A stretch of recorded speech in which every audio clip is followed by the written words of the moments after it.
Hello, all my dear students of CA Final Full English. I hope you all are doing good. I hope your studies are going on great for your upcoming exams. So today we are going to start with our most awaited video, that is the revision of 9 RTPs, 9 past papers and 8 MTPs, total 26 paper compilation we are going to start today. Now before we start with the compilation, I would like to say a few things before we start with our first paper. That is, the very first thing that I would like to say is, whenever I will revise this particular 26 papers, if you find any particular concept important at your end, just make sure that you put a timestamp below the comment box, so that when you want to recap the things, you can directly click on the timestamp and then you will directly jump to that particular section of the video. For example, if something is important at 53 minutes, just put 53:00 in the comment box, and that point, if you click, next time you will directly come to that particular section, so that you don't have to search that concept again and again. This has been very helpful for the students. There has been more than 1300 comments on the video which we have uploaded in the last year. Most of the comments were about the timestamps only. This is the first thing. Second thing that I would like to say you all is regarding this PDF. This PDF I will share once I will upload the second part. Today I am uploading the first part covering 5 RTPs. And next day I will be uploading another part. Day after tomorrow, after that I will share the PDF. Later on I will upload the compiled video of 26 papers together. Okay, at that time I will give you the compiled PDF also of 26 papers at one PDF file only. Third thing, the most important thing that I would like to say before we start with our revision. Whatever we are going to do in this 26 papers, obviously we have done all these things in class. And in class, we have done all these things in our regular batch, exam-oriented batch, and even in our practical question batch in great detail. Here we are going to complete this particular thing as a revision in 8 to 9 hours, so that on the day of examination, you are able to revise. But in the class, I have explained you each and everything in detail. So we have done all these things in detail, except the latest MTPs and RTPs, which were not there available at the time of doing the classes. Except the latest MTPs and RTPs of May 26, rest all we have done in the class. So be careful that there should not be any confusion that you should not ask me such questions. Sir, if we do this, is it sufficient without doing the class videos? We are skipping the class. Don't do that. If you have a class video, then you do the class video first, complete that. That is in great detail. There I have explained everything in great detail. Suppose a question is completed over here in 10 minutes. There it is completed in half an hour. So just imagine the content that I have delivered over there. Obviously, for obvious reasons, that is class, there we have sufficient time. This is for revision purpose. We are doing this video only from the perspective of, so that on the day of examination you should be able to recap it very fast. Last but not least, one more thing, that there are few more RTPs and MTPs and past papers which are covered in our textbook. Apart from all these are covered in our textbook. Apart from this, we also have, suppose here it is November 22. So in our class book you will also get May 22. You may also get December 21. So like that, there are few more RTPs which are covered, which will give you more exhaustive coverage. Here we are covering 9 RTPs, 9 past papers, and then you are doing 8 MTPs. Okay, so these are the few things that I had to say before we start our session. Now I will not say anything till our last paper. I will only talk about the content. That's it. Now let us start with our first RTP November 2022. The very first question over here is on partnership form, and in this question, the partnership form, the examiner has asked us to compute total income and tax payable of the firm. Now, no remuneration is given in this question. Therefore, because remuneration is not given in the question, therefore there is no need to compute any book profit. Otherwise, in partnership firm question, you have to first compute book profit, then you have to compute remuneration, and then you have to compute total income. In this question, no remuneration, therefore no book profit. Directly compute total income. Let's compute the total income. The partnership firm is commenced. They have started with 3-star hotel. 3-star hotel is eligible for 3580, and this associate is claiming also 3580. Okay. Now this entity was set up in 2025. The firm has 2 partners, 2 working partners, and the net profit of the firm is 26 lakhs. Now let's start computing the total income. 26 lakhs is the net profit. The very first item over here is depreciation as per books of accounts, so add back. Second is interest on capital, 15%. 15% not allowed. Only 12% allowed as per 40B. Therefore, 3% add back. 3% will amount to 10 lakh, because 15% amounts to 50 lakhs. Therefore, 3% amounts to how much? 10 lakhs. Add back 10 lakhs. Third one is you have taken some loan from Mr. Rajveer, a resident, and you are paying him some interest on which TDS is not deducted. So if you don't deduct TDS of residents, 30% of your expenditure will be disallowed as per 40A1A. Therefore, add back 30%. After doing all these things, the next point is you are purchasing some fixed asset. You are purchasing one motor car for 7 lakh rupees and you have capitalized the same in the books of accounts. So for this 7 lakhs, you can claim 3580 deduction because you are using this motor car for what? For 3-star hotel. Second, you are also incurring some 2 crore rupees capital expenditure, but out of that 1.5 lakh crore is land. So land is not allowed as deduction under 3580. Therefore, you can claim deduction for only building. Land will not be allowed. Third, you are also purchasing some air condition on 15th of May for 3,20,000 rupees. So that also you can claim as a deduction under 3580. If you do all these things, you will be under loss. Your 3-star hotel will be under losses. So now the question is, you have another hotel, which is a 4-star hotel, which has started 15 years back. In that there is a profit. So the question is, can I set off the loss of 3-star hotel with a 4-star hotel profit? The answer is yes. Because a 3580 business loss can set off only against 3580 income. 3580 income means it should be set off only against the eligible business. 4-star hotel is also eligible business. Don't raise the question that it was open 15 years back. Even if it is open 50 years back, 100 years back, then also you can set off the loss of the 3-star hotel against that 100 years old hotel also. Therefore, you can set off the loss. One more item is given over here that all the expenses were paid by account paycheck. Yes, it is necessary to pay the expense by account paycheck, account pay draft, ECF and such other electronic mode. Otherwise, 3580 deduction is not allowed. After doing all these things, you will get your total income. Okay. After that, you compute the tax. 30% tax surcharge if applicable. If the income crosses 1 crore, apply surcharge also and 4% cess. Now, the question is not completed. They have asked tax payable. Now, you also have to compute AMT. Oh, don't forget this. In case a partnership firm other than company, if other than company associate claims any profit link deduction or 10AA or 3580 except ATP, you have to compute AMT also. How will we compute AMT? Nothing. Total income as per the normal provision and add back all the 3580 deductions. Add back this 7 lakhs, add back this 50 lakhs, add back this 3.2 lakhs.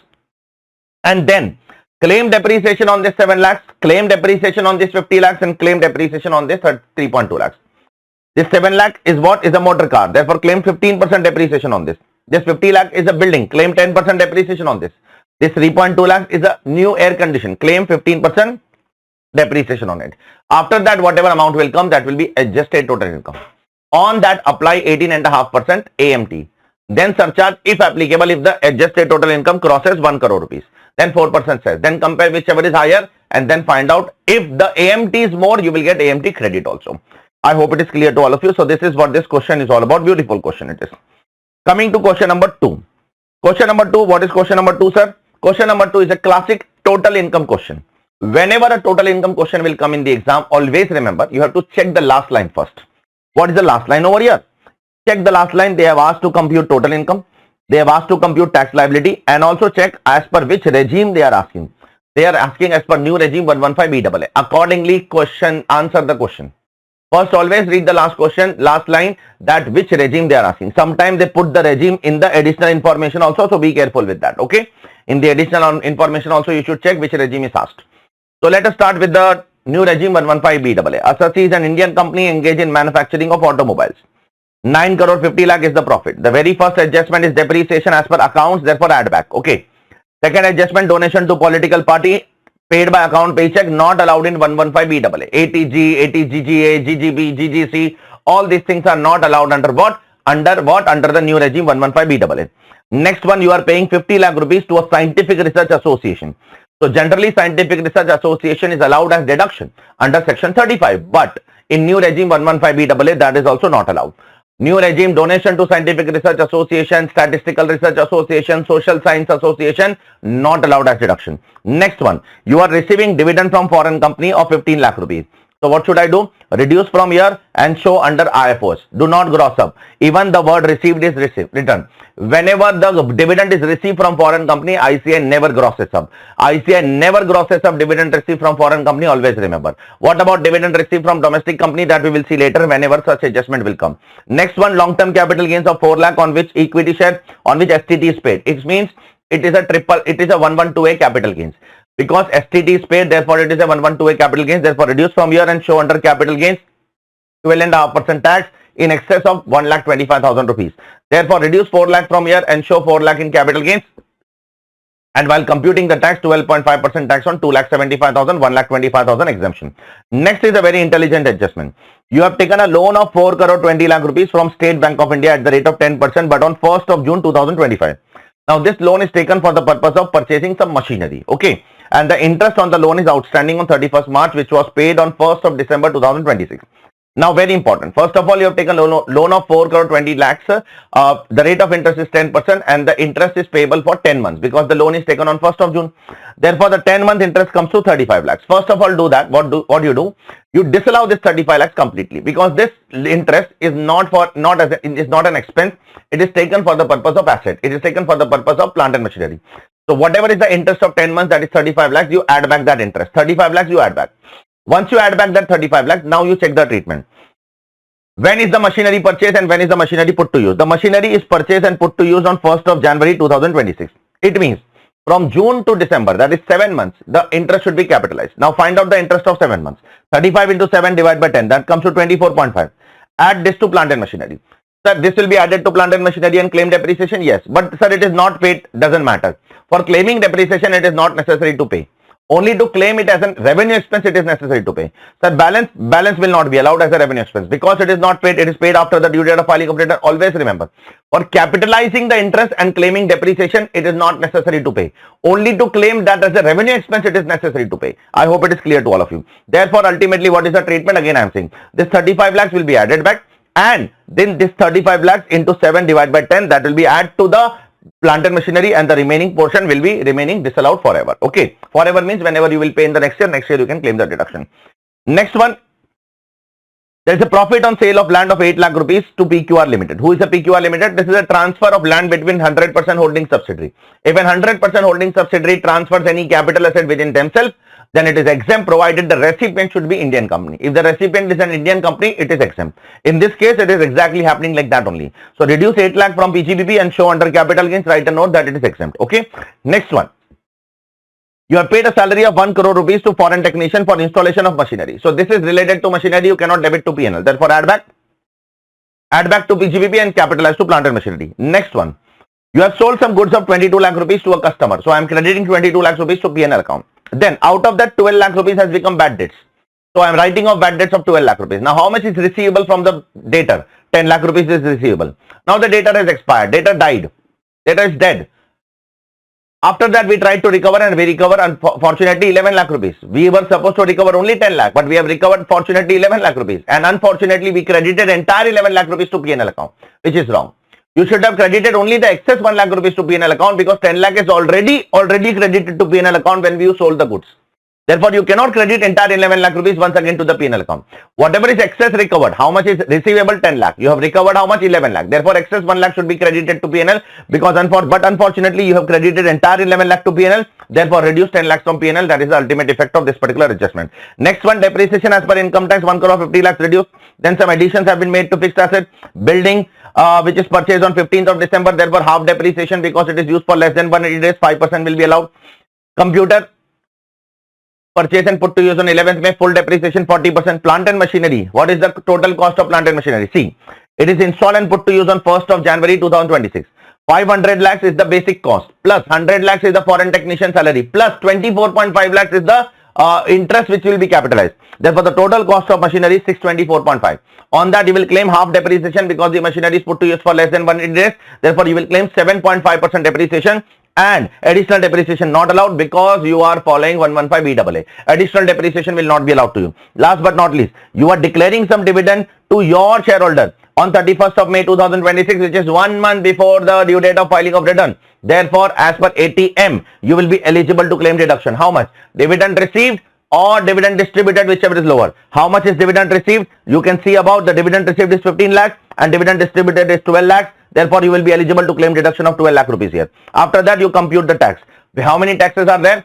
On 112A income, you will compute 12.5% tax in excess of 12.5 lakhs. and rest of the income you will directly compute 22% flat tax, 10% surcharge always in 115 BAA and 4% cess always in 115 BAA. This is what this beautiful question is all about. Let's go ahead with the third question. This is also very beautiful question. Mr. Rajesh is a resident. Mr. Rajesh is a resident and he is holding some units in PQR and Shipra. Now we need to understand who is PQR and who is Shipra. Shipra is a business trust and PQR is AIF. Always remember, in case I have an investment in business trust, the income is taxable in my hand when the business trust will actually distribute the amount. It means in case of business trust, the investor will be liable on receipt basis. But in case of AIF, the investor will be liable on accrual basis. If the investor, if I am investing in AIF and if the AIF is earning 100 and they are distributing 90, still 100 will be taxable in my hand. Be very careful. Okay. Now let's talk about Shipra first. First of all, let's try to understand the holding structure. Mr. Rajesh is holding in Shipra also. He is holding in PQR also. He is holding in business trust also. He is holding in AIF also. Now, Mr. Rajesh is holding how much? Only 10% units. Okay. And the entity is distributing how much? 90% of their profits to the investor. Be very careful. And Mr. Rajesh is earning the following income. Let's talk about business trust first. First, Mr. Rajesh is earning, the business trust is earning. First, let's talk about business trust. Then we will talk about AIF. Business trust is earning 2 crore rupees dividend from GPL. Who is GPL now? GPL is a SPV of business trust. Now, if the business trust receive any dividend from SPV, that dividend is always exempt in the hands of business trust. But what is the treatment of dividend in the hands of the investor? In the hands of investor, it depends. If the SPV has opted for 115 BAA, then it is taxable. If the SPV has not opted for 115 BAA, then it is exempt. In this question, see, check below. It is written that the SPV has not opted for 115 BAA. Therefore, this dividend income is exempt in the hands of what? In the hands of Mr. Rajesh. I hope it is clear to all of you. What about interest from SPV? Interest from SPV is exempt in the hands of business trust, but in the hands of investor, it is taxable. Investor will be liable to pay tax on this. On what basis? On receipt basis. In case of business trust, the income is taxable on receipt basis. So out of 3 crore, how much is distributed? 90%. 90% amounts to how much? 2.7 crore. Out of which Mr. Rajesh holds how much? 10%. Therefore, 2.7 crore into 10% comes to how much? 27 lakh. Therefore, 27 lakh interest will be taxable in the hands of Mr. Rajesh. I hope it is clear to all of you. Third, short-term capital gain on sale of development property. On this, the business trust will pay tax. Investor is liable for exemption. Okay. I hope it is clear to all of you. Now come to PQR AIF. In case of AIF, it is taxable in the hands of Mr. Rajesh on accrual basis. Okay. Now, the very first thing that the AIF is earning is business income. Always remember, on business income, always AIF pay tax, not the investor. Therefore, on this 35 lakhs, Mr. Rajesh will not pay tax. Next, long-term capital losses. That can be given to Mr. Rajesh because Mr. Rajesh is older than 12 months. If the unit holder is more than or equal to 12 months old, then the losses can be given to the losses other than PGBP losses can be given to the investor. So this 20 lakhs, 7 lakhs into 10%, that is 2.7 lakhs. Will be attributed to Rajesh, but Rajesh cannot do anything. Rajesh does not have any other capital gains against which he can set off this loss. If Rajesh would have some other capital gains, he would have set off this losses against it. Therefore, Rajesh will carry for this loss and set off this loss against his subsequent year capital gains income. Last but not least, Rajesh is also earning 52 lakh rupees interest income from AIF. That is IFOs. On this, Rajesh will pay tax. On how much amount? Entire 100%. That is 52 lakhs into 10% share. Now not 90%. In case of AIF, accrual basis taxable is there. Taxation is there in the hands of the investor. Therefore, here Rajesh will pay tax on 52 lakhs into 10%. So 5.2 lakhs will be directly taxable in the hands of Mr. Rajesh. Now, you have to compute tax after that. Tax as per which regime? As per the new regime. What is the new regime slab rate now? So only two incomes are taxable in the hands of Mr. Rajesh. One is 27 lakhs from business trust and one is 5.2 lakhs from interest income from AIF. After that, you have to compute tax as per new regime. What is new regime? New regime slab rates are up to 4 lakh no tax, then 4 to 8, 4%, 5%, then 10%, then 20, 15%, then 20%, then 25%, then 30%. So after 24 lakh, it is 30%. Okay. Now, one more important catch over here in this question is you have to compute tax payable. Tax payable is asked. Always remember, whenever they are asking tax liability, then compute tax and leave it. But when they are asking tax payable, then you have to compute tax. From that, you have to reduce TDS, TCS and advance tax credit also. In this question, Mr. Rajesh TDS has been deducted. Where? At two places. One, on interest income, TDS is deducted at 10% under 194 LBBA, and another on 5.2 lakhs, TDS is deducted under 194 LBB. In both the cases, TDS is deducted at 10%. So on this 10% TDS of 2,70,000 and on this 10% TDS of 5.52,000 would have been deducted in case of Mr. Rajesh. So both this credit should also be given. These small things matter in the examination. Okay. So you have to take credit of these two items, and after that whatever amount is come, that will be called as tax payable. I hope it is clear to all of you. Next question we will go ahead. Question number 4. What is question number 4, sir? Pay attention please, all of you. Question number 4 is on TDS. See what happens generally. Generally, if you go to a tour operator, overseas tour package and program, and if you book any tour, then up to 10 lakh rupees, they will collect 5% TCS, and about 10 lakh rupees, they will collect 20% TCS. But there is some relaxation for non-resident. If a non-resident is coming to India for a visit, and then a non-resident is booking a tour, overseas tour package and program, for that there is a complete exemption, remember. So that is what is happening in this particular question. Mr. Devansh, an Indian citizen, is residing in New York. He came to India for a visit. So a non-resident is coming to India for a visit for few days. When he came to India, he booked a tour of 6 lakh rupees to some Malaysia for 1 week. So he's a non-resident coming to India for a visit. He is booking a tour for Malaysia. In his case, the TCS under 206C1G is completely exempt. Therefore, no TCS in his case. I hope it is clear to all of you. Second case. XYZ is a company which is incorporated in the current year. Whether 194Q will be applicable? Absolutely no. If a company is incorporated in the current year, 194Q is not applicable. Why? Because for 194Q to apply, the last year business turnover has to be more than 50 lakh rupees. More than 10 crore rupees. And the current year purchase should be more than 50 lakh rupees. Now the current year purchase is more than 50 lakhs, no doubt about it. But the last year business turnover is zero in this case because the company is incorporated in the current year. The buyer is incorporated in the current year. Therefore, last year business turnover is zero. Therefore, TDS under 194Q is not applicable in this case. I hope it is clear to all of you. All those things are irrelevant. The very first basic thing is to check the last year turnover. The last year turnover has to be more than 10 crore rupees first of all. Otherwise, this section is not applicable. 194Q is not applicable. I hope it is clear to all of you. Next one, question number 5. Very good question. Mr. Ravi Prakash is aged 52 years. He gifted 30 lakhs to his wife on her 50th birthday. So husband is giving 30 lakh rupees to wife on birthday. What does wife does with that money? Wife purchases a car of 29 lakh 52,000, which includes RTO of 2 lakh 15,000, insurance of 51,000, warranty of 25,000 and accessory charges of 35,000. Now obviously, wife does not have any other great income. She only has 25,000 rupees rental income. 25,000 rental income is how much? It is around 3 lakh rupees income. On that 30% deduction will be available of standard deduction. Therefore, the net income will be 2,10,000, which is lower than basic exemption limit. The question is wife liable to file the return? The answer is yes. Why, sir? Because wife's TCS is collected by the car dealer. How, sir? Wife has purchased a car of 29 lakh 52,000. So 206C1F will be applicable if you purchase a motor car of more than 10 lakh rupees. Of ex-showroom price. Ex-showroom price will not include all these expenses. Ex-showroom price will not include RTO, insurance, accessory and warranty. Therefore, after reducing all these things, ex-showroom price is coming to 26 lakh 24,710. Therefore, on that, the dealer would have collected 1% TCS, which is around to 26,247. Now, wife is not a senior citizen. It is less than 60 years and it is resident. Therefore, remember, in section 139, subsection 1, it is written, if your TDS or TCS is greater than or equal to 25,000 rupees of a previous year, then you are liable to file the return. And for resident senior citizen, it is 50,000. So for resident senior citizen, TDS, TCS amount collected and deducted if 50,000 is more, then liable for filing return. For others, if it is 25,000 rupees or more, they are liable to deduct TDS. So in this question, the TCS of Miss Sudha is more than 25,000, more than equal to 25,000 rupees. Therefore, Ms. Sudha is liable for what? Filing the income tax return. I hope it is clear to all of you. Next question, Mr. Vijay. Total income is 28 lakhs. AO has passed an assessment order enhancing the income by 5 lakh rupees. Now he wants to file an application to dispute resolution committee for reducing the penalty or waiving the penalty or reducing the prosecution for immunity of penalty and prosecution.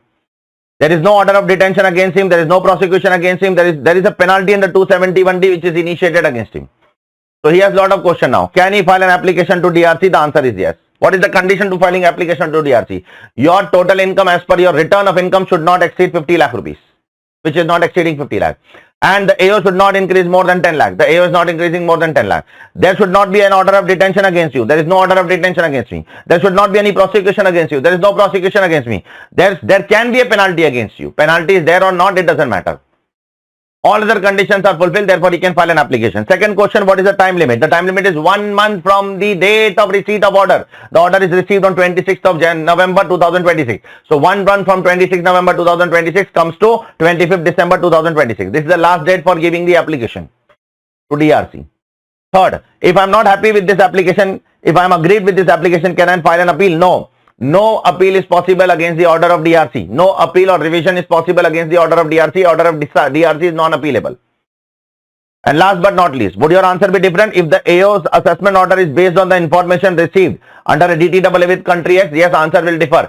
It is written in the provisions of 245 MA that if the information is received from foreign authority under DTAA, then the doors of DRC are closed. You cannot come to DRC in that case. I hope it is clear to all of you.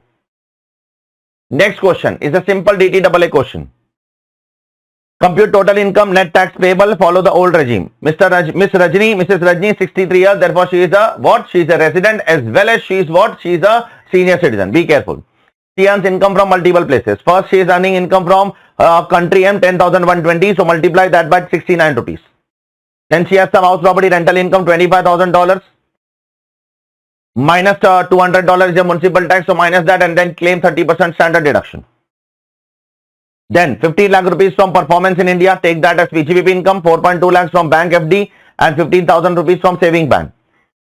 So from this bank FD and saving bank, she will claim deduction under 80 TTB because she is resident senior citizen. Then she has paid 29,000 for insurance of her health and 32,000 for insurance of her husband health. Husband is also resident, so both of them, herself and husband, will get aggregate limit of 50,000 rupees deduction under 80D. Then she has invested some 1.5 lakhs in PPF. She can claim ATC for 1.5 lakhs. Then she has invested 4 lakh rupees in 5-year fixed deposit in the name of her son, not allowed. In the name of her son, not allowed. In the name of self, it is allowed. 5-year fixed deposit in the name of self, allowed under ATC. In the name of son, not allowed. Anyways, ATC limit is already exhausted by what? PPF, so it doesn't make sense. Even if it is allowed, you cannot claim because already 1.5 lakhs is exhausted in PPF. After that, it's very simple. Compute tax as per old regime. Find out the average rate in India and then apply that average rate. Compare that average rate with 20% foreign rate and apply that on doubly tax income. Very simple. The doubly tax income will be what? The doubly tax income will be 11,97,000 is doubly tax. 6,98,000 is doubly tax. These two incomes are doubly tax. Apply the Indian average rate. What is Indian average rate? Indian average rate is this and foreign average rate is 20%. Apply that on doubly tax income. Whichever is lower will be allowed as relief. I hope it is clear to all of you. I hope it is clear to all of you. Question number 8 is a very good question, theory question. What is happening in this question? Pay attention, please, all of you. There are two countries, one country X and one country Y. With country X, we are entering into DTAA. At that time, we are discussing that whatever country X companies will invest in India, we will charge them 15% dividend on dividend tax. So, for example, if country X company invests in Indian companies, we will charge 15% dividend on in their hand. And there is a DTAA between both of us. Then we entered into DTAA with country X and country X is an OECD member. Then we entered into DTAA with country Y. There we made a promise that we will charge 10% tax. Country Y is also OECD member. Now country X people are very angry. Why? They are saying that you have entered with us DTAA first, but you are charging more what? You are charging more tax to our people. And you are entering into DTAA with country Y people later and you are charging less dividend tax to them. Why are you doing so? And we both are OECD member. So the CBDT said that don't worry, we will extend this 10% benefit to you also, provided you are OECD member. If you are OECD member, then we will extend. If you are not an OECD member, then we will not extend. So those CBDT has put some condition. The second treaty is entered into after the entry into force of the first treaty. Yes, the second treaty is entered into after first treaty. The second treaty is entered between India and a state which is an OECD member. Yes, the second treaty is also an OECD member. The first treaty is also an OECD member. India limits its rights of taxation. In second treaty in relation to the rate, yes, India will not completely exempt. India will limit its rights to 10%. And the central government will issue a separate notification for the same. Yes, central government has issued a notification for the same in 2022. Therefore, the entity is eligible for 10% tax rate. I hope it is clear to all of you. So this is what this first RTP is all about. So let's go ahead with the next RTP. RTP May 2023. Question number 1 is a very simple question. There is a partnership firm in which there are 5 partners. Now one of the partner has given a loan of 50 lakh rupees to the firm.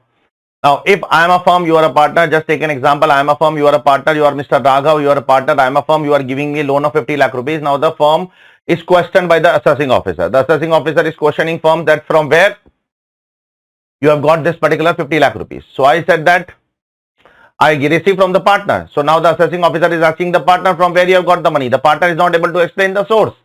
So now if the partner is not able to explain the source, can that 50 lakh rupees be chargeable as deemed income in the hands of the firm? The answer is yes. You remember it is written in section 68 that if you take a loan from someone and if you are not able to explain the source in the hands of the person who is giving that loan, then that also is deemed income in the hands of the receiver. And it will be deemed income under section 68 unexplained cash credit, and that will be subject to 78% tax. I hope it is clear to all of you. So the person who is giving the loan, you have to explain the source in the hands of the giver also. Okay. So this is what this question is all about. Second one, you have taken some loan from a public financial institution on which there is an outstanding interest of 3.5 crore. Now you are converting that outstanding interest into a debenture. Can that be allowed as a reduction? The answer is no. If you convert an outstanding interest into a new loan or into a debenture or into a bond where the liability to pay is deferred to future date, it is not allowed as a deduction under 43B. Yes, but there is a recent judgment which I have told you in the class also. If you convert an outstanding interest into an equity share, that is allowed as a deduction. Please keep this thing in your mind. Okay. So if you convert an outstanding interest into a loan, debenture or bond, it is not allowed as a deduction. But if you convert that into an equity share, it will be allowed as a deduction. So this is what this small question is all about. Question number 3 is also very simple. There are 4 to 5 cases in which you are supposed to answer whether they are liable to file the income tax return or not, considering the situation. First assessee, Mr. Albert, whose turnover of business is more than 70 lakhs. Yes. Any person whose business turnover is more than 60 lakh rupees, you are liable to file the return. Therefore, Mr. Albert is liable to file the return.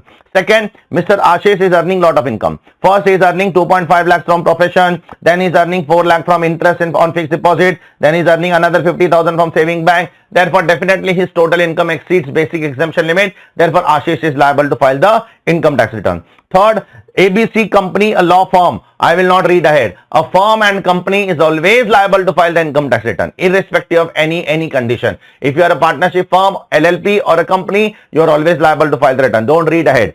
Similarly, next one, XYZ Private Limited, which has incurred an expenditure of 95,000 rupees towards electricity. It doesn't matter. A company is always liable to file the income tax return. That electricity condition is not applicable for company and firm. That is applicable for individual HUF, that electricity charges exceeds 1 lakh rupees. That is for other than company and firm. Company and firm are always liable to file the income tax return. Last but not least, Mr. Valish. Mr. Valish is depositing 50 lakh rupees in his saving bank. Is he liable to file the income tax return? Yes. If an individual HUF, etc., other than company and firm, deposit 50 lakh or more in a saving bank account, they are liable to file the income tax return. Exact 50 lakh is also covered for saving bank. For business, it is more than 60 lakh. But for investing, for depositing in saving bank, it is 50 lakh or more. Go and check the provision carefully. Very dangerous. Let's come to question number 4 now. This is a very dangerous question. Very beautiful question it is. There are multiple parts in this question. There are many small items in this question. I am trying to say all of them one by one. First of all, let me read the question. There is a cooperative society who is engaged in marketing of agricultural produce grown by its members. So if your cooperative society is engaged in this, they are eligible for 80P deduction. 100% profits are deductible. How much profit they are earning? They are earning 60 lakh profit. Apart from that, they have hired 10 employees. 10 new employees have been hired at a salary of 20,000 rupees on 1st May. Then the company, the cooperative society is getting audited under 44AB. The salary is paid by account paycheck. All these conditions are necessary. Then it also earns interest on FD of 32 lakh rupees. Now, these are the basic information which is given. Now, you are supposed to compute total income and tax liability. Don't read ahead. Now, when you are computing total income, you are supposed to compute total income as per 2 points now. First, as per the normal provision, then compute tax as per normal provision, and then compute AMT. AMT also. And always remember, in case of AMT for cooperative society, the tax rate is not 18.5%, it is 15%. So let's compute the total income as per normal provision. What will come in normal provision? First 60 lakhs will come, PGBP. Then 32 lakhs IFOS will come, interest on fixed deposit. Then 60 lakhs will be allowed as deduction fully under 80P. Then 80 JJAA will also be allowed. Why? Because you are hiring 10 employees, 20,000 emoluments, less than 25,000 rupees for 11 months. So 20,000 into 10 employees into 11 months into 30%, 80 JJAA you will claim. So you will claim two deductions. One ATP, directly ATP of that marketing from agricultural produce grown by its members. That entire amount will be deductible under ATP, and 6,60,000 will be allowed under ATJJAA. Then you will compute the tax. Normal tax for cooperative society. What is the normal tax for cooperative society? Up to 10,000, 10%. About 10,000 up to 20,000, 20%. About 20,000, 30%. Then surcharge if applicable. In this case, surcharge is not applicable because the income is less than 1 crore. This is your normal tax. Now you will compute your AMT. While computing the AMT, always remember how AMT is computed. It is nothing but total income plus profit link deduction except ATP. While computing AMT, don't add ATP. AMT is not applicable on ATP incomes. ATP deductions are not subject to AMT. Be very careful. You will not add back this 60 lakh rupees while computing AMT. Yes, you will add back this 6,60,000 while computing AMT. So while computing AMT, add back 6,60,000. Don't add 60 lakhs. You will get your adjusted total income. On that, apply 15% tax, 4% cess, and no surcharge because the adjusted total income is less than what? Is less than 1 crore. This is your first part. Second part, then check whichever is higher. Whichever is higher, that will be your tax. Now the second part of the question, advise whether it should opt for 115 BAD. Now what will happen if they opt for 115 BAD? Let's try to understand. If they opt for 115 BAD, the very first thing which will be removed is AMT. AMT not applicable for 115 BAD SSE. So 115 BAD SSE will compute how? First you will write 60 lakhs. Now I am making the changes in this solution only. First I will write 60 lakhs. Then I will write 32 lakhs. 92 lakhs is your gross total income. For 115 BAD SSE, this is allowed but this is not allowed. For 115 BAD SSE, ATP is not allowed. Only ATJJAA is allowed. So 115 BAD SSE, very straightforward. This is there. ATJJAA is allowed in 115. BAD ATP is not allowed in 115 BAD. Whatever is your total income, on that you will directly apply 22% tax because in 115 BAD the tax rate is directly 25.17. 22% tax, 10% surcharge, 4% cess, and that will come to 21,49,350 rupees. Now there is another part in this question, dangerous part. Would your answer be different if it is not a cooperative society but a cooperative bank? Yes, the answer will completely change. If it is not a cooperative society but a cooperative bank, how the answer will change? Now we will assume this to be cooperative bank. This will be 60 lakhs income, this will be 32 lakhs income. Gross total income 92 lakhs. Now for cooperative bank, this will be allowed, this will not be allowed. Cooperative bank will not be allowed this. So for cooperative bank, what is the deduction? The deduction only ATJJAA will be allowed. ATP will not be allowed to cooperative bank. So therefore 85,40,000 will be the total income of cooperative bank as per normal provision. All three calculations you have to do once again. Then apply up to 10,000 10%, about 10,000 20%, about 20,000 30%. Then apply cess, etc. Surcharge not applicable. Now again AMT. While computing the AMT, again you will add back ATJJAA. ATP is not there only. So what you will add? ATP is not there. So you will add back ATJJAA and compute AMT. So add ATJJAA, compute AMT of 15% AMT, 4% cess. Then again 115 BAD. While computing 115 BAD, how the things will go? Assuming it is a cooperative bank, 60 lakhs will come, 32 lakhs will come. Then this is allowed in ATJJAA. So in ATJJAA, this is allowed. Therefore, the income will remain same in ATJJAA. So 85,40,000 will be the income in in 115 BAD also. Same income because ATP is not there only.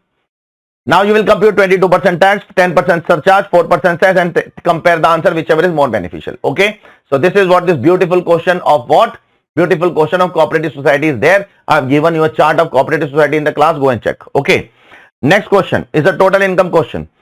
Again, whenever a total income question comes, you have to check what? You have to check the last line first. What is asked? They have asked to compute total income.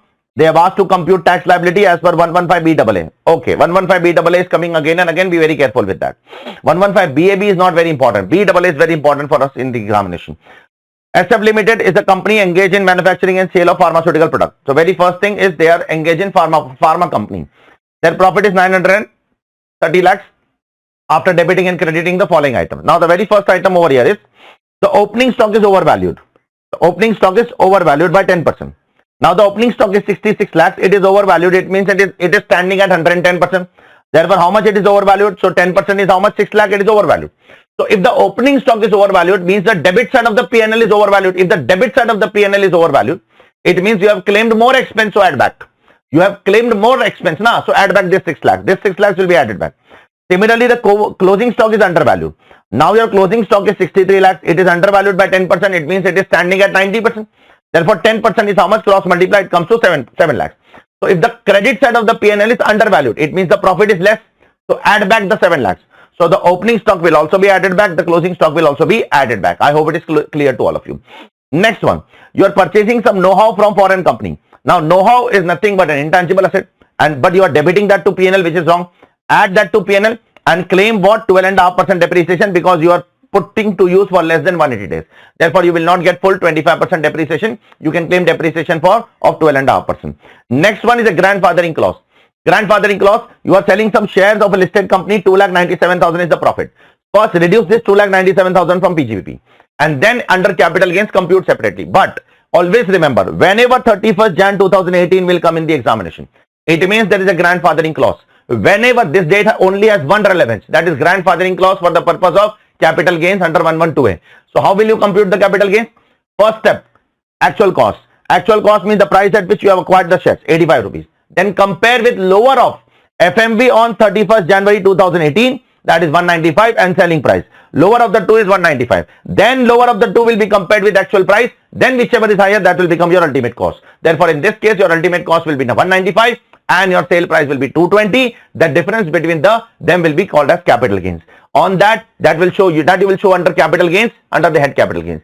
On that, 1,25,000 rupees flat exemption will be available. On the remaining amount, 12.5% tax will be available. Okay. Electricity charges of 8 lakh is unpaid. So what? Electricity charges are allowed on payment basis? No. Electricity charges are not covered in 43B. Electricity charges are on accrual basis. Therefore, this will be allowed. Even if it is unpaid, it will be allowed as a deduction. Don't worry about it. Okay. Next one.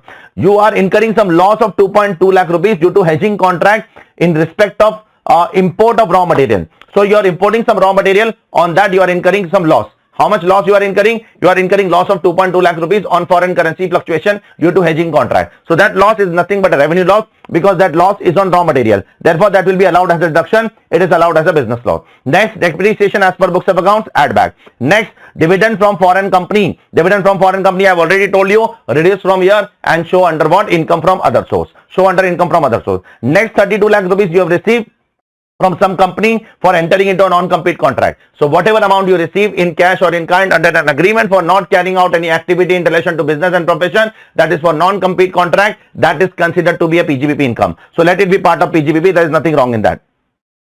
Next, you are receiving some advance of 22 lakh rupees. For what? You are about to sell some land, but the negotiation did not go, so you forfeited that 22 lakh rupees. So what is the treatment of this 22 lakh rupees? First of all, reduce from here and show under IFRS. Why? Because the forfeiture is happening after 1st April 2014. If the forfeiture is happening before 1st April 2014, then you will reduce from the cost of acquisition whenever you will sell it. But if the forfeiture is happening on or after 1st April 2014, then it is treated as an income from other source. Directly treated as income from other source. Next, you are having some profit on sale of unlisted shares of 18 lakh rupees. First of all, reduce from here and show under capital gains. How capital gains, sir? Because you have purchased for 80 lakhs and you are having an excess of 18 lakh rupees. So under 18 lakh rupees will be shown as a long-term capital gains, because you purchased in 2018 and sold in 2026. Therefore, it is sold after 24 months. Therefore, it is long-term capital gains. On that, you will apply what? You will apply 12.5% tax. Next, loss of 2 lakh rupees is there on hedging contract for foreign currency payment on imported machinery from Japan. So you are importing some machinery from Japan on which you have done some hedging contract, on which there is a loss on payment. So section 43A will apply. Whatever the loss is there, first of all, add back that loss to PGBP. That is not allowed. Then add that loss to what? Add that loss to machinery. Therefore, the machinery cost will become 72 lakhs. On that, claim normal depreciation of 7.5%, because the asset is used for less than 180 days. Additional depreciation not allowed, because the assessee is following 115BAA. I hope it is clear to all of you. Next, normal depreciation 35 lakhs you will claim. Then they have said that imported machinery and know-how depreciation has not been considered. Therefore, we are computing the imported machinery depreciation and know-how depreciation separately. Okay. Now, last but not least, you are hiring some 59 additional employees. 80 JJAA question. All of them are contributing in recognized provident fund. Great. It is necessary to contribute in recognized provident fund to claim 80 JJAA. But out of that, only 36 employees joined on 1st of June. On an emolument of 15,000. From that 36 employees also it is written 10 employees salary settled by bearer check. So those will not be eligible for deduction under 80 JJAA. If you pay by bearer check, if you pay by other than 4 modes, you are not eligible for 80 JJAA. So therefore only 26 employees will be eligible for 80 JJAA. 26 employees into how many months? 1st June, 10 months into 15,000. Emolument is less than 25,000 into 30%.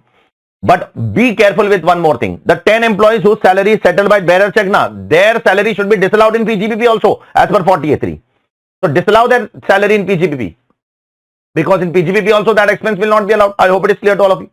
Then another 18 employees joined on 1st July, but their salary is 35,200, therefore they are not eligible for 80JJAA. Then another 5 employees joined on 1st November, their salary is 22,000, but they are not eligible for 80JJAA because they are employed for less than 240 days. In 80JJAA, the employees have to be employed for at least 240 days. After that, you are supposed to compute tax. Now, there are three taxes over here. 1112A on that 12.5% in excess of 1.25 lakhs. 1112 on 12.5% tax directly. And rest of the general income will be subject to 22% tax, 10% surcharge always, and 4% cess. I hope it is clear to all of you. So, this is what this beautiful question is all about. Next question is also a very good question, which is on non-resident taxation. So there is a foreign company over here by the name called as Gamma Inc. That foreign company is providing some technical services, fees for technical services to an Indian company, and there is an agreement between both of them which is approved by central government. So this is a classic case of 115A because there is no permanent establishment also in India. So if a foreign company providing what technical services to an Indian concern, there is an agreement between both of them. Agreement is approved. The services provided are FTS and there is no P115A is applicable. Flat 20% tax. 2% surcharge because the income is more than 1 crore and 4% cess. Expenses will not be allowed of 22 lakh rupees under 115A, and while filing the return they need to be careful. If they earn only this income, and their TDS is deducted as per 115A rate, not lower than 115A rate, not as per the DTAA lower rates. If the TDS is deducted as per 115A, then they are not liable to file the income tax return. I hope it is clear to all of you. Part 2. Will your answer change? If that foreign company has a permanent establishment in India, yes, the answer will drastically change. If that company has a permanent establishment in India, then 44DA will apply. In 44DA, you will take income, you will reduce expenses. 3 crore minus 22 lakhs. Again, you will take 5 crore minus 35 lakhs. But any expense which is not wholly and exclusively for Indian branch will not be allowed. Therefore, this point number 5 will not be allowed. Because this is not only and exclusively for Indian branch, therefore that will not be allowed to as a reduction. Similarly, if Indian branch is making some payment to HO other than reimbursement, then it is not allowed. If it is giving reimbursement, then it is allowed. Other than reimbursement, not allowed. Other than reimbursement, not allowed. What are the other requirements? Other requirements are this associate has to maintain books of account, they have to conduct audit, they have to file ITR, they have to pay tax as per the normal rate. 35% tax, 2% surcharge because the income is more than 1 crore, or 4% cess. I hope it is clear to all of you. This question number 7. This question number 7 is a very famous question. A lot of time they have asked this question. Question number 8 is on transfer pricing. PN company is a company which is in India and Zeta Inc. is in foreign country. Now, one entity guarantees 12% of the total loans of another entity. Therefore, both of them are deemed to be associate enterprise. Why? Because as per 92A, if one enterprise guarantees at least 10% of the total loans of the other entity, then both of them are deemed to be associated. Here it is 12%. Therefore, both of them are deemed to be associated. Therefore, the transaction between both of them are international transaction. And therefore, transfer pricing is applicable. Point number 2, without prejudice to point number 1. Assume that whether point number 1 happens or not, ignore that.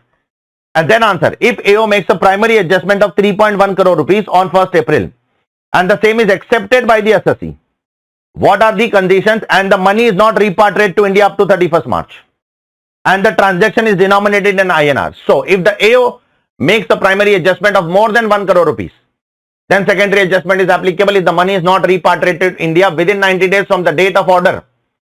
So the AO has passed the order on 1st April 2025 and if the money is not repatriated to India within 90 days from 1st April 2025, then the AO will charge secondary adjustment because the primary adjustment is more than 1 crore rupees, it is 3.1 crore. So how the primary adjustment will be charged? 3.1 crore will be considered as deemed loan multiplied by SBI's MCLR on 1st April 2025 plus 3.25%. So 12.25% will be the rate of interest. Multiplied by 365 divided by 365. Because the loan is denominated in INR, therefore you will take SBI MCLR. If the loan is denominated in foreign currency, then we will take LIBOR. LIBOR plus 3%. 6 months LIBOR plus 3%. One more option is there. You pay one-time additional tax on 3.1 crore. How much one-time additional tax on 3.1 crore? Then secondary adjustment will stop. How much is that one-time additional tax? 18% tax, 12% surcharge, 4% cess, pay that much tax and you will be relieved from what? You will be relieved from this particular secondary adjustment after that. I hope it is clear to all of you. So this is what this paper is all about. So let's go ahead with the next RTP, that is RTP November 2023. Very first question again over here is on total income only. Associates engaged in manufacturing. Let's read the last line first of all. You are supposed to compute total income and tax liability of Mr. Manav and Mr. Manav Limited has opted for 115 BAA. So accordingly, you need to answer. The profit of the Manav Limited is 180 lakhs. Again, here there is some outstanding interest of 24 lakhs. Now they are trying to discharge that outstanding interest by issuing 8% debenture, not allowed. Conversion of outstanding interest into a new loan or into a debenture or into a bond is not allowed. But if you convert that into equity share, it is allowed as a reduction, which I have told you earlier. Then there is some income tax demand of 5,80,000 that will be disallowed. Even surcharge is disallowed. Even cess is disallowed under section 40A1. Okay, 48.2, sorry, not 48.1A. 48.2, income tax including surcharge and cess is disallowed. Then there is some provision of gratuity as per actually that is disallowed under 40A7, and whatever gratuity is actually paid, which is given in the last point, that is 105 lakhs, that will be allowed as a reduction, which you can reduce from your PGPP income. Next one is very important and controversial adjustment. Lot of students have lot of doubts in that. You are incurring some expense on foreign travel of directors. They are going to open some branch in foreign country to market their product. Always remember, it will be allowed as deduction. Why? Because if you are incurring some expense on travel of directors, foreign travel of directors, and if that expense is related to existing business, then it is allowed as deduction. But if that expense is related to new business, then it will not be allowed as deduction. In this case, it is related to existing business, therefore it is allowed as deduction. I hope it is clear to all of you. Then you are purchasing some raw material of 82,000 rupees. And you are making the payment in cash, not allowed. More than 10,000 rupees in cash, not allowed. Therefore, this 82,000 will be disallowed under 40A3. Next one, you are making a payment of 11 lakh rupees to a Japanese company whose income is chargeable to tax in India. So, if a foreign non-resident or foreign company's income is chargeable to tax in India, you need to deduct TDS. Now, you have not deducted the TDS, therefore 100% expenditure will be disallowed in that case. Next, you are incurring some 4.6 lakh rupees on corporate social responsibility expense. Corporate social responsibility expenses are not allowed as per explanation 2 to 37.1. It is not allowed. Next one is a routine adjustment, 100% holding subsidiary, selling something to each other. Capital gains is exempt only if the recipient, that is the receiver, is an Indian company. Therefore, reduce from your PGPP and show as exempt under 47. Always remember, if the recipient is a foreign company, then it is taxable. It is exempt only if the recipient is what? Is an Indian company. Next one, you are giving some donation to what? Donation to a scientific research association, not allowed in 115 BAA. Now they are giving us 1.2 lakh is paid in net banking and balance is paid in cash. It doesn't matter. In 115 BAA it is not allowed only. So if it is not allowed, then it doesn't matter how it is paid. Okay. Next one, interim dividend is paid of 65 lakh rupees.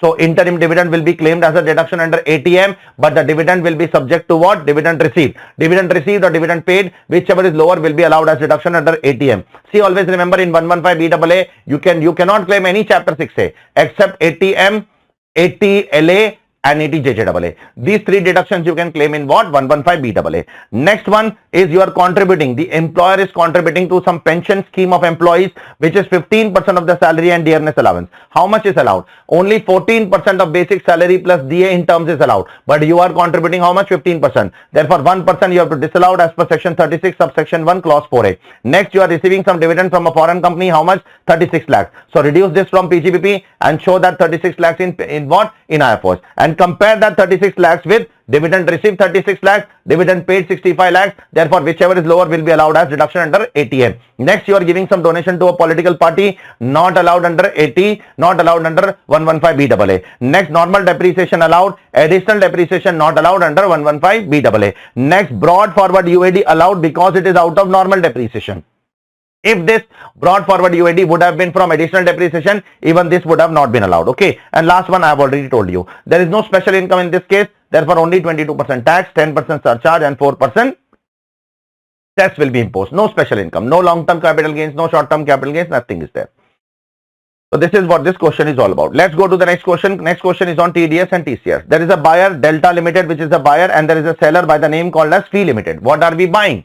We are incorporated just this year on 1st April 2025 and we are buying coal from them. Always remember, if the seller is selling coal, then generally the seller is liable to collect TCS on coal at the rate of 1%.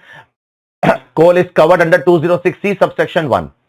So the seller should collect TCS. But there is a relaxation from collecting TCS if the buyer is a resident and the buyer gives a declaration that he will use this coal for manufacturing or power generation and not for trading. In this case, the buyer is giving a declaration that he will use this coal for manufacturing and not for trading. Therefore, the seller will not collect TCS. But in that case, the buyer is liable to deduct TDS under 194Q. But in this case, even the buyer will not be liable to deduct TDS under 194Q, because for 194Q, your last year turnover should be more than 10 crore, business turnover should be more than 10 crore, and the buyer is incorporated in the current year. Now, because the buyer is incorporated in the current year, the last year business turnover is 0. Therefore, the buyer is not liable to deduct TDS also in 194Q.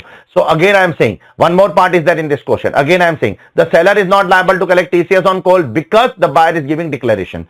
The buyer is not liable to deduct TDS because the last year business turnover is 0. Now, the last line of this question they are saying, will your answer change if the buyer is incorporated in last year? The buyer is incorporated not in the current year but in the last year, and the last year turnover is 10 crore. Still the answer will not change, because the last year, for TDS to apply under 194Q, the last year business turnover should be more than 10 crore. Even if it is exactly 10 crore in the last year, TDS under 194Q will not apply. I hope it is clear to all of you. See how they are exactly asking the questions on margin. Exact 10 crore, if it is last year business turnover, 194Q is not applicable. Even in that case, 194Q is not applicable. Next one, let's go ahead with the next question. Sigma is a manufacturer of car and they are selling some car to car dealers. Always remember, if a manufacturer sell car to car dealer, then provisions of 2061F is not applicable. Very clearly written in the law that if a manufacturer is selling to dealer, the 2061F provisions of collection of TCS not applicable. But in that case, the buyer will be liable to deduct TDS under 194Q if the buyer's last year business turnover is more than 10 crore and the buyer purchases car of more than 50 lakh rupees. So in this case, who is the buyer? The buyer is Epsilon and Omega. Now, Epsilon's last year turnover is 14 crore. Therefore, Epsilon will be liable to deduct TDS of what? Epsilon's last year turnover is 14 crore and Epsilon is buying cars of how much? 120 lakh. Therefore, on 70 lakh rupees, Epsilon will deduct TDS at the rate of 0.1%. But Omega's last year turnover is only 9 crore. Therefore, Omega will not be liable to deduct TDS also. So, in case of Omega, neither TCS nor TDS will apply. But in case of Epsilon, TDS will be applicable on Epsilon. TCS will not be applicable because the cars are sold by manufacturer to dealers. I hope it is clear to all of you. Third question is a very simple question which I have told you in the class of British Airways Supreme Court judgment is there, Royal Dutch Airlines Supreme Court judgment is there, Singapore Airlines Supreme Court judgment which we have done in section 194H. See, the agents, air travel agents gets two type of commission. One is called a standard commission, which is a percentage, which is percentage of the price, which is this. Sorry, percentage. Sorry, just a second. So there are two types of commission which are earned by the air travel agents. One is a standard commission, one is a supplementary commission. Sir, what is a standard commission? Standard commission is a commission which is a percentage of the price which is decided by ITA. International Air Transport Association, they will decide. Some percentage of that will be considered as a commission. Second is the difference between the price which is decided by the airline company and the price at which the tickets are sold. Suppose the airline company said that you should sell at 60,000. Now the air travel agent is selling for 70,000. So the 10,000 is the commission, supplementary commission. So the question over here is whether TDS under 194H will be applicable on both supplementary commission as well as the normal commission. Supplementary commission as well as the standard commission, and the answer is yes. The Supreme Court in the case of Singapore Airlines, KLM Royal Dutch Airlines and British Airways PLC has held that the TDS under 194H will be applicable on standard commission as well as on the supplementary commission. So this is what this case law is all about. Next one, very simple question. Sir, what is there in the next question? For AY 22-23, you are filing your original return on 28th December and for declaring total income of 12 lakhs. And for AY 23-24, you are declaring a loss of 5 lakhs. They are filing the return on 30th October 2023. Now, for this second year, you want to file updated return. You already have a loss. Now you want to file an updated return by declaring income of 7 lakh. Can you file an updated return on 30th November? The answer is yes. If you have a loss of 5 lakh rupees, now you want to convert that loss into income of 7 lakh rupees, updated return can be filed. Now, by when it can be filed? If it is filed within 12 months from the end of relevant year, you have to pay 25% additional tax. After 12 months up to 24 months, 50% additional tax. After 24 months up to 36 months, 60% additional tax, Finance Act 2025 amendment. And after 24 months, after 36 months but up to 48 months, 70% additional tax, again Finance Act 2025 amendment. Therefore, in this case, because your loss is converting to income, you can file updated return. Secondly, You can file updated return when? Up to 30th November if you are filing, it means you are filing within 12 months from the end of relevant device. Therefore, you are liable for 25% additional tax. 25% additional tax you have to pay. Now, second question in this, what is the time limit for completing assessment? See, in first case, normal return is filed. In second case, updated return is filed. So, when a normal return is filed, the time limit to complete assessment is 12 months from the end of relevant device. The relevant device 22-23, 12 months from the end of 22-23 is 31st March 2024. But when an updated return is filed, it is not 12 months from the end of relevant device. Then it is 12 months from the end of the financial year in which the updated return is furnished. So the updated return is furnished on 31st of October 2023. 12 months from the end of 23-24. 12 months from the end of 23-24 will come to 31st March 2000. 12 months from the end of 30th November 2024, 12 months from the end of 24-25 will come to 31st March 2026. So in this case, the updated return will be filed till 31st March 2026. I hope it is clear to all of you. Let's go to question number 5 now. There is a search in the premise of Mr. Ajay and 160 lakhs undisclosed income is found in the search. Now, Mr. Ajay wants to set off some losses of earlier years of 90 lakhs and UAD of 30 lakhs against this income of search. Can he set off? The answer is no. Against the income which is found in search and seizure, no losses or UAD can be set off against that income. Therefore, this loss is not allowed to Mr. What? Mr. Ajay. I hope it is clear to all of you. Next question is a very simple question on DTAA. Let's try to understand this. There is an assessee aged 45 years, resident of India. Which regime we are following? We are following the old regime. First, he is earning some basic salary of 62,000 rupees per month multiplied by 12. On that 50,000 standard deduction will be allowed. Then dearness allowance 10%. Then royalty income is there from country M in literary book. For literary book, therefore they are eligible for 80 QQB also. Royalty you can show under PGBP or IFRS. ICI has shown under IFRS. You can show under PGBP also. It's okay. 9,80,000 is the gross royalty. 98,000 is the expense, and 3 lakh rupees will be allowed as deduction under 80 QQB. Be careful. Then you are earning some rental income from country N. Then you can claim 30% standard deduction on that. Then you are earning some dividend of 2,20,000 rupees. You can show that under IFRS. Then you are purchasing some residential house property in Bhopal of 23 lakh rupees. On that 1% stamp duty you have paid. Always remember, whatever stamp duty you pay, 1% will come to 23,000 over here. That can be claimed as deduction under 80C. 80C will allow that as a deduction. I hope it is clear to all of you. Then 26,000 rupees you have paid health premium for yourself, and 50,000 you have paid health premium for your non-resident what? Non-resident father. So therefore 26,000 you will get for 25,000 you will get for yourself, because you are not a senior citizen, you are just 45-year-old. Therefore you will get 25,000 for yourself, and for your father also you will get only 25,000 only, even though your father is senior citizen but your father is non-resident.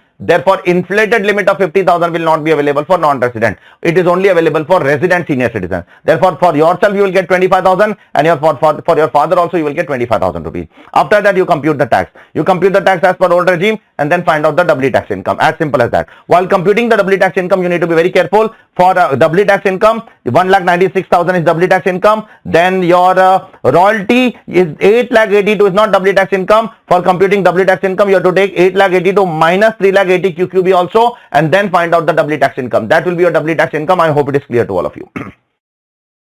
Question number 7. Very simple question, nothing great, but a good question. There is a foreign company from Germany who has opened a branch in India for sale of LED. Now they are selling some goods from the branch in India, and some goods they are selling directly from outside India. So the officer wants, which has nothing to do with Indian branch. Some goods they are selling from branch in India, some goods they are directly selling from Germany in India, which has nothing to do with Indian branch.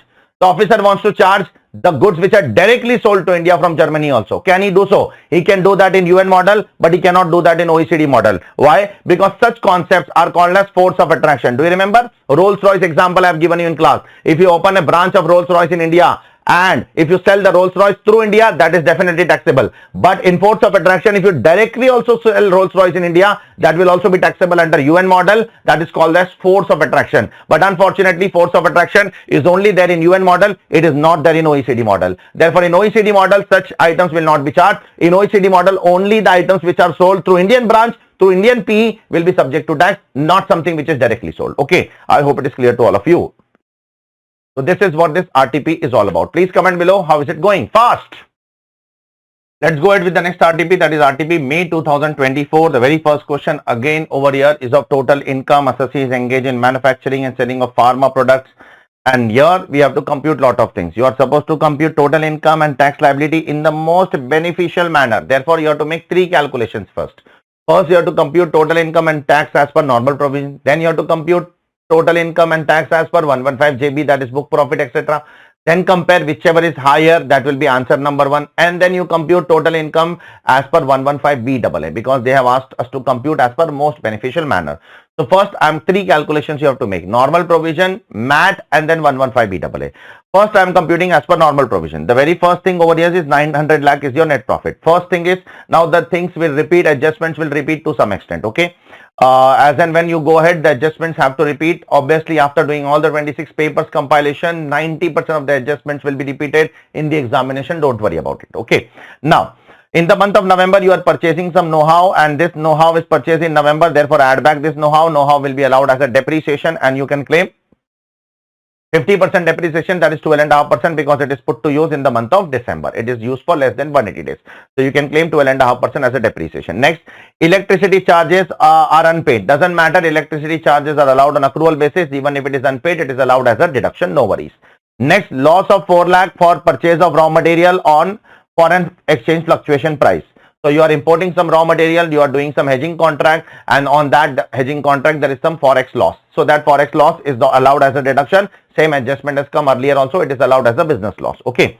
Next, depreciation as per books of accounts will be added back. Then loss of 2 lakh for purchase of imported machinery. Again there is a forex loss. So now 43A will apply. What will you do? Same adjustment, again repeating.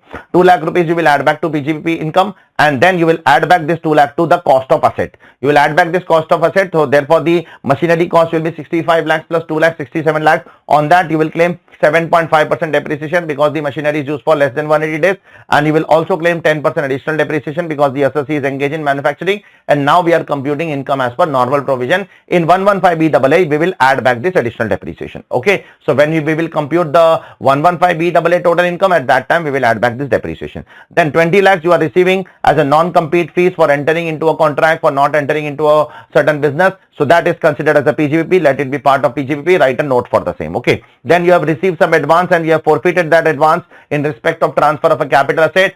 If that advance is forfeited on or after 1st April 2014, then it is considered as IFOS. Therefore, reduce from here and show under IFOS. Then there is some profit on sale of unlisted shares, 15 lakh rupees, reduce from here, show under capital gains. Those unlisted shares were acquired in 2022. Now you are selling in 2026. Therefore, it is long-term capital gains. On this, you will be liable for 12.5% tax because it is unlisted shares.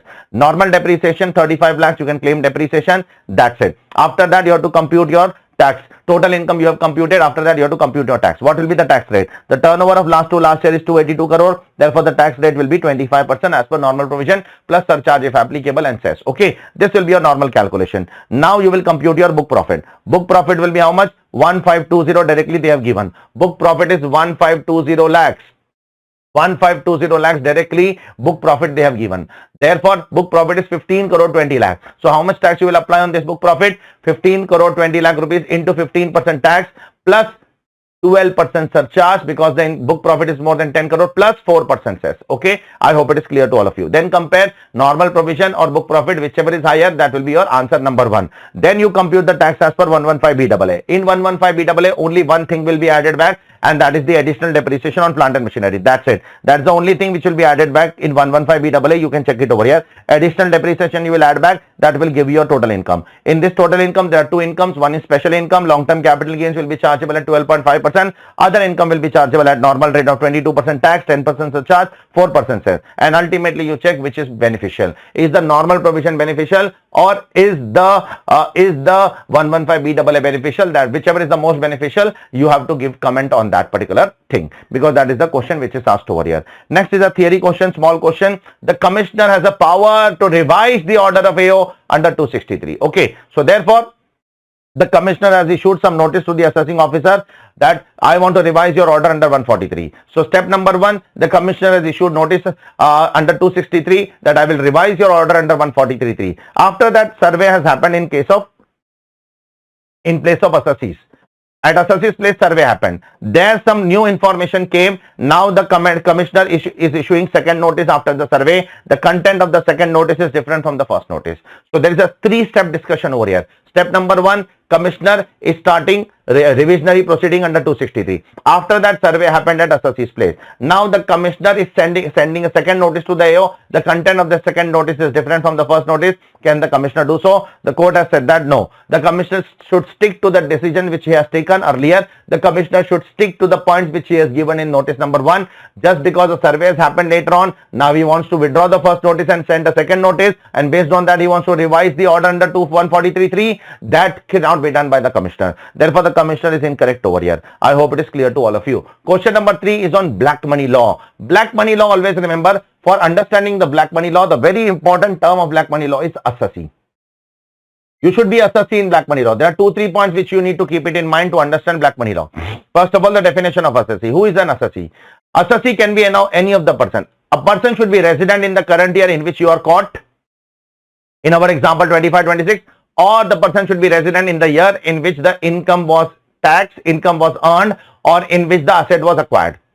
You should be resident in either of the 2 years. You should be resident either today when you are caught, or you should be resident in the year in which you have earned the income or in which you have purchased the asset. If you are non-resident in both the years, then you cannot be called an assessee. Then you cannot be subject to black money law. You should be resident either today or in earlier years. Further, one more thing you need to keep it in mind with respect to black money law is that in black money law, 2 things are charged. One is foreign income, one is foreign asset. Foreign income will be charged to the year to which it pertains, but the foreign asset will be charged in the year in which it is found. So if the AO has found foreign income today and foreign asset today, foreign asset will be charged today, but foreign income will be charged in the respective year. So therefore, the black money law came in 2015-16. So if the foreign income is pertaining to earlier than 2015-16, then black money law cannot be charged. But if the foreign asset is pertaining to earlier than 2015-16, still the foreign asset can be charged, because foreign asset is not charged to respective year. Foreign asset is charged in the current year. These are the few basic things that you need to keep it in mind. Now, Mr. Rohit is an Indian citizen. He came to India in March 2014 and then he left India in March 21. Therefore, from 2014-15 to 2020-21, he was resident. Now, in the current year 25-26, he is not resident. But from 14-15 to 2021, he was resident. Now, between this period, he has purchased some shares in December 2013. December 2013 means 13-14. Was he resident in that year? No. In December 13, he was not resident. Even today, he is not resident. Therefore, he cannot be called an assessee. We cannot charge him on this particular asset. Because in 13-14 also he was non-resident, today also he is non-resident. We cannot charge this asset. Second, he has purchased some apartment in London in 2015. So in 2015, that is 15-16, he was resident, and even today he is non-resident, it doesn't matter. But in the year in which he has purchased the apartment, that time he was resident, therefore you can charge this for an asset. Third, in 21-22, he has some manufacturing factory in Malaysia for establishing leather goods. This also cannot be charged because he was not resident in 21-22. He was resident till 2021. He was resident in 2021. He was not resident in 21-22. So in 21-22 also he was not resident. Today also he is not resident. Therefore, you cannot charge his income. Next, he has also earned some commission from 2014 to 2021. So commission income is chargeable in the year to which it pertains. But 14-15 you cannot charge because 14-15 black money law was not there only. Yes. Commission income from 15-16 till 21-22 you can charge. From 15-16 to 21-22 you can charge the commission income because the income is chargeable in the year to which it pertains, and if the year pertains is prior to 15-16, then black money law cannot be charged. But if the asset pertains is prior to 15-16, black money law can be charged because asset is charged in the current year. I hope it is clear to all of you. So this is what this question is all about. Now question number 4, a DTAA question. Very good DTAA question. Very good. Lot of small informations are there in this question. Be very careful. First of all, you are supposed to compute total income and tax liability of Mr. Mahesh as per new regime 115 BSc. Let's see what all things are there over here. First of all, Mahesh is 50 years old. New regime you are following. Salary 23 lakhs before standard deduction. So claim standard deduction 75,000. First of all, write salary. Next, self-occupied property. Self-occupied property, interest not allowed in 115 BAA. 115 BSc it is not allowed. In new regime, self-occupied interest is not allowed. Then, fixed deposit interest you can claim under IFRS.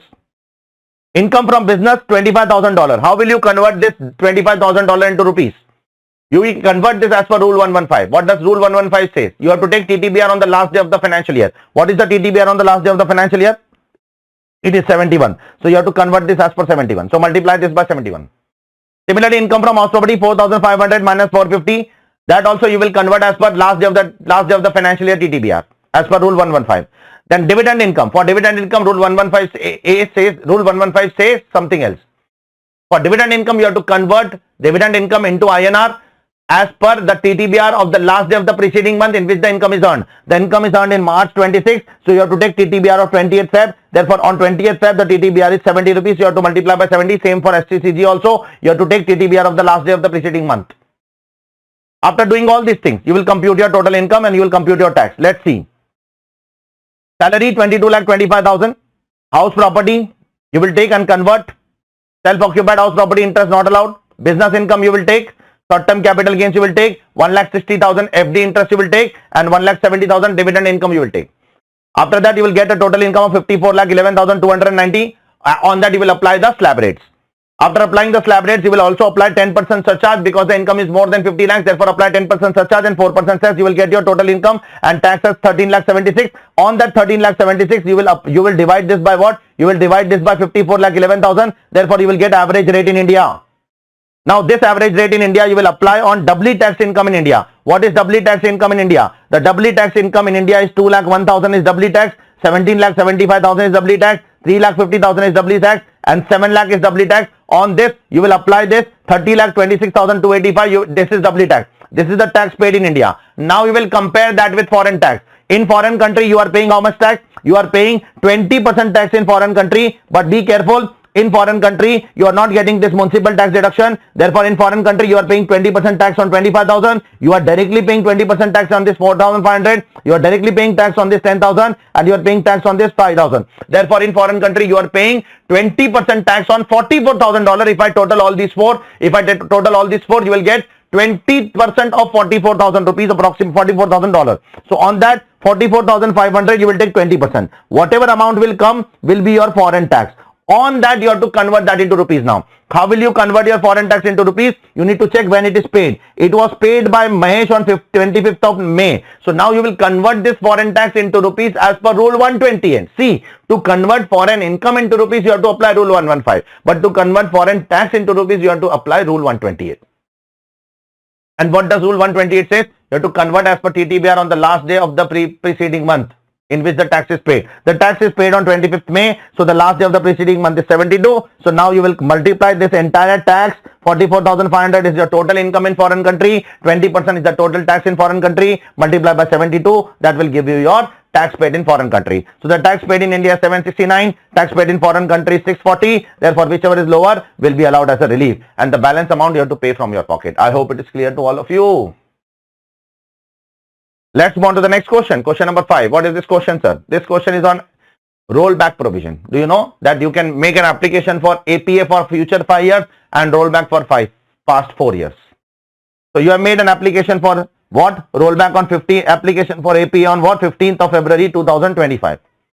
So on 15th of February 2025, you are making an application which was signed on 5th of May 2025. Now you have been asked a question that can you roll back the agreement for the past years? So for first year 2020-21 you cannot roll back because you can roll back only for 4 years and 2020-21 is beyond 4 years. Even for 21-22 you cannot roll back because you can roll back only for 4 years, not beyond 4 years. Yes, for 22-23 you can definitely roll back. There is no dispute and assessment have been completed. Even if the assessment has been completed, you can roll back. There is no condition that if the assessment is completed you cannot roll back. There is no condition like that. Now the next one, in next year 23-24 the TPO has enhanced your income by 500 lakhs. See, one of the conditions that you cannot roll back is if your income falls below what the income declared in the ROI. So whatever is the income declared in ROI, because of rollback your income cannot go below that. So if I have told you in the class also, suppose in your ROI the income is 100 lakhs and if the TPO increases to 120 lakhs and after rollback it becomes 90 lakhs, then you cannot go for rollback. Your rollback cannot reduce your income below ROI. But yes, if you accept that I am ready to declare 100 lakhs as my income, then you can roll back. In this case also, the TPO has increased by 500 lakhs. The income can reduce below 500 lakhs also, but it should not reduce below what? The income which is declared in the ROI for AY 23-24. Similarly, for 24-25, can I go for rollback? Let's check what has happened. The matter has been to tribunal. The matter has been to tribunal for 24-25 and tribunal has set aside the case for fresh consideration by the AO. Yes, you can go. Remember, if the tribunal has already passed an order discharging the matter at its end by confirming the order, by annulling the order or by modifying the order, then you cannot go for rollback. If the tribunal has closed the matter, then you cannot go for rollback. But if the tribunal has remanded back the case to AO, then you can definitely go for rollback in this case also. And for last year, you cannot go for rollback because you have filed the return late. One of the conditions for going rollback is you should file the return on time. If you file the return late for earlier years under 139(4), then you cannot go for rollback. I hope it is clear to all of you. So this is what this question is all about. And this is what this RTP is all about. Let's move on to next RTP, RTP November 2024. Now what is given in this RTP? Again, a total income question has to be computed in the most optimum income tax liability. Again, you have to compute as per normal provision, then as per MAT and then as per 115BAA, just like the previous RTP. Okay. So let's start with the question. The very first item which is given over here, associate is engaging manufacturing of pharma product. This is very important line. The pharma product is very important line. Some adjustments are related to pharma over here, which is given in this question.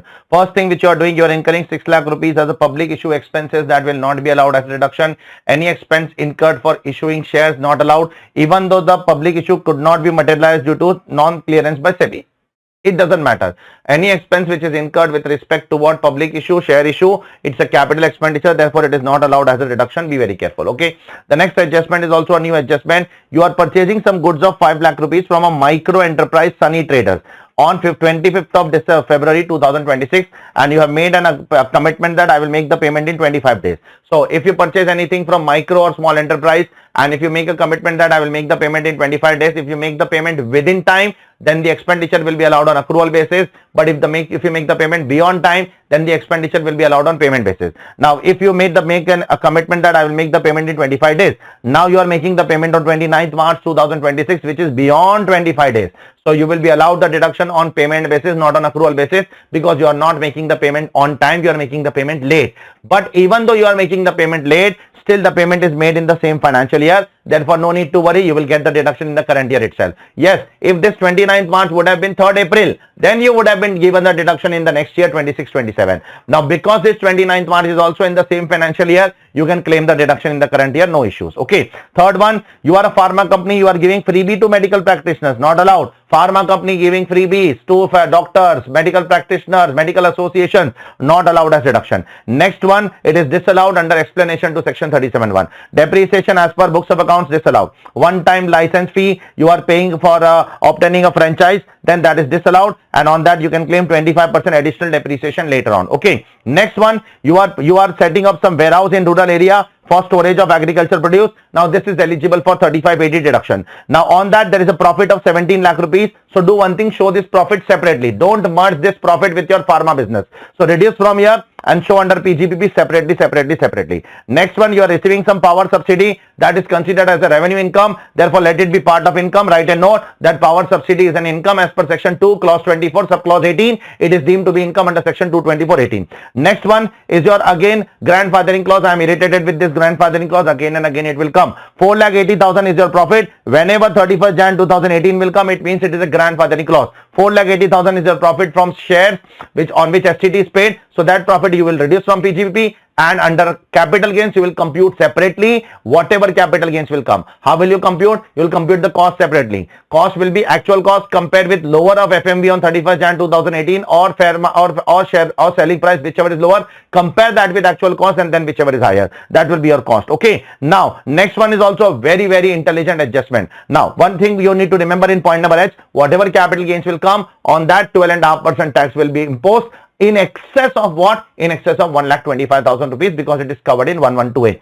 Next, you have taken a loan from Punjab National Bank of 8 lakh rupees. Now that loan is taken for working capital requirement, and that loan is waived off by the bank. In that there are two parts.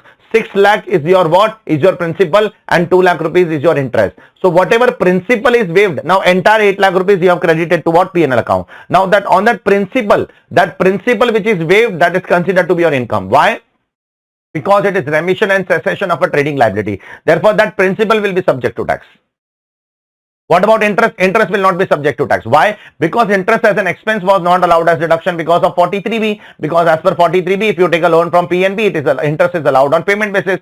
Because the interest was disallowed earlier, therefore again on waiver of interest, it cannot be subject to tax. Therefore, reduce interest what? From your PGBP income, and let principal be part of your income. Principal will be subject to tax. Next one is you are employing 50 employees in the financial year 25-26 on a regular basis. They participate in the recognized provident fund. Then emolument is also less than 25,000 rupees. You are employing them for also more than 240 days. Therefore, you will be eligible for what? You are also making the payment by account paycheck. Therefore, you will be eligible for 80 JJAA year. 50 employees into 23,000 into 9 months, because from July into 30%, 80 JJAA deduction will be available. Next, for warehouse of agriculture, for warehouse of sugar, you have invested 40 lakh rupees. Out of that, 25 lakh is land. Therefore, 15 lakh rupees will be allowed as deduction under 35AD.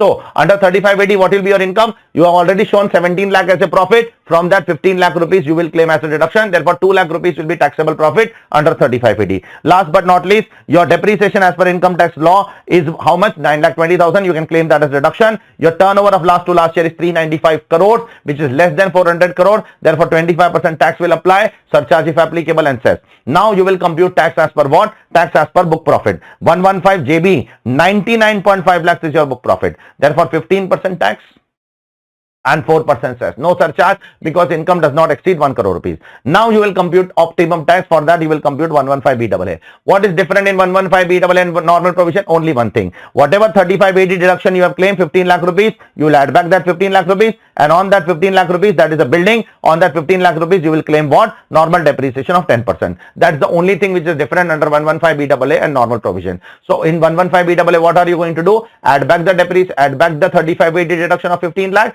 and on that you will claim your normal depreciation of building of 10%. Okay. After that, you apply on special income, you apply special rate. On normal income, you apply 22% tax, 10% surcharge, 4% cess, and whichever is more beneficial, go for that. If normal provision is beneficial, go for that. If 115BAA is beneficial, go for that. Whichever you are comfortable, you go for that. Okay. I hope it is clear to all of you. Now, question number 2. Question number 2 is one of the best questions that I have come across till now. I am not saying in the entire 26 paper. There are much better questions which will come later on. But question number 2 is one of the best questions that we have come across so far. It's a question on partnership firm XYZ and company. There are 3 partners, A, B, C, who are working partner, and there is 1 non-working partner. So total there are 4 partners, and their details are given, and you are supposed to compute two answers. First, the firm do not want to get its books of accounts audited. Advise the firm on its total income. Firm does not want to get the books of accounts audited. You want to compute the total income of the firm. How will you compute the total income of the firm? See, audit is not required. They don't want to do audit. Now, the turnover of the firm is 2 crore 80 lakhs. Be careful. Can the firm go for 44AD? Yes, they can go. Generally, if your turnover is more than 2 crore but up to 3 crore, you can go for 44AD only if your cash receipt is up to 5% of your total turnover. So, if your cash receipt is up to 5% of your total turnover, you can go for 44AD. Let's check the cash receipt and the total turnover. If it is within 5% range, they can go for 44AD, and if they can go for 44AD, there is no audit required. So therefore, what is the cash receipt? The cash receipt is 2 lakh over here. 2 lakh is cash receipt, and this 10,50,000 is also cash receipt. This is cash receipt directly, point number 3. And point number 4, receipt by way of a check other than account paycheck. If you receive by other than account paycheck, that is also considered as cash only for the purpose of 44AD. Go and check. It is written in 44AD. Any amount received other than account paycheck will be considered as cash. So total cash receipt is 12.5 lakhs. And what is your total turnover? 280 lakhs. This is 4.46%. Therefore, you are well within the range of 5%. Therefore, you can go for 44AD. Therefore, audit not required. Now, compute income as per 44AD. On cash portion, 8% deemed income, and on other than cash portion, 6% deemed income. From that, you can claim brought forward business losses. In 44AD, you cannot claim any deductions from 28 to 44, but you can definitely claim losses. Therefore, from this amount of 44AD income, you cannot claim remuneration interest paid to partners. That is not allowed. 40B is not allowed from 44AD. But yes, business losses are allowed from 44AD. After that, you have to show one thing extra, that is capital gains. 57 lakh is the sale of land, and 12 lakh is the acquisition of the land, cost of acquisition, which has been purchased 5 years back. Indexation not available after 23rd July 2024. Therefore, 57 lakhs minus 12 lakhs, 45 lakhs will be your capital gains, and this 45 lakhs is your capital gains, and this is your PGBP income. This is your part 1. Check it, please. This is your PGBP income. From that, 75,000 business loss is set off, and 45,000 rupees capital gains. From that, GTI will come. Okay, this is your part 1. Now part 2, very intelligent. Again, compute total income. Assuming that instead of 2 lakh received from firm, 4 lakh is received by check other than account paycheck. Let's assume that this is not 2 lakh, this is 4 lakh. So now if this is not 2 lakh, this is 4 lakh, therefore total cash receipt is 14.4 lakhs. So if the total cash receipt is 14.4 lakh, now if you do 14.4 lakh divided by 280, it is going beyond 5%. Now because it is going beyond 5%, now you cannot claim 4480. 4480 cannot be claimed. Now you have to compute total income as per the normal provision. You have to compute total income as per the normal provision. So start computing total income as per normal provision. The net profit is 8,65,000 after debiting and crediting the following items. The first item that you are going to add back, net profit 8,65,000. Now 4480 not available because your cash receipt is more than 5%. So 8,65,000 is your net profit. Interest 15% not allowed. Add 3% back first. Item number 1 to add back is interest. Then 60,000 remuneration you are paying to all the partners. So there are 4 partners, to all of them you are paying remuneration. Add back entire remuneration. 60,000 into 4 partners into 12 months. Add back the entire remuneration. Then what else to add back, sir? Third item, you have to reduce the profit. Profit you have credited to P&L. Capital gains you have credited to P&L. So reduce that 45 lakhs from P&L account. Then sir, one more item. You are making some payment of 12,000 rupees cash payment to a clerk which is debited to P&L. Rest all does not exceed 10,000, but clerk payment is exceeding 10,000. So 12,000 into 12 will come to 1,44,000. So 4 adjustments you are supposed to make. Which 4 adjustments? The interest you have to add back 3%. Remuneration you have to add back all 4 partners. Clerk salary you have to add back 144, and then you have to reduce your capital gains of 45 lakhs. After that, there is a book loss. There is a book loss. So if there is a book loss, not book profit, then how much remuneration you can claim as a deduction? Maximum 3 lakh rupees, not more than that. So your maximum limit is 3 lakh, but your actual remuneration is 21 lakh 60,000. How, sir? For 3 working partners, 60,000 into 12 into 3 working partner, actual remuneration 21 lakh. But in case of loss, you cannot claim more than 3 lakh. Therefore, 3 lakh you can claim as a loss. Therefore, ultimately your business loss will come to 881. Already 581 is your loss and 3 lakh more loss because of the remuneration. 881 is your loss. Now you can set off this loss against your capital gains income. Yes, you can set off. PGBP loss can set off against capital gains income, but capital gain loss cannot set off against PGBP income. PGBP loss you can definitely set off against capital gains income. Sir, what about last year 75,000 loss? That you cannot set off against capital. That you cannot set off against capital gains income, because last year business loss can set off only against current year business income. But current year business loss can set off against any other loss, any other income except salary. Last year business loss cannot be set off against current year capital gains income. Last year business loss can set off only against current year's PGBP income. And in current year there is no PGBP, there is already a loss. Therefore that 75,000 you have to carry forward. I hope it is clear to all of you. Question number 3 is a very simple case law question. There is a telecom company and you are a distributor. And I am giving you SIM card, I am giving you recharge coupons, and I am selling you SIM card and recharge coupon. There is no principal-agent relationship. There is a principal-principal relationship. So if there is a principal-principal relationship, 194H will not apply. If there is a principal-agent relationship, then 194H will apply. That is what it is mentioned in this particular question. Check it, please. Question number 4. Again, a very simple question. The assessing officer is doing a survey in the night at 9:30 p.m. in a sports complex. The sports complex is open between 5 a.m. to 10 p.m. So the first question is, can he enter in the night? See, there is a provision in the survey section in 133A that the assessing officer can enter for survey provided he has taken an approval from higher authority like Principal Director General, Principal Chief Commissioner and Commissioner. Let's assume that he has taken the approval. The question does not specify about approval. Let's assume that he has taken an approval. And approval is not a concern. Now let's talk about the timing. Can he enter after sunset? There is a provision in survey section that the officer can enter only after sunrise but before sunset. But there is further a provision that if the business hours is in night, then he can enter in the night also. What is the business hours? The business hours is from 5 a.m. to 10 p.m. and he is exactly entering half an hour before the business hours end. Therefore, he can enter. There is nothing wrong in that. Second thing, can he after entering take away books of accounts and cash? Books of accounts and cash. So there are 2 things which he wants to take away. One is cash, one is books of account. Let me talk about cash. Cash he cannot take away. In case of survey, he cannot take away cash under any circumstance. Yes, for books of account, he can take away the books of account for as much time as he wants For as much time as he wants, he can take the books of account. But if he wants to take the books of account for more than 15 days, excluding holidays, then he has to take approval from higher authority. Cash he cannot take. Books of accounts he can take up to 15 days. No worry, beyond 15 days he can take an approval and take beyond 15 days also. Okay. Next question, question number 5. A very simple question. Penalty. There is an investment fund under 9A. Sir, what is investment fund? We have done in the chapter on non-resident taxation. Then hopeless section is there. There is an investment fund outside India. There is a fund manager in India. They have to fulfill 17 conditions. 13 conditions should be fulfilled by the fund. 4 condition has to be fulfilled by the manager. Then the income of the investment fund will be not subject to tax. So who will check whether these conditions are fulfilled or not? For that purpose, investment fund has to file a statement in form 3CK within 90 days from the end of the financial year. So they have to file a statement in form 3CK by 29th of June 2026. If they don't file a statement under form 3CK, then they will be liable for penalty of 5 lakh rupees under 271 FAB. That is what it is mentioned over here. So what is the penalty for not filing the statement within 90 days? It is 5 lakh rupees under 271 FAB. I hope it is clear. Second question over here is also very simple. There is a caterer who is receiving 1 lakh in cash and 9 lakh account pay check, so no issues. Because you are receiving only 1 lakh in cash, if you receive 2 lakh or more in cash, then the provision of 269 ST will apply, 271 D apply. Because here you are receiving only 1 lakh in cash and 9 lakh by account pay check, no penalty will be imposed under 271 DA in your hands and no 269 ST will attract in your case. I hope it is clear to all of you. Question number 6, very dangerous question. Very dangerous question. This is the best question on DTAA across the book. Best.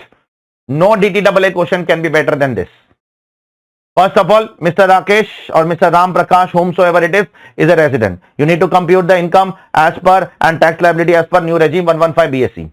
And Mr. Rakesh and Mr. Ram Prakash, whomsoever it is, he is earning income from 3 countries, country X, country Y and India.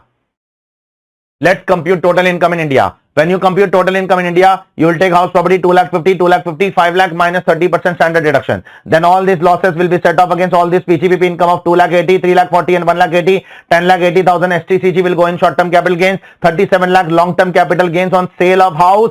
And to save that long-term capital gains, you have purchased another house within 1 year, that within 2 years in the name of your spouse, joint name with your spouse. Can you purchase a new house in the name of your spouse? Yes, why not? The Delhi High Court in the case of Kamal Wahal has held that you can purchase another house, another residential house in the name of your wife. Your wife is not a stranger. You can purchase. So far as the consideration is invested by the SSC, you can claim. Then 3,40,000 agriculture income will be taxable in India. Foreign agriculture income is not exempt. Indian agriculture income is exempt. 1,80,000 agriculture income from country Y is also taxable. Yes, 5,20,000 agriculture income will not be taxable in India. So everything will come in the total income except this Indian agriculture income. Everything will come in the income. And from gross to from rental income, you will claim 30% standard deduction. I hope it is clear to all of you. After doing all this thing, you will get your total income. Total income 37 lakh. Now you have to compute tax. How will you compute tax? Don't compute tax directly on 37 lakhs. You are gone. There is an agriculture income. You have to apply partial integration. Step number 1, compute tax on 37 lakh plus agriculture income. So compute tax on what? 42.2 lakhs. Step number 1, compute tax on agriculture income and total incomes. Compute tax on 42.2 lakhs. Now while computing the tax on 42.2 lakhs, be very careful. Out of this 42.2 lakhs, 12 lakhs is long-term capital gains. Therefore on long-term capital gains, compute 12.5% and on other income, compute as per slab rates. That is your step number 1. Step number 2, compute tax on agriculture income plus basic exemption limit. Agriculture income is 5.2 lakhs, basic exemption limit is 4 lakhs. Now compute tax on 9.2 lakhs. This is your step number 2. Now step number 1 and 2, difference, take the difference between step number 1 and 2. Step number 1 minus step number 2 will be your ultimate tax. On that apply cess. No surcharge because the total income is less than 50 lakhs. Apply cess and then you will get your tax. And then you will divide this by 37 lakhs and therefore you will get your average rate in India. The average rate in India is 16.98. Now compare this average rate in India with foreign average rate. Now in country Y the average rate is 27%. But in country X the average rate is not given. They have given the slab rate. So for country X we need to first of all find out the average rate.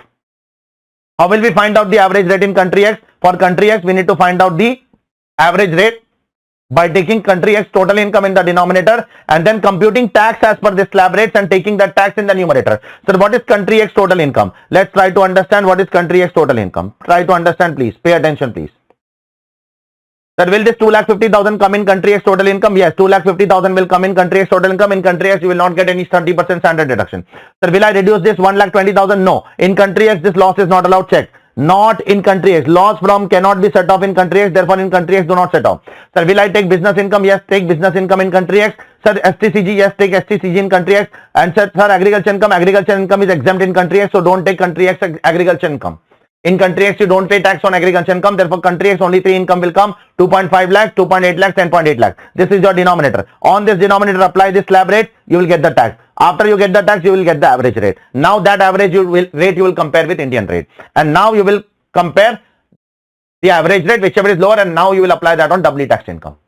Sir, what is doubly tax income in case of country X? In case of country X, doubly tax income is not 2,50,000, it is 2,50,000 minus 30%. Then, in case of country X, doubly tax income is this 2,80,000, this 10,80,000, this is not doubly tax income, and this 1,20,000 rupees you have to reduce, because on that 1,20,000 you are not paying tax in India. Similarly, doubly tax income you have compute in the same manner the way you have been computing earlier also.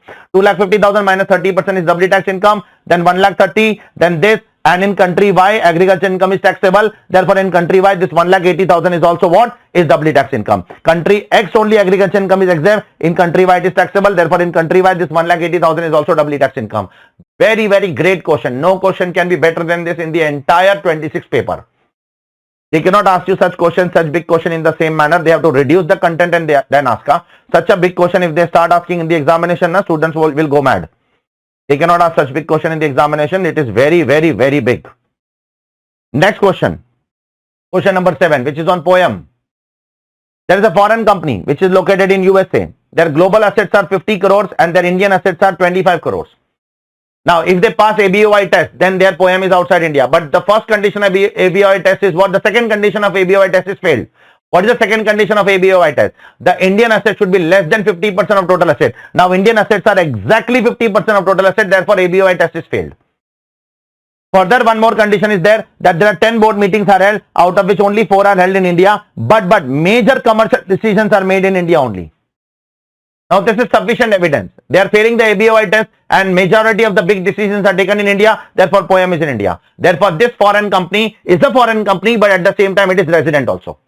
It is a foreign company as well as it is a resident. Now I am making a professional fees payment to this foreign company. I am making, say, 10 lakh rupees professional fees payment to this foreign company, which is a foreign company as well as resident. So now I will deduct TDS as per what? 194J or 195? Because in 194J it is written, if you make the payment to resident, then you should deduct TDS. Yes, this is a resident company. Then 195 it is written. If you make a payment to foreign company, you should deduct TDS. Yes, it is a foreign company also. So if there is a clash between resident and foreign company, for the purpose of TDS, what should I consider? So the CBDT has given a circular that if there is a clash between 194J and 195, if there is a clash between resident and foreign company, for the purpose of TDS, consider this as a foreign company and tell them to fulfill all the related requirements also, like you have to deduct TDS as per 195 and also you have to fill form 15CA, 15CB, all the related formalities also you have to fulfill. I hope it is clear to all of you. Next question.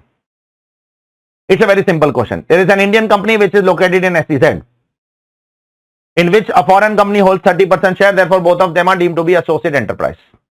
Now you have to compute the arm's length price in 3 different transactions.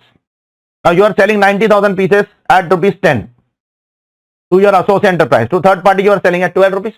So to associate enterprise you are selling at lower price. To third party you are selling at higher price. Therefore how much higher? $2 higher. So 90,000 pieces into $2 into 85 rupees. That will be your addition in the arm's length price. Second, you are paying some guarantee fee of 15,000 rupees to associate enterprise. To third party you are paying only 12,000. Therefore 3,000 extra you are paying. So $3,000 into 85 rupees will be your increase in arm's length price. Third one, you are taking some details of potential customers and you are paying 18,000 rupees to your associate enterprise. To third party you are paying only $16,000. So $2,000 extra you are paying to your associate enterprise. Therefore that $2,000 will be added to your arm's length price. $2,000 into 85 rupees will be added back. So these are the adjustments which will be made as per point number 1.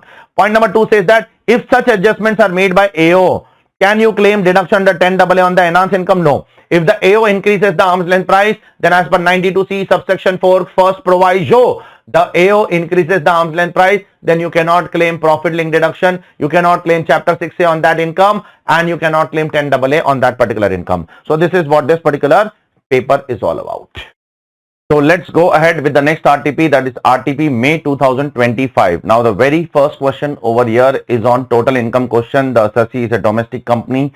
The profit of the assessee is how much? The profit of the assessee is 1 crore 7 lakh rupees. Now, I have already told you that whenever a question on total income comes, you need to always see the last line, what they are exactly asking. So they are asking us to compute the total income and tax liability as per 115BAA. So as per 115BAA, you are supposed to compute the total income as well as the tax liability. So let's start computing the total income and tax liability as per 115BAA. The profit is 1 crore 7 lakh. The very first thing which is given over here is the credit to the PNL, and then they have given the debit to the PNL. Let's talk about the credit to the PNL first. The first item which is credited to the PNL is rent received from vacant land. Always remember, when you receive any rent from a vacant land, that goes under IFOS. It is not income from house property. If you want to classify an income as an income from house property, there has to be a building or land upper tenant to the building. A vacant land will go under income from other source. Therefore, reduce from here and show under what? Show under income from other source. I hope it is clear to all of you. Second one, you are earning some rent from commercial property of 5,30,000. The tenant has deducted 10% TDS. Okay. So now this rent will go under income from house property because this is from building. This is from a commercial property. You will reduce this rent from here and you will show this rent under income from house property. From that, you will claim 30% standard deduction. Now the question will come to some of your mind that whether we get deduction of 30% standard deduction in 115BAA. The answer is yes.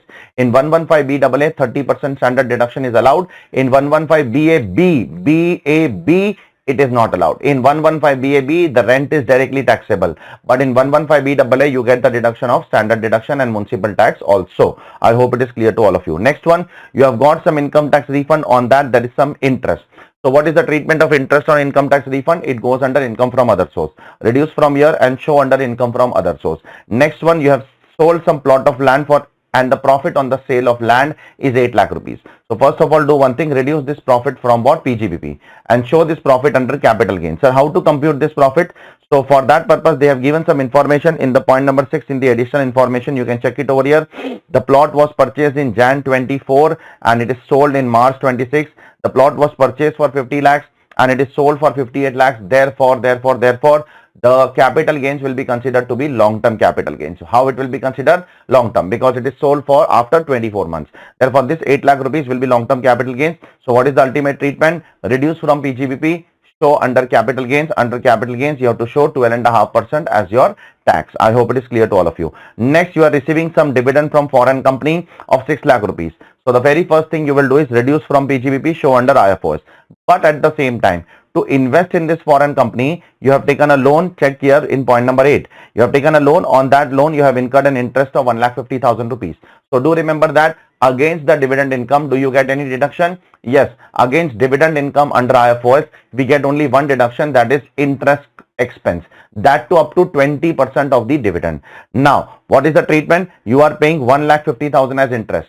Okay, but your dividend is only how much? 6 lakh rupees. What is 20% of 6 lakhs? You will get only 20% of 6 lakh as deduction from IFOS. That is 1,20,000 rupees you can claim. So what is the treatment? Add back 1,50,000 in PGBP and in IFOS claim 1,20,000 as deduction, because only 20% will be allowed as deduction. Again, I am saying this 1,50,000 add back in PGBP and claim 1,20,000 as deduction under IFOS from 6 lakh rupees. Therefore, your net dividend will be how much? The net dividend will be 4.8 lakh rupees. I hope it is clear to all of you. Next one is depreciation.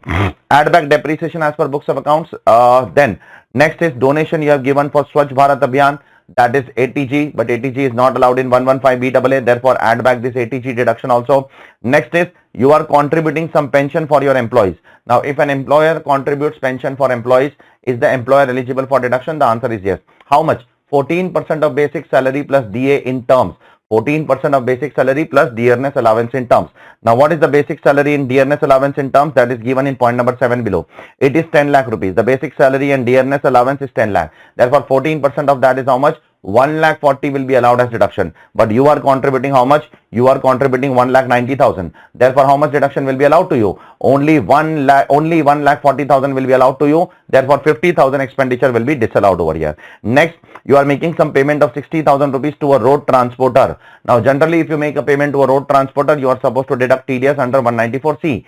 But there is a relaxation that if the road transporter does not own more than 10 goods carriage at any time during the previous year, and he gives a declaration that he does not own more than 10 goods carriage, and he gives a PAN, then I am not supposed to deduct TDS. All those things are happening here. He is following 44AE. He does not own more than 10 goods carriage. He is giving a PAN. He is giving a declaration. Therefore, there is no need to deduct TDS. And even if you have not deducted the TDS, the expenditure will be fully allowed to you. Don't worry. Next, bonus of 4,48,000 is debited to PN. Now we all know that bonus to employees are allowed on payment basis. As per 43B, you should pay till the due date of filing of return. Now when have you paid? You have paid after the due date of filing of return on 18 December. Therefore, this bonus will be disallowed under the income tax law. Next is income tax. Income tax is disallowed. The interest of income tax is also disallowed under section 48(2). Both of them are disallowed. Next is you are giving some donation to a university which is approved under 35(1)(2). That is Scientific Research Association. Therefore, that is not allowed in 115BAA, therefore disallow that. This donation to Scientific Research Association is disallowed under PGBP under 115BAA. Under normal provision it is allowed, under 115BAA it is not allowed. Just comment below and let me know whether the voice is properly coming or not. Please, somebody is saying that voice is not coming. So if there is any issue, let me know. Okay. Next one, depreciation of 18 lakh rupees as per Income Tax Act is there. So you can claim the deduction because this information is given in additional information. You have to separately compute. Now, some mistakes they have done. Let's see whether that is a mistake or not. Now, on printer and scanner and EPBX, they have claimed 40% depreciation. Whether printer and scanner are eligible for 40% depreciation, the answer is yes. Printer and scanner are considered to be peripheral of computer. Computer and its peripherals both are subject to 40% depreciation. Therefore, printer and scanner 40% is okay, but EPBX 40% is not okay. On EPABX, only 15% depreciation is allowed. Therefore, you have to add back 25% depreciation over here and disallow 25% depreciation. Printer and scanner 40% is okay. EPABX 40% is not okay. There 25% you have to add back. Next one, additional depreciation you have not considered. Good enough, you have not considered additional depreciation because in 115BAA additional depreciation is not allowed only. Therefore, it is better that you have not considered what? Additional depreciation. I hope it is clear to all of you. Next one, you have done some provision for audit fee in the last year of 1 lakh rupees without deducting TDS. So in the last year you have made one journal entry and you have not deducted the TDS. So in last year 30% of the audit fees would have been disallowed, but in the current year you have deducted the TDS and you have paid the TDS. Therefore, in the current year you should get the deduction of that payment of TDS. Therefore, in the current year you can claim 30% deduction. Very simple. Last year 1 lakh rupees you have not deducted the TDS. Therefore, last year 30% of 1 lakh would have been disallowed, but in the current year you have paid the TDS. Therefore, 30% of 1 lakh will be allowed to you in the current year.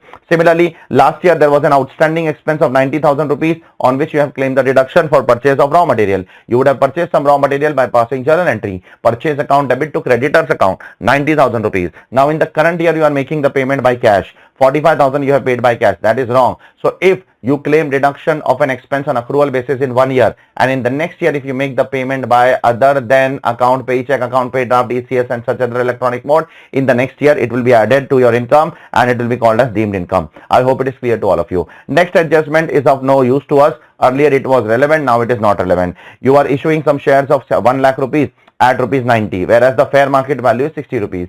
Before 2024, there was a concept of angel taxation. At that time, it was relevant. Now it is not relevant, so ignore that. Okay. Now, apart from this, one last adjustment is there. Point number 8. You are declaring an interim dividend of 5,20,000 rupees in September. So it is good that you are declaring the dividend 1 month prior to the due date of filing of return. Therefore, you can get the deduction under ATM.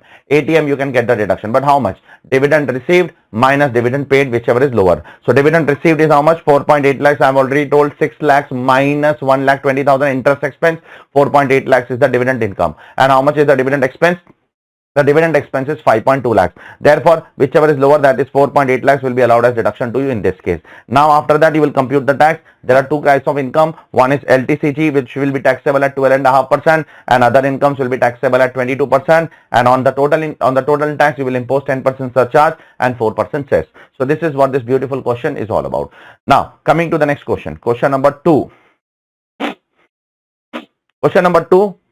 It's a question on partnership firm. There are 3 partners. Vatsal, Vihan and Vayu are equal partners. The firm was formed in 2026, this year only. So it's a 10-year-old firm, 10-month-old firm, just 10-month-old firm. Now, what are you supposed to compute? You are supposed to compute just total income of the firm. No need to compute any tax, no need to compute any AMT, nothing. Only total income. So whenever you compute total income of a firm, you have to compute first of all the book profits as per 40B. Then you will compute remuneration. allowable to the partners, and then you will compute the total income. So let's compute all of them one by one. Net profit is 4,50,000. What is book profit? Book profit is nothing but PGBP only. In that PGBP, just add the remuneration if debited to PNL. So net profit is 4,50,000. The first item is depreciation on generator and computer, which is as per books of accounts, so add back. Second is partner salary, add back. How many partners? 82,000 salary, 3 partners for 10 months salary, add back. This is the actual salary. This is not allowed. This actual will be compared with maximum percentage allowed as per 40B, whichever is lower, that will be allowed. That we will see later on. Then 18% interest you are giving. Therefore, 6% interest disallowed, only 12% is allowed. Then you are giving donation to political party. Now you are giving 2 donations. One you are giving by cash. Cash is fully disallowed. One you are giving 70,000 by electronic mode. This will also be disallowed in PGBP. But later on, this electronic payment donation will be allowed as deduction under 80GGC. Later on, you can claim that as a deduction. Again, I am saying cash donation disallowed now also, and in 80GGC also disallowed. But the electronic donation, online donation which you have given will be disallowed in PGBP, but under 80GGC you can claim that later on. Be careful. Next, you are paying some rent to partner Vatsal. Now, firm and partner are always related party as per 48.2, remember. You cannot make payment in excess of fair market value to your partners. What is the market value of the rent? The market value of the rent is 15,000. How much you are paying? You are paying 36,000 to the partner. How much excess you are paying? You are paying excess of 21,000. For how many months? For 6 months. Add back that as per 48.2. You cannot make excess payment to partners in excess of fair market value. Therefore, the excess portion will be disallowed under 48.2. Next one, you are giving some benefit and perquisite to your customers in the form of gold coins. The gold coins are not exceeding worth rupees 10,000 rupees. So the value of the gold coin is up to 10,000 rupees. And you have not deducted TDS. Is it okay? Yes, it's okay. When you give any benefit and perquisite to any person in business and profession, you should deduct TDS under 194R only if the benefit and perquisite exceeds 20,000 rupees. If the benefit and perquisite does not exceed 20,000 rupees, the TDS under 194R is not applicable. Now, because the TDS under 194R is not applicable, therefore the expenditure should be allowed. Even though you have not deducted the TDS, because the provision of TDS is not applicable only in your case. Next, tangible assets depreciation 243 you can claim. And last but not least, you have purchased some trademark in July, but you have put to use in December. So you should claim 12.5% intangible asset depreciation because the asset is put to use for less than 180 days. You can claim 12.5% depreciation. After that, you compute book profit. And then find out the remuneration maximum allowed. Up to 6 lakh book profit, 90% of book profit. Above 6 lakh, 60% of book profit. Compare that with actual. Actual is how much? 82,000 into 3 into 10. Whichever is lower will be allowed. And then you compute the total income, gross total income. And after that, you reduce the chapter 6. In chapter 6, only one item will come. What is that one item? That's 70,000 rupees electronic donation given to a political party. Cash donation not allowed. That's it. They have not asked tax, so we are not computing tax. They have only asked for total income, so I have computed the total income. I hope it is clear to all of you. Let's go ahead with the third question now. That third question is on charitable trust. There is a charitable trust registered under 12AB. The income of the trust is 500 lakhs. Now the trust is giving donation of 200 lakhs to another charitable trust. Now we need to identify whether this donation given to another charitable trust, which is also registered under 12AB, is it allowed or not in following circumstances. Circumstances number 1. Point number 1. If it is given as a general donation, not as a corpus donation.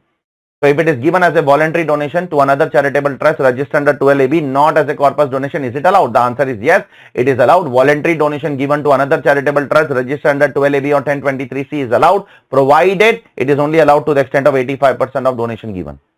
You will not get more than 85%. If you are giving donation of how much? 200 lakhs in this case, you will get 85% of 200 lakhs, that is 170 lakhs.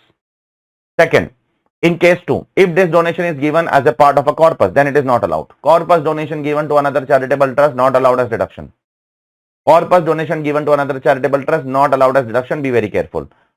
Third part, will your answer change if the donation is given out of the accumulation of last year's? If this 200 lakhs is not given from current year income, but it is given from the accumulation of last year, it is not allowed. It is not allowed from both the cases. The donation should be given from the current year's income. If it is given from last year accumulation, it will not be allowed, and voluntary donation also not allowed. Corpus donation anyway is not allowed. Next, part 2. The trust has received some corpus donation. Okay. We are supposed to identify what are the conditions subject to which corpus donation will be exempt, and what if they do not fulfill the condition, then what will happen. See, if you receive any corpus donation from any person, as a trust, it will be exempt only if you deposit that corpus donation in the mode specified in 11.5. So if you deposit that corpus donation in the mode specified in 11.5, it will be exempt. And if you deposit that anywhere else other than mode specified in 11.5, it will be taxable, and it will be taxable under 115 BBI at flat 30%. It will be considered as violation of 115 BBI. So the rule is very simple. When you receive corpus donation, deposit in the mode specified in 11.5, and if you do not deposit in the mode 11.5, then it will be taxable at 30% under 115 BBI plus surcharge if applicable plus cess. No deduction of any expense will be allowed under 115 BBI. I hope it is clear to all of you.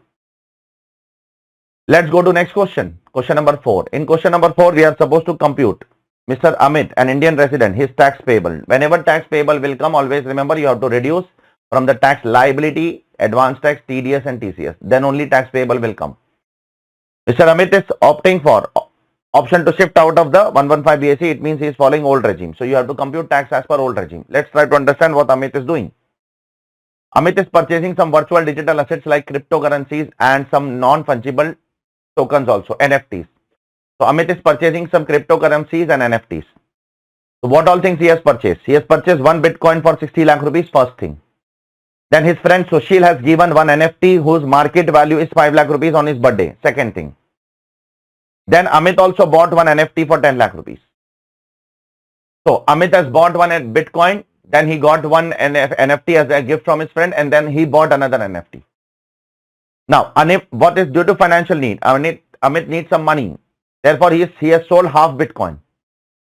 So, for half Bitcoin, how much capital gains or how much gain will come? See, half Bitcoin is sold for 28 lakhs. What is the cost of the Bitcoin? The cost of one Bitcoin is 60 lakh. Therefore, half Bitcoin will be 30 lakhs. Therefore, there is a loss of 2 lakh. What is the treatment of this loss? Lapse. As per 115 BBD. Whatever loss comes in Bitcoin, whatever loss comes in virtual digital asset, it is not allowed to set off against any other income. It is not allowed to set off against this income also. This is lapse. Loss, there is no treatment for loss. This is gone forever. What is the next income for Amit? The next income from Amit is the gift from friend. If I receive a virtual digital asset whose market value is more than 50,000 rupees, that is taxable as income in my hand. Therefore, this 5 lakh rupees will be income in my hand. Because Mr. Sushil, who is my friend, he is giving me NFT of 5 lakh rupees on my birthday. So this 5 lakh will be income from other source. Apart from that, this NFT which I have received as a gift from my friend that I am selling later on for 6.5 lakhs. Check. So 6.5 lakhs will be the sale consideration of this NFT, and the cost of acquisition will be the FMV taken in 56,210. The FMV taken in 56,210 is 5 lakhs. Therefore, this 1.5 lakhs will be subject to 30% tax. And one more thing, Amit also has some other income of 6.5 lakh. So what is the total income of Amit? 4 calculations Amit has made. First, half Bitcoin, there is a loss. This loss is lapsed. Then 5 lakh rupees IFOS, that will be chargeable at normal slab rates, old regime. 6.5 lakh other income, that will also be chargeable at slab rates, old regime. This 1.5 lakh which is on transfer of NFT, this will be taxable at flat 30% without any exemption. Flat 30%. Even transfer expenses are not allowed for Bitcoins and virtual digital asset. Transfer expenses not allowed. Sorry. This transfer expenses are not allowed for Bitcoins and virtual digital asset. I hope it is clear to all of you. Now, they have asked for tax payable. I need to know tax payable. Is there any TDS deducted in case of Mr. Amit? Yes. When Mr. Amit has sold his Bitcoin for 28 lakh rupees and his NFT for 6.5 lakh rupees, so total 34.5 lakh rupees he has sold virtual digital asset, the buyer would have deducted TDS at the rate of 1%. On how much amount? When he sold 28 lakhs Bitcoin, on that 1% TDS would come to 28,000. When he sold NFT of 6.5 lakh, 1% TDS will come to 65,000, 6,500. Therefore, total 34,500 TDS would have been deducted by the buyer on sale of Bitcoin and virtual digital assets. Therefore, this should be taken as a credit while computing the tax payable. I hope it is clear to all of you. All these small points, you need to be very careful with it. Next question, again very intelligent question. There is a partnership firm by the name called as Paul and Company, in which Mr. Vivek is a non-resident partner, and this Mr. Vivek non-resident partner has put capital of 50 lakh rupees in the firm. Now the firm is giving him interest at the rate of 10%. The firm is also giving him share of profit. So the firm is giving him two things. Rate of interest is giving and share of profit. So I am a firm, you are a partner, you are a non-resident partner. I am giving you interest, I am giving you share of profit. I need to comment whether I should deduct TDS or not. So on interest, I should deduct TDS under section 194T, new section introduced from 1st April 2025. Why? If a firm pays interest, remuneration, commission, bonus, salary to the partner, then the firm should deduct TDS at the rate of 10% if the amount of payment exceeds 20,000 rupees in a financial year. So I should deduct TDS at the rate of 10%. When? At the time of credit to partner account or at the time of payment, whichever is earlier. Threshold is 20,000. So I should deduct TDS at the rate of 10%. What about share of profit? On share of profit, TDS is not deductible because share of profit is exempt in the hands of partners. Therefore, on share of profit, there is no need to deduct any TDS. But on share of profit, you should do related formalities. Like Form 15 CACB, you have to fulfill all these things. Okay. Now, there is another transaction over here. Mr. Vivek's friend is also there, Mr. Vikas. He is also non-resident. Now, he is providing some technical services to Palan company relating to project in India. So, Vikas is doing what? Vikas is doing some technical services he is giving to Palan company for some projects in India. So, this technical services, FTS, fees for technical services, is deemed to accrue or arise in India because the project is in India, the services are utilized in India, therefore, it is deemed to accrue or arise in India. Now, in this case, is this amount taxable in the hands of Mr. Vikas? There is no DTAA between India and country X. Let's assume that. Now, therefore, this particular transaction is taxable definitely. Non-resident providing some FTS services for projects in India, it is deemed to accrue or rise in India as per 917. This is definitely taxable in India. Now, the question is, taxable as per what? 115A will not be applicable. Why 115A will not apply? Because for 115A to apply, there has to be an agreement between both the party and that agreement should be approved by central government. All those things are not there here. Therefore, 115A will not apply. Therefore, normal provision will apply. Normal provision means I have to deduct tax as per rates in force. What is the rates in force? The maximum rate which is applicable to individual is 30%. I will deduct TDS as per what? 31.2%. I hope it is clear to all of you. I will deduct TDS as per 31.2% and give the balance money to Mr. Vikas. Now, in second part, it is given. And where I will deduct TDS? I will deduct TDS under 195. 115A is not applicable as there is no agreement which is approved by central government. Second part is a very intelligent part. If India has a DTAA, let's assume in part 1 we have assumed that India does not have DTAA with country X. But part B we are assuming if India has a DTAA with country X and FTS is taxable at 10% for example, then what is the remedy available to the payer Mrs. Pal and Company if India has Mrs. Pal and Company India has deducted tax at the requisite rate provided under the Income Tax Act? So let's assume that India and foreign country has a DTAA and the tax is taxable at the FTS is taxable at 10%, but still Mrs. Pal and Company has deducted tax as per income tax rate of 30%. Then what is the remedy? In that case, there is a remedy available to Mrs. Pal and Company under section 239A with one assumption. The assumption is if the tax is borne by Mrs. Pal and Company, if the tax is borne by the payer, if the tax is paid by the payer by grossing of the income, then Mrs. Pal and Company will get remedy under 239A. What is that 239A remedy? The remedy is Mrs. Pal and Company has to make an application to the assessing officer within 30 days from the date of payment of tax for refund of remaining 20%. And the officer will grant refund of remaining 20% within 6 months by passing an order. But this remedy is only available to Mrs. Pal and Company. See, very simple. If Mrs. Pal and Company has borne the tax, then Mrs. Pal and Company deserves to get the refund. If the tax is borne by Mr. Vikas, then Mr. Vikas deserves to get the refund. So Mrs. Pal and Company will get remedy only if Mrs. Pal and Company has borne the tax. Otherwise, Mrs. Pal and Company will not get the remedy. I hope it is clear to all of you. This 239A is applicable only if the tax is borne by the payer. Go and check this chapter provision we have done, I think on the last page of the non-resident taxation or second last page, either of the two page in our color book. Next question, question number 6. There is a buyer, Mr. Bhuvan, and there is a seller, Mr. Srinivas. The buyer is purchasing some raw material from Srinivas. Now the seller is insisting that make the payment in cash of 3,20,000 rupees for an invoice. So the buyer made the payment in cash. Now what is the treatment in the hands of Mr. Buyer and in the hands of Mr. Seller? See, very simple. You cannot, for buyer I am saying, for buyer this 3,20,000 paid in cash will be disallowed under 40A3. Buyer cannot make the payment in cash in excess of 10,000 rupees. In excess of 10,000 rupees, if you want to pay to a person in a day, you should pay by 4 modes: account pay check, account pay draft, ECS and such an electronic mode. The buyer cannot make the payment in what? In cash. So for buyer, the expenditure will be disallowed under 40A3. What about seller? Seller also cannot receive 2 lakh or more in cash in one entire day. or in with respect to one invoice in multiple days. Seller also cannot do that. If seller does that, seller will be liable for 269 ST and the penalty will be imposed under what? 271 DA. 269 ST will be attracted and penalty will be imposed under 271 DA. The assessing officer will impose the penalty from 1st April 2025. Earlier joint commissioner used to impose. Now all assessing officers can impose. Now second part of this question. Will your answer change? If purchases are done on two different dates, 1,80,000 separate invoice, 1,40,000 separate invoice. In the hands of buyer, again no effect will be changed. Nothing will change. The buyer will be subject to disallowance of entire amount. Because for buyer, more than 1,000 rupees in more than 10,000 rupees in a day should not be paid by other than 4 modes. So for buyer, 1,80,000 is more than 10,000. 1,40,000 is also more than 10,000. So for buyer, both the expenditure will be disallowed. What about seller? Seller will be escaped from 269 ST and 271 DA. Why? Because the transaction is happening on 2 different days. And on every day, the transaction value is not exceeding 2 lakh rupees or more. Therefore, seller will be escaped from 269 ST and 271 DA. I hope it is clear to all of you. Next question, which is on DTAA. Let's try to understand what is this DTAA question. Mrs. Sudha Sharma is 61 years age. She is a classical singer. She does concerts in India and country M. She visits country M every year for a few days.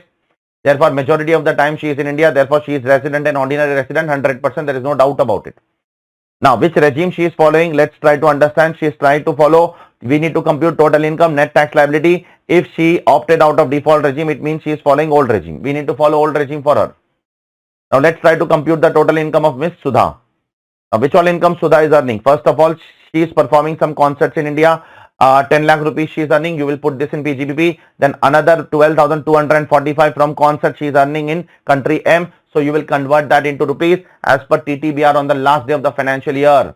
As per Rule 115. Rule 115 says that for conversion of foreign PGBP income into INR, you have to take TTBR on the last day. What is the TTBR on the last day of country M? For country M, the TTBR on the last day of the financial year is 80 rupees. So you will convert this as per 80 rupees.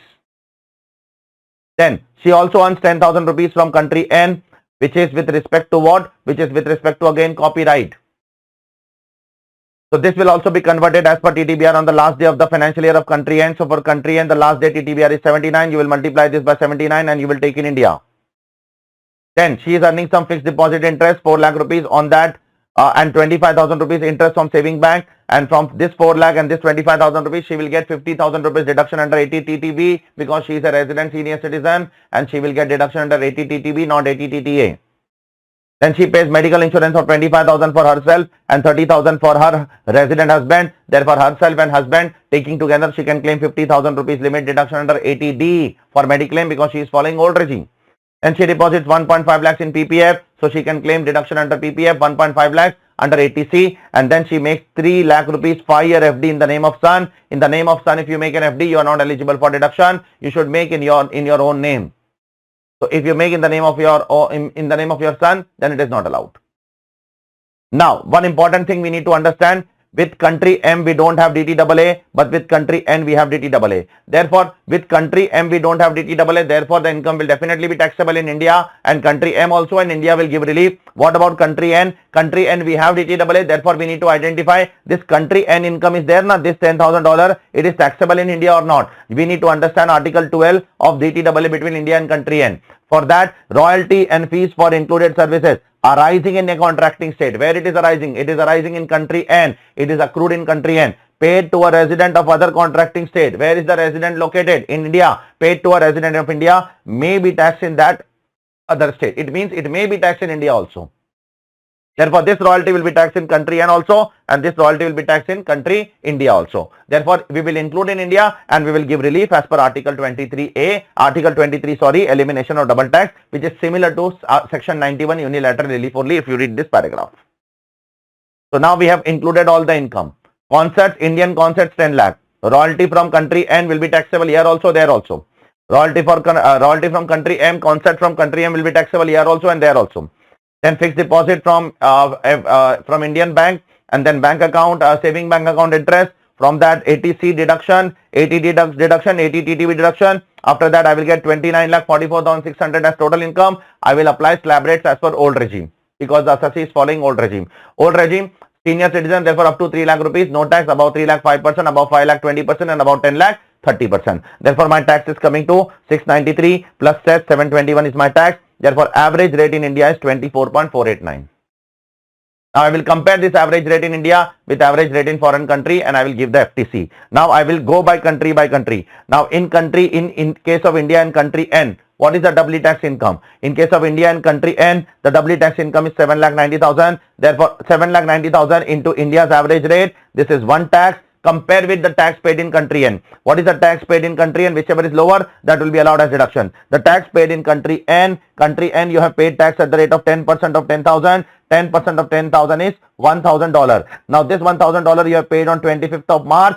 So this you have to convert into rupees as per Rule 128. What does Rule 128 says that? Rule 128 says that you have to convert the foreign tax into Indian tax for the purpose of credit as per TTBR of the last day of the preceding month. So you are paying in March 25. So you have to take 20th Feb TTBR. What is 20th Feb TTBR in country N? The 20th Feb TTBR in country N is 78 rupees. Therefore, you have to convert this into 78 rupees and this 78 rupees will be considered as foreign tax and you will compare your Indian tax with your foreign tax and whichever is lower will be allowed as deduction. Always remember, for converting foreign income you apply Rule 115, but to convert foreign tax you apply Rule 128.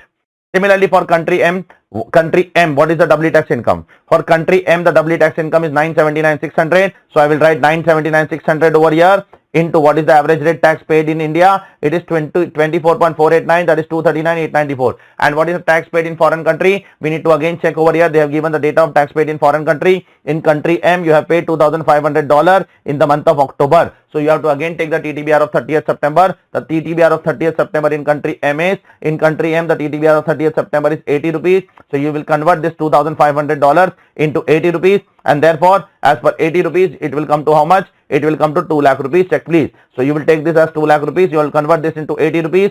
And this will come to what? This will come to 2 lakh rupees. Therefore, whichever is lower will be allowed as relief. And ultimately, these two reliefs will be reduced from your tax. And therefore, net tax payable will be 443,120 after rounding off. I hope it is clear to all of you. Very good question. Question number 8. Sir, what is question number 8? Again, you will need to find out the tax liability of Mr. Manan under default regime, under new regime. What is Manan doing? Manan was staying in country X for a long time. Now he came to India permanently on 1st February 2025. That is last year. Just 1 month back, just 2 months back, he has come to India permanently. Therefore, Manan is staying in India in the current year for 365 days and in the last year only for 60 days. Therefore, Manan is definitely resident, but Manan is not ordinary resident, but because Manan will not fulfill the additional conditions of ordinary resident. What is the additional conditions of ordinary resident? He should stay in India for 730 days in last 7 years. That is not going to happen. He was permanently settling outside India. Now he has come to India just 60 days back. Plus, he should be resident in India in at least 2 out of last 10 years. That is also not possible. Therefore, Manan is resident but not ordinary resident. Now we need to understand which incomes of resident and not ordinary residents are taxable in India. Only incomes which are accrued in India or deemed to accrue in India, or only incomes which are received or deemed to receive in India. And in case of PGBP, if the business is done outside India but controlled from India, or if the profession is done outside India but set up in India, only then it is taxable.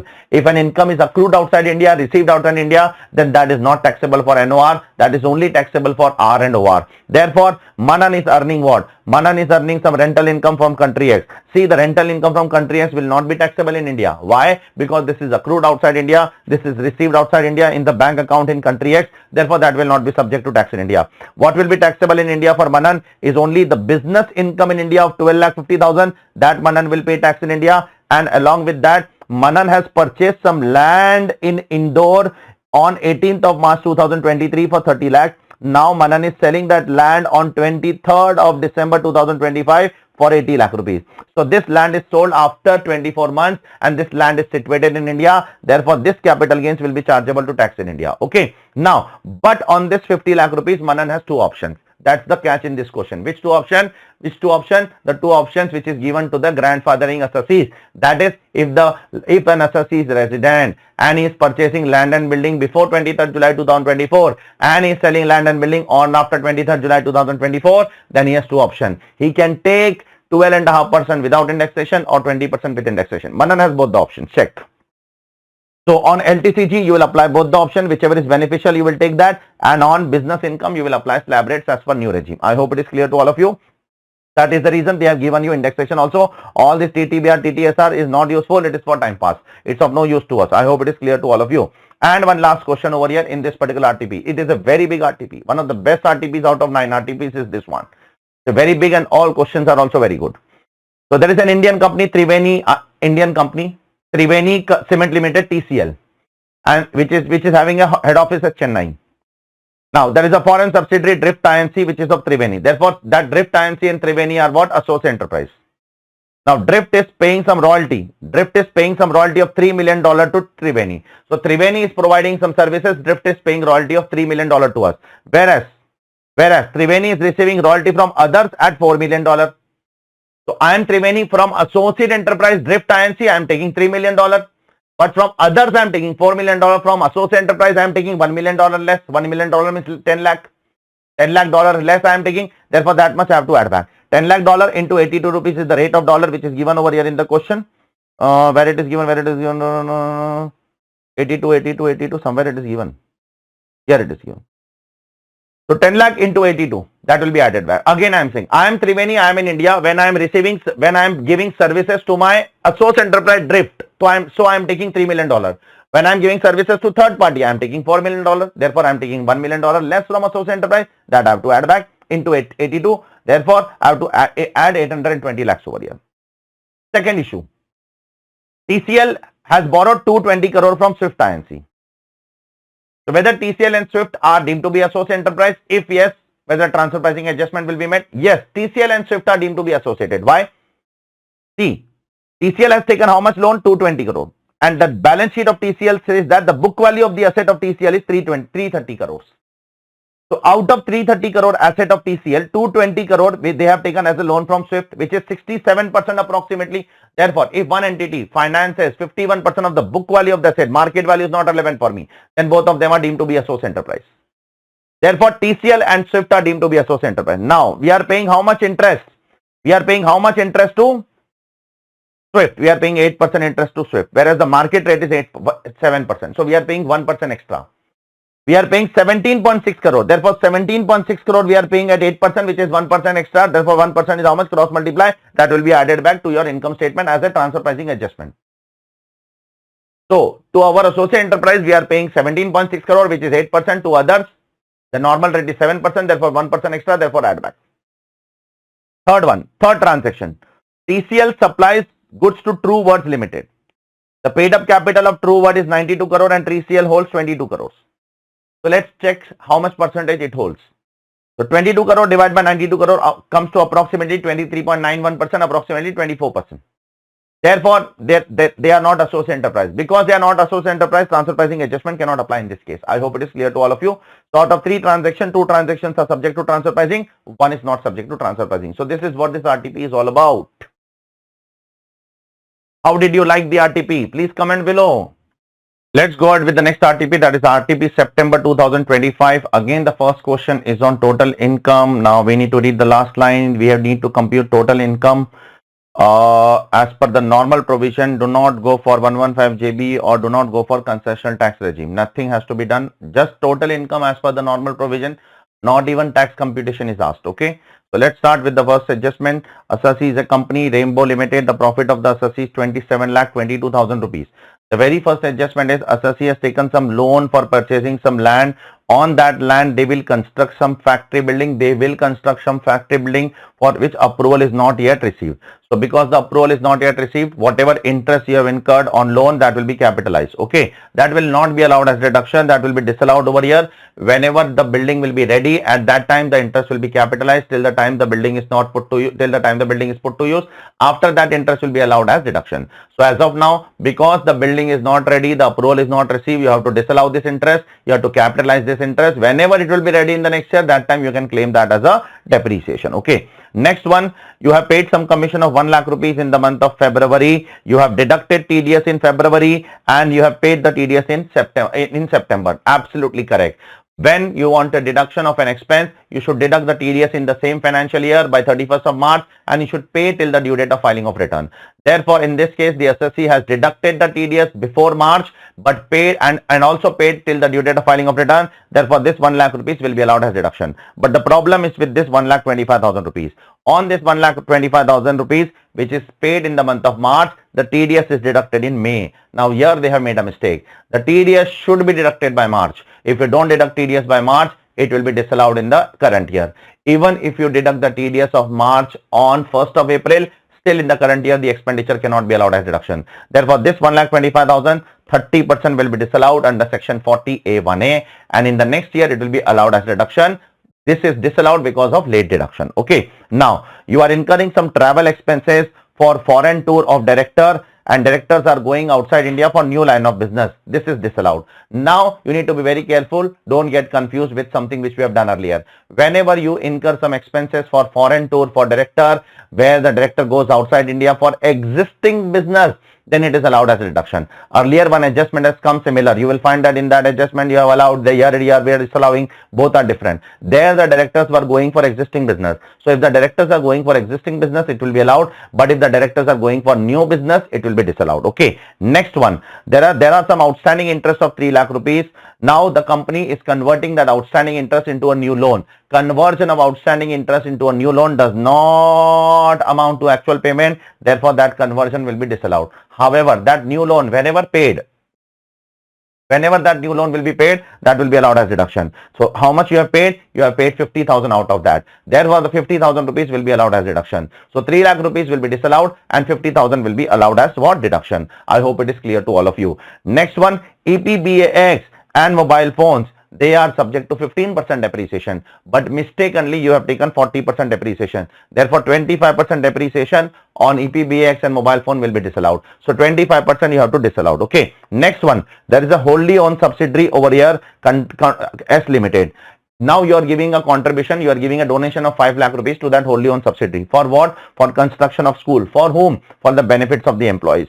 So this is allowed as reduction. There are some High Court judgment which says that if you give some donation to your wholly owned subsidiary for the welfare of the employees, for construction of school, ultimately it will help in welfare of the employees, which will help in the business. Therefore, it shall be allowed as what? It shall be allowed as deduction. Next one, dividend you are receiving from a company. So whatever dividend you are receiving, reduce from here and show under PGBP. How much dividend you are receiving? 10,000 the equity shares into 10 rupees each. Therefore, 1 lakh rupees dividend you are receiving, reduce from PGBP, show under IFOS. Okay, do not gross up, do not gross up. See, ICI has been taking a stand that nowadays ICI does not gross up dividend unless and until it is written in the bracket that it is net of TDS. Unless and until it is written net of TDS, don't gross up. Earlier they used to gross up dividend received every time, but now they are not grossing up.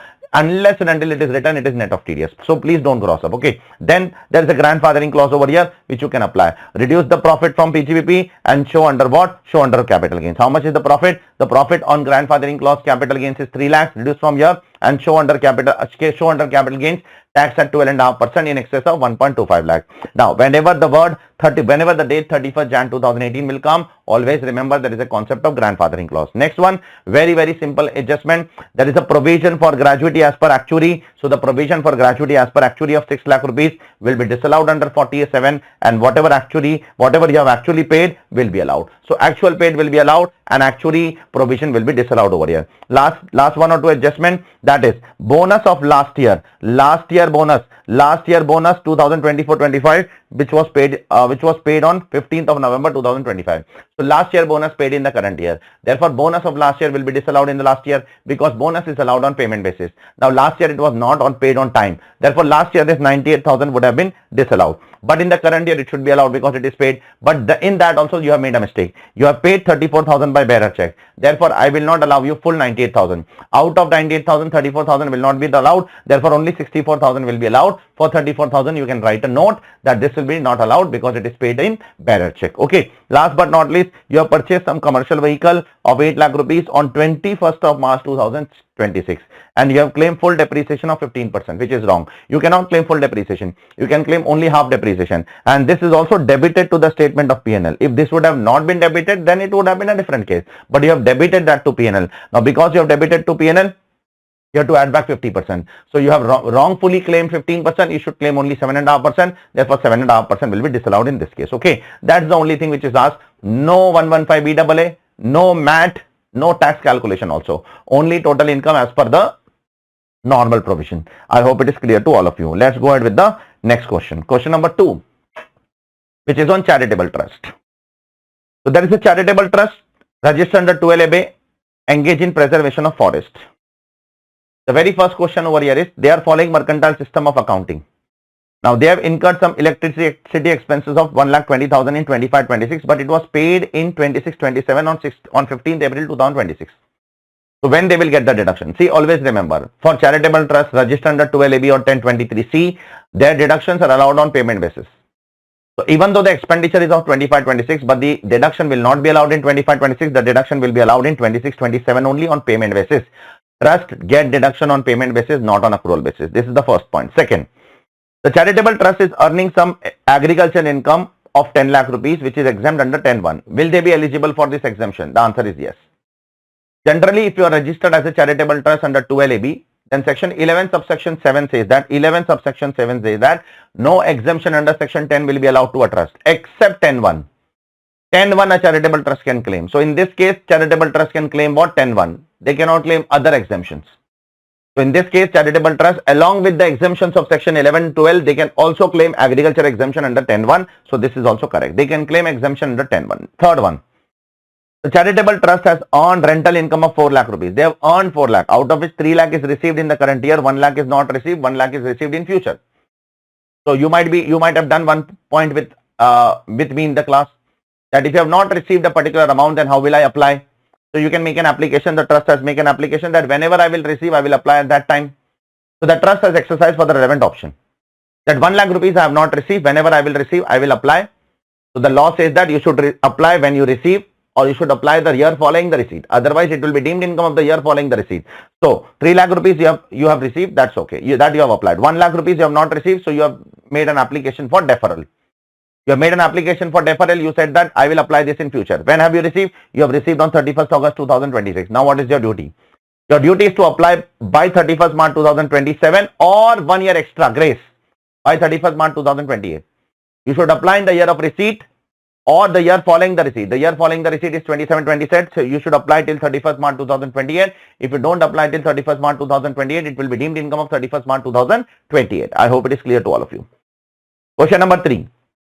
A similar question we have done earlier.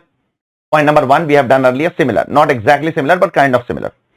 Mr. Raju is a buyer and Mr. Sandeep is a seller. Raju is buying some scrap of 55 lakh rupees. Now generally, if a seller is selling scrap, then he should collect TCS under section 206C subsection 1. Because in 206C subsection 1, scrap is covered for TCS. So Mr. Raju is buying some scrap of 55 lakhs from Sandeep. So Sandeep should collect TCS technically. But Raju is resident. And Raju is saying that no, this scrap I am not buying for my trading purpose. This scrap I am buying for manufacturing purpose. Or if Raju says, for example, I am buying this scrap for power generation, then in that case, Sandeep will not collect TCS as per 206C subsection 1A. That if a buyer gives a declaration that he will use this particular items for power generation or for manufacturing, that the seller should not collect TCS. Then in that case, it is the responsibility to deduct TDS under 194Q by buyer if the other conditions of 194Q are fulfilled. The buyer should deduct TDS in that case. Now let's see whether the buyer is liable for deducting TDS or not. Let's see whether the buyer is fulfilling the conditions or not. The buyer, Mr. Raju's last year turnover is more than 10 crore, check. So the buyer's last year turnover is more than 10 crore and buyer is buying goods of more than 50 lakh rupees. Therefore, buyer will be liable to deduct TDS in excess of 50 lakh rupees. That is on 5 lakh rupees, 0.1% at the time of credit or at the time of payment, whichever is earlier under 194Q. So in this question, seller is exempted from TCS, but the buyer is liable for TDS on 5 lakh rupees, 0.1% on credit or payment, whichever is earlier. I hope it is clear to all of you. Next one. Mr. Rajat has taken a loan of 12 lakh rupees from employer for what? For education outside India of his daughter. Out of that, he has remitted 9,75,000 to the university outside India. Whether TCS will apply or not. See, if you take a loan from employer, that is different if you take a loan from a financial institution in India. If I take a loan from a financial institution in India and then I send outside India for education purpose, then TCS is not applicable, only exempted. But if I take a loan from employer in India and then I send outside India, then TCS is applicable in excess of 10 lakh rupees. Up to 10 lakh rupees exempt, about 10 lakh rupees 5%. So here I am taking loan from employer, therefore I will not get complete exemption. I will get exemption up to 10 lakh, about 10 lakh 5%. So in this case, I have taken a loan of 12 lakhs, but I have remitted only 975. Now because 975 is less than 10 lakh, therefore here no TCS will be applicable in this case. I hope it is clear to all of you. Next one is something which we have done earlier also, but a very important case law of Travel Designer India Private Limited, Supreme Court judgment, recent judgment of 2025. What has happened in this case? The SSC has filed an original return on 15 September 2024. Then the AO said that there is a defect in this original return, so the AO has told to rectify the defect, and the SSC rectified the defect in the next year. So the return is filed on 15 September 2024 and the defect is rectified in the next year on 19 May 2025. Now the question is, what is the time limit to send a scrutiny notice? The time limit to serve scrutiny notice is 3 months from the end of the financial year in which the return is furnished. Which return? Original return or rectified return? Original return or when the defect is cured. So the Supreme Court said that the 3 months from the end of the financial year in which the return is furnished will be counted from the year in which the original return is furnished and not the rectified return. So 3 months from the end of the financial year will be counted from 3 months from the end of the financial year in which the original return is furnished and not when the defective return is furnished. I hope it is clear to all of you. So this is what this question is all about. Next question, very simple question once again. It's a question on penalty computation. Mr. Kabir is following old regime. He opted out of default regime. Now his total income as per return is 35 lakhs. Then return is processed 45 lakhs. Then income is assessed 85 lakhs and income is reassessed at 1.05 lakhs, that is 1.05 crore, sorry, that is 105 lakhs. Now we need to suppose to compute the total income. We are supposed to compute the penalty not on account of misreporting. It means penalty is 50%. Very simple question. First penalty will be imposed under 143.3 and then penalty will be imposed after 147. Under 143.3, how the penalty will be computed? Underreported income will be computed, step number 1. Then tax on underreported income, then penalty. What is underreported income? Income assessed minus process. What is income assessed in 143.3? 85 lakhs. What is income processed? 45 lakhs. This 40 lakhs is underreported income. Now, will I compute tax directly on 40 lakhs? No. Never compute tax on directly 45 lakhs. 40 lakhs.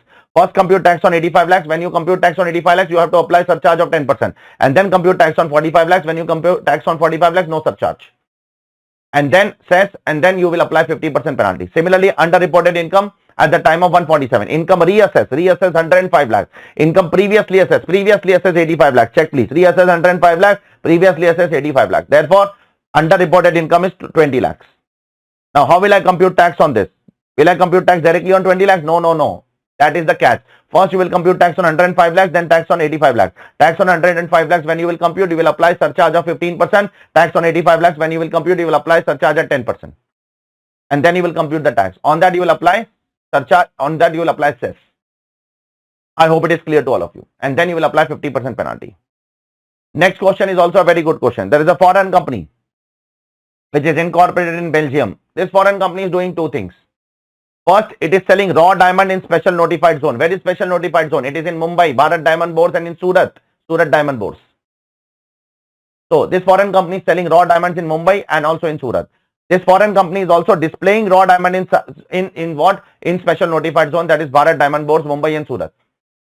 So, now the question is, this foreign company is doing two things. Selling raw diamonds in Mumbai, selling raw diamonds in special notified zone, and also displaying raw diamonds in special notified zone. Are they eligible for safe harbor rule? Now let me tell you who is eligible for safe harbor rule and who is not eligible for safe harbor rule. First of all, let me talk about this display point. If a foreign company comes to special notified zone and display the raw diamond and earn income, that is not considered as income accrue or deemed to accrue arise in India. As per section 9, it is not taxable. And because it is not taxable, therefore they will not be liable for safe harbor rule also. Someone who is not taxable, only the question of safe harbor rule will not come only. Second possibility, if a foreign company comes to special notified zone and sell raw diamonds, then safe harbor rule is applicable. And then the safe harbor rule is, whatever is the revenue of that 4% should be shown minimum as a profit. If you show lesser than 4%, safe harbor rule will not apply. If you show more than 4%, safe harbor will apply. Then you will not get deduction of any expenses. I hope it is clear to all of you. Question number 7. Beautiful question. We have done a similar question earlier also, which was bigger than this. But this is also a good question. That is the reason I am discussing once again. Kanika is a resident. She is earning income from India, country X, country Y. Now she is following what? She is following default regime, new regime. We need to find out the net tax liability of Kanika. So let's try to compute the total income of Kanika first. In India, she is earning house property income of 4.3 lakhs. Directly income is given, therefore no need to take 30% standard deduction once again. There is a loss of 1.3 lakhs in 1.3 crores in foreign country. Therefore, the net income is 3 lakhs. Then take 9 lakhs singing profession income, 2 lakhs singing profession income. Then 5.5 lakhs from the owner of cricket team Delhi Super Players. Then other businesses income you should take. Share of profit from country X is taxable. In India, share of profit is from a firm is exempt. From foreign country it is taxable. Agriculture income in India is exempt. Agriculture income in foreign country is taxable. You take a total of all of them, you will get somewhere around 35.6 crores. Now compute tax on this. How? Don't compute directly. Partial integration you have to apply because there is an agriculture income in India which is exempt at the rate, which is exempt to the extent of 1.5 crore. Compute partial integration. How? Step number 1. Step number 1 will be tax on this plus agriculture income. Step number 1. Step number 2 will be tax on agriculture income plus basic exemption limit. Then the difference between both of them will be the tax. On that you will apply 25% surcharge because the income is more than 5 crore. In new regime you will apply 25% surcharge, 4% cess. You will get your tax in India 13 crore 86 lakhs. You will get your average rate in India. Then you have to find out average rate in foreign country. Now average rate in foreign country is not directly given. They have given you tax paid in country X and tax paid in country Y. Now because they have given you tax paid in country X and tax paid in country Y, you can find out average rate. How? Tax in country X divided by income of country X, tax in country Y divided by income of country Y. Sir, how did you find out this income? By reading this paragraph. In country X, this loss is not allowed. See, in country X, it is written over here. Loss from house property is not allowed. Therefore, this loss will not be allowed to set off. In country X, this 7.2 crore is taxable. This 4.8 crore is also taxable. Therefore, in country X, 12 crore is taxable. Similarly, in country Y, this 2 crore is taxable, this 2.9 crore is taxable, and even agriculture income is taxable in country Y. Check. In country Y, agriculture income is taxable. Therefore, the total income of country X is 12 crore and the total income of country Y is 6.1 crore. You will get the average rate when you multiply by this, and then that average rate you will compare with Indian rate. What is the Indian average rate? 38.956. Whichever is lower, that you will apply on doubly tax income. How to compute doubly tax income? That everybody knows. Whatever is the doubly tax income, on that you will apply the lower rate and then you will get the relief. I hope it is clear to all of you. So this is what this RTP is all about. Let's go ahead with next RTP, that is RTP Jan 2026. The very first question over here is, pay attention please. You are supposed to compute total income, tax liability as per normal provision, also as per the concessional regime under 115BAA. And you are also supposed to say which option is beneficial. You are supposed to ignore MAT, no MAT is required. And the turnover of last year is 402 crore. Therefore, the tax rate over here will come to 30%. Okay. Now, let's start the question as per normal provision first, and then we will talk about in 115BAA which all items are not allowed. Okay. Now, the assessee is engaged in manufacturing some automobile items, and then the profit of the assessee is 8 crore 25 lakhs. The very first adjustment is depreciation that you will add back. Okay. The next adjustment is you are giving some donation to a political party by account paycheck. Therefore, in PGBP it will be disallowed, but in chapter 6A in 80 JGB, 80 GGB, you can take that deduction. Because in normal provision it is allowed if you make the payment by online mode, but in 115BAA it will not be allowed. Okay, I am saying side by side 115BAA effect also. Next one, there is some long-term capital gain of 6,18,000 rupees on listed equity share on which STT is paid both at the time of purchase and sale. Therefore, this equity share, this long-term capital gains is covered in 112A. Therefore, reduced from PGBP 6,18,000, show under capital gains, and in capital gains 112A will apply 12.5% tax in excess of 1.25 lakhs. Okay. Next one is a very important adjustment for us. Very important technical adjustment. You have purchased some, you have imported some machinery from Japan for 65 lakh rupees. And you have installed that machinery in December 2024. Be very careful. Very intelligent adjustment. You will say that, no, sir, we have done similar adjustment earlier. No. You have not done similar adjustment earlier. So you have imported some machinery from Japan for 65 lakh rupees in December. Now, you have made some foreign currency payment because you have done some hedging contract and there is a loss on foreign currency payment. So this loss, what happens? You have to add back this loss to PGBP. PGBP it will not be allowed as per section 43A, and you should add back this to the add back to the cost of asset and claim normal depreciation and additional depreciation. Now, but in this question, what you will do, you will just add back this loss of 2 lakh rupees to your what PGBP income. Don't add back to the asset and claim normal and additional depreciation. Why, sir? We have been doing that earlier, sir. No, don't do that, because in the additional information it is given that when you will take this depreciation now 1 crore 18 lakhs, that already includes the depreciation on imported machinery. Additional and normal depreciation both are already included in this 1 crore 18 lakhs. Now when you will reduce 1 crore 18 lakhs, you will by default reduce the normal and additional depreciation on that entire machinery. So why are you doing it once again? So be very careful. What is the treatment of this? The treatment of this is very simple. Whatever loss is there, add back that. That's it in the normal provision. In 115BAA, whatever additional depreciation will come on this amount, that additional depreciation on 67 lakhs you have to add back. Okay. I hope it is clear to all of you. So again, I'm saying, first of all, this loss you have to add back. In PGBP, add back. Then don't claim normal and additional depreciation separately in normal provision, because that is already included in 1 crore 18 lakhs. But when you do 115BAA, just add back the additional depreciation on 67 lakhs, because in 115BAA, additional depreciation is not allowed as a reduction. Very, very, very important adjustment. Next one is also a very important adjustment. The assessee has borrowed some fund from Andhra Pradesh Industrial Development Corporation and some Andhra Pradesh State Financial Corporation. The total accrued interest is 11,56,900. Now the assessee is converting this outstanding interest into equity shares. Is that allowed as a deduction? The answer is yes. If you convert an outstanding interest into a new loan, not allowed as deduction. If you convert an outstanding interest into a bond, debenture or any other security where the liability to pay is deferred to future date, then it is not allowed as deduction. But if you convert that outstanding interest into an equity share, it is allowed as deduction. Very recently, Telangana High Court has given a judgment that conversion of outstanding interest into equity shares will be allowed as deduction, because when you convert an outstanding interest into equity share now, there is no liability. The liability of the company is discharged. Company is not liable to pay anything to anyone now. There is no liability in the balance sheet which the company has to pay. Therefore, it is allowed as a deduction. Always remember. Okay. Next one is also very intelligent adjustment. Be very careful. You have taken a loan of 6 crore 74 lakh for acquiring a machinery. You have taken a loan on 1st of June 2023. Now, the machinery is put to use on 1st of February 2025. Okay. So, you have taken the loan on 1st February 2024, and after 8 months, the machinery is put to use. So, first of all, compute the interest of the machinery. 674 is the total loan, multiplied by 10% is the rate of interest, multiplied by 10 will be number of months from June to March, divided by 12. This is the total interest which is there. Okay. Now, first of all, add back this full interest. Why? Because this interest is not allowed as a reduction. It will not allowed as a reduction now. First of all, add back this full interest. Now, what will happen with this 10-month interest?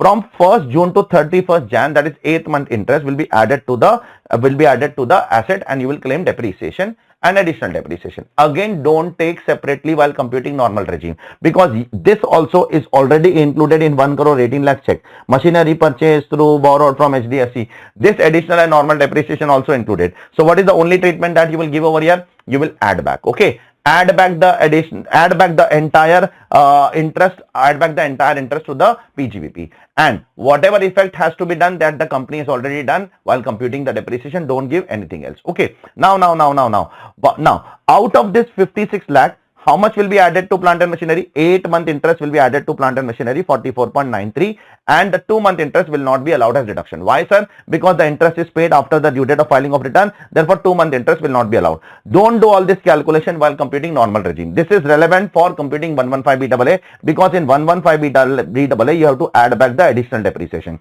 Therefore, while adding back the additional depreciation, you have to take the cost of asset as 674 plus 44.93. That will be added back, because that is the actual cost of the asset. I hope it is clear to all of you. Again, I am saying, whatever interest is coming, whatever interest is coming, first of all, disallow in PGBP. Okay. Just that's the only thing you have to do under the normal provision. When you go to 115BAA, the 8-month interest you add to the cost of asset, and then you will get the actual cost of the asset. Of that additional depreciation you will add back. Okay. Additional depreciation you will add back 10%. Okay. I hope it is, because the machinery is put to use for less than 180 days. Now, the next adjustment is a very simple adjustment. We have done this lot of time in the examination, in the class earlier also, in the paper also. You are giving some donation to a scientific research institution, so you can claim that deduction under the normal provision. Under 115BAA, it will not be allowed. Okay. Next one is also a routine adjustment we have done earlier. You have sold some goods of 18.5 lakhs. Out of that, 11 lakh has become bad debts. Now later on, therefore, now how much is the debtor in the balance sheet? Out of 18.5 lakhs, 11 lakh has become bad debt. Therefore, debtor is how much? 7.5 lakhs. Now the question is, out of this 7.5 lakhs, while recovering, now the debtor is dead. The debtor expired. The debtor is expired. The debtor passed away. Now you are fortunately recovering more than 7.5 lakhs. So you are recovering 9.8 lakhs rupees. And the entire amount you are crediting to P&L. You should not do that. You should only tax 2.3 lakhs now, because this 7.5 lakhs is already included in the sales earlier and you have already paid tax. Therefore, you should only take what? 2.3 lakhs in the income, but you have unfortunately taken full 9.8 lakhs in the income. Therefore, reduce 7.5 lakhs from your PGBP income. Then you have to reduce what? 1 crore 18 lakh 50,000 rupees from your PGBP income, and then you have done some mistake once again. You have purchased some goods of 12 lakh rupees, which is not debited to the statement of P&L account in last year. Okay, so in the current year, you have purchased some goods of 12 lakh rupees, which is not debited to the P&L account. Okay, now you have purchased this goods from micro enterprise and you have made a commitment that I will make the payment within 30 days. So again, I am saying 12 lakh goods you have purchased, not debited to P&L on 13th March from a micro enterprise, and you have made an agreement that I will make the payment within 30 days. Now you made the payment after 30 days, check. From 13th March to 14th April, it is after 30 days.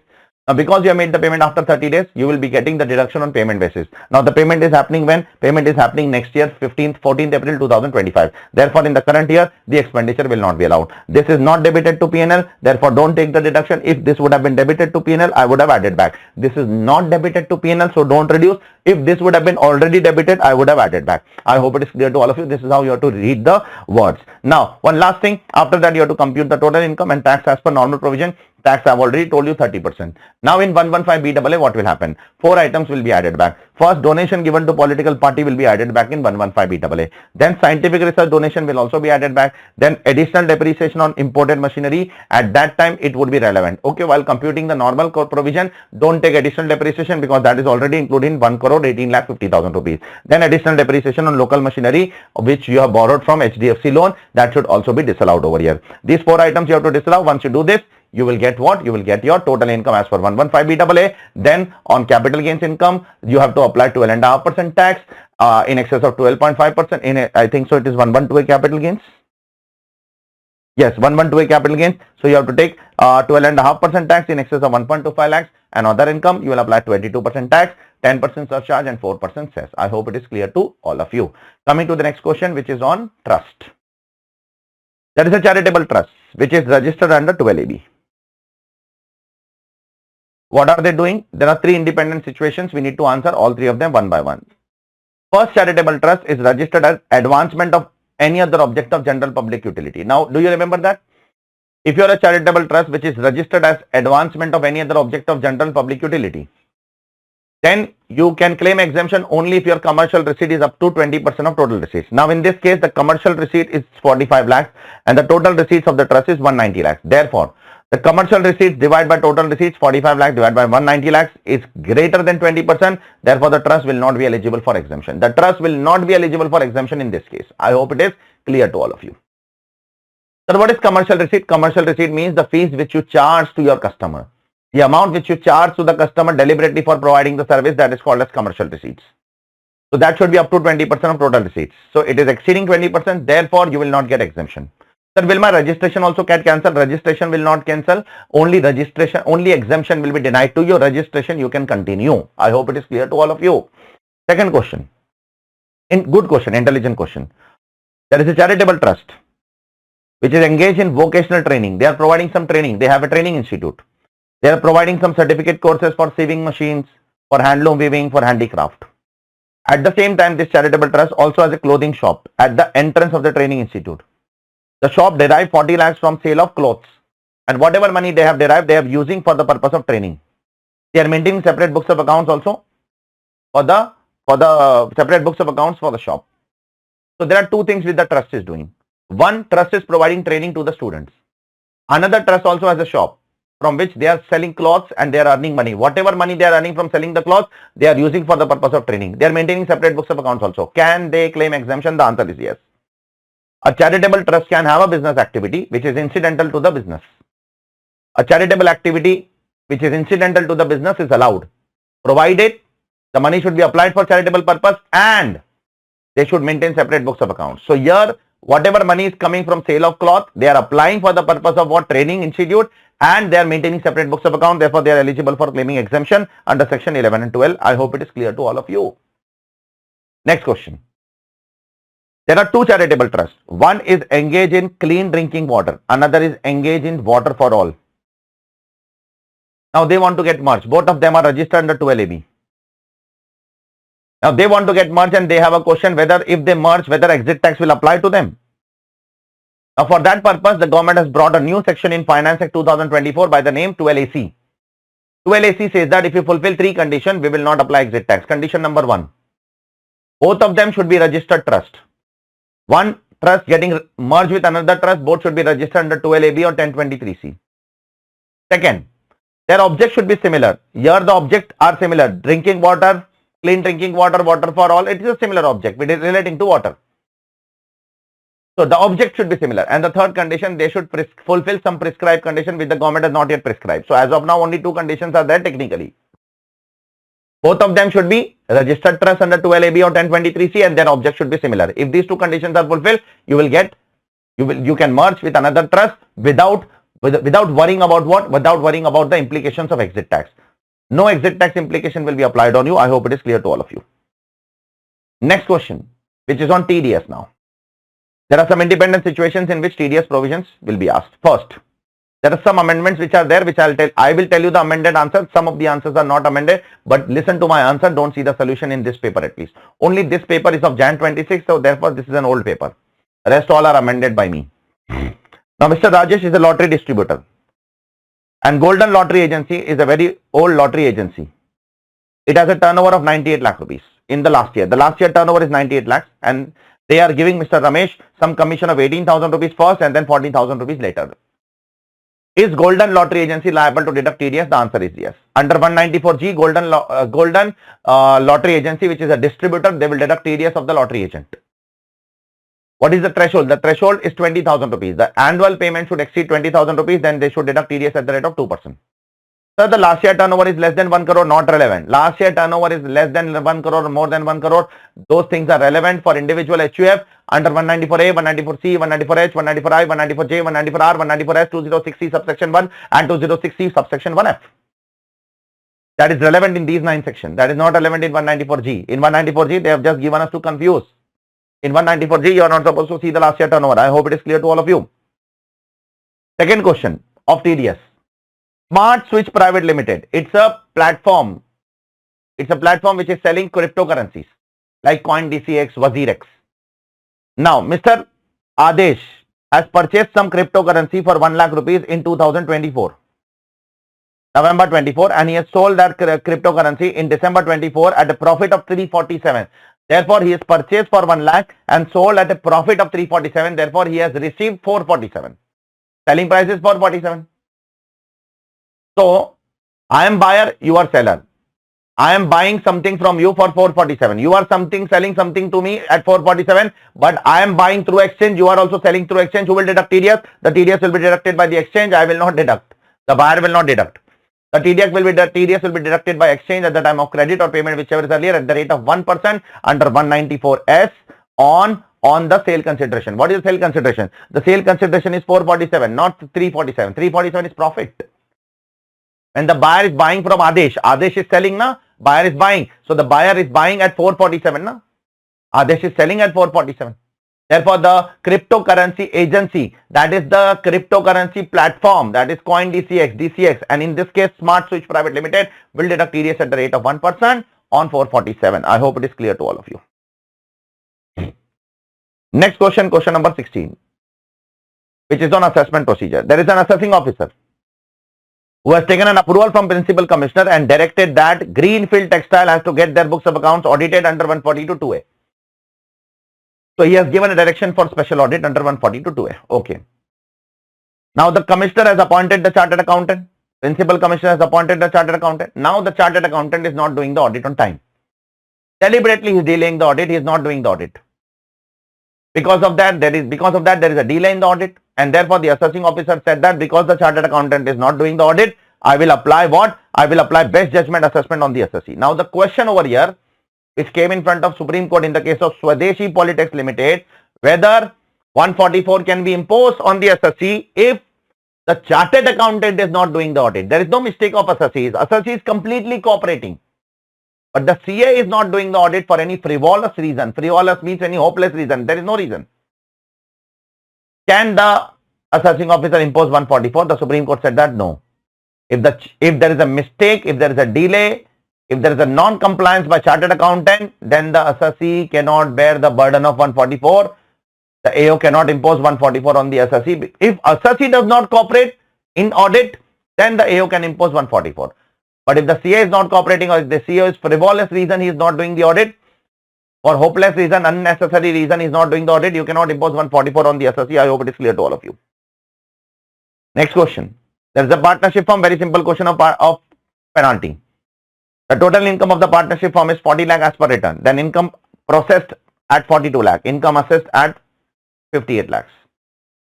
It is not on account of misreporting. Therefore, you have to compute penalty at the rate of 50%. Now you are supposed to compute the penalty. How will you compute the penalty? Very simple. Income assessed at 58 lakhs minus income processed at 42 lakhs. 16 lakhs under reported income. Now you will compute tax on 58 lakhs first, then you will compute tax on 42 lakhs, then you will take the difference on, then that you will apply 50% penalty. Now they are asking one more question. Can we waive this penalty? Is there any way we can get immunity from imposition of penalty? If yes, what are the conditions? Yes, you have to fulfill 270AA. First of all, in 270AA, only 50% penalty can be waived. 200% penalty cannot be waived. In this case, the penalty is 50%. Therefore, it can be waived. If this would have been misreporting, 200% penalty, then 270AA would have not been applicable. So, what are the conditions that I have to supposed to fulfill? Listen the condition. Condition number 1. The first condition that I am supposed to fulfill is you have to make an application to the assessing officer within 1 month from the end of the month in which the order is received. Which order? Assessment order is received. Second condition, you have to pay the tax and interest within 30 days from the receipt of notice of demand. These two things you have to do. Third thing, you should not appeal against this order. Against this order, you should not appeal. Appeal is not possible against this assessment order. Then the assessing officer will pass the order. This is an amendment within 3 months from the end of the month in which the application is received. Earlier, this was 1 month. Then the assessing officer will pass an order. In order, he can say two things. One, he is waiving your penalty. If he is waiving on penalty, great. If he is not waiving your penalty, then you can file an appeal against your original assessment order. So these are the things which are given in 270AA. Let's go ahead with the next one. Question number 18. There is a foreign company outside India which has a branch in India. Now there is a foreign company outside India or a non-resident outside India. They have a branch in India. They are allocating some head office expenses of 1 crore 85 lakhs in India. Will they get deduction in India? Yes. As per 44C, they can get. But how much? Amount allocated, that is 1 crore 85 lakhs or 5% of adjusted total income, whichever is lower. What if the adjusted total income is a loss? In this question, adjusted total income a loss. Adjusted total income is a loss in this case. Therefore, you have to take average adjusted total income of last 3 years. So, if the adjusted total income is a loss, you have to take average adjusted total income of last year. Therefore, last 3 years adjusted total income is given. We need to find out the adjusted total income of last 3 years, and then we have to add all 3 of them, then divide by 3. That will be our average adjusted total income. Take 5% of average adjusted total income, compare with actual amount allocated, 1 crore 85 lakhs, whichever is lower will be allowed as deduction. Now, how to find out average adjusted total income? They have already given us total income, which is after all the items. Should I add depreciation? Do not add depreciation. We do not add depreciation to adjusted total income. Should I add addition? Should I add unabsorbed depreciation? Yes. UAD is added back. Should I add chapter 6? Yes. Chapter 6 is also added. You have to do this for all 3 years. And find out 3 adjusted total income. Then take average of all 3 of them and then take 5%. Should I add brought forward short-term capital loss? Yes. Brought forward short-term capital loss should be added back. It is written in the law, brought forward losses.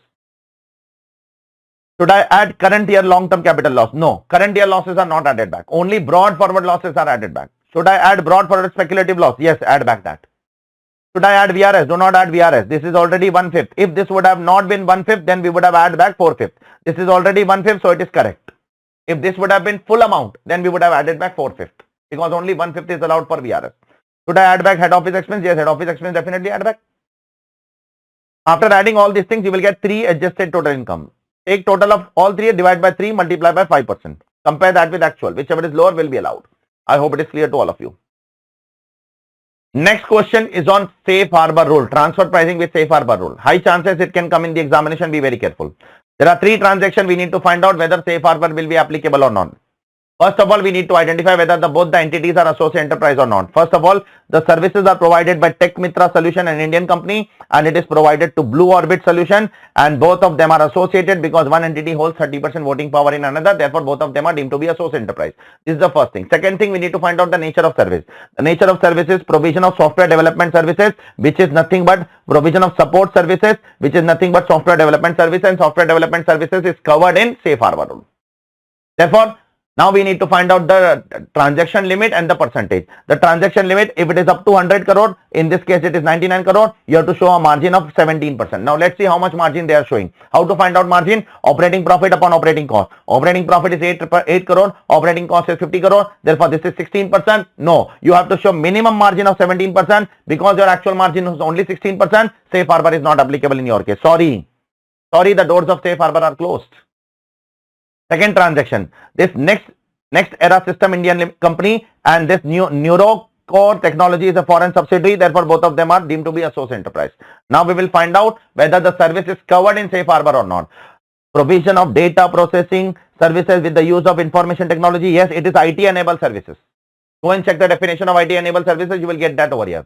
Now here, if the transaction value is up to between 100 crore to 300 crore, more than 100 crore up to 300 crore, which is our case is 255 crore, 265 crore, sorry, the margin should be 18%. If it is 18% or more, we will accept safe harbor. If it is less than 18%, we will not accept. Minimum 18% you have to show. Now what is the margin? The operating profit is 45 crore, operating cost is 225 crore, the margin is 20%, which is more than 18%, therefore the officer will accept safe harbor. I hope it is clear to all of you. Third one, there is a partnership firm and there is another entity, Pragati and there is another entity, Stratosphere Innovation, which holds 12% in the partnership firm. So if I am a partnership firm and somebody holds 10% or more, if I am a partnership firm and if somebody holds 10% or more in our company, then in our partnership firm, then we both are associate enterprise. Now, what is the service they are giving? They are giving provision of contract research and development services. Is it covered in safe harbor? Yes, it is covered in safe harbor. Now, if your transaction value is up to 300 crore, in this case it is 175 crore, you should show a margin of at least 25%. Now, what is the margin? 50 crore divided by 250 crore, the margin, actual margin is 20%, which is lower than safe harbor margin. Therefore, safe harbor is not applicable. Now, one last question which is asked over here. Will your answer change if the services are provided to an entity which is located in notified jurisdiction area? Yes. I have told you and I have told you this is important also. When you provide services to a person which is located in an NJA, safe harbor rule is not applicable. Safe harbor rule is not applicable in NJA. So if you provide all these three services to a person located in what? To all these three services, if you provide to a person which is located in NJA, then safe harbor rule is not applicable in all these three cases. What is NJ? NJ is notified jurisdictional area which the CBDT may notify. Earlier they have notified Cyprus, then they have removed Cyprus. As of now, there is no country which is officially declared by Government of India as an NJ. But yes, in exam they can ask country X is an NJ, country Y is an NJ. Hypothetical question can be asked in the examination, which they have been asking again and again. Next question is a DTAA question. Ritika is aged 30 years, resident individual. He has a business in India and also abroad in country Z. We are supposed to compute total income of Ritika and tax of Ritika as per DTAA. India, as per 115 BSc subsection 1A, means as per new regime. India does not have DTAA with country Z. Let's compute the tax liability of Ritika here. What all things will come in Ritika's income? First of all, income from selling of phones, skins and covers, 12 crore 45 lakhs minus expense of 10.2 crore. This will be the net income. Similarly, income from countries at 15.5 lakhs minus 9 lakhs, the 6.5 lakhs income from countries. Then commercial property rent 7 lakh 80,000, 65,000 into 12 minus 30% standard deduction, expenses not allowed. Then Ritika also has employed few employees. So she is eligible for 80 CA. 18 employees employed on 1st of May. Emolument is less than 25,000 rupees. Employees are employed for more than 240 days. Therefore, 80 CA eligible. 18 employees into 11 months into 23,300 into 30%. For these 22 employees also eligible because employees are employed for more than 240 days and emolument is also up to 25,000 eligible. Last not eligible because the employees are employed for less than 240 days. All of them participate in recognized provident fund. Yes, it is necessary. If you want to claim 80 CA, the employee should participate in recognized provident fund. Yes, the payment should also be made by online mode. After doing all these things, you will get total income of what? Ritika. After that, you compute tax. Now, the catch in this question is, in this question, there is coming marginal relief. Why? Because the total income of Ritika is coming to somewhere around 2 crore 7 lakhs.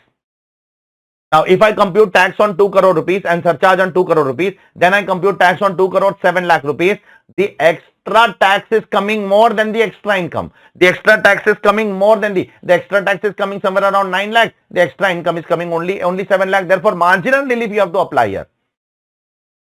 So, the solution I have made over here, because this is old solution, only this question is old in the entire PDF. Only this question is old. Rest all solutions are updated. So for this solution also I have given updated solution here. So first you will compute tax on 2 crore and surcharge on 2 crore. What is tax on 2 crore and surcharge on 2 crore? Apply slab rates. Then apply 15% surcharge. You will get 64 lakh 17,000. Then extra income is 745. Add extra income. Add extra income and then add cess on that. You will get your tax. And then you will find out the what? Then you will find out the double taxation relief. I hope it is clear to all of you. So marginal relief is the catch in this question. Otherwise your answer will go wrong. You need to be very careful when you are close to the marginal relief income. I hope it is clear to all of you. So this is what this RTP is all about. Now let's go ahead with one last RTP, that is RTP May 2026. After this we will be completed with 9 RTP compilation exhaustively in full English along with our Hindi division also. Okay. So the very first question again over here is on total income. There is a domestic company. We need to compute the total income, etc. Let's see the last line, what exactly they want. They want us to compute total income, tax liability under regular provision. Ignore math. Then also they have asked us to compute the total income as per 115BAA also. The turnover of last year is 350 crore. Therefore, the tax in the current year will be how much? Will be 25% because the turnover is not exceeding 400 crore rupees. Now let's start with the solution as per normal provision first, and then we will compute the solution as per the provisions of 115BAA. The depreciation as per the books of accounts will be added back. Then employer contribution and employee contribution of March. Employer as well as employee contribution of March is paid in the month of July. Is it correct? No. Employer contribution you can pay up to the due date of filing of return, it is allowed. But employee contribution has to be paid up to 15th of the following month. So employer contribution is correct, but employee contribution is wrong. Therefore, employee contribution in this case will be disallowed. I hope it is clear to all of you. Then you are giving some contribution of 1.5 lakh to a scientific laboratory, scientific research association, etc. Therefore, that is allowed under section 35, but in 115BAA it will be disallowed. Be very careful. In 115BAA it is not allowed as a deduction. Next one, you are incurring some advertisement expenses of 55,000 rupees, which is paid by account pay check. Till here it is good. But you are giving this advertisement in a political party brochure. Now that is not allowed in PGBP over here. In PGBP it will not be allowed, but under 80 GGB you can claim as a deduction. Under normal regime in 115BAA this will not be allowed as deduction. So again I am saying advertisement in a brochure of a political party is not allowed as a PGBP expense. But under chapter 6A you can claim as a 80 GGB deduction, but under 115BAA you cannot claim. Next is a very routine adjustment again. Provision for gratuity based on actuary, that will be disallowed under 40A7, and whatever provision is paid that will be allowed under PGBP. So 1.2 lakhs will be disallowed and 5 lakh will be disallowed. Next one, opening stock is overvalued by Now if your opening stock is overvalued, it means you are claiming more expense. If you are claiming more expense, you have to add back. So you cannot claim more expense now. Opening stock is overvalued, but that means debit side of the P&L is overvalued. Debit side of the P&L is overvalued means you have claimed more expense, your profit is less, so increase the profit. Closing stock is overvalued. If closing stock is overvalued, it means your income is overvalued unnecessarily, so reduce. So the opening stock overvalued will be added back and the closing stock overvalued will be reduced. Then dividend from foreign company reduced from here, show under IFRS, very routine adjustment. Then profit on equity oriented fund on which STT is paid. So this will come under 112A. How much profit is there? 7 lakh profit is there. So reduce 7 lakh from here and show under what? Show under capital gains under 112A. It will be taxable at 12.5% in excess of 1.25 lakhs. So what is the consideration of this? The consideration of this will be 11 lakhs. How, sir? See, the profit is 7 lakh and the units were acquired 2 years ago. Before 2 years ago for 4 lakh rupees. Therefore, the full value of consideration is 11 lakh, cost of acquisition is 4 lakh, profit is 11 lakh. Again, I am saying the treatment, reduce 7 lakh from here and show 7 lakh under capital gains, 112A because it is long-term capital gains, 12.5% tax in excess of 1.25 lakhs. Then there is some cash lost due to theft. So it's okay, it's a part of business, it's a revenue expenditure, you can claim that as a revenue loss and therefore it is allowed. Since it is already debited to P&L, you don't have to do anything, just write a note. Next, depreciation on tangible fixed asset, 8,50,000 you can claim as a deduction. Then you have purchased some power generating units on 1st of July for 25 lakhs. Now, you need to be very careful. The payment is made as follows. First, you made the payment, advance payment of 3 lakh rupees in cash, not allowed. It is written in section 43(1), if you make a payment for a fixed asset in excess of 10,000 rupees to a person in a day by other than 4 modes, then that expenditure shall not form part of actual cost. You are making the payment of 3 lakh rupees here in cash, therefore this will not form part of actual cost. So out of 25 lakhs, reduce this 3 lakhs. Then out of this 25 lakhs, 7 lakh is given as a government grant. So government grant should also be reduced from actual cost. As per explanation 10 to 43(1). Any amount which is made by any person should be reduced from actual cost as per explanation 10 to 43(1). Then the remaining payment is made by check through banking channel of 15 lakh rupees. Therefore, this will be part of actual cost. So therefore, eventually what will be the actual cost? 25 lakhs minus 3 lakhs minus 7 lakhs. Therefore, the actual cost is only 15 lakhs. On 15 lakhs, claim 15% normal depreciation, 20% additional depreciation because the asset is put to use for more than 180 days. But in 115BAA, you will not get the deduction of additional depreciation. That time you add back. Okay. Next one. The company paid cash in the current year for purchase of raw material of last year. So last year you purchased some raw material, you claim deduction on accrual basis, and in the current year you paid 85,000 cash. Therefore, this will be deemed income in the current year. So in the last year you claimed 85,000 as a deduction on accrual basis. Now in the current year you should make the payment by 4 modes, but you have not made the payment by 4 modes. You are making the payment by cash. Therefore, it will be deemed income in the current year. Next, you have purchased some raw material of 18 lakhs, but due to poor quality, you are making payment of only 14 lakhs. 4 lakh is remitted and seized by the creditor. So out of 18 lakh purchase, 14 lakh is payable, 4 lakh is remitted by the creditor. Therefore, 4 lakh will be deemed income under section 41(1). Remission or cessation of a trading liability is deemed income. Therefore, this 4 lakh you have to add to your income. Okay. I hope it is clear to all of you. Next, you are distributing dividend of 1.5 lakhs in the current year. Okay. How much dividend you are distributing? 1.5 lakhs on 15th of October. Late. You cannot claim ATM. To claim ATM, you should distribute dividend 1 month prior to the due date of filing of return. What is the due date of filing of return of this assessee? 31st October. Sir, why not 30th November? See, it is written in the question, the assessee has not entered into any international transaction. Therefore, 30th November is not possible. Only 31st October is possible. If 31st October is the due date, you should distribute the dividend by 30th September. You are distributing the dividend on 15th October. Therefore, provision of ATM will not be allowed. After that, you have to compute tax. 2 tax will come, 112A. 12.5% in excess of 1.25 lakhs, and normal income will be taxed at 25% because the turnover of last year is below 400 crore. Now in 115BAB, what will you do? In 115BAA, sorry, 3 items will be added back. First, additional depreciation on this machinery will be added back. Then 80 GGB, that advertisement donation will be added back, and then scientific research donation will also be added back. 22% tax on special income, 12.5% in excess of 1.25 lakhs, then 10% surcharge and 4% sales, and then find out whichever is more beneficial. I hope it is clear to all of you. Next question is on charitable trust. There is a charitable trust. Point number 1. Sahitya Charitable Trust, main object is medical relief. Now they are earning some incomes. First income, they are earning income from tax-free bonds, 1,10,000, which is exempt under tax section 1015, and second is agriculture income, which is exempt under 10.1. So their question is, they are a charitable trust, can they claim both the exemption? The answer is no. I have told you this earlier also in earlier RTP, that if you are a charitable trust registered under 12AB, then you cannot claim any exemption under section 10 except 10.1. 10.1 you can claim. Therefore, in this case, you can claim 10.1, 10.15 you cannot claim. Therefore, in this case, the first one you cannot claim, the second one you can claim. I hope it is clear to all of you. The institute has already given, the first one is covered under 10.15, the second one is covered under 10.1. So they have also given the section number, so it's okay. If they would have not given section number, then there would have been some problem. We need to think about it where it is exempt.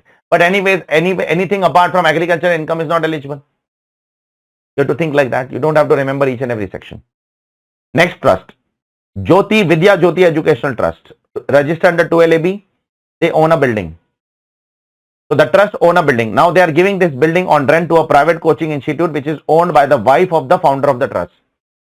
Now, the wife of the founder of the trust is considered to be specified person under section 13 subsection 3. Now, you cannot give unreasonable benefit to specified person.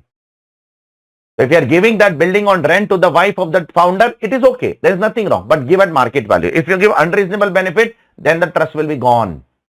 So you are giving at a rent of 20,000 per month, whereas the market rent is 70,000 per month. Now you are making a mistake. You should not give at 20,000, you should give at 70,000. So what will happen to the trust?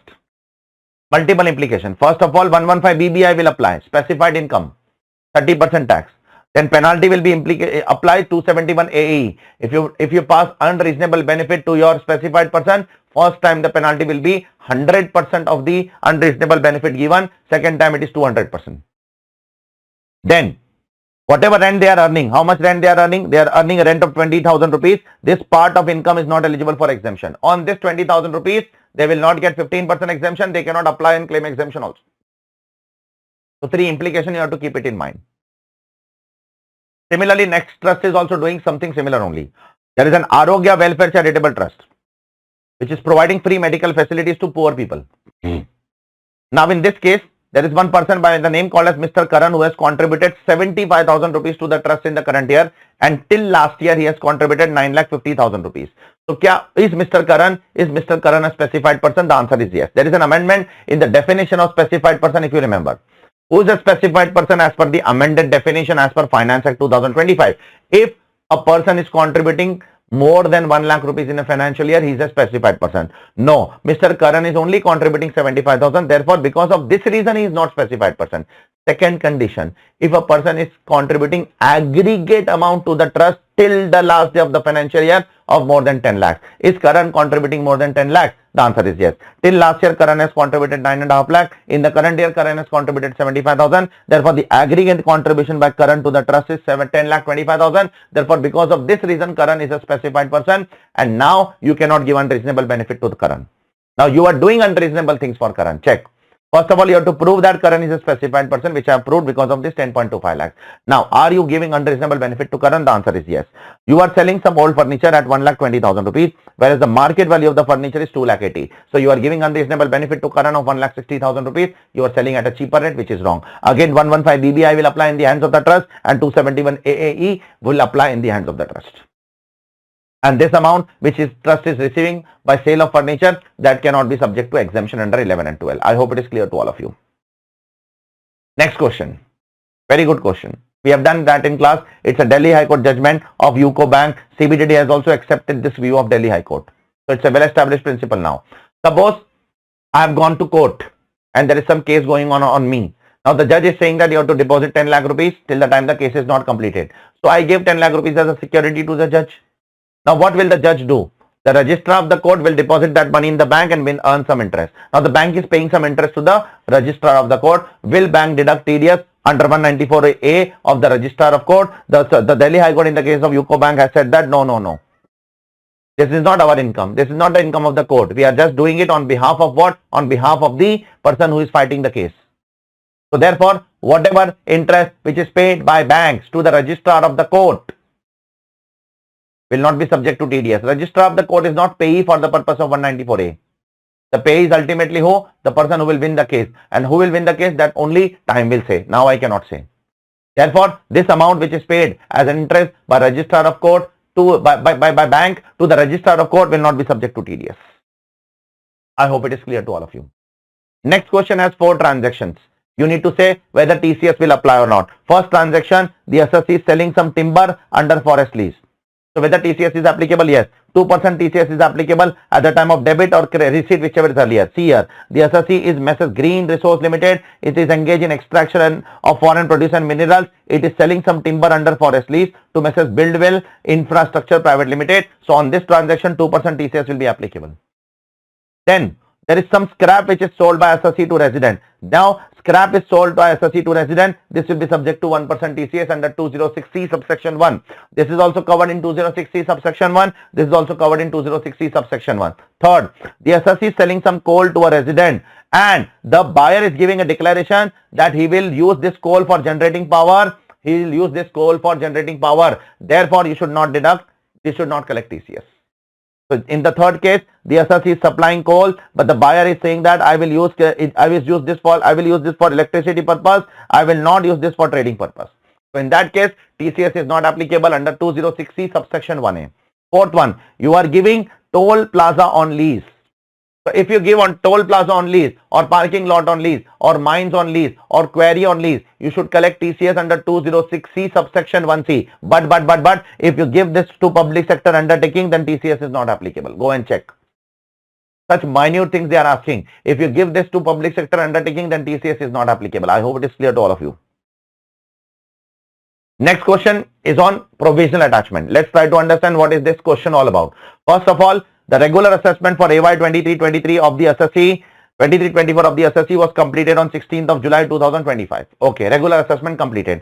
Then income escaping assessment notice has come on 18th of January 2026. During the income escaping assessment, the AO wants to attach the house property of Miss Preeti. So the AO wants to do provisional attachment provision under section 281B. Now we need to answer three questions.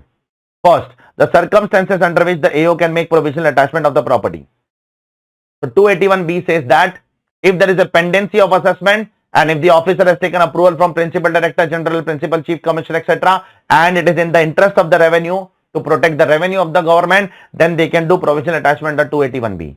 So three conditions has to be fulfilled. First of all, there has to be a pendency of assessment. Secondly, they have to take approval from higher authority, and then they should have a opinion that it is in the interest of the revenue. Second, what is the time period for which such attachment can be made? They can provisionally attach your property for a period of 6 months from the date of order.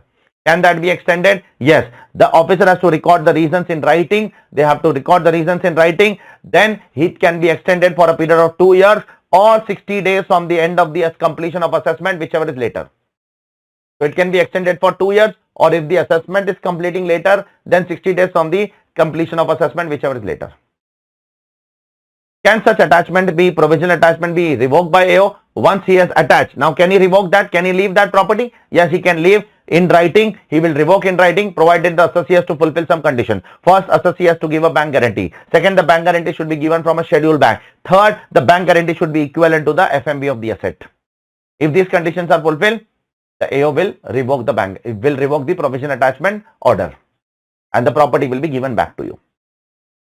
Next question we have already done. You can check it earlier. I'll just give you the synopsis also if you don't remember. We have done in earlier RTP. There is a foreign company which has become resident in India due to poem. So now the foreign company has become resident in India due to poem. Now that foreign company is foreign company also. That foreign company is resident also. Now we are making some payment of professional fees. So should I deduct TDS under 194J or 195? So the law says that you have to deduct TDS under 195 and not under 194J. So that is what this question is all about. So we have done this similar question earlier. Same to same question we have done earlier. Now the next question is a very good question on business trust. Mr. Ricardo, who is a non-resident, is holding 10% units of the business trust, and the business trust has distributed the following income to Mr. Ricardo. Always remember now, in this question, this is not the income of the trust. This is the income of Mr. Ricardo directly. They have directly given us 10% income of Mr. Ricardo. So don't do again 10% of this. Your answers will go wrong. Okay. So they have directly given. See, they have given information that Mr. Non-resident holds 10%, and they have given that these amounts are given to non-resident only. So these are not the total income of the trust. These are the distributed income which is given to Mr. Ricardo. I hope it is clear to all of you. Now we need to answer the following things. One more information is given that Grey Limited does not exercise. Who is Grey Limited? Grey Limited is SPV. SPV does not exercise the option under 115BAA. That is very important for taxing dividend income. First of all,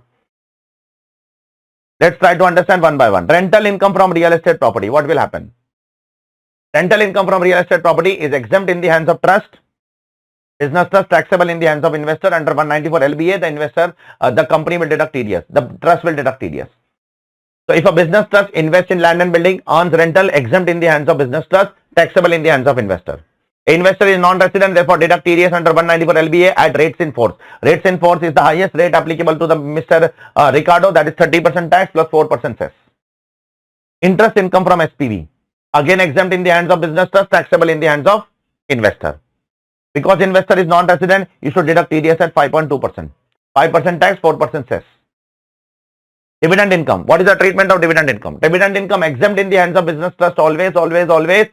In the hands of investor also exempt. Why? Because the company, the SPV is not following 115BAA. If SPV is not following 115BAA, the dividend is exempt in the hands of the investor. But if SPV is following 115BAA, if SPV is following 115BAA, it is given in the last line. Assume that SPV follows 115BAA, then what will happen? Then it will be taxable. And you have to deduct TDS at the rate of 10%. I hope it is clear to all of you, plus cess. Last but not least, apart from rental income, interest income and dividend income, the business trust is also distributing 2 crore rupees to all the unit holders. It means to Mr. Ricardo, they will distribute 20 lakhs to all unit holders. See, somewhere they are writing only Mr. Ricardo's share. Somewhere they are writing to all unit holders. You need to be very careful with the wordings in the question. So the above information is for only Ricardo. The below information, 2 crore is for all. So Mr. Ricardo is getting 20 lakh rupees over and above these 3 items. That is nothing but debt repayment. So there 56(2)(12) will apply. What is 56(2)(12)? Any amount which is given over and above rent, dividend, interest, etc. that will be taxable as IFOS in the hands of the investor. How much IFOS? Whatever is given as debt repayment minus whatever is the price of the units purchased in business trust. What is the price of the unit purchased in business trust? 15 lakhs. And what is the amount given over and above all these items? Over and above all these items, 20 lakhs. And the unit business trust units cost is how much? 15 lakhs. 5 lakhs rupees will be taxable as income from other source in the hands of Mr. Ricardo. No TDS is applicable on that provision. So the government has not put any TDS on that particular part of the income. No TDS provision is applicable on that income. I hope it is clear to all of you. Now the next question is very good question. Just one change I have to make. I have to write down here. What I have to write down here? 6.4 crore. That is not 7.2 crore. That is 6.4 crore. Now, to explain this entire question, I have put this example. Try to understand this example first of all. Trex Inc. Trex Limited is an Indian company. They have taken some loan from Mrs. Refine Inc. last year 90 crore. But last year they have repaid 10 crore. Therefore, effectively the loan is only 80 crore. Okay. Now they are paying interest on 80 crore, 6.4 crore, 8%. Trex, Mrs. Refine Inc. is what? Is a third party. Mrs. Refine Inc. is not our associate enterprise. So we are paying 6.4 crore interest at the rate of 8% on 80 crore, 10 crore is repaid. Therefore, this 6.4 crore interest we are paying to third party. Now there is one company, Prestige Inc., which is giving guarantee to our associate enterprise. Now there is one more company, Bright Inc., which is holding 40% in Trex and 40% in Prestige. Therefore, because Bright Inc. holds 40% in Trex, 40% in Prestige, therefore Trex and Prestige are associate entity. Therefore, Trex and Prestige are associate entity and our associate entity is giving guarantee to third party. Therefore, this interest will be coming under limitation of interest. As simple as that. So again, I am saying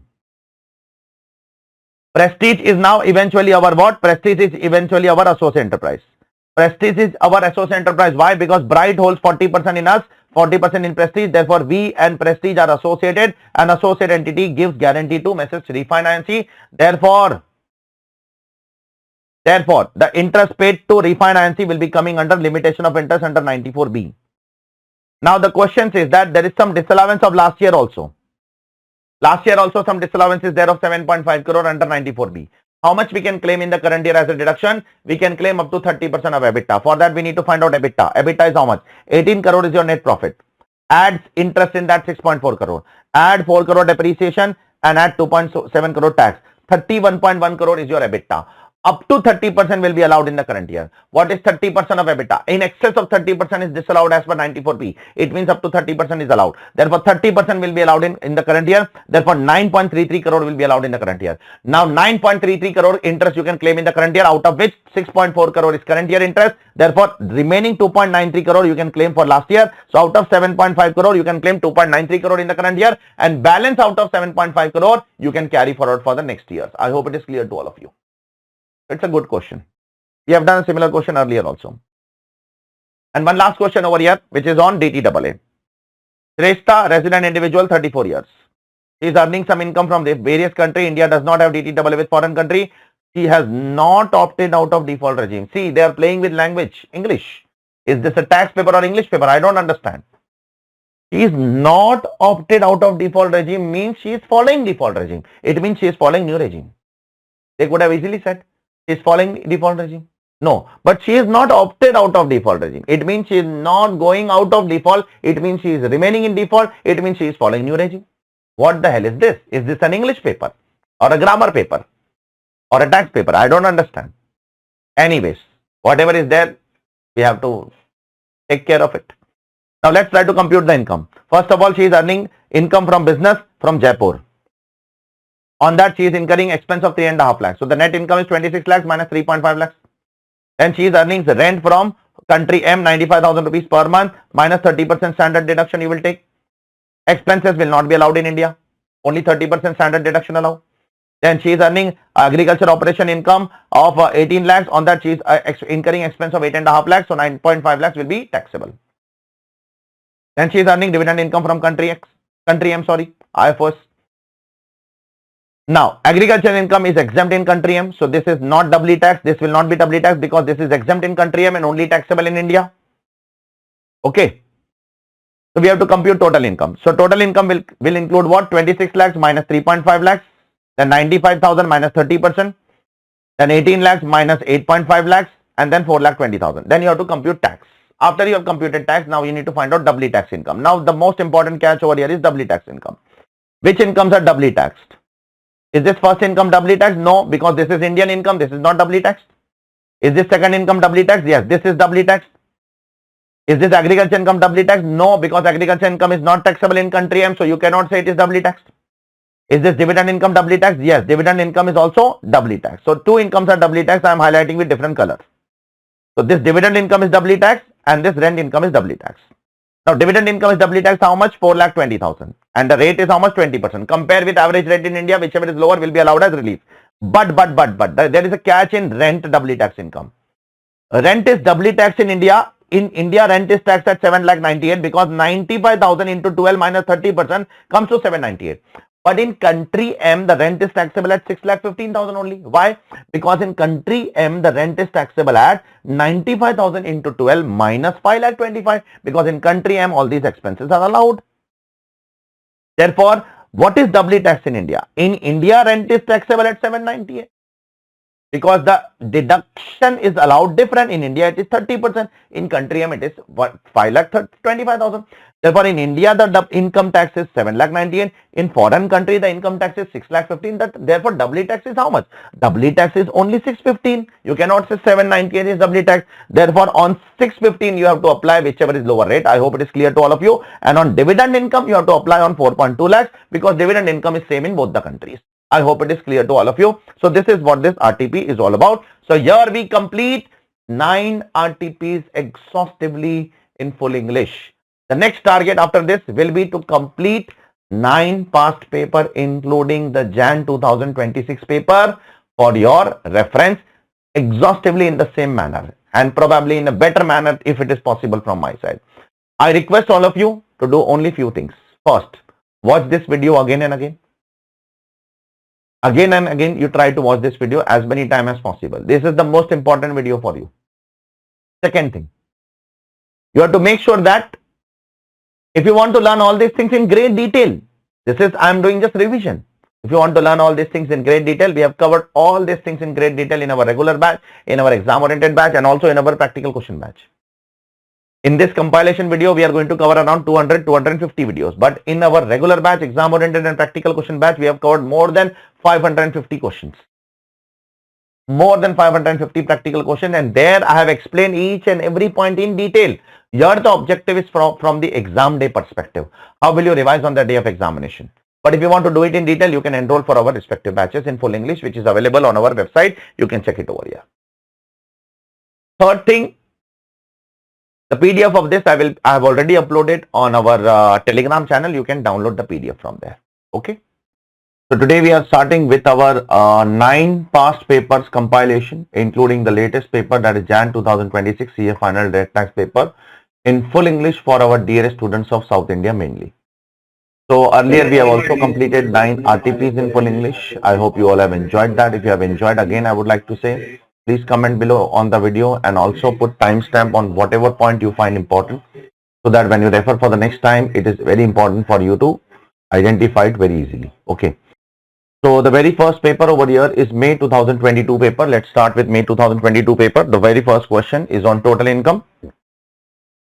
I've already told you that whenever you do a total income question, you should always read the last line first. They have asked to compute total income and tax payable, and they have asked us to opt for 115BAA. So as for 115BAA, you have to compute the total income of the assessee and the tax payable of the assessee. Okay.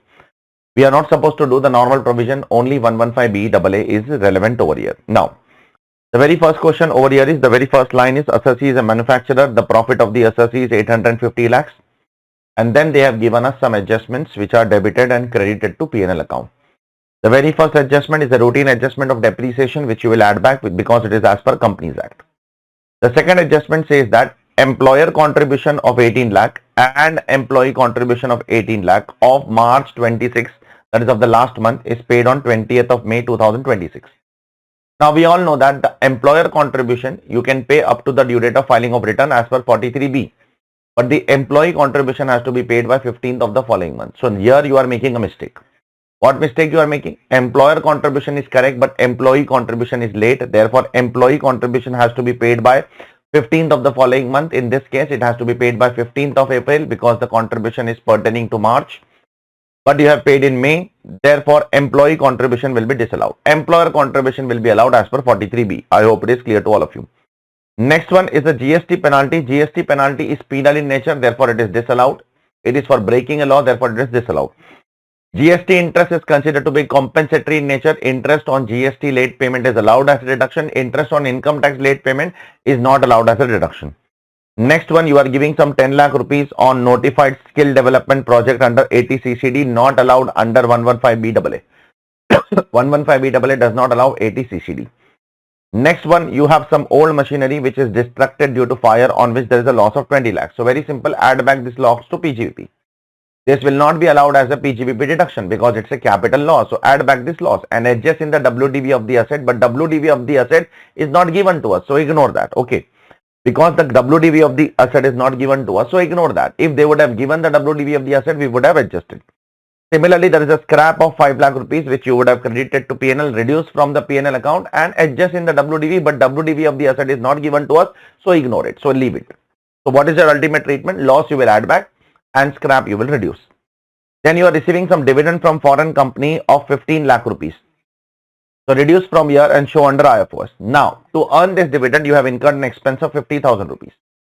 Now, we all know that from dividend, you can get deduction of only one expense, that is interest expense. No other deduction is allowed from dividend income. That too up to 20% of the gross dividend. That too only to residents, not to non-residents. Now, this 50,000 incurred by the assessee, I don't know whether this is interest or not. If you assume interest, then you can claim as a deduction. If you assume not as an interest, then you cannot claim as a deduction. So what we are assuming, we are not assuming it to be interest. So what is the ultimate treatment? Add back this 50,000, that's it. So what is the ultimate treatment of this entire adjustment F?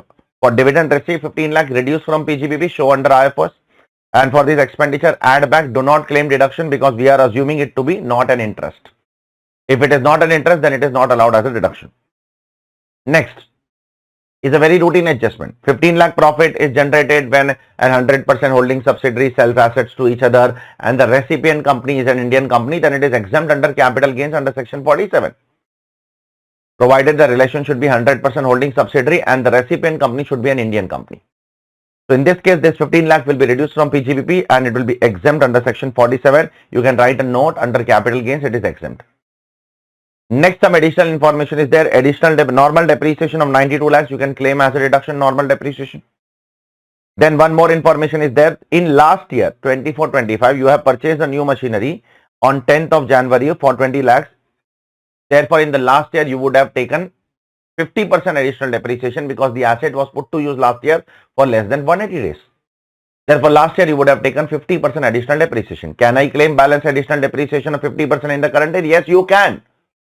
But you will not be able to. Why? Because you are following 115BAA. Because you are following 115BAA, the balance additional depreciation cannot be allowed to you in the current year. I hope it is clear to all of you.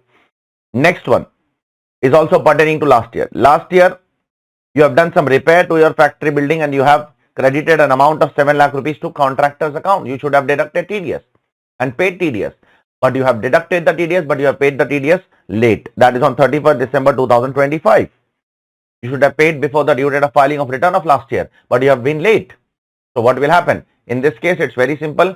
30% of 7 lakh would have been disallowed last year because it was not paid on time. So in the current year, because you have paid now in the current year, it will be allowed in the current year. 30% of 7 lakh comes to 2.1 lakh. 2.1 lakh you can claim as a deduction in the current year. And last but not least, on 15th of May 2026, the assessee, that is the company, declared dividend of 20 lakhs to its shareholder. Therefore, it can claim deduction under ATM. ATM deduction is allowed how much? Dividend received compared with dividend paid, whichever is earlier. And you have to distribute the dividend 1 month prior to the due date of filing of return. Yes, they are distributing 15th of May 2026, which is well before 1 month prior to the due date of filing of return. Therefore, the company can claim the deduction definitely. There is no doubt about it. I hope it is clear to all of you. So, after this, you have to just compute what? Tax, 22% tax, 10% surcharge, 4% cess. That's it. It's a very simple question, nothing great as such. Let's move on to the next question. Question number 2. There is a foreign company, Black and Brown, which is incorporated in country X. And they have an agent, Mr. Lal, in India. Mr. Lal does what? Mr. Lal does stock of goods in India on behalf of the foreign company. He also delivers goods regularly on behalf of the foreign company. The foreign company does not have a permanent establishment or fixed place of business in India, and also there is no DTAA between India and foreign country. So this is the basic information which is given to us. Now we need to find out the tax implication of the following items. First of all, the foreign company is earning income from delivery of goods by Mr. Lal. So do you remember that in section 911 we have seen that if a non-resident has an agent in India and that agent in India regularly deliver goods on behalf of non-resident, then that income is deemed to accrue or arise in India that amounts to business connection. That is the same thing which is happening over here through Lal Singh. Foreign company is BNB, Lal Singh is agent. Agent is regularly delivering goods in India. Therefore, this 2 crore will be taxable in India on the behalf of foreign company in India, as per 911 business connection. Second point, the foreign company is earning technical services of 55 lakhs net amount after deducting expense of 6 lakh rupees.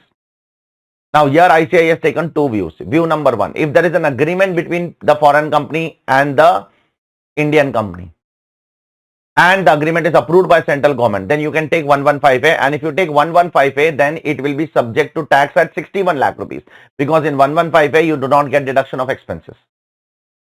But if you assume that there is no agreement which is approved by central government, then normal provision will apply, 115A will not apply. In that case, you have to tax at net income. Net income will be taxable, 55 lakhs will be taxable at normal rates. So if you go for 115A, 20% tax, but at gross income, if you go for normal provision, then 55 lakh rupees income at normal rate. This is what this point is all about. And the third one and the last one over here is, there is a long-term capital gains on unlisted debentures of Indian company of 14 lakh rupees. So this will be subject to 12.5% tax because this is sold after 24 months. Therefore, this is long term. This will be subject to 12.5% tax. One last point is given to us here for confusion purpose. BNB has paid a tax of 50 lakh in country X. So what should I do with that? See, BNB is not a resident of India. India will give relief to whom? India will give relief to Indian residents, not to foreign residents. So BNB has paid tax in India, or BNB has paid tax over there. India has nothing to do with that. Whatever tax BNB has paid in India or whatever tax BNB has paid outside India, everything will be considered as a relief in his country only, not in our country. India will not give relief to non-residents. India gives unilateral relief under section 91 to our residents, not to foreign residents. Therefore, this last line you can write a note. This has nothing to do with the question. I hope it is clear to all of you. Now let's move on to the third question. Question number 3, which is on charitable trust. In part 1, there are 2 parts. There is a charitable trust which has received 5 lakh rupees as a corpus donation. Okay. Now they are saying that the trust is making a contention that because they have received a corpus donation, that is fully exempt. It's not like that. Corpus donation is not by default exempt. It is exempt provided you invest in the mode specified in 11.5. So if you invest the corpus donation in the mode specified in 11.5, only then it is exempt. Otherwise it is not exempt. Therefore the contention of the trust is wrong. The second point which is asked in this first question itself, the trust has taken a loan of 20 lakhs from a bank, and out of that 18 lakh is used for construction of building. Now the trust wants to claim 18 lakh as deduction, not allowed. If you take a loan and incur an expense, then that expense is not allowed. That expense is allowed on repayment of loan, that too if you repay within 5 years. So if I take a loan and expense If I take a loan and incur an expense, that expense is not allowed as an application. It will be allowed only if the loan is repaid. That too, now an amendment has been made in Finance Act 2023 that the loan has to be repaid within 5 years if you want to claim that repayment of loan as a deduction. I hope it is clear to all of you. Next question. Smile Foundation is not for profit organization. It runs a secondary school. Okay. Now they are receiving some voluntary contribution and government grant total of 30 lakh rupees, 14 and 16 lakhs breakup. Now they are making an argument that is the trust required to get an approval under 1023C? The answer is no. They are not required to get approval. It is exempt. Why, sir? It is exempt because it is a substantially financed institution by government. Sir, how, sir? See, the total amount received is 30 lakh. Out of that, how much donation is received? How much grant is received from government? 16 lakh rupees.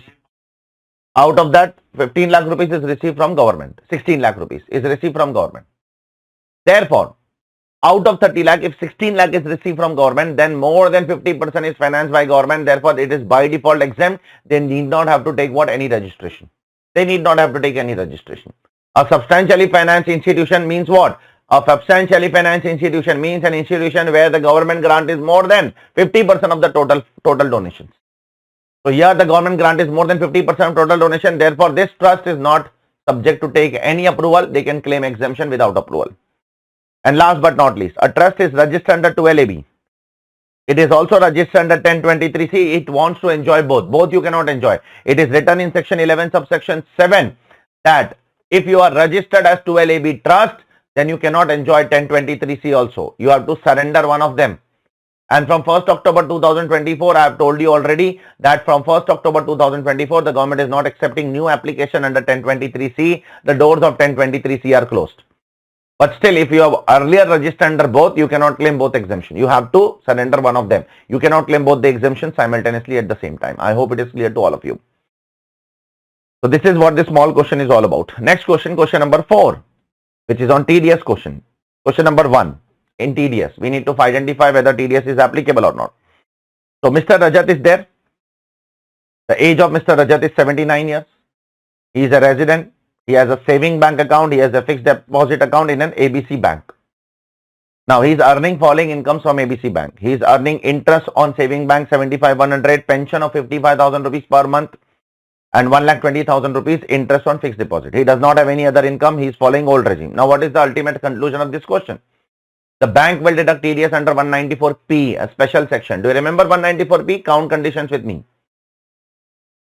194P, count conditions with me. Condition number 1, if assessee is an individual, he is a resident, he is 75 years or old, and if he earns pension from a specified bank, and also interest on FD, interest on saving bank from the same bank, pension should be earned from the same bank, interest also should be earned from the same bank. FD interest, saving bank interest, both are covered. Even RD interest is covered, recurring deposit. But the pension and the interest should be earned from the same bank. Then the bank will compute the total income of the assessee. The bank will deduct exact TDS based on slab rates, old regime, new regime, as the case may be, is followed by the customer. Here the customer is following old regime, so the bank will deduct TDS as per old regime. And then the senior citizen who is 75 years old, he is not liable to file the income tax return. So this is what this question is all about. Here the TDS will be deducted under 194P by the bank. How the bank will compute the income? Let's see. First of all, salary income, pension 55,000 into 12. Gross salary minus 50,000 standard deduction for old regime. Then 75,100 interest on saving, 1,20,000 interest on FD. From that 80 TTV deduction, whatever is the net income on that, bank will exactly compute the tax and will deduct the TDS. After that, the senior citizen do not have to file the income tax return as per 194. See, I hope it is clear to all of you.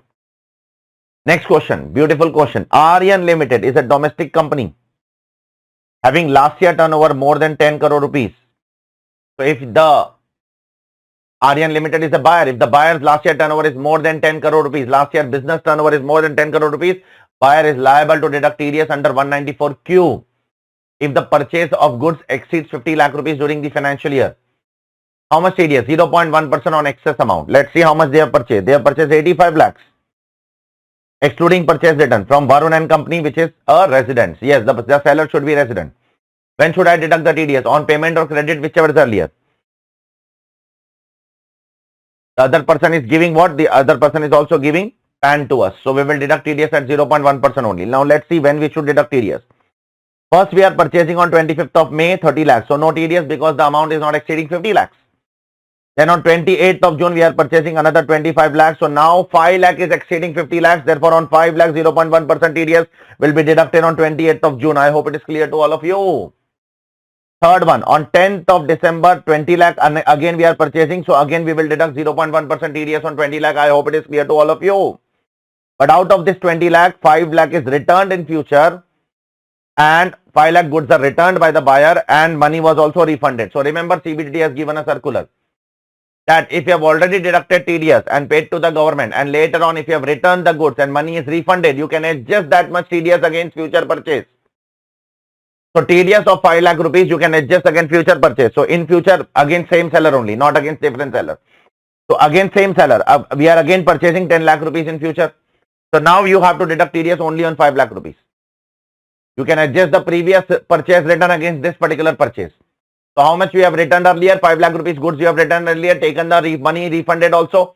So now that 5 lakh rupees you can adjust here. So now on 20th of February 2026, TDS will be deducted only on 5 lakh. 5 lakh will be adjusted. Therefore 5 lakh into 0.1%. I hope it is clear to all of you. Sir, what if the money would have not been refunded but the goods would have been replaced? Then no effect in future. If the money is refunded, if you have returned the goods and the money is refunded, then adjust in future against same seller. If the money is not refunded, but the goods are replaced by the seller, then no effect in future. Then don't give any effect. Then in future also deduct TDS on 0.1% on 10 lakh rupees only. I hope it is clear to all of you. So this is what this question is all about. Now question number 5 talks about whether it is a tax planning or tax management or tax evasion. Let's see. An individual is investing some money of 10,000 rupees in Sukanya Samriddhi scheme. Yes, Sukanya Samriddhi scheme is nothing but it is allowed under 80C by the government of India. Therefore, it is tax planning. Another is companies obtaining form 60 from the customer from all those customers who is not providing PAN. So if the customer is not providing PAN, you have to take a declaration in form 60. So this is nothing but tax management. Third one, a partnership firm is purchasing a refrigerator and installing that refrigerator at partner's home. You are purchasing a refrigerator and you are installing at partner's home and you are claiming depreciation on that. It is a tax evasion. Clear case of tax evasion. Clear case of tax evasion. And the fourth and the last point, a company pays 4 lakh to Mrs. D, wife of director, who although being a qualified professional but is a housewife. You are giving money to wife of director, who is a housewife. The purpose is to increase the total income. It's a clear case of tax evasion. You are unnecessarily giving money to the wife of director so that the expense of the firm, expense of the company increases and the company can claim tax benefit. And wife is anyways not doing anything, therefore her income will be exempt up to 5 lakh rupees as a rebate. Therefore, it is a clear case of tax evasion. I hope it is clear to all of you. And one last question is a theory question. You can see this later on. It's a very, very straightforward theory question. You can watch it later on. Okay, I'm not going to talk about theory question. So this is what this paper was all about. It was a very simple and small paper. The big papers will come now. Let's move on to the next paper, that is November 2022 paper. The very first question over here is again on total income. We are supposed to compute total income as per the normal provision, not as per 115BAA. Okay, as per the normal provision, you have to compute the total income. Now be very careful. There are some very important points which are given in the first line. That is, the assessee is a pharma company. First of all, assessee is a resident. But the most important line is it is a company in which public are not substantially interested. What do I mean by this line? It means it is a closely held company. Which company? It's a closely held company. What do you mean by this? It means there are two important sections which can be made applicable for this assessee. One is section 68, that is unexplained cash credit, and one is section 79, set off and carry forward of losses in case of closely held company. Either of the two provisions may be applicable. I am not saying it is 100% applicable. It may be applicable. That is the reason they have used such words, that is public are not substantially interested. Okay, we will check which points are applicable, which section is applicable, especially for closely held company, which is covered in this question. The profit of the assessee is 50,75,000 rupees. You are purchasing some one-time license of 12 lakh rupees, which is a franchise fee on 28th of July. Very routine adjustment. Add back this and then reduce 25% later on. But here the ICI has made a very, very, very strange assumption which they have not made earlier. Okay, what strange assumption they have made? You know, they have said that add back 12 lakhs, but don't reduce separately later on. Generally, we reduce now separately. In most of the adjustments, we have done like that only. But here ICI is saying don't reduce separately. Why? They are saying that this income tax depreciation which is given below now of 14,50,000 would have included this 25% depreciation also. Now, what kind of strange assumption suddenly they make? Now, the board of studies member change now over the period of time. So, they make their own assumptions. So, what should we do, sir? You can do either of the things. You can reduce or you can write a note that it is already included. You can reduce separately also, or you can write a note also that it is already included in the depreciation amount. Therefore, we are not reducing. Okay. You just inform the ICI that I know the adjustment. Okay. Now, second, you are incurring some expenses on what? On issue of convertible debentures. So if you incur some expense on issuing convertible debentures, it's not a capital expenditure. It is allowed as an exemption. It is allowed as deduction. Therefore, you can claim, because issuing convertible debentures does not lead to permanent capital in the business. Therefore, because it does not lead to permanent capital in the business, you can claim that as a deduction. Okay. Now, next one is a very intelligent adjustment. When you are making two payments, very intelligent and very dangerous adjustment it is. You are making two payments. 2,25,000 you are making to share broker as a commission, and 1,20,000 you are paying to commodity broker for buying some commodity as a commission. In both the transaction, you have not deducted TDS.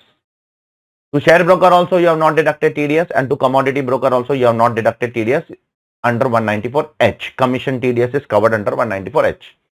Now, what is the treatment of this adjustment? Now, ICI has taken two views. View number one, if you assume that the assessee is not a trader, or assessee is not a trader of share and commodity. So, if it is view number one, if he is not a trader of share and commodity, then both the expenditure will be disallowed. Because if you are not a trader of share and if you are not a trader of commodity, then these are not business expenditures for you. Therefore, it will not be allowed as a deduction. Both of them will be disallowed. But the second assumption, if you are a trader of commodity and if you are a trader of share, then you can claim that as a deduction. In that case, you need to ask whether TDS is deducted or not. So if you are a trader, then on share broking, whether am I liable to deduct TDS? Not liable to deduct TDS under 194H. There is a clear exemption that when you pay commission or brokerage on securities, no TDS is applicable. So if no TDS is applicable, then this expenditure cannot be disallowed. Because TDS is not applicable only, then why should I deduct TDS? Second point, that if you are paying 1,20,000 as a brokerage on commodity, then TDS is applicable under 194S. Go and check. And in that case, if you have not deducted the TDS, then 30% of 1,20,000 will be disallowed. So again, I am saying both the views. View number one, let's assume that it is we are not trader. So if you are not trader, both expenditure disallowed. Let's assume we are trader of both. If you are trader of both on commodity commission, you have to deduct TDS. If you have not deducted, 30% disallowed. And on share broking, no need to deduct TDS. If you have not deducted TDS, still fully allowed. I hope it is clear to all of you. Beautiful question it is. Next adjustment. You are contributing 15% of basic salary to employees pension scheme. How much is allowed as a deduction? It is allowed only 14% of basic plus DA in terms. But you are contributing how much? You are contributing 15% of basic salary. Now let's see how much you are contributing. 6 lakhs is the basic salary. You are contributing 15% of that. 15% of 6 lakhs comes to 90,000 rupees. So the actual salary is 19,000. How much is allowed? How much is allowed is basic plus DA in terms is allowed. Now basic is 6 lakhs. What is DA in terms? Total DA is 30%. Therefore 30% of 6 lakhs comes to 1,80,000. Of that 50% is DA in terms. So out of 1,80,000, 50% is 90,000. 90,000 is DA in terms. Therefore basic is 6 lakhs and DA in terms is 90,000. Therefore 6 lakh 90,000 is basic plus DA in terms. Therefore 14% of that is allowed as reduction. 14% of that is 96,600 is allowed, but you are only giving how much? 90,000. Therefore fully allowed. You are not paying more than 14%. 14% is 96,600. You are actually paying only 90,000. Therefore full 90,000 will be allowed. Nothing to disallow. Write a note and leave it. I hope it is clear to all of you. Next one. You are giving 7 lakh rupees as a freebie to medical practitioner. Disallowed. Pharma company, you are a pharma company. That's the reason it is very important line over here at the beginning of the question. A pharma company giving freebie to whom? Giving freebie to medical practitioners is disallowed. It is not allowed as per explanation 1 to section 37(1). Next, you are incurring some 5,20,000 rupees on feasibility study on examining proposals for technological advancement of existing business. Existing business we are doing, then it is allowed. Even though there is no asset which is created. If asset would have been created, we would have capitalized to the asset, but asset is not created and the expenditure is done for technological advancement of existing business. Therefore, it should be allowed as a reduction. Next, depreciation as per books of accounts will be added back. Next, again a routine adjustment. Employees contribution will be disallowed because employees contribution has to be paid by 15th of the following month. Employer contribution will be allowed because employer contribution can be paid up to the due date of filing of return. Okay. So therefore this will be disallowed. Employee contribution disallowed. Employer contribution will be allowed to you. Next is Swachh Bharat Abhiyan, 2 lakh rupees you are paying. So add back here Swachh Bharat Abhiyan. Add to PGBP, claim under chapter 6A, assume that the payment is made other than cash, because if you make by cash, then the deduction under 80G is not, 80GGB is not allowed. Okay. Next, you are receiving some industrial power tariff concession from the central government. So if you receive any industrial power tariff concession, etc. from government, it is an income under section 2, clause 24, subclause 18. Therefore, let it be part of income and write a note on that. Next, in the opening and the closing stock, you are including some interest expense, which is not allowed. So in the opening stock, you are including 6,85,000 rupees as an interest expense, which is not allowed. Add back 6,85,000. And in the closing stock also, you are including 5,65,000 on the credit side of P&L. So reduce 5,65,000. So opening stock wrong inclusion will be added back. Closing stock wrong inclusion will be reduced. Next one is a profit from setting up of what?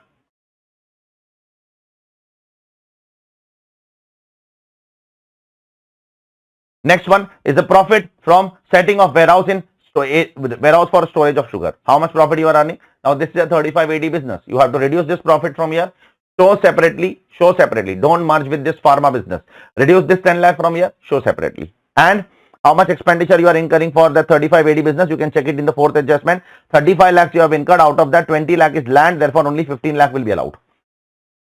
So reduce this 10 lakh from here. Show separately as a 3580 business. So 10 lakh will be the profit. From that 15 lakh will be the expense. 5 lakh will be the loss of 3580 that you have to carry forward. That loss you cannot set off against what? Against pharma business. That is not allowed. 3580 loss can set off only against 3580 income for infinite number of years as per section 73A. I hope it is clear to all of you. Next one. You have collected 14 lakh GST from customer and then remitted to government. So 14 lakh collected, 14 lakh remitted, deduction fully allowed. Nullified. Receive 14 lakh, paid 14 lakhs to government, fully allowed. Then you filed an appeal to the court. The court has told the GST department to grant you refund of 5 lakhs. So now refund of 5 lakh has been received. Out of that 3 lakh you have returned to the customer. Now whatever refund you are receiving, that is ultimately a customer's money only. Because GST is not your money. GST is customer's money. You have taken from customer and given to government. Now government has refunded it. So you should give it back to the customer. So you have got 5 lakh as refund, but you have given only 3 lakh to customer. Therefore 2 lakh will be added to your income. That will be your deemed income. 41 subsection 1. Recovery of an expense. You have claimed deduction of that GST earlier. Now you are recovering. Now that 2 lakh will be income. Whenever you will give that back to the customer, at that time that 2 lakh will be claimed as a deduction once again. I hope it is clear to all of you. Next one. This is a very important adjustment. Because of this adjustment only the institute has given this line at the beginning of the question. The public are not substantially interested. See, it's very simple that if you are a closely held company, then your 51% of the shareholders should be same if you want to carry forward the loss. Now here 51% of the shareholders are changing. Why? There was one person, Mr. X, who was holding 55% shares. Now he sold his entire share in the current year. Now 55% shareholder change. Therefore this loss of 13 lakh rupees of 23-24 cannot be carried forward and set off in the current year. Because 51% shareholders have to be changed and 51% of the shareholders have changed. They have to be same if you want to carry forward and set off. But because they have changed, you cannot carry forward and set off. You can write a note on section 79 over here. And the last adjustment is income tax rules. Depreciation is 14,50,000 rupees.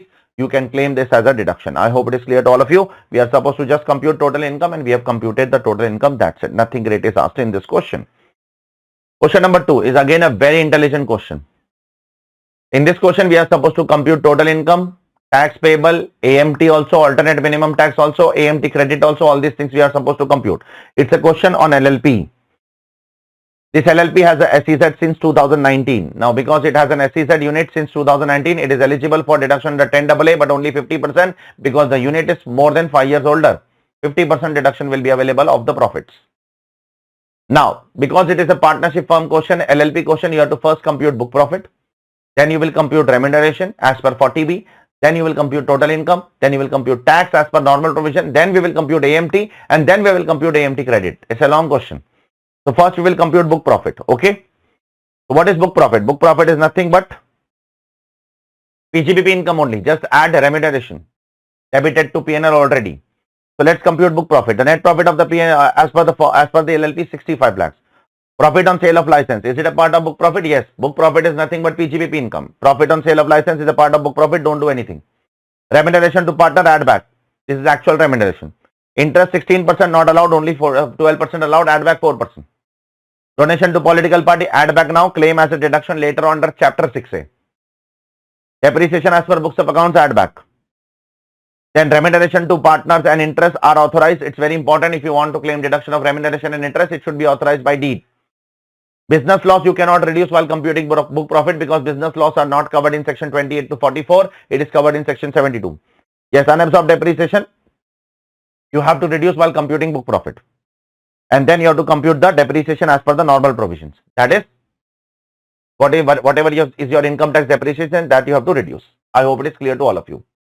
After doing all these things, you will get what? You will get this. Your book profit. Your book profit is how much? 87 lakhs. Now on this 87 lakhs, you will compute what? You will compute your remuneration. How will you compute remuneration?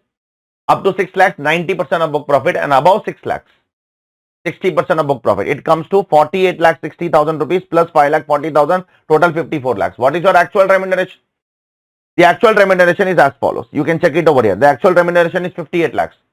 And the maximum remuneration is how much? The maximum remuneration is how much? The maximum remuneration is 54 lakhs. Therefore, the allowed amount will be how much? It will be 54 lakh compared with 58 lakh. Whichever is lower will be allowed as deduction. I hope it is clear to all of you. Is it clear? I hope it is clear. Now the real question comes. Now we have to compute the 10AA deduction. But after this, you will do one thing. You will first reduce the losses. First, you will reduce the losses of 4 lakh rupees is the loss which you have to reduce now from your PGBP income. And now your ultimately gross total income comes to 29 lakh rupees. Now from this 29 lakh rupees, you will compute 10AA deduction, and at the end you will take what? 80 GGB deduction of political party donation which you have given. Now how much 10AA deduction we will compute? For 10AA deduction, we need three things. One is export profit, one is export turnover, one is profit, and one is total turnover. Let's try to understand all three of them one by one. Pay attention please, all of you. What is export turnover? So now we have to compute export profit, export turnover, total turnover, and profit from the SEZ undertaking. Now let's see one by one. First, I will find out export turnover.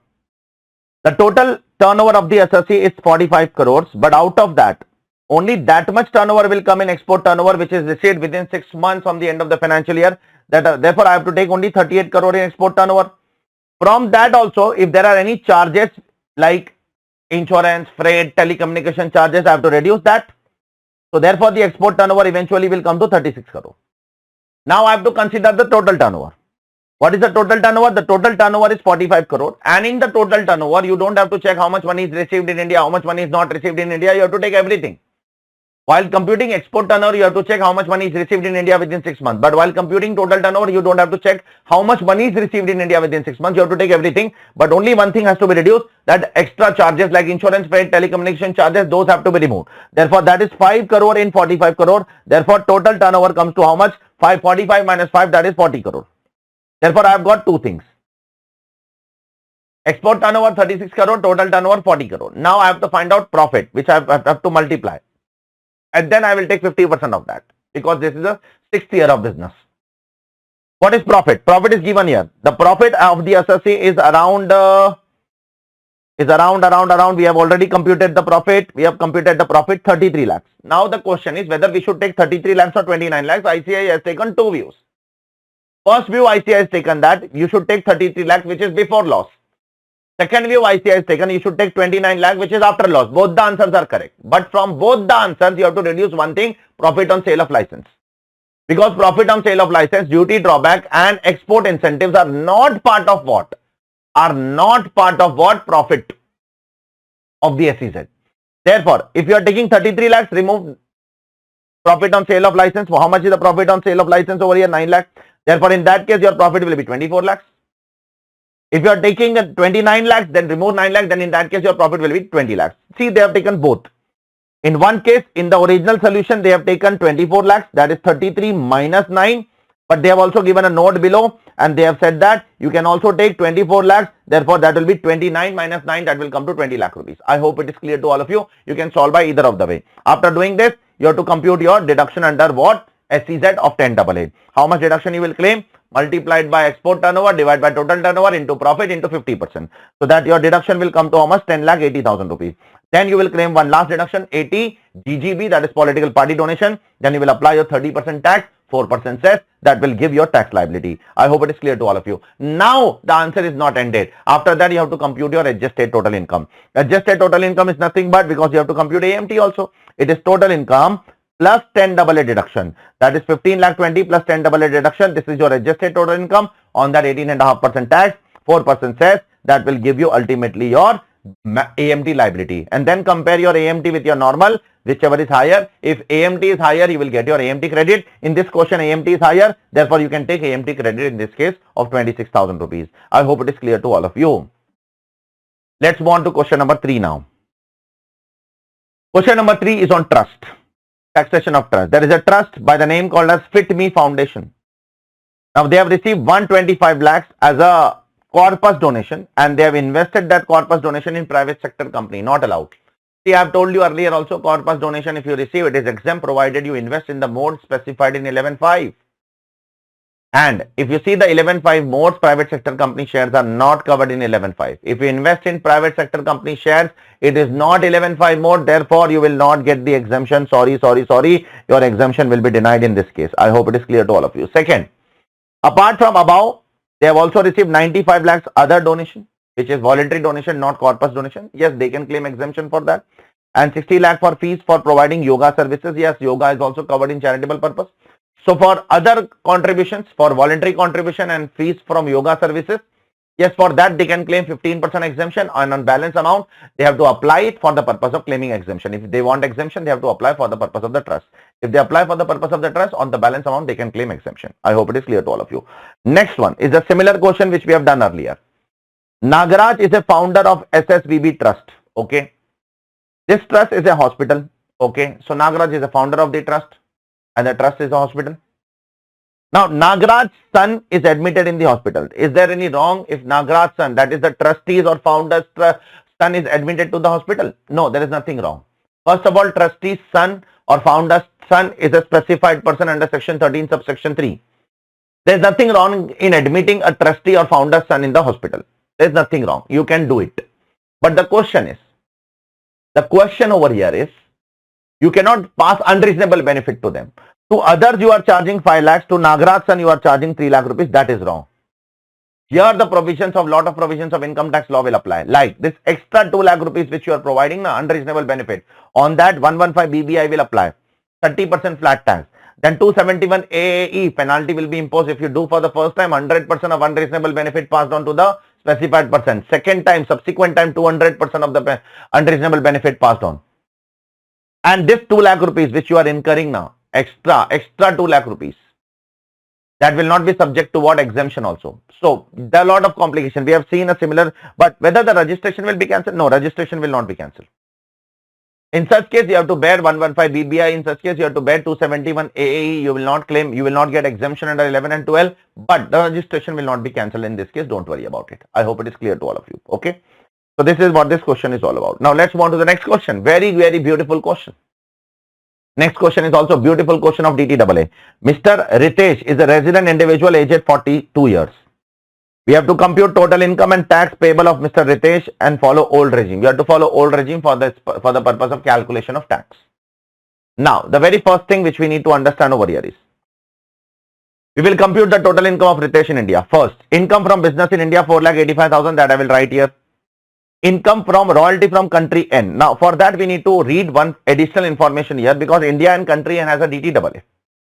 As per DTAA between India and country N, the royalty will only be taxable in the source state. Which is the source state? Source state is country N.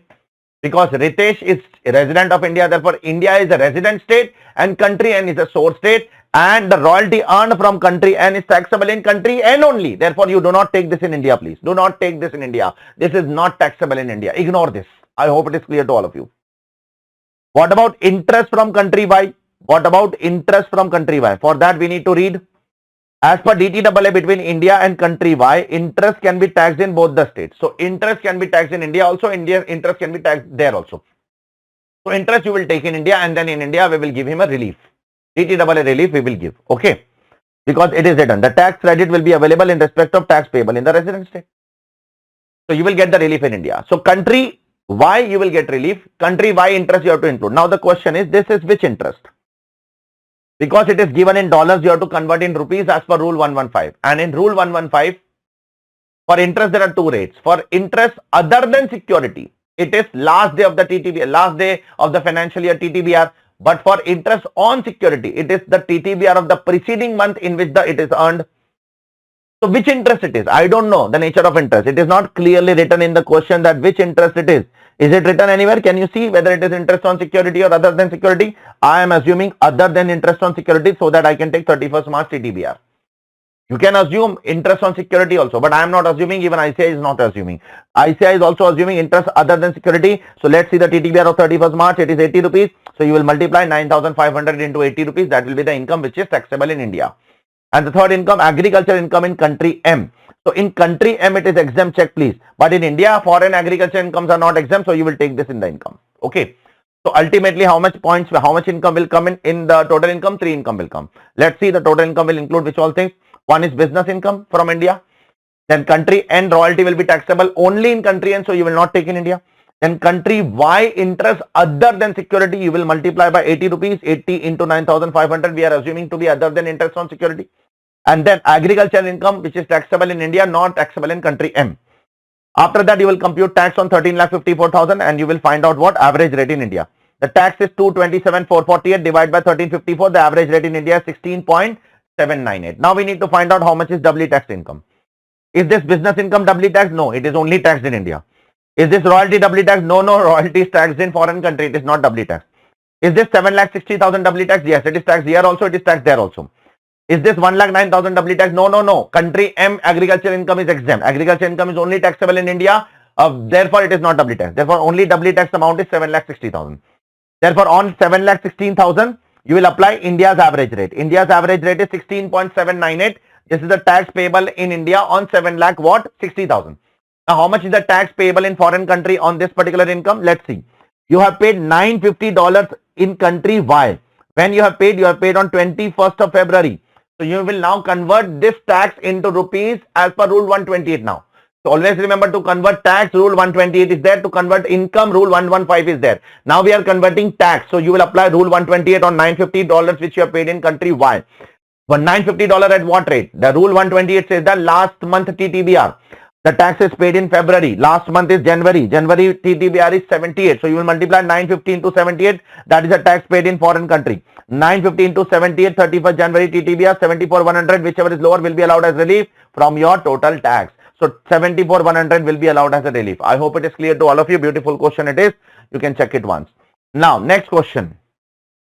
Next question is on TDS. Okay, you would have understood the pattern in which ICI is asking total income, then some questions on what trust, then some questions on TDS, etc. This is the pattern in which ICI asked the question in most of the attempts, including Jan 26 attempt. The pattern was same only. Now, TDS and TCS we need to answer. The very first question over here is, there is an Indian company, TAM Electronic Limited, which is importing certain computer software from a Japanese company, from a US company, JAM Electronics. So Indian company is importing some what? Computer software. But for what? For reselling it to end users in India. Now remember, there is a Supreme Court judgment on this, engineering analysis excellence, long name is there. That if you purchase computer software, for what purpose? For reselling it to for reselling or for end use. If you are purchasing computer software for reselling or for end use, then the DTAA says that as per the Supreme Court judgment, as per DTAA, such amounts does not amount to royalty. It does not amount to royalty, and if it does not amount to royalty, you do not have to deduct TDS. You do not have to deduct TDS. Do you remember that? It was covered in the chapter of non-resident taxation. We have done that. That if you import computer software for end use or for reselling, it does not amount to royalty. Therefore, no need to deduct TDS. Next question. There is a public sector bank which paid 20 crore to a company that provides ATM network to the bank.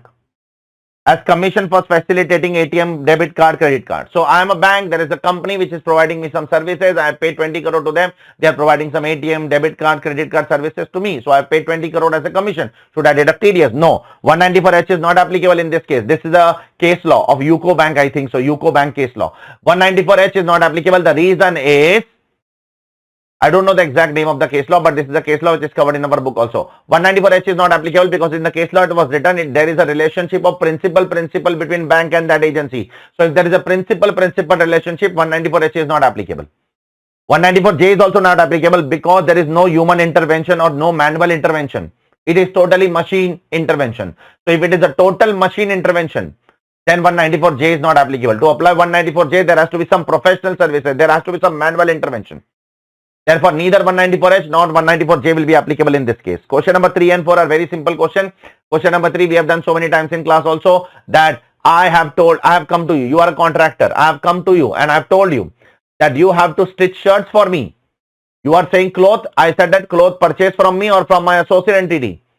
So if you purchase cloth from me or from my associate enterprise, and if you stitch shirts for me, then whenever I will make you a payment, I will deduct TDS. Now how much amount I will deduct TDS? If you provide me breakup, then I will deduct TDS on stitching charges on service portion. If you don't provide me breakup, then I will deduct TDS on the entire amount. On the entire amount, I will deduct TDS in that case. So in this case, that is only happening. I am telling the contractor to stitch shirts. The contractor is asking for the material. I am selling, take material from my related party under 48(2). So in that case, I have to deduct TDS. And also the contractor is providing a consolidated invoice. So I have to deduct TDS on the full amount, not on the service portion. I hope it is clear to all of you. Next one, there is a Canadian citizen, foreign citizen, which is a non-resident, which is a sportsman. So 194E will be applicable.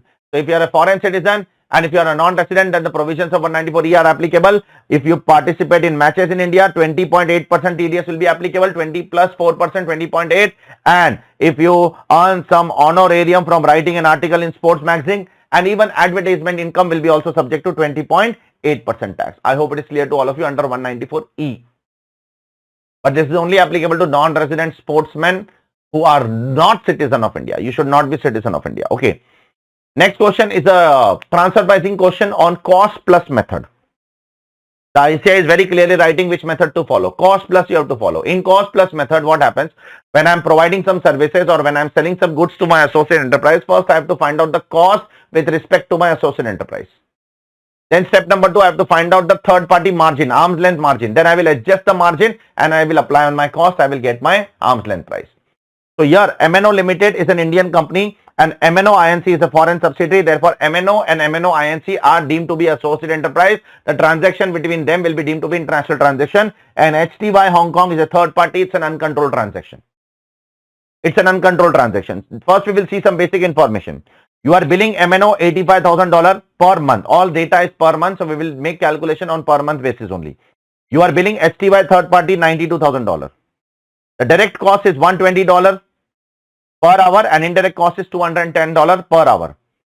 Now MNO works 9 hours for 18 days and STY works, for STY we work 18 days, 8 hours.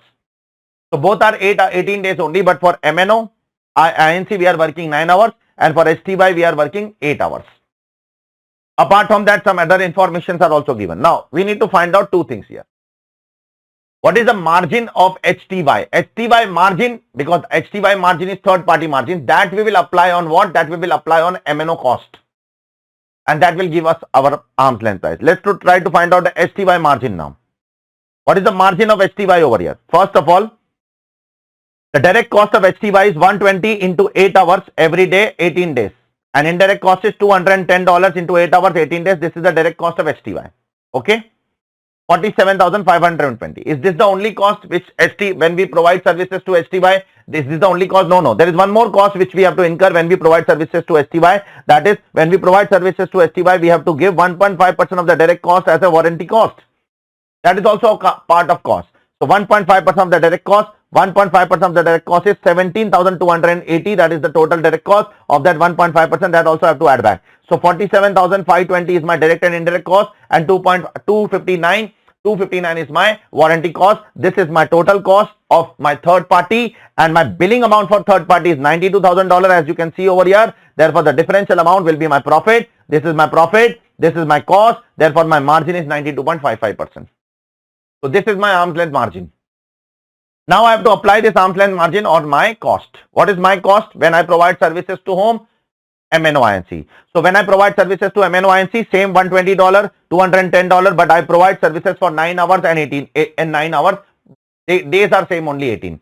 And in case this is the direct and indirect cost. But when we provide services to MNO-INC, we also have to take a loan. Check over here. MNO-INC has given a loan to us of 1,20,000 to MNO Limited to purchase hardware at 4% per annum. But we are calculating the data for per month, therefore you have to divide by 12. So we have to also add the interest cost over it. $120,000 into 4% into 1 by 12, $400 we have to add additional cost. This is our total cost. Now on this total cost, you will apply the margin which we have computed over here, arm's length margin. After that, you will get your arm's length price and then find out the differential amount. I hope it is clear to all of you. It's a very good question of DTAA, of transfer pricing, which can repeat in the examination. Be careful. Okay. Next question, very simple question, nothing great as such. Question number 5. The first question, question number 5A, is a case law question of Pepsi Foods Limited. I will give you the background, what has happened in this case. I have told you this many times. We have done a lot of question in the class. Also, very important case law it is. Very important. Already a lot of time ICI has asked. Now, do you remember that within how much time ITAT has to pass an order under 254? ITAT generally has to pass an order within 4 years from the end of the financial year in which the appeal is filed. But the law says that if an assessee has asked for a stay from ITAT, then ITAT has to grant a stay, but for maximum 180 days, and in that case the order should also be passed in 180 days. Then the question is that can the stay be extended beyond 180 days? Yet it can be extended beyond 180 days if the delay in the appeal is not attributable to the assessee. The delay is attributable to ITAT. It is not because of assessee. Then you have to extend up to 365 days.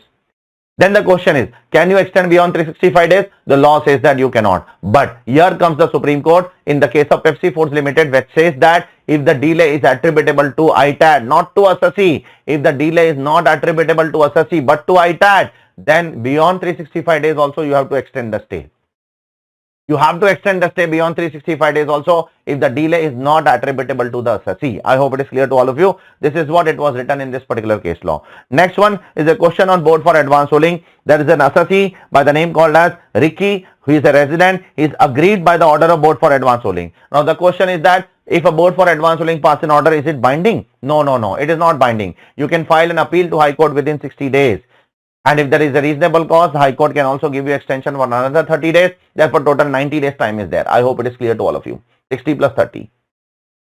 Then there is an Indian public sector company. It wants to go to board for advance ruling, but it has a concern that their case is already pending in front of ITAT. Can they go for a board for advance ruling? See, generally, you cannot go for board for advance ruling if your case is pending in front of Income Tax Authority, ITAT or any court. But for public sector company, there is a relaxation that in case of public sector company, if the case is pending in front of ITAT or if the case is pending in front of Income Tax Authority, still they can go for ITAT.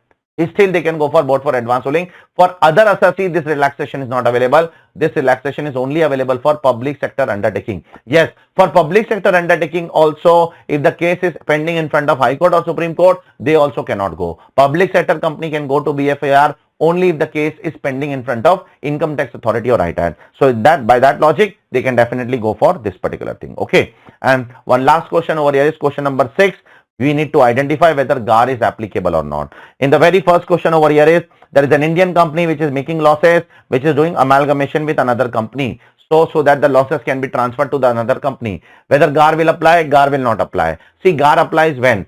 If there is a tax evasion case, GAR does not apply. If there is a tax planning case, GAR does not apply. If there is a specific anti-avoidance rule, then also GAR does not apply. If there is a no specific anti-avoidance rule and there is a tax avoidance, then GAR applies. Okay. Now it is a tax planning. There is nothing wrong. One entity is into losses, another is into profit. The losses entity is getting merged with profit entity. It is amalgamation. It is allowed as per income tax law. There is nothing wrong in that. Okay. The second question, GAR is applicable. There is one company, A Limited in India. There is another company, C Limited in India. Instead of directly giving the loan to C Limited, what A Limited is doing, it is making one entity in a tax haven, low tax jurisdiction. They are making one entity, B Limited. They are forming one entity entity in tax haven and they are purchasing the equity of that entity and telling that entity to give loan to C Limited. So rather than giving loan directly to C Limited, A is first giving money to B and ultimately B is giving money to C. Therefore, GAR will apply in this case because it is round tripping of finance, you can say, or you can say B Limited does not have any commercial substance, because in the question is also it is written there is no other activity in B Limited. B Limited is not formed for any other purpose. It is only formed for doing this transaction. Therefore, you can use two important sentences. One, this is round tripping of finance, GAR will apply. Second, B Limited does not have any commercial substance. It lacks commercial substance. Therefore, GAR will apply in this case. And last but not least, there is an entity which is making one unit in SEZ. There is nothing wrong in making unit in SEZ. You can claim deductions by making unit in SEZ. It is clearly a tax planning case. Therefore, GAR will not apply in this case. Okay. I hope it is clear to all of you. And one last question is on declaration of a person as an agent under section 163. We need to say whether the following person can be declared as an agent under section 163 or not. The AO of Mr. Albert, a non-resident, wants to treat the following person as his agent. Now, first, Mr. Albert has a house in Goa. Now, during the year, he is selling this house to Mr. D'Souza to another non-resident. Now, AO wants to treat Mr. D'Souza, that is the buyer, as an agent. Can he declare the buyer as an agent? The answer is yes. Why, sir? Because it is written in section 163 that if a non-resident sell house to another non-resident in India, or if a non-resident sells house or any capital asset to another resident in India, then the buyer can be treated as a resident. Then the buyer can be treated as an agent. Here, who is selling the house? The house is sold by Albert. Albert is a non-resident. It is sold to whom? It is sold to D'Souza. D'Souza is also non-resident. Where it is sold? It is transferred in India. If a capital asset is transferred in India by NR to another NR, then the buyer can be treated as an agent, and he will be responsible for filing the return, for declaration of for filing of return, for replying to the notices, for making payment of taxes, for all the proceedings under the income tax law. The buyer, that is the agent, will be responsible. Second case, Mr. Albert employed Mr. Rakesh. Can an employee also be an agent? Yes, employee can be an agent. The very first point in the definition of agent is employee only, provided the employee should be employee in the current year. Albert was employee, Rakesh was employee of Albert in the last year, not in the current year. He left the company, check. He left Albert in the current year. Therefore, now Mr. Rakesh cannot be held as what? Held as an agent. Yes, if he would have continued an employee in the current year, he could have been held as what? Agent. Otherwise, he cannot be held as agent. To call any person as an agent, you should do the activity in the current year, not in the past year. Okay. I hope it is clear to all of you. So this is what this paper is all about. So let's go ahead with the next paper, that is paper number 3, May 2023 paper. Beautiful paper. It is one of the best paper. Very first question, you are supposed to compute total income and not as per 115 BAA, not as per 115 BAB. Let's start. Assassi is a manufacturer. Assassi has a net profit of 1 crore 25 lakhs. The very first expenditure done by the Assassi is an advertisement of 1.6 lakh in cash. First of all, mistake number 1. Mistake number 2, it is done to a sister concern. Mistake number 2. So you are violating 48.2 also, 48.3 also. You are making excess payment to related party. You are also making payment in cash. So I've told you in class, if both the mistakes are done at the same time, you have to follow the order of the section. First apply 48.2, then balance amount. If it is more than 10,000, then it is applied, then apply 48.3. So first disallow the excess amount. The 1.6 lakh is the total amount. The market value is 52,000. Therefore, disallow the excess amount. 1,08,000 disallow first, and then balance 52,000 you can disallow under 48.3. So ultimate treatment 1,08,000 will be disallowed under 48.2 and 52,000 will be disallowed under 48.3. I hope it is clear to all of you. Now next adjustment, you are doing some repair to plant and machinery of 1.8 lakh towards replacement of some worn out part and machinery, worn out parts of the machinery. So replacement of worn out part of the machinery is considered to be a revenue repair. It is considered to be a current repair. You can claim that as a deduction under section 31. It's not a very substantial repair where the capacity of the machine is increasing. There is nothing like that is happening. If that is happening, then capital repair not allowed under 31. But it is a revenue repair. It's a current repair. You can claim that as a deduction. Okay. I hope it is clear to all of you. Adjustment number 3, very straightforward adjustment. You used to include interest in the interest cost in the closing stock till last year. So till last year, you used to make a mistake that you used to interest costs in the opening and the closing stock. But in the current year, you have changed the policy. You have done everything correct and you have reduced the profit of the current year also. You have made all the rectification properly. So if you have done everything properly, now no effect. No need to do anything because you have done everything correctly now. So why do you have to give any effect? If they would have not done correctly, then we would have given any effect. Now, otherwise there is no need. Okay. Next adjustment number 4. One of your executive was on business trip. He died there. So one of your employee was on business trip. He died. So as a voluntary gratitude payment, you are making some payment of 2 lakh rupees to his family as a gratitude, out of courtesy, out of concern. So whether that can be claimed as a reduction, why not? The employee is dying on a business trip, not on a personal trip. Therefore, you can claim that as a reduction. There is nothing wrong in that. You can claim under 37(1). Okay. Next one, capital expenditure. You are incurring 1.8 lakh rupees on promoting family planning. So family planning promoting expenses are allowed only to company first of all. Second, if it is a capital expenditure, it will be allowed 1/5. Therefore, you have to add back 4/5. You cannot add back. You cannot claim deduction of full 1.8 lakhs. You have to add back 4/5 of the 1.8 lakhs. Okay. Next one, you are paying some retrenchment compensation of 14 lakh rupees on closure of one of the unit. Now, I have told you the treatment of retrenchment compensation paid to the employees in the class. See, if you close the entire company and you pay retrenchment compensation, it is not allowed. So, if the entire company is closed and now you are paying retrenchment compensation, it is disallowed. But if one of the unit is closed and if you are paying a retrenchment compensation, then that is allowed as a reduction. So this will be allowed as reduction because here one of the unit is closed, entire company is not closed.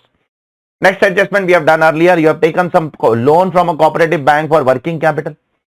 So you have taken a working capital loan from a cooperative bank. Now the bank is waiving the principal and the interest both. So waiver of principal will be termed as remission and cessation of a trading liability. Therefore it will be taxable. So let it be part of EGBP income. If a working capital loan is taken and if it is waived by bank, it is considered to be remission and cessation of a trading liability. Let it be part of PGBP income. What about waiver of interest? Waiver of interest will not be taxable. Why? Because it was not allowed as a deduction earlier on accrual basis. Interest is allowed on payment basis as per 43B because it was not allowed as deduction earlier. So now you cannot tax that also. I hope it is clear to all of you. Next one. You are contributing to some employees pension scheme. How much you are contributing? 12% of basic plus DA in terms you are contributing. So that's good. You can contribute up to 14% of basic plus DA in terms. You are contributing only 12%. So fully allowed. There is nothing wrong in this. Okay. Next one. There is a mark to market loss. This adjustment is coming for the first time, but it will come again and again from here onwards.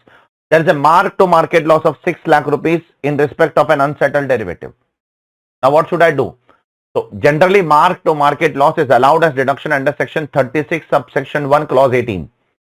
But it should be as per ICDS, and ICDS says that only mark to market loss of settled derivatives will be allowed. Mark to mark loss of unsettled derivative will not be allowed. Therefore this 6 lakh will be disallowed. What about this mark to mark margin? Margin is realized in the next year. It is not realized in the current year. Therefore no effect in the current year. Next year we will see. And next year question we are not doing, we are doing question of current year. Okay. Next one, very routine adjustment. Provision for gratuity based on actuarial valuation disallowed as per 48.7. 48.7 does not allow provision for gratuity. But actual payment of 2.75 lakhs will be allowed as deduction. So you can claim 2.75 lakh as deduction and add back 4 lakhs. Next, some additional information is given.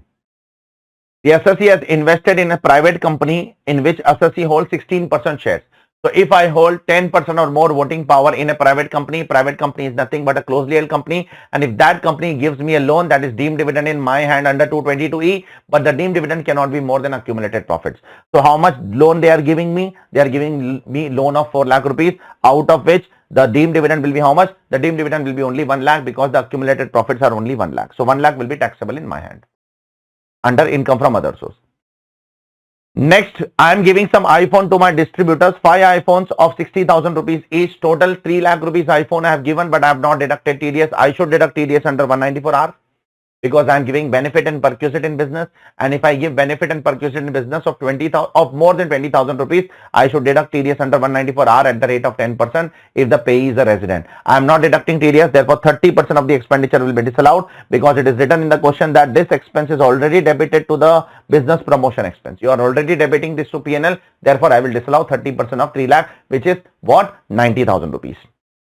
And last but not least, you have contributed 3.5 lakh to approved electoral trust by RTGS. So this can be claimed as a deduction under 80 GGB. Okay. So this is what this question is all about. Nothing great. Yes, some adjustments were new, but it was very easy. Nothing great as such. Question number 2. Part A is very simple, but part A2 is very, very good. Part A, Mr. A, aged 34 years. He is a salaried employee. He is earning the following income. We need to answer what is the total income of this person. We need to compute total income, and he has not opted for 115 BSc, so we have to compute as per old regime. Okay. First, gross salary 23 lakhs. From that old regime, because old regime is following, we will take 50,000 standard deduction. Okay. Then business loss 4.5 lakh. You cannot set off against salary, therefore carry forward. Then short-term capital loss 3 lakh 60. Again, you cannot set off short-term capital loss against salary, therefore carry forward. Then you have purchased some bitcoins at 1000 rupees, which is virtual digital asset, and you have sold for 1300. Transfer expense not allowed. In case of virtual digital asset, transfer expenses are not allowed. So you have purchased for 1000, you have sold for 1300. Therefore 300 is the profit. That profit multiplied by number of bitcoins 1000, that is 3 lakh rupees, will be subject to tax at flat 30% tax plus cess. So the ultimate income will be 23 lakhs minus 50,000. Rest of the two losses carry forward, and this will be considered as taxable at flat 30%. I hope it is clear to all of you. Okay. Now the next question is a beautiful question. It will take time for you all to understand if you have not read this provision properly with me in class. We have done 3 circulars on this. That is the partnership firm provisions of 9B and 45.4. Let's go through the question first. There are 3 partners, L and MM, of a partnership firm since 1997. Now L retires from the firm on 27th of July. The capital account of L shows a balance of 20 lakh rupees. There is no revaluation of asset in the books of accounts after 2005-6. Now, so L is retiring. So if L is retiring from the firm, it will be called as reconstitution of the firm. And if there is a reconstitution of the firm, then 2 sections will apply. First 9B will apply, and then 45.4 will apply. Now what is the firm giving to partner? The firm is giving partner 3 things. One is cash, one is stock, one is land. So now we will apply 9B. 9B is applicable if there is a reconstitution of the firm and the firm gives capital asset or stock in trade to the partner. If stock in trade is given, then the firm will be liable for PGBP, and if capital asset is given, then the firm will be liable for capital gains. Now the firm is giving both. Capital asset is also given, stock in trade is also given. Let's talk about stock in trade. 9B. How will you compute the PGBP income? FMB of the stock in trade minus the cost. The FMB of the stock in trade today is 2 lakh rupees. What is the cost? 1.2 lakhs. Therefore 80,000 will be chargeable under PGBP in the hands of firm, and therefore on that the firm will pay 31.2% tax. Then the firm is also giving to the partner what? Money. Money is not covered in 9B. The firm is also giving capital asset to the partner. Yes, that is covered in 9B. What is the market value of the capital asset? Land. The market value of the land today on the date of transfer is 17 lakh. The land was purchased for 60 lakh, but the FMB of the land was on 1/4/2001 was 1,10,000. Therefore, I will take 1,10,000 as the market value as the cost, because the asset was purchased prior to 2001. Therefore, 15.9 lakhs will be the capital gains in the hands of firm as per 9B. On that, the firm will pay 12.5% plus 4% cess, that is 13% tax. 9B is over. 9B, there are 2 tax they have to pay. Stock in trade, 80,000 into 31.2%. Capital gains, 15.9 lakhs into 13%. Now we will come to what? 45.4. What is 45.4? 45.4 is nothing but A is equal to B plus C minus D. That is 45.4 capital gains. What is A, sir? What is A? A is your answer. What is B? B is your money received. How much money you are receiving? You are receiving 1 lakh money, so I am writing money 1 lakh. What is C? C is the market value of the capital asset received. What is the market value of the capital asset received? 17 lakhs. Minus what is D? D is the capital account balance. What is the capital account balance? It is 20 lakhs. But that is where most of the students will do mistake. Don't write 20 lakhs directly. First, you have to readjust the capital by adjusting the profit, book profit, by adjusting the accounting profit, and by adjusting the taxes. So first, you have to readjust the profit. How? What all things the firm is transferring to the partner as per 9B? The firm is transferring to the partner as per 9B stock, and then as per 9B, it is also transferring capital asset. It is transferring stock at what price? 2 lakhs. What is the cost of the stock? Cost of the stock. Is it revaluing? Yes. Check please. The stock is getting revalued at what? 80,000 rupees. So the book profit, accounting profit will increase by 80,000 rupees. What is the second thing that the firm is giving to the partner as per 9B? The second thing that the firm is giving to the partner as per 9B is land. Is the land getting revalued? No. Land is already valued at 17 lakhs and you are transferring the land at 17 lakhs. So for the land, there is no change in the accounting values. The accounting value is remaining same only. But for stock in trade, the accounting value is changing. The stocks were recorded at 120, but they are transferred at 2 lakh. Therefore, there is an increase of profit of 80,000 rupees in books of account. But for land, there is no increase in the profit. Therefore, there is only an accounting profit increase in case of stock. From this increased profit, they will pay two tax. 24,960, that is 31.2% on 80,000, and 13% on 15.9 lakh, that is 2,06,600. So from 80,000 is the increase in the accounting profit, and there are two taxes they have to pay. So there is a net loss of 1,51,660. That will be shared between all the three partners, assuming that the share of profit is equal. So 1,51,660 divided by 3 will come to 50,553. So that is the loss which will be given to partner who is leaving the firm. That is partner N, whomsoever it is, L. So 20 lakh is the partner capital account minus 50,553 is the loss. So ultimately this difference is negative and this is positive. Therefore positive minus negative will come to negative. Therefore the loss is that if B plus C minus D is negative, then take as 0. So after doing all these things, ultimately we got the answer as 0. I hope it is clear to all of you. We have done 3 circulars based on this. Go and check with our question bank. Okay, I hope it is clear. Beautiful question it was. Question number B. There is a foreign company, XYZ INC, which is in Korea, which is entering into an agreement with an Indian company, XYZ Limited, and they want to provide some services with respect to setting up of a power plant in Gujarat, India. Now, they are providing some offshore services. Are the offshore services taxable? Yes, taxable. They are also providing some onshore services. Onshore services are also taxable. What do I mean by offshore services? Offshore means they are providing from outside India. Onshore means they are coming to India. Both of them are taxable because it is an FTS. It is a fees for technical services, and in case of fees for technical services, in case of royalty, in case of interest, it is not necessary that you should come to in India provide service. The services should be utilized in India. Yes, the services are utilized in Gujarat. That is sufficient. There is no need to come to India and provide services. Both of them are taxable. Therefore, this is taxable. Yes, this for offshore service they are charging 3 crore rupees. This 3 crore will be taxable. For onshore services, they are charging 2 crore. This 2 crore will also be taxable. But this 2 crore they are discharging by what? By way of debenture. This 3 crore they are discharging through bank account. But this 2 crore they are discharging by debenture. So they are providing us what? They are providing us onshore service, and in return we are giving debenture. So that 2 crore is also taxable, and interest on that 2 crore debenture will also be taxable for 7 months because the debentures were issued on 1st September. Therefore 2 crore into 6% into 7 by 12, this will also be taxable. So in all there are 3 incomes which will be taxable in the hands of ABC INC. One is onshore service of 2 crore, offshore service of 3 crore, and interest on debentures. All 3 of them will be taxable in India. They have only asked to discuss the tax implication. They have not asked to compute tax, so I am not computing taxation and all. I am just giving the treatment. What will be the treatment? I hope it is clear to all of you. Let's go to the next question. Question number 3. In question number 3, there is part A. Part A, very simple. There is a charitable trust which is providing some benefits to public. Apart from that, it is also giving interest-free loan to its employees. Now the AO is saying because you are providing interest-free loan to your employees are covered in 13(3) specified person. Therefore, I will withdraw your tax exemption. The answer is wrong. First of all, employees of the trust are not covered in the specified person definition.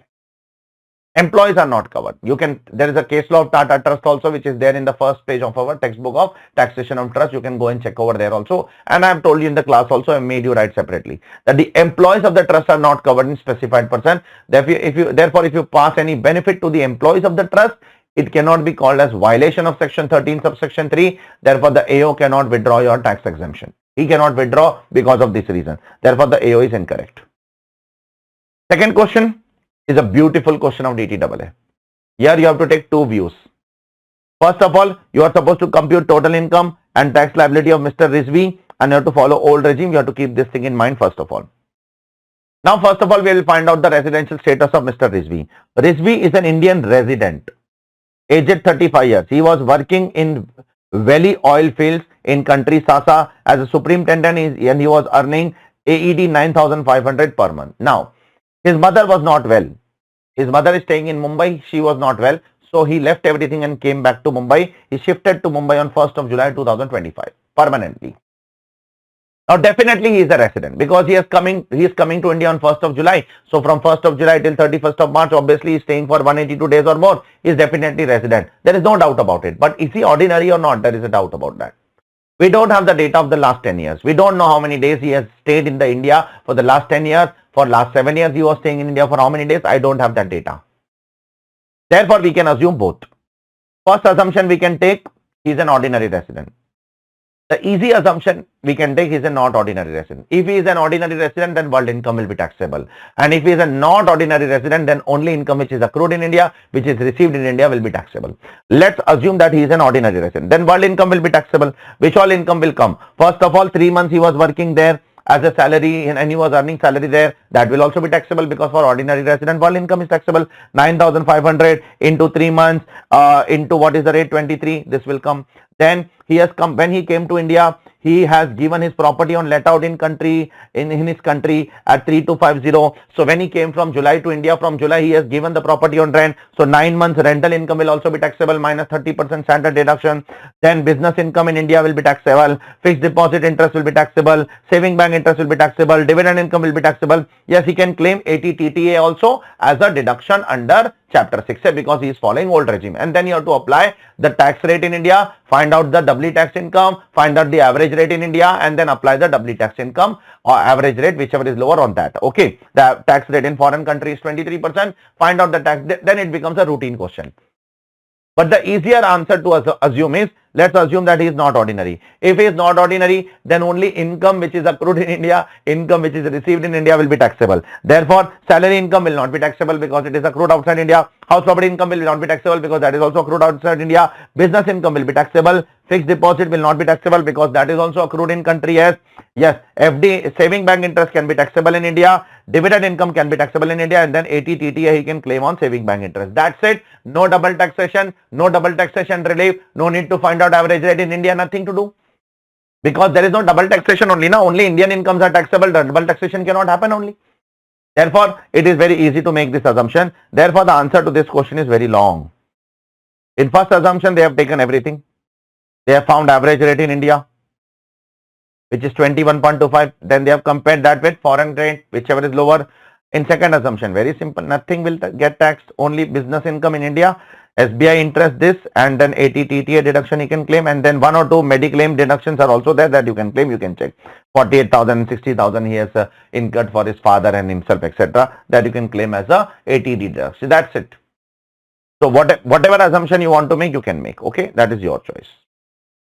Let's move to the next question, question number 4, which is on TDS. There are 2 questions on TDS, and then there is a transfer pricing question, question number 4A1.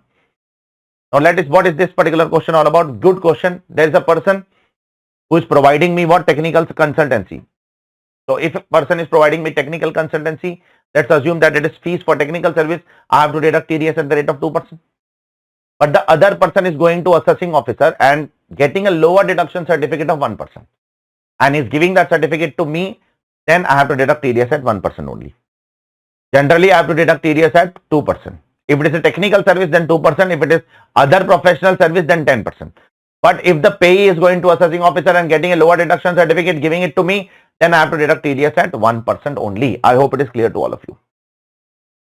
Second question, very simple. I am purchasing a house of 60 lakh rupees. The stamp duty value of the house is 82 lakhs. So therefore, I will deduct TDS at the rate of 1% on whichever is higher under 190 for IA. So therefore, the consideration is 60 lakh, but the stamp duty value is 82 lakh. Therefore, I will deduct TDS on 82 lakhs, 1% TDS. I hope it is clear to all of you. Next question is a question on transfer pricing. Good question, but simple question. But it's a good question. We are supposed to compute arm's length price in point number A. Now let's try to understand who are the assessees over here. There is a Shahi Private Limited, which is an Indian entity, and there is a Sumi Inc., which is a Japanese entity, and the Indian entity is wholly dependent on the raw material of the Japanese entity. So if the Shahi Indian entity is wholly dependent on the raw material of Sumi Japan, then both of them are deemed to be a source enterprise. Why? Because if one enterprise is dependent on other enterprise 90% or more for raw material, then both of them are deemed to be a source enterprise. Here it is not 90%, here it is 100%. Therefore, both of them are deemed to be a source enterprise. Now, Shahi is importing goods of 30 crore. Now, we need to find out the arm's length price of this. Now, there is some mathematical game which we need to understand over here. You are purchasing goods of 30 crore from Sumi. So, this is your price which you are paying to Sumi. This is your purchase price. On that, Sumi is charging 20% markup to you. Markup is always on cost. So, if it is 20% on cost, that is 1/5 on cost. But 30 crore is not cost for you, it is sale for you. So it will be 1/6 on sale. Therefore, the cost will be 1/6 profit I have to remove from here. 30 crore, 1/6 will come to 5 crore. Therefore, the effective cost for Sumi will be 25 crore. So Sumi's cost is 25 crore plus Sumi is charging profit of 1/5 of cost, that will come to 30 crore, and 1/6 of sale, that will come to 30 crore. Therefore, the cost of Sumi is 25 crore. So Sumi is charging us more margin. We don't want this margin, we want arm's length margin. The arm's length margin with respect to unrelated party is 10% on cost. Therefore, now I will apply 10% on the cost. So first I will find out the cost of Sumi. On that I will apply 10% cost, 10% margin. I hope it is clear to all of you. Because 30 crore is the selling price. I will reduce the profit from that. Then I will get the cost. On that I will apply arm's length margin. Arm's length margin is 2.5 crores. So now ultimately the selling price is coming to 27.5 crore. Now, Sumi is providing me one more services. Sumi is providing me to use the brand name of Sumi without any payment. For that, the annual cost of the brand value is approximately 90 lakhs. So that also Sumi will charge me. Obviously, Sumi will not give me to use that brand value without cost. Obviously, they will charge some money. So they are charging 90 lakhs. So I am adding 90 lakhs, 0.9 crore to this. Therefore, ultimately, the final price, the actual arm's length price should have been 28.4. But how much we are paying? We are paying 30 crores. Therefore, differential amount should be added back. That is the amount of arm's length price which will be added back. Now, part 2. If the TPO increases the income, suppose TPO increases the income by 2 crore. TPO further increases the income by 2 crore. Can I claim deduction of 10 AA on 2 crore? No. You remember that? If the officer increases the income, then on increased income, you cannot claim chapter 6 deduction and 10 AA deduction as per 92C subsection for first proviso. As per first proviso to 92C subsection 4, if the AO or TPO increases your income, then you cannot claim what? You cannot claim 10 AA or chapter 6 deduction on that. I hope it is clear to all of you. Third one. Will Shahi Private Limited become liable for penalty for under-reporting of income based on the report of the transfer pricing officer? No. See, 270A penalty is imposable when if you don't report the transaction in Form 3CB and if you don't maintain proper documents as per 92D. Now, it is nowhere mentioned in the question anywhere that the Shahi is not maintaining documents, Shahi is not reporting in the transaction. It is nowhere mentioned anywhere. So, if you don't do this, then directly 200% penalty is impossible on you as a misreporting of income. But if you maintain documents properly, if you report Form 3CB properly, then the penalty under 270A will not be imposed on you. Therefore, unnecessarily, we will not impose penalty on this particular assessee. So, this is what this question is all about. Now, let's go to the next question. Beautiful question. 3 case laws are there. First case law has now become an amendment. What is the first case law? I will tell you the background of the first case law. There was an assessee who has deducted the TDS, but he failed to pay the TDS on time by 7th of the following month. But he has rectified his mistake before the date of filing the TDS returns. So, for example, for the month of April, you have to pay the TDS by 7th of May. So, he did not pay by 7th of May. But before 31st July, before filing the TDS returns, he has paid the TDS. He has paid the interest and he has filed the TDS returns also. Still, the assessing officer has imposed penalty. Assessing officer has imposed prosecution proceedings against the assessee. So, the Supreme Court of India said that you cannot do that. If the assessee has suo motu rectified the mistake, paid the tax, paid the interest, filed the TDS returns on time, then you cannot impose what? Prosecution proceedings. So, the CBDT liked that judgment and CBDT made that as a law. The CBDT passed an amendment in 2024. And the amendment was that if an assessee has failed to pay the TDS on time, but he has paid the TDS before the filing of TDS return, and he has paid the interest also and he has filed the return also, then you cannot impose prosecution against him. Initially in Finance Act 2024, they made this amendment for TDS, but in Finance Act 2025, they made this amendment now for TCS also. So for TCS also, if you fail to pay the TCS on time, but you rectified your mistake before the due date of filing the TCS return, you paid the TCS, you paid the interest, you filed the return, then nobody can impose any prosecution against you. I hope it is clear to all of you. Second question. Second question was, there was an assessee who has initiated some MAP proceedings under DTAA between India and foreign country. What is MAP proceeding? Mutual agreement proceedings. You know that if you are covered under DTAA and there is some wrong thing happened against you, which is not as per DTAA, the taxation of the assessee is not as per DTAA, then you can approach the taxes, you can approach the competent authority of your nation, then the competent authority of India will talk to the competent authority of foreign country, they will try to resolve the matter through MAP proceeding. The tribunal can also come in between, international arbitral tribunal may also come in between to resolve the issue. So there was something like this which was pending in case of assessing. So this is one of the proceeding which was going on. Now at the same time, the assessing officer is imposing interest under section 220, declaring the assessee is assessee in default. Because assessee might have done some violation. Now the assessee is making argument, because my MAP proceeding is already pending, you cannot initiate a proceeding, any other proceeding under the income tax law against me and declare me as an assessee in default. So the matter went to Supreme Court. The issue under consideration is, if MAP proceeding is already pending at international level, can the assessing officer in India can initiate other proceeding? The answer is yes. The Supreme Court said that MAP proceedings and the assessing default proceedings are independent of each other. They have nothing to do with each other. If we make a conclusion like that, if MAP proceeding is pending, the AO cannot do anything else, then everybody will deliberately start with a MAP proceeding, so that the AO cannot touch you. Therefore, MAP proceeding is independent and all other proceedings are independent under the income tax law. I hope it is clear to all of you. Beautiful case law. Now, again a beautiful question on section 911, business connection and significant economic presence.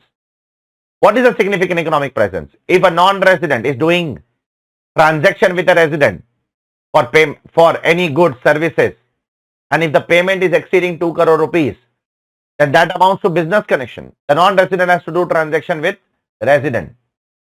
Then the transaction will be subject to business connection. It is significant economic presence and it will be taxable in India. It will be deemed to accrue or rise in India. So let's try to understand what is exactly happening in this question. Kiwi Inc. is a company which is engaged in manufacturing and selling of mobile phones globally. So they are selling mobile phones across the world. One mobile phone is sold for $2,000. Alpha Inc. is another company based in USA which is having a website like Amazon. So Alpha Inc. is working like Amazon. It's an e-commerce operator. Gamma LLC is a company incorporated in UK. They are engaged in manufacturing and selling of printer. So there are three entities. One is Kiwi, which is selling mobile phones. One is Alpha, which is running like a e-commerce operator. One is Gamma, which is engaged in manufacturing and selling of printers. Now Kiwi is selling 80,000 mobile phones. How? How and to whom? Both the questions are important. Three questions are how, to whom and how much. It is selling through Alpha, that is through a website. Okay. To whom? To a person resident in India, taxable. Now we need to check if it is crossing 2 crore, then significant economic presence is there. 15,000 mobile phones into $2,000 into what is the rate of dollar over here? It is 80 rupees into 80 rupees. It is definitely crossing 2 crore, therefore it is taxable. Because you are selling to Indian residents through a website, therefore it is taxable. It is deemed to accrue or rise in India. Second, you are not selling to Indian residents, therefore not significant economic presence. Third, again you are selling to residents through your own website. That is also taxable. To your own website, your website is outside India, but you are selling to Indian resident, that is deemed to accrue or rise in India. Again 7,000 into $2,000 into 80 rupees. It is crossing 2 crore. Fourth one, again you are not selling to resident, therefore not taxable. Fifth one, you are selling to resident but through a physical store in US. This will not be subject to tax. This is very common sense here. You are going to UK or you are going to US and doing some shopping over there in a physical store. So whether that physical store will come to India to pay tax in India? Obviously no. Obviously no. This is not applicable to the physical stores which are there. This is only for digital transactions. Significant economic presence. This will not be subject to tax. Now one more transaction is there. Gamma LLC enters into a contract with Alpha for publishing an advertisement on the website for the period.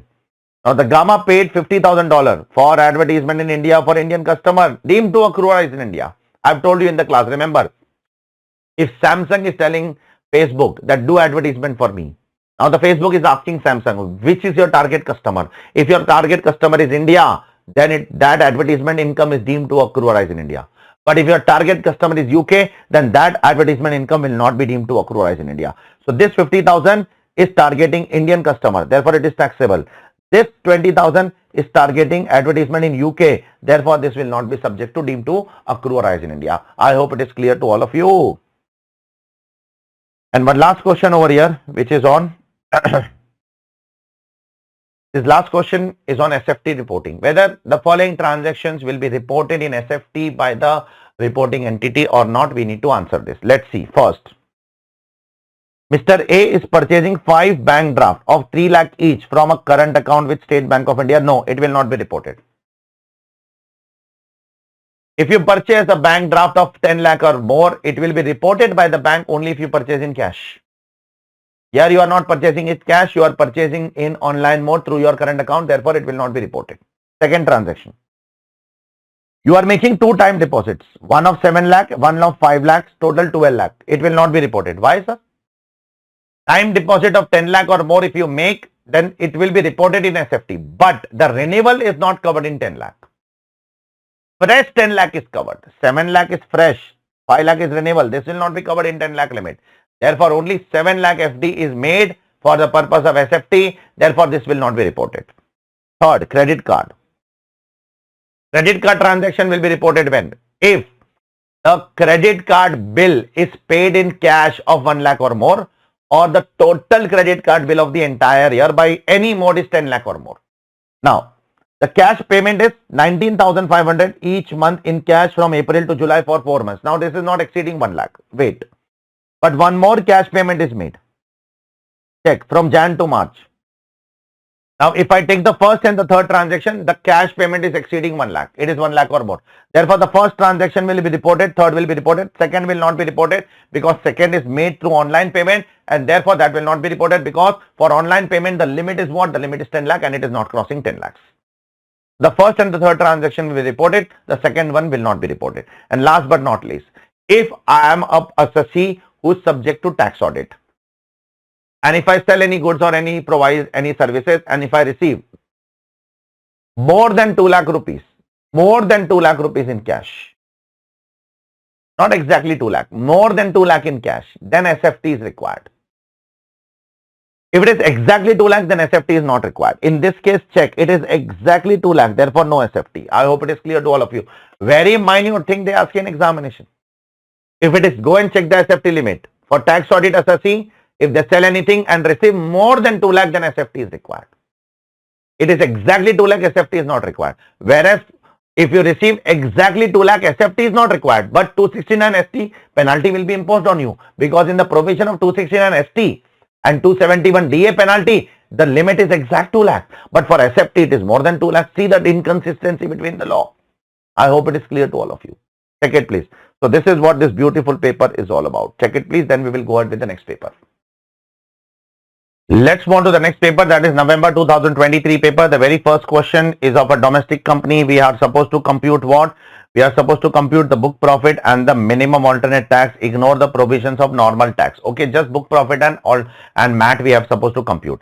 The net profit of the assessee is 89 lakhs. The first expenditure is expenditure pertaining to 10AA. Now the expenditure pertaining to 10AA are not added back. They are subject to MAT. So let it be like that only. Don't do anything. Next, depreciation as per Companies Act. What happens with depreciation as per Companies Act? You add back depreciation and then you reduce other than revaluation. In this question, there is no revaluation.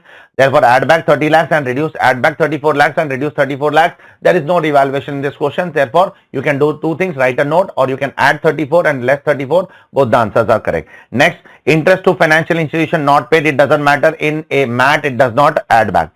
Penalty for infraction of law. It doesn't matter. In MAT, it is not added back. In normal provision, it is added back. Then proposed dividend add back. Provision for income tax add back, transfer to general reserve add back, and then expenditure pertaining to ATIA do not add back. It is a part of MAT liability. Okay, let it be part of MAT. Okay. Next one is a very intelligent adjustment, which is credit to the statement of penal account. Amount withdrawn from reserve created during 22-23. Generally, if you withdraw an amount from reserve and credit to PNL, you should reduce from book profit.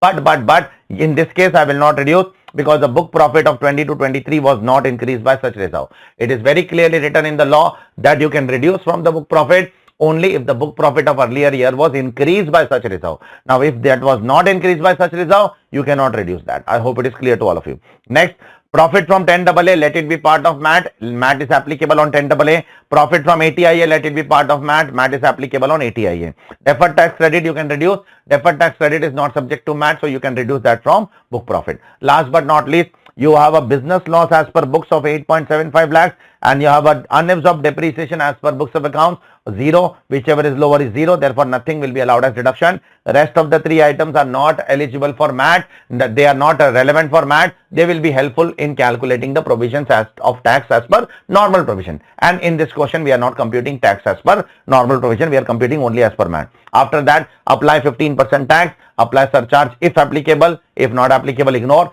then 4% cess will apply. As simple as that, a very simple question. Question number B1, what is there in this question? There is an airline company, okay, which is incorporated in USA, foreign airline company, US airline company, which operates flights from India to US, US to India.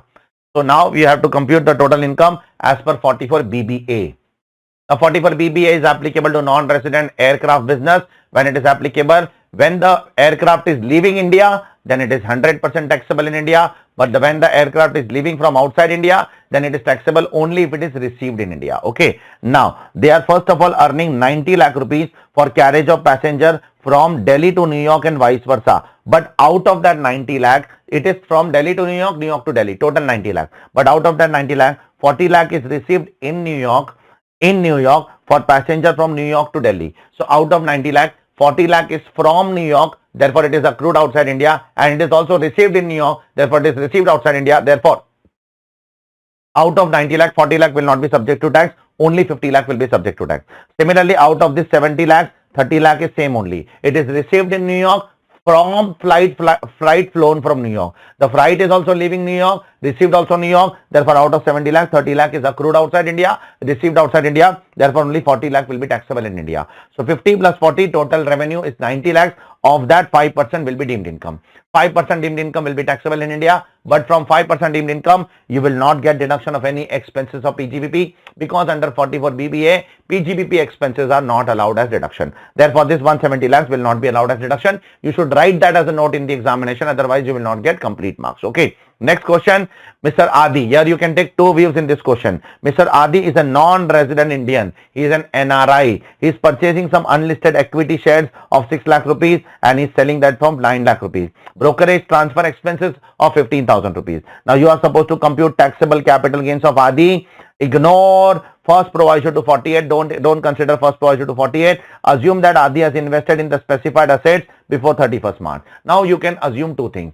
Adi has purchased the shares in foreign currency. See, how Adi has purchased the shares, that is not given. Whether Adi has purchased the shares in foreign currency or Indian currency, I don't know. If he has purchased the shares in foreign currency, then Adi can apply chapter 2LA. What he can apply? Chapter 2LA, and he can claim exemption for what? This 3,50,000 reinvested. But if Adi has not applied for, if Adi has not purchased the shares in foreign currency, but he has purchased the shares in Indian currency, then he cannot apply chapter 2LA and he cannot claim exemption of this 3,50,000. Let's assume both the things. Institute has assumed both the things. Let's assume that Adi has purchased the shares in foreign currency. Therefore, sale consideration 9 lakh, 15,000 transfer expenses, net consideration very important 8 lakh 85, and 6 lakh rupees cost. 2,85,000 is your capital gain. Now, if you want to save this capital gains, you can invest 8,85,000 in specified assets within 6 months. But Adi has invested only 3,50,000. Therefore, he will get proportionate exemption, that is 2,85,000 capital gains multiplied by amount invested divided by net consideration. This much Adi can claim as an exemption. This answer is correct if you assume that Adi has purchased the shares in foreign currency and is going for chapter 2LA. He is opting for chapter 2LA. Then only this exemption is allowed as per 115F.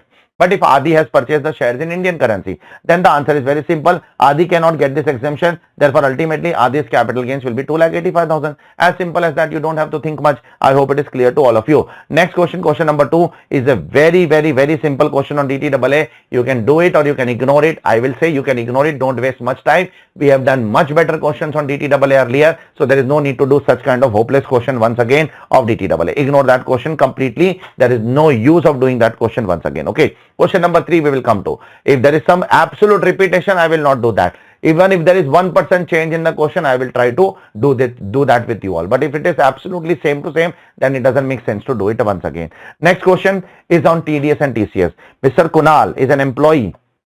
Employee of what? Of an engineering company, Vertex Engineering Private Limited. He has taken a loan of 11 lakh from employer for his son's education in Germany. But out of that, he has remitted only 9,15,000 rupees. So, if you take a loan from your employee, then TCS is definitely applicable, but up to 10 lakh rupees, it is exempt. About 10 lakh rupees, it is taxable. Taxable at what percent? 5%. So if you take a loan from employee, if you take a loan from a financial institution in India and then you send outside India, then TCS is not applicable only. But here you are not taking loan from a financial institution. You are taking loan from your employer. So you are taking a loan from your employer of how much? 11 lakh rupees. You are sending 9 lakh 15. This will not be subject to TCS. Now you are sending, this is for your son's education. Now you are sending another 6 lakh 98,000 rupees for his out of pocket expense, which is also considered as education expense only. Now this will be subject to what? TCS, but only in excess of 10 lakhs. So total how much you have sent? 915 plus 698. Total you have sent 16 lakh 13,000 rupees. So out of 16 lakh 13,000, remove 10 lakh. On 6 lakh 13,000, 5% TCS will be applicable. I hope it is clear to all of you. Is it clear? I hope it is clear. Next question, Mr. Rajat Kapoor, who has a turnover of last year 18 crore rupees turnover. Therefore, he is definitely last year turnover is too high. Therefore, now he is purchasing a residential house of 7.5 crores. First of all, he will deduct TDS under 194 IA at the rate of 1% on selling price or stamp duty value, whichever is higher. Selling price is 7.5 crores, stamp duty value is just 4.5 crores. Therefore, TDS will be applicable on 7.5 crores. 1% TCS will come to 7,50,000 rupees. Mr. Rajat has to deduct and pay.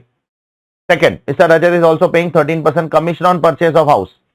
So 13% commission on 7.5 crores comes to around 97.5 lakh. So now last year's turnover of Mr. Rajat is more than 1 crore. Yes. And Mr. Rajat is paying commission of 97.5 lakh. Therefore, Mr. Rajat will be liable to deduct TDS at the rate of 2% under 194H, not under 194M. Sorry, I've wrongly written under 194H. And the answer it is 194H only. Why Rajat will deduct TDS under 194H? Sir, it is personal commission. 194H covers personal commission and business commission, both kind of commission. Go and check. 194C and 194J does not have personal things. But 194H definitely covers personal commissions also. Therefore, Mr. Rajat will deduct TDS under 194H only. I hope it is clear to all of you. Third question we have already done. You can check it later on. I am not repeating and not doing time based on that. Okay. Let's go to the next question, which is on case law.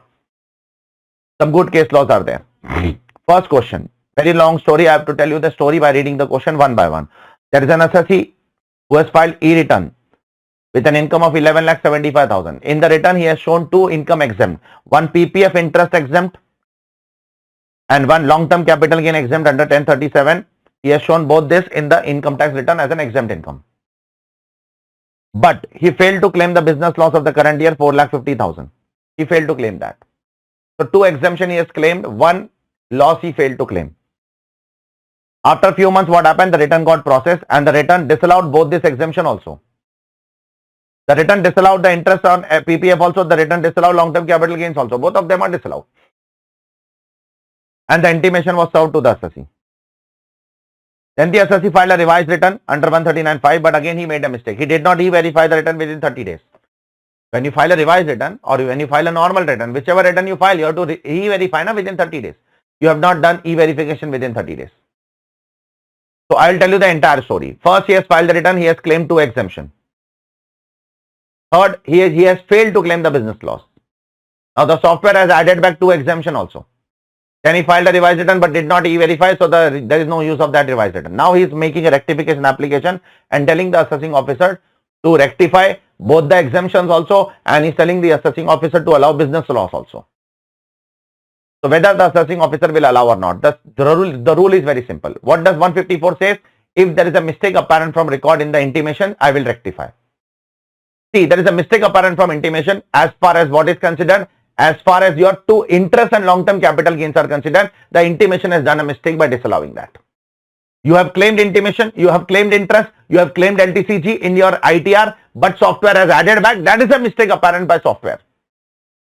But the business loss you have not claimed only in the return. So how can you tell that business loss to get rectified? That will not be rectified by the assessing officer. So the assessing officer will rectify something which is a part of the return. Assessing officer will not rectify something which was never a part of return. Therefore, the assessing officer will not rectify the business loss, but he will rectify the first two things. I hope it is clear to all of you. Second question is also a case law. What does this case law say, sir? Pay attention, please. Very, very good case law. See, in 269SS and 269T, you cannot take a loan of 20,000 or more in cash and you cannot repay the loan of 20,000 or more in cash. Cash means other than four modes you cannot do. Account pay check, account pay draft, ECS and such other electronic mode. Otherwise, the assessing officer under 271D and the assessing officer under 271E will impose penalty on you and will give you an opportunity of being heard. Will give you an opportunity of being heard and will impose penalty. Now the question is, this assessee has repaid the loan by passing book adjustment, by passing book entry. I have to pay you 3 lakh, you have to pay me 3 lakh, so we have adjusted. I have to repay 3 lakh loans and you have to pay me 3 lakh, so we have adjusted. Now the officer is saying that this book adjustment is other than 4 more, therefore I will not allow. Therefore I will impose penalty under 271E. This is a violation of 269T. So the court said that the power to impose penalty is on assessing officer, and assessing officer has to give reasonable opportunity of being heard before imposing the penalty. And if the assessing officer finds the transaction bona fide and genuine, there is no tax evasion or tax avoidance, then he should allow this mode also other than 4 modes. Otherwise, what is the use of giving opportunity of being heard? Therefore, passing the repayment of loan by book entry is also allowed. No penalty will be imposed if the transaction is genuine and bona fide. I hope it is clear to all of you. It is not necessary that you should make the payment by 4 modes only. You can make the payment by other than 4 modes also. You provided you prove that it is a genuine transaction. There was no intention of evasion of any tax. Third one is also a very good case law. The assessee is engaged in business of leasing.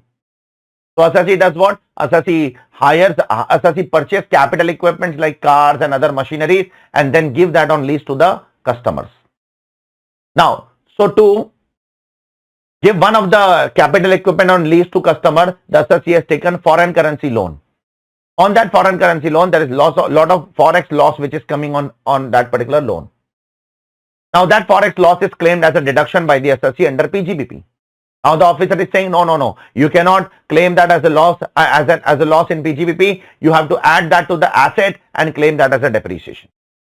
So the matter went to the Supreme Court. The Supreme Court said that no, it will be claimed as a business loss only. Assessee can claim that as a business loss because taking loan is an independent transaction and giving the property, giving the asset on lease is an independent transaction. Don't mix both of them. Both of them are independent of each other. Both of them are not related to each other. Therefore, because both of them are not related to each other, both are independent of each other. Therefore, business loss will be allowed as a separate deduction. Do not add to the cost of asset. This is what it is given in this particular case law.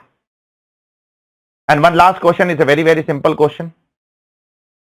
Very simple question. Whether the following assessees are liable to file the income tax return or not. See, there is an assessee who is incurring 2.4 lakh rupees on travel to foreign country for his wife. Yes, if you incur more than 2 lakh rupees for a foreign country travel for yourself or any other person, more than 2 lakh rupees if you incur for yourself or any other person for travel to foreign country, you are liable to file the return. Similarly, if your turnover of the business is more than 60 lakh rupees, then you are liable to file the income tax return. So your turnover in this case is 73 lakh. Therefore, you are liable to file the income tax return. And one last question is a theory question. You can go through it once if you want. Okay. Just check it once, then we will go ahead with the next paper. Let's go ahead with the next paper, that is May 2024 paper. Very first question over here is on total income. We are supposed to compute total income as per the normal provision, not as per 115BAA or BAB. Okay. So let's start. There is a pharma company which is having a net profit of 95 lakhs over here. The net profit is 95 lakhs. So first write down that. Depreciation as per books of accounts, you add back 11.9 lakhs. Now adjustment number 2 is a good adjustment which is on a Supreme Court judgment of Sassoon Chemicals Limited, which we have done in 43B in PGBP. Now what is this judgment? So what I was saying, that assessee was having some dispute with the employees. So till the time the employees dispute is not settled, so he has put that money of bonus in a separate trust account. Now the dispute got resolved before the due date of filing of return, and the assessee has removed the money from the trust and paid to the employees. Everything has been sorted before due date of filing of return. Now the assessing officer is saying no, you have not directly paid the amount to the employees. You have first given to the trust and then the trust is giving to the employees. Therefore, I will disallow the expenditure. There is nothing wrong in this. The Supreme Court said that so far as the money has reached to the employees before the due date of filing of return, therefore the assessee should be allowed the deduction of this particular expense. I hope it is clear to all of you. Next one, the assessee is paying some regularization fee for violating the medical council law. So if you pay some money for violating a law, then that is disallowed because it is penal in nature. It's a penalty for breaking a law. It's an illegal expense as per explanation 1 to 37.1. It will be disallowed. Next one, you are paying 45,000 rupees as a late fee to the government for not completing the contract on time. Now this 45,000 which you are paying for not completing the contract on time, it's compensatory penalty. Therefore, it is allowed under the income tax law. I hope it is clear to all of you. Next one, again a routine adjustment, 100% holding subsidiary selling each other. Therefore, it is fully exempt. So reduce from here and show exempt under what? Under capital gains. Nothing great as such. Next one is also a very routine adjustment of grandfathering, that whenever 31st Jan 2018 will come, grandfathering is applicable. So here you will remove this profit from of 4.5 lakhs from PGBP and you will compute as per the grandfathering clause the profit as per the grandfathering clause. But the only thing which you need to keep it in mind over here, when you take the FMV as on 31st Jan 2018, you have to take the highest of the market value on 31st Jan 2018. In this question, they have given you two market value, one 175, one 165. Don't take 165. You have to take the highest of the market value. That's the only catch in this question. Otherwise, this is again a very, very simple adjustment. Next, point number 7. You are supposed to pay some tax liabilities to the GST department or other tax departments, but instead of paying the tax, you are giving bank guarantee to the department. Whether giving bank guarantee amounts to actual payment? No. Giving bank guarantee does not amount to actual payment. It will be disallowed. Actual payment, it means it should reach to the authorities. Only giving a bank guarantee does not amount to actual payment. Next, you have taken some loan 3 years ago on which there is an interest of 7.5 lakhs. You have deducted the TDS on time before March, and you have paid also before July, before the due date of filing of return. So nothing will happen. This will be allowed because it is deducted on or before the end of the year, and it is paid before the due date of filing of return. Therefore, it will be allowed as a deduction under the income tax law. Just write a note that this is allowed as a deduction. Next one, the company has contributed 65 lakhs to electoral trust by account pay check. So add to PGBP, and donation given to electoral trust will be allowed as deduction under 80 GGB. I hope it is clear to all of you. Now the next adjustment is a very, very, very intelligent and very good adjustment. Be very careful with this adjustment. Okay. So the company has imported some machinery parts. What they have done, they have imported some machinery part, but by mistake they have included that in the closing stock. How much machinery parts they have imported? 1200 pieces they have imported, but by mistake they have included that in the closing stock. So what should I do? Don't do anything. Why, sir? Because it will get nullified. Sir, how? See, if you have imported the machinery part and by mistake you have shown in the closing stock, so by mistake you would have shown in the purchase also, because you have considered that as a raw material, correct? That's the reason you are showing in the closing stock now. So if you have by mistake considered as a purchase and by mistake considered as a closing stock also, so you would have gone it would get nullified. Therefore, there is no need to give any effect. I hope it is clear to all of you. Yes, but one thing you have to do is no effect in P&L. But you should add that to plant and machinery and claim normal and additional depreciation on that. So yes, that you have to do. 1200 pieces because it's a part of machinery now. So you should claim normal and additional depreciation because you are a manufacturer. So 1200 pieces into $25 per piece into 82.88, because on 15 September when you have purchased, on that date the dollar rate was 82.88. So on that you can claim normal and additional depreciation. I hope it is clear to all of you. Now apart from that, the adjustment number 2 in the additional information. The depreciation charge in the statement of P&L is 11.9 lakhs. So this is your depreciation as per accounts. So add back this and then take depreciation as per tax. The first thing over here is you are purchasing some firefighting equipment of 95,000 rupees. But the question is saying that there was no fire and hence equipment was not used. So what? Firefighting equipments are not necessarily that fire should be there. You are using that as an emergency. Therefore, keeping a firefighting equipment in your factory, in your office, itself is a passive use. Therefore, you can claim depreciation on that. There is nothing wrong in this. You can claim depreciation. There is nothing wrong in this. Second, additional depreciation you cannot claim because it is in office. New machinery which is installed, on this you can claim additional depreciation also, normal depreciation also, because it is new machinery which is installed. You can claim normal depreciation 15%, additional depreciation 20%, and you can also claim what? Normal and additional depreciation on this particular closing stock also, imported machinery spares. Third one is very good adjustment.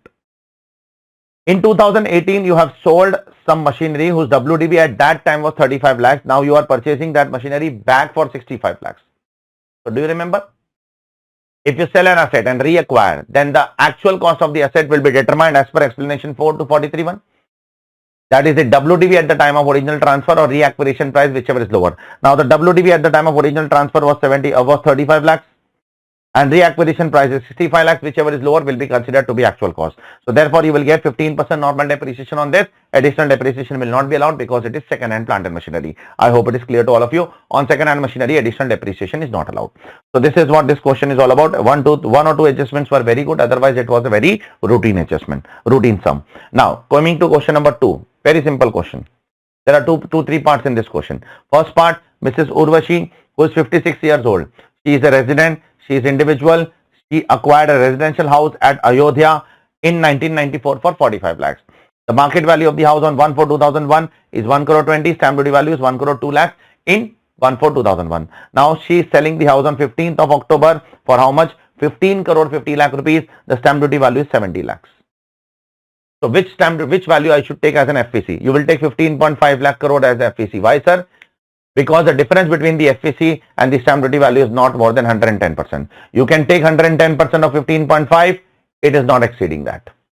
Because the difference is not more than 110%, therefore you will take full value of consideration as your selling price. Selling price will be 15.5 crores. Sir, what will be the cost of acquisition? See, the cost will be actual cost is 45 lakhs. Compare with lower of stamp duty value and market value is on 1/4/2001, whichever is lower. So the lower is 1 crore 2 lakhs. Ignore this market value. Now we will compare this with what? Compare this with actual cost. Now whichever is higher, therefore 1 crore 2 lakhs will become your cost. So therefore what is your sale consideration? Your sale consideration is 15 crore 50 lakhs and your actual cost is 1 crore 2 lakhs and 14 crore 40 lakhs will be your capital gains. This is long term obviously because it is 24 months old. Now to save this long term capital gains on this Ayodhya house, Ayodhya is also house over here, residential house over here at Ayodhya. You are purchasing another residential plot in Amritsar and you will be constructing a house in the next 1 or 2 years.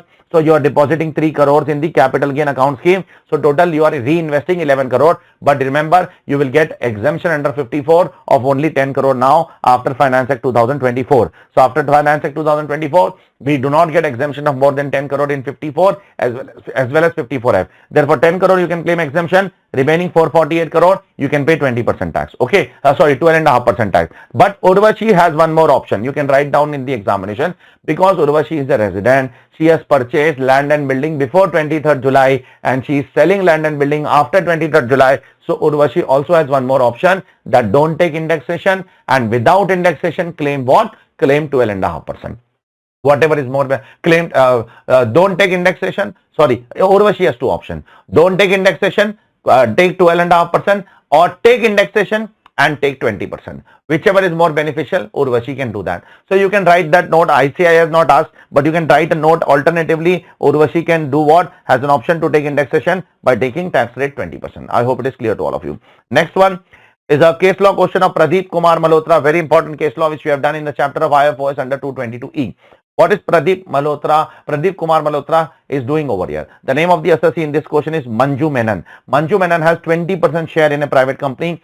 So Manju Menon has 20% share in a closely held company. Now, if that closely held company gives a loan to Manju Menon, that will amount to deemed dividend under 222E because Manju Menon has shares of voting power of how much? 20% or more. Now, Manju Menon has done what? Manju Menon has given his immobile property and on rent to the company. In return, Manju Menon has also allowed the company to do what? To provide that property on collateral to the bank and take loan.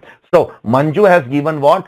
Property on rent to the company. Now Manju has also allowed the company to give that property on collateral to the bank and take a loan. Now in return, the company is also doing some favor. See, Manju is doing so much favor to the company. So the company is also doing some favor. The company is giving an advance of 20 lakh rupees to Manju by passing a board resolution. So whether this 20 lakh rupees given to Manju will be subject to deemed dividend, and the answer is no, because this loan given by the company to Manju is not a gratuitous loan. It is not out of gratitude. Only gratuitous loans are covered under 222E. Now, it is not one-sided loan given by the company. Company is doing some favor on Manju. Manju is also doing some favor on company. 222E is not applicable. If only one-sided favor is done by the company on the shareholder by giving a loan, only then 222E is applicable. Otherwise, 222E is not applicable. I hope it is clear to all of you. And the third question in this particular question is on non-resident taxation and determination of residential status. Miles Company Inc. is incorporated in US. Their shareholders have met in India 3 times in the current year. 2 times they have come to India for modification of various classes of shares. It means they want to change the paid up capital from 10 rupees to 100 rupees or 100 rupees to 10 rupees or 10 rupees to 1 rupees. To change that, they have come to India, and one time they have come to India to sell some assets of the company. Majority of the board meetings, majority of the commercial and management decisions of the company are done in California, in Chicago, USA only. Therefore, they are coming to India only for two small things. One is for sale of some assets of the company. One is to change the classes of the shares of the company. They are not coming to India for making management and commercial decision. Therefore, the poem of the company is outside India. Therefore, the residential status of the company is non-resident. Therefore, first we have to comment on the residential status. The residential status of the company is non-resident. Now, if it is a non-resident, we need to answer the following question. First, they are earning some dividend of 5,50,000 rupees net of TDS. From what? From GDR. Now GDR dividends are covered in 115 AC. It is taxable at 10% plus 4% surcharge, 4% cess, therefore 10.4%. But this is received. So 5,50,000 is received, therefore this is net of TDS. Therefore 89.6% is net of TDS, therefore 100% is how much you have to cross multiply. Because the word received and because the word net of TDS is very clearly written over here, therefore you have to gross up the dividend income. Second one, ICAI has taken two view. First, very important point. Now, second is one is a very intelligent question. That foreign company, that non-resident foreign company is providing some services to government of India. Which services? Technical services. Now, the government is going to use that service, is going to utilize the service where? The government is going to utilize the service in what? Utilize the service in Nepal. Whether it is deemed to accrue or rise in India? Yes, it is deemed to accrue or rise in India. When a government is paying royalty, FTS and interest now, it doesn't matter whether it is accrued in India or not, whether it is utilized in India or not. When a resident pays now royalty, FTS, etc., then we have to check whether the services are utilized in India or not. But when a government pays, the services can be utilized outside India also. So this is definitely taxable in India. Now second thing, here also 5,55,000 is received.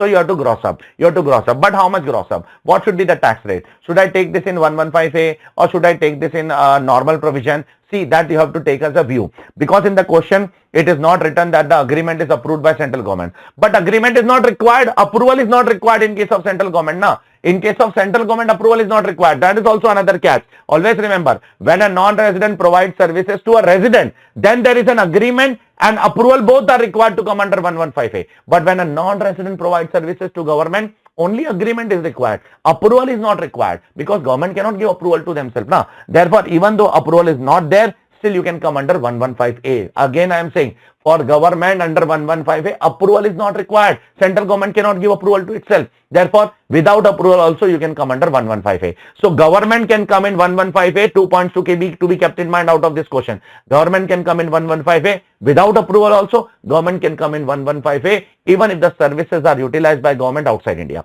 Therefore, this is received amount. Net of TDS will be 20.8% will be TDS, 20% tax, 4% cess. Therefore, this 5,55,000 is nothing but it is 79.2%. 100% is how much? You have to cross multiply and find out the answer. I hope it is clear to all of you. Is it clear? Question number 3. Let's come to question number 3, which is on trust. Very simple question. Part 1. There is a trust, registered charitable trust under 12AB. Now they have applied 4,50,000 for the benefit of trustee. Gone. 115 BBI. You cannot pass unreasonable benefit to trustee specified person. 115 BBI flat 30% tax. Then another 2,50,000 you have provided as a benefit to Mr. Sujan Dave, who has donated 3,75,000 to the trust during the year. Now Mr. Sujan Dave will be called as substantial contributor. He is also covered in specified person. How, sir? Definition has been amended in the current year. If any person is contributing during the financial year more than 1 lakh rupees or total aggregate contribution till date to the trust of more than 10 lakh rupees, both of them are considered to be specified person. So Mr. Sujan Dave is contributing 3,75,000 in the current year, so it is more than 1 lakh in the current year. So because it is more than 1 lakh in the current year, Mr. Sujan Dave is a specified person, substantial contributor. You cannot pass unreasonable benefit. You are giving a benefit of 2,50,000. This will also be subject to 30% tax. Third, you have accumulated some 2,50,000 last year under 11 subsection 2 to be used for specified purpose within 5 years. But in the current year, you are giving donation to another person. Again, it is a violation of 11 subsection 2. Therefore, 115 BBI will apply here also. You cannot accumulate the money and do what? You cannot accumulate the money and apply the money in the next year for donation purpose. That is also subject to what? 115 BBI. Check it, please. Part number 2. A trust was incorporated in 24. Now in 26, they are planning to make for an application for registration. In 24, they have not made an application for registration. Can they directly make an application for final registration, or they have to make a provisional registration? In such case, the trust can directly make an application for final registration. Provisional registration is only applicable if this is your first year of activity. Yes, if the trust would have come in 24 for making application now, in that case, they have to make a provisional application. Otherwise, if you are already an existing trust in 26, because your trust was started in 24, in 26 you are already an existing trust, you can directly make an application for final registration. The commissioner will give you registration within 6 months and you will enjoy the exemption from the next assessment year. You can enjoy it. I hope it is clear to all of you. Next one is a very simple question of DTW. You can check it once. Very, very, very straightforward question. I am not wasting my time on that. Please check that at your end. Next question on TDS. The first question on TDS is on service charge, mandatory service charge which is collected by the hotel. I went to a hotel to eat something. The hotel has collected service charge paid to the employees. Whether the hotel is liable to deduct TDS on that, the answer is no. The Supreme Court in the case of ITC hotel has said that the hotel is not liable to deduct TDS on the tips which are given to the waiters or the employees of the hotel on behalf of the customers. That is not subject to TDS. Check it please. Second, a partnership firm is selling some goods through an e-commerce operator of how much? 4,90,000. Out of which 4,30,000 is paid through e-commerce operator and 60,000 is directly paid by the customer to the seller. So both are subject to TDS under 194O. So there is an Amazon. I am Amazon. There is a seller. There is a buyer. The buyer is purchasing something. The Amazon is liable to deduct TDS of the seller. But if the buyer directly pays to the seller, then also TDS is applicable. It is deemed to be credited by the e-commerce operator only. In both the cases, 0.1% TDS will be applicable. I hope it is clear to all of you. Check it please. On this 4,30,000 also 0.1%. On this 60,000 also directly paid by consumer to the seller, not paying through the e-commerce operator. Generally what happens? The buyer pays to the e-commerce operator pays to the seller. 4,30,000. That is subject to TDS. Second, customer directly paid to the seller. That is also subject to TDS. It is deemed to be credited by the e-commerce operator. But sir, the total sale is 4,90,000. Are they not eligible for exemption up to 5 lakhs? No. Exemption up to 5 lakh is not applicable for firm. It is only applicable to individuals and HUFs. Okay. Only individuals and HUFs are subject to exemption if they provide PAN card or Aadhaar card. Otherwise, they are also not eligible for exemption. I hope it is clear to all of you. Next question is a very simple question on transfer pricing. Yalin Limited is located in country X. And that too they are located in notified jurisdictional area NJA, and Armo Limited is located in India. Now we are providing some goods to Yalin Limited in 11.75 crores. So Armo is in India, Yalin is in NJ, notified jurisdictional area. We are selling some goods to them at 11.75 crore rupees. Therefore Yalin, Armo and Yalin are deemed to be associated first of all as per 94A. The transaction between Armo and Yalin is deemed to be international transaction. Transfer pricing is applicable. So now find out the arm's length price. So to third party you sell the goods at how much? To third party we sell the goods at 13 crores. But in this 13 crore there are two things which are not there in 11.75 crores. Which two things? One is there is some insurance and freight of 25 lakhs. So you have to reduce that in this 13 crore. Insurance and freight is there. In this 11.75 crore, insurance and freight is not there.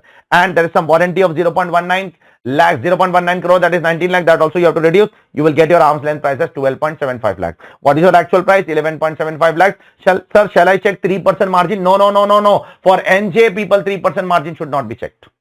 3% margin is there now. If there are less than 6 items, then you have to check the 3% margin between your actual price and arm's length price. For NJ people, that is not there. For NJ people, safe harbor rule is also not applicable. If I am doing transaction with a person located in NJ, I am not allowed to do safe harbor rule also. So the arm's length price in this will be 12.56. Actual price is 11.75 crore. Differential amount should be added back. I hope it is clear to all of you.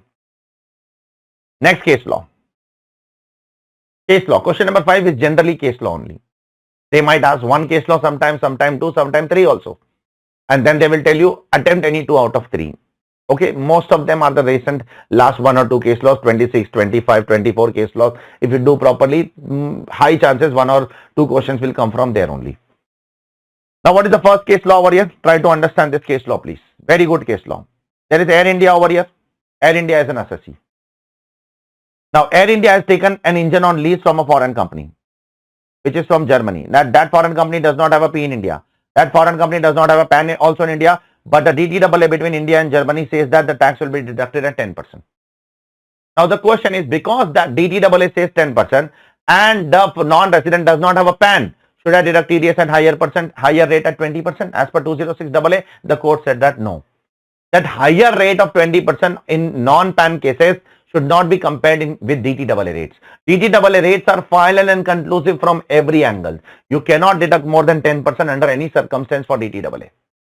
Yes, if this 10% would have been income tax rate, then you would have compared this with 20% and whichever is higher. But if this person is a 10% is a DTAA rate, you should not compare with 206AA DTAA rate, and therefore in this case the TDS will be deducted at 10% only, even though the non-resident foreign company does not have a PAN card. I hope it is clear to all of you.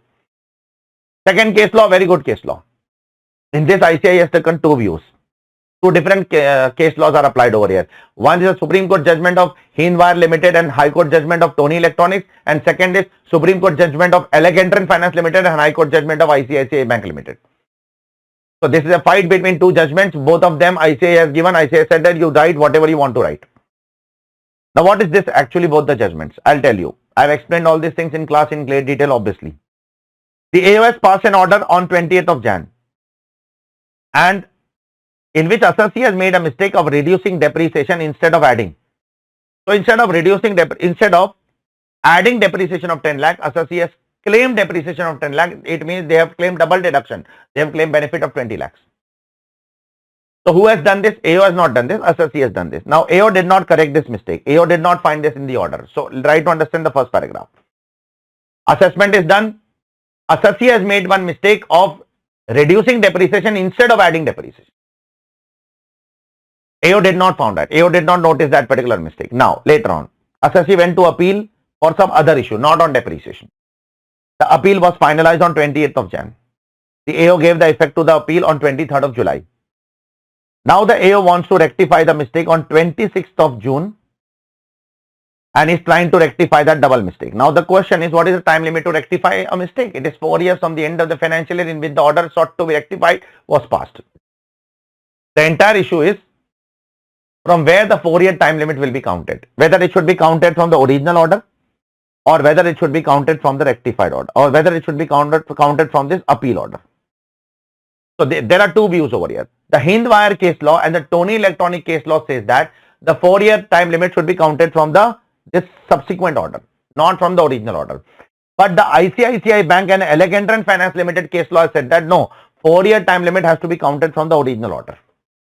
So if you follow Hindwire case law, then rectification is possible. But if you follow Elegantron Finance or ICICI Bank, then 4-year time limit has gone. 4-year time limit has gone, and therefore you cannot rectify now in 2025-26 a 2020 order. I hope it is clear to all of you. And one last question in this case law is a very simple question. The assessee has deducted the TDS but failed to pay the TDS. Deduction has been done on time, but payment has not been done on time. Deduction has been done on time by the assessee, but the payment has been late. Now in this case, what will happen? Pay attention please. Whether the AO can impose 271C penalty, the answer is no. See, it is very clearly written in the law that 271C penalty is only for failure to deduct. It is not for failure to payment. Still, the deduction is done on time. Still, the AO is imposing 271C penalty for payment, and therefore the AO is not correct. The Supreme Court has held that. 271C penalty is only for late deduction. It is not for late payment. I hope it is clear to all of you. Next question, question number 6. Now from this question onwards, from this paper onwards, May 2024, because new course have started in May 2024. So from May 2024 onwards, you will also start to see the questions on black money law and tax audit, because black money law has been included in the new course and tax audit has also been shifted from audit paper to your direct tax paper. So very first question is on tax audit. So there is a club, there is a travel company, Club U Travel Company. They have remitted huge amount outside India to Australia. They are saying that this is with respect to some travel. They are travel agency, so they have to send money outside India because the passengers are traveling. Now the income tax department has collected the information from the bank. They have collected form 15CB, which is issued by chartered accountant. They have also collected list of passenger, copy of their passport, date of travel, date of when the invoice has been raised by the foreign party. The income tax department has done their homework. Income tax department has gone one step ahead. They have also verified from the passenger that whether you have traveled from Club U Private Limited. The passenger directly denied. The passenger said that we did not travel. Then income tax department came to know that all these invoices which were remitted outside India were for false reasons. It's a FEMA violation. Total 78 certificates were issued by 15 CB chartered accountant. 35 crores were remitted by chartered accountant by the company outside India, which chartered accountant has certified. Now the question is the chartered accountant guilty? The answer is yes, he is definitely guilty. When we asked question to the chartered accountant, the chartered accountant started giving an argument that he was not a statutory auditor and he has examined the books of accounts. He did not examine the books of accounts. He has just checked the KYC. He has verified the KYC. Because he was not a chartered accountant, he did not examine the books of accounts. What is the responsibility of chartered accountant when a chartered accountant issues form 15 CA 15 CB? First of all, he should examine books of accounts. Even though he is not an auditor, statutory auditor, he should still examine the books of accounts. Second, he should examine whether the TDS has been deducted at proper rate or not. Third, he should verify the agreement between both the parties. All these things are not done. Only KYC has been checked. Therefore, a chartered accountant in this case is deemed to be guilty. See, all these points I am saying, you have to write down all these points in the examination, otherwise you will not get marks. That's the I'm not doing general discussion over here. I'm doing discussions over here which are very specific to exam which you are supposed to write. I should have easily said, nah, a chartered accountant is guilty, let's go ahead. No, I'm not doing that kind of revision over here. I'm trying to say everything minutely which you have to write in the examination. Therefore, you have to write down these 4 points and then you have to write down, if you remember the clause, as per clause 7 and clause 8 of part 1 of second schedule, a chartered accountant is deemed to be guilty in this case. I hope it is clear to all of you. Next one, you need to identify whether the following persons are doing tax planning, tax management or tax evasion. So Mr. D has a fixed deposit receipt with FDI of 50 lakh rupees. Now he gifted this sum of 50 lakh rupees to his son. So he gifted this FD to his son who is 18 years old, so that he can shift his interest income from his income to his son's income, because he is already earning lot of income. So if I am earning already lot of income and if I make a fixed deposit in my name, I have to pay 30% tax on that. So I am shifting that fixed deposit, I am gifting that fixed deposit to my major son. Is it tax planning, tax evasion? It's a tax planning. Most of you will say it's tax evasion, sir. There is nothing like tax evasion in this. Yeah, if I would have given this gift to my minor son, minor daughter, or to my wife, to my spouse, then it would have been clubbed in my hands. But if I give that to a major son, there is nothing wrong. I can give it to my major son, I can give it to my father, I can give it to my neighbor, I can give it to my girlfriend, I can give it to my boyfriend. It is allowed. There is nothing wrong. The law does not stop us. Therefore, it is allowed. There is nothing wrong. You can do that. Yes, if you trust your son, then you can do. If you don't trust your son, then don't do. As simple as that. Second one is very simple. Mr. Ram's annual income is 49.6 lakhs. Now he's about to receive some commission of 6 lakh rupees. So he's telling the company that don't give me commission, give it to my wife. My wife does not having any great income. So give that commission to my wife. This is clear tax evasion. Your commission, how can you shift to in your wife's name? You know that your income is already 49.5 lakhs. If you receive the commission of 5 lakhs or 6 lakhs again, then you will be liable for surcharge on total tax. So you are shifting your commission to your wife's name.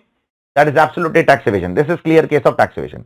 And one last question in this paper is, there is a non-resident foreign company which is entering into a contract with several Indian company and they have made an application to BFAR.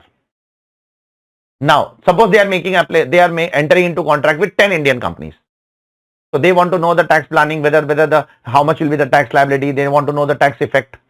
So for that purpose, they have made an application to BFAR. Now, suppose they have made an application to BFAR with 10 companies. Because they are entering into transaction with 10 companies. Now, one of the companies out of 10 companies has also made an application to AO to understand that same issue. So now the question is whether the application of the non-resident will be rejected because of that. See, one of the provision in BFAR is, if your application is already pending in front of income tax authority, then your BFAR application will be rejected. Now here ICAI has taken two views. That whose application, whether applicant's application should be pending or anybody's application can be pending, then you will reject the application of the applicant. So two views. View number one is correct view according to me.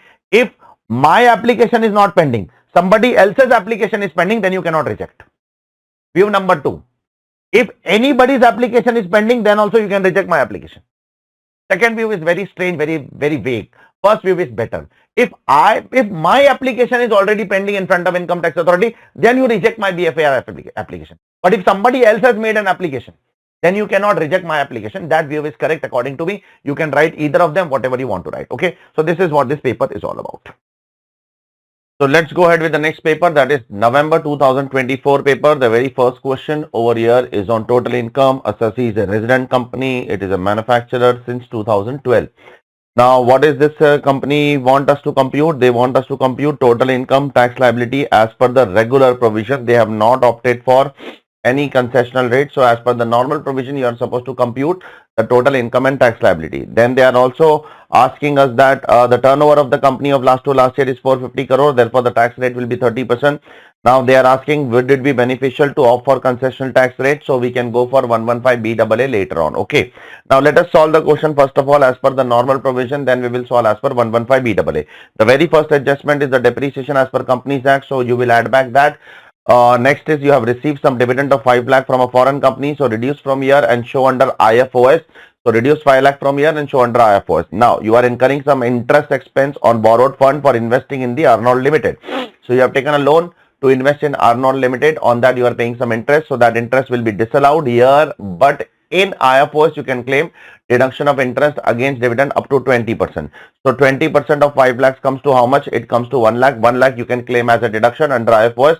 Therefore, in IFOS, the net income of dividend will be how much? The net income of dividend will be only 4 lakh rupees. Okay, I hope it is clear to all of you. Next, you are contributing 5 lakh rupees to the State Housing Board for constructing tenements. Tenements means something which is a temporary house for the workers. So you are giving 5 lakh rupees to the State Housing Board for constructing tenements for the workers. Now, the ownership will remain with the State Housing Board only. Ownership is not your, it is the government's ownership, not your ownership. You are only contributing the money. So that can be claimed as a revenue expenses because that you are not the owner of that. If you would have been the owner of that, you would have claimed depreciation, but you are not the owner. Okay. Now, next one. There was a creditor of 20 lakh rupees which has been settled for 15 lakh rupees. Therefore, 5 lakh rupees is what? Waiver by creditor. It is a remission and cessation of a trading liability. Therefore, it is deemed income. You have not, the amount has been already credited to PNL. So great, you don't have to do anything. Just write a note that it is already a deemed income. Okay. Now, next.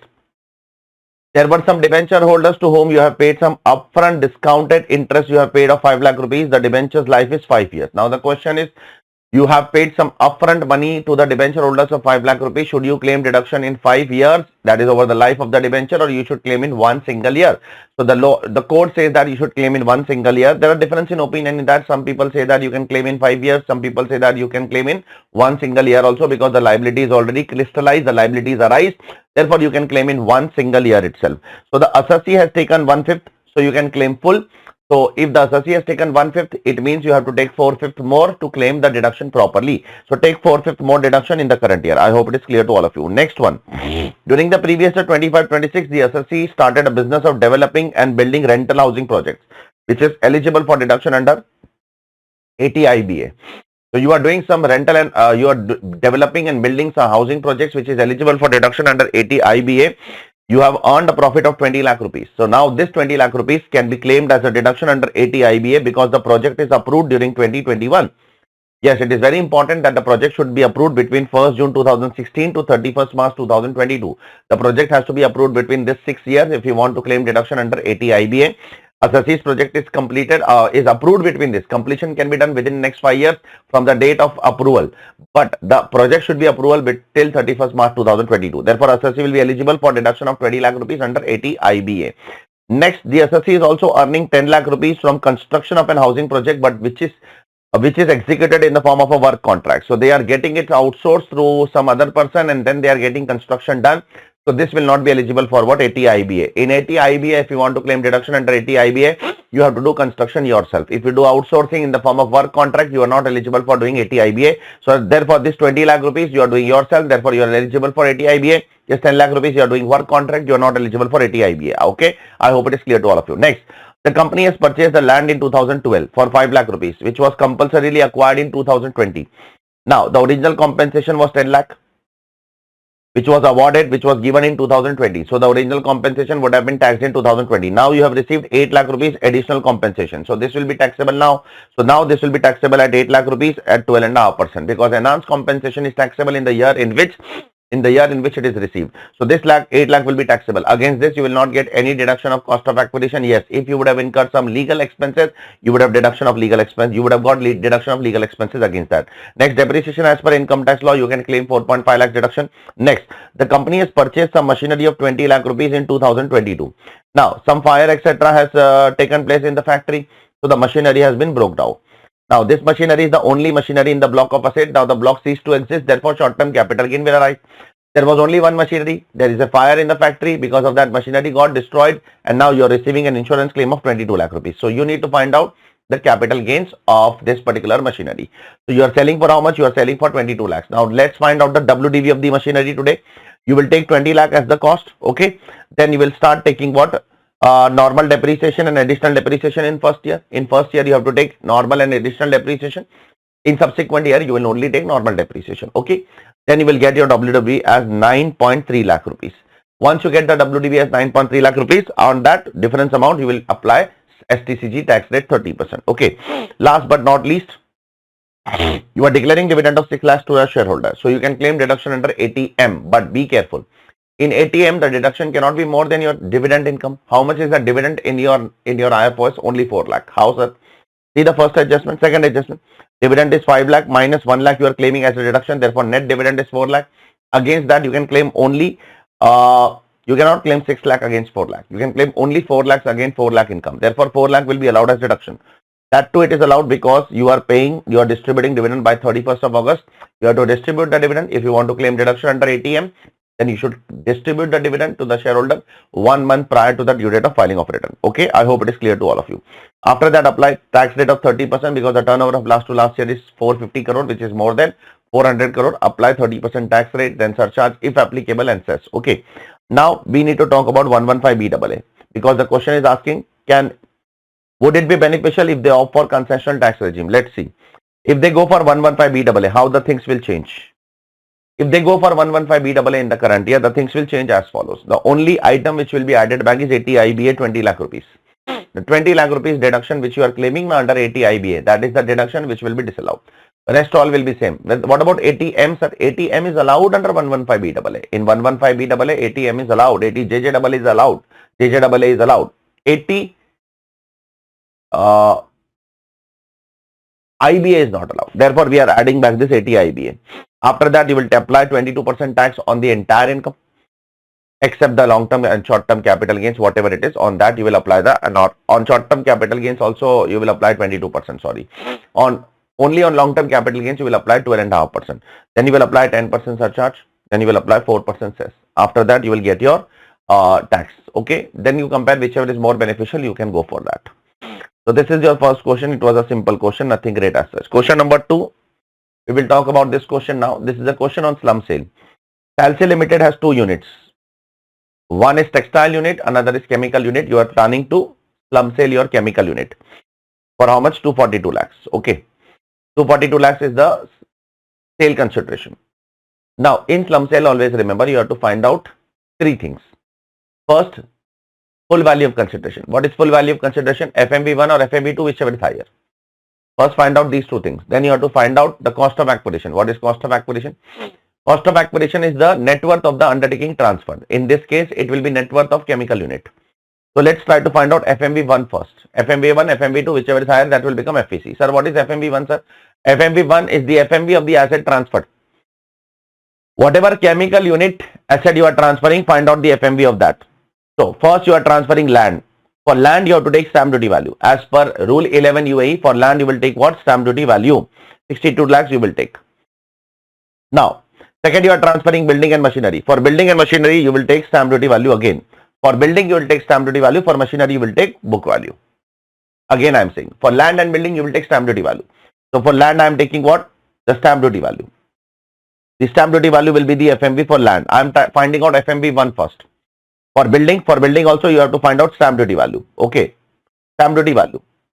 Now, stamp duty value is not given. So, we are assuming the book value and stamp duty value is same only. Okay. For machinery, you have to take book value. So, for machinery, we are taking the balance sheet value as your book value. Okay. Because again, book value is not given separately. It is written in the balance sheet that the balance sheet value is itself is a WDV. Now, for legal license and franchise, you will take FMV1 I am finding out. FMV1 you will take book value. Okay. For equity shares, you will take FMV1 market value. For equity shares, you will take FMV1 as market value. Now what is left? Inventory is left. Inventory you will take book value. Creditors is left. For that also you will take book value. Now FMV1 is over. What is FMV2? FMV2 is whatever you have received. What you have received? You have received 242 lakh rupees.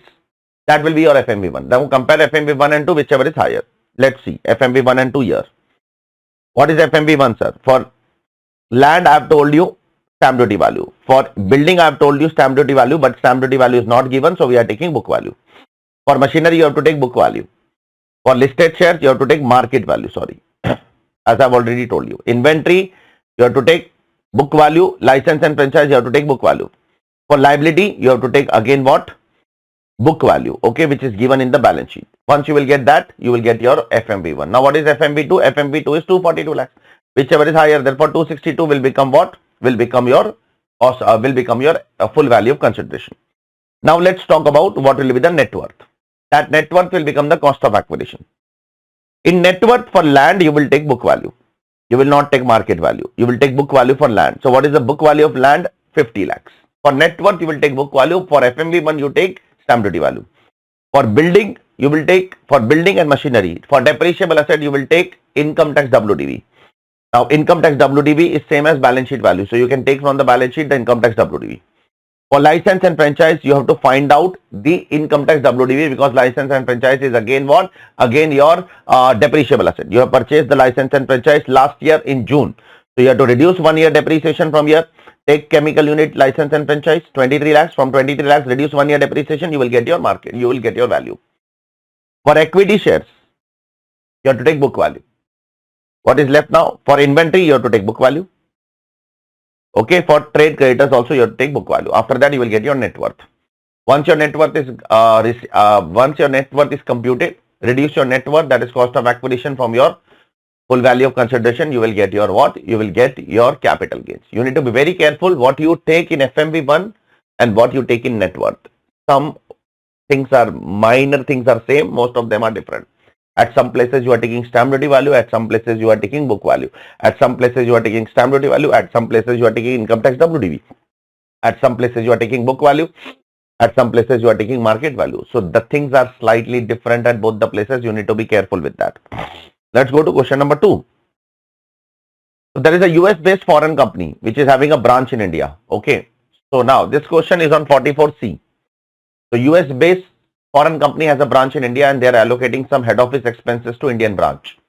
So if a non-resident allocates head office expenses to Indian branch, whether the Indian branch is eligible for deduction? Yes, under 44C. For that, you need to find out the adjusted total income of the branch. For that, they have given us the data. The loss of 28 lakh is after charge of following items. So first we will find out adjusted total income. Now to find out adjusted total income, first I will add what? Depreciation will I add? No, you don't add current year depreciation to find out adjusted total income under 44C. Unabsorbed depreciation, yes, we add back. Short-term capital loss, yes, you can add back. VRS, you cannot claim full VRS, you can claim only 1/5, therefore add back 4/5. Speculative business loss, yes, you can add back. Deduction under chapter 6A, yes, you can add back. Head office expenses, actual head office expense, you can add back. Now after doing all these things, now what is happening? Surprisingly, your adjusted total income is coming positive. It is coming positive. So therefore, because the adjusted total income itself is positive, this data of last 3 years is not relevant. See, when we take average adjusted total income of last 3 years, when the adjusted total income is negative, when the adjusted total income itself is positive, then you cannot take average of last 3 years. Be very careful. The average of last 3 years is only possible when the adjusted total income in the current year is negative. So ICAI has played a game with you all. The adjusted total income itself is coming positive. Therefore, the last 3 years average is need not required. So what is the adjusted total income in this question, sir? Let's see. The adjusted total income is 2,12,10,000, which is already positive. Take 5% of that. Compare that with actual. 5% of that is 10,60,500. Actual is 1,65 lakh. Therefore, 10,60,500 will be allowed as an head office expense. Now the question is not over. We need to find out compute the total income of the assessee. Now we will find out once again the total income. The loss is 28 lakhs. From total income, is depreciation allowed? Yes. So don't add back. Is unabsorbed depreciation allowed? Yes. So don't add back now. Now we are finding out total income. Okay. So unabsorbed depreciation is allowed from your PGBP income. Short-term capital loss. Is short-term capital loss is allowed from PGBP income? No. Add back this. Short-term capital loss now cannot be allowed against PGBP income because now you are computing the total income. VRS 4/5 disallowed, only 1/5 allowed. Speculative losses cannot be set off against your normal business. Add back. Chapter 6 deduction allowed? Yes, chapter 6 deduction allowed. Head office expense allowed, but only 10,65,000. This add back 165, and whatever is allowed, that is 10,60,500, that you can reduce. After doing all these things, you will get your income as 1,54,49,500. I hope it is clear to all of you. So beautiful question it is. Question number 3A, subpart 1, and then we will go to subpart 2. Subpart 1 is on electoral trust. There is an electoral trust which is formed in current year only. So the current year is the first year of the electoral trust. This is very important. Whether the electoral trust is formed in this year or it is formed in last year, it makes a great difference in finding out some data. Now they have received a voluntary contribution of 600 lakhs from various people. What is the job of an electoral trust? The electoral trust, whatever donation they receive, 95% they have to donate along with the surplus of last year to various political parties. That's it. If they donate 95%, then they are eligible for exemption. If they don't donate 95% of the total contribution received, then they are not eligible for exemption. Now, try to understand one by one thing. The trust is incorporated in the current year. It receives 600 lakhs as a voluntary contribution. Now, it spends 5 lakhs as expenses on management of its affairs. Obviously, it has to incur some expenses to manage the affairs of the trust. So, 5 lakh it has incurred. Now, they are asking us, what amount of surplus that can be distributed by the trust? They are asking us this. What amount of surplus that can be distributed by the trust? See, first of all, how much money the trust can incur on management of affairs? They have incurred 5 lakhs. Can they incur 5 lakhs? Let's try to understand. Okay. In the first year, the trust can incur 5% of the total donation or 5 lakh rupees, whichever is lower. That much they can incur. So they can incur 5% of 600 lakhs. 5% of 600 lakhs comes to 30 lakhs. Okay. Or 5 lakhs, whichever is lower. So they can incur up to 5 lakh rupees and they are incurring 5 lakhs only. So they are okay. So they can incur 5 lakhs out of 600 lakhs. Therefore, 595 lakhs will be distributable surplus. Correct? It is as simple as that.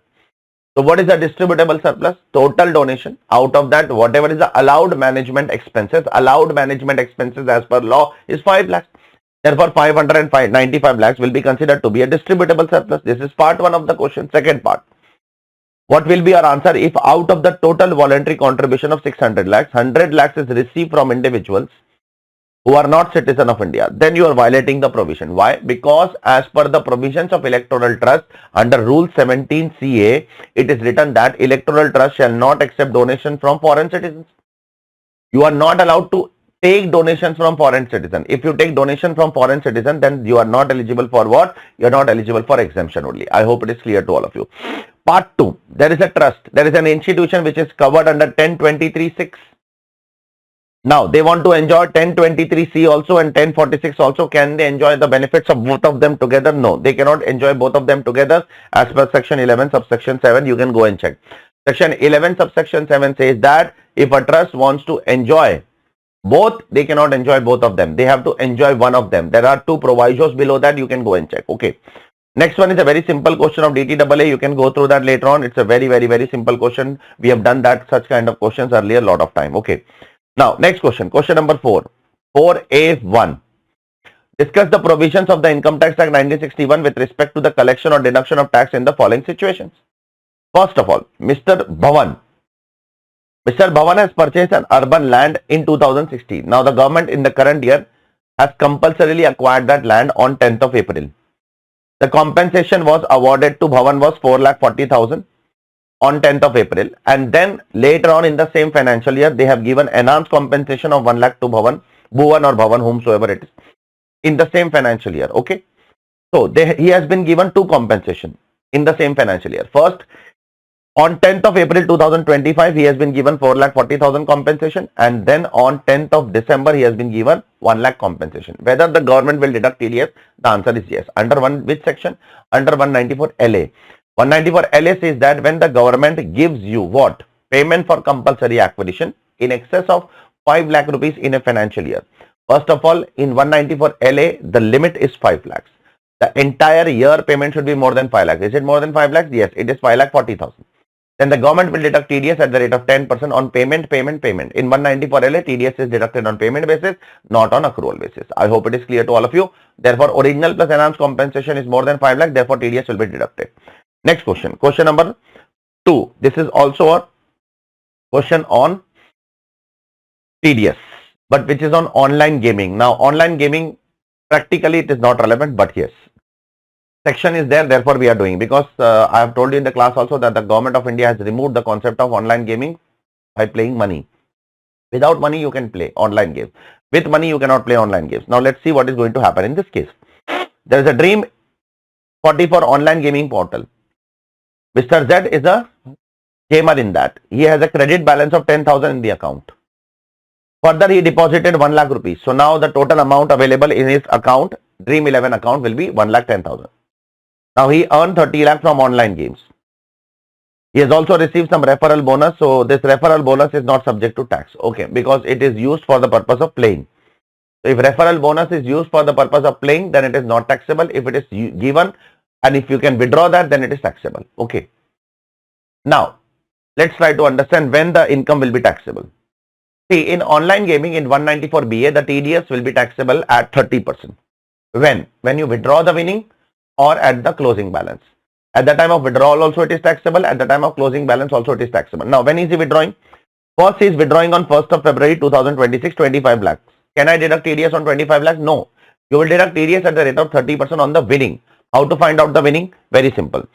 Whatever is the withdrawal amount minus whatever is the opening balance and whatever he has deposited during the year. So the opening balance is 10,000. He has deposited 1 lakh. Therefore, withdrawal minus opening balance plus current year deposit will be subject to TDS. Therefore, on 1st February, the TDS amount will be 23.9 lakhs into 30%. Now, on 31st March, the balance in the account is 6,60,000. So now how the TDS will be applicable? Now wait. Now the TDS will be applicable as follows. Whatever he has withdrawn plus whatever is the closing balance minus how much he has deposited 1 lakh plus how much is the opening balance 10,000 minus 23.9 lakhs which is taxed earlier. So whatever is taxed earlier, you have to reduce that because you are adding the aggregate amount here. You are adding the current year entire withdrawal and you are also adding the closing balance. Okay. So now we have already paid tax something earlier on 23.9 lakhs. If you don't reduce that 23.9 lakhs now, then there will be duplication of tax. Therefore, reduce that first and then whatever amount is left on that 30% tax will be applicable. I hope it is clear to all of you. Coming to the next question. Next question is a simple question on transfer pricing. Okay. Surya Limited is here, which is in India.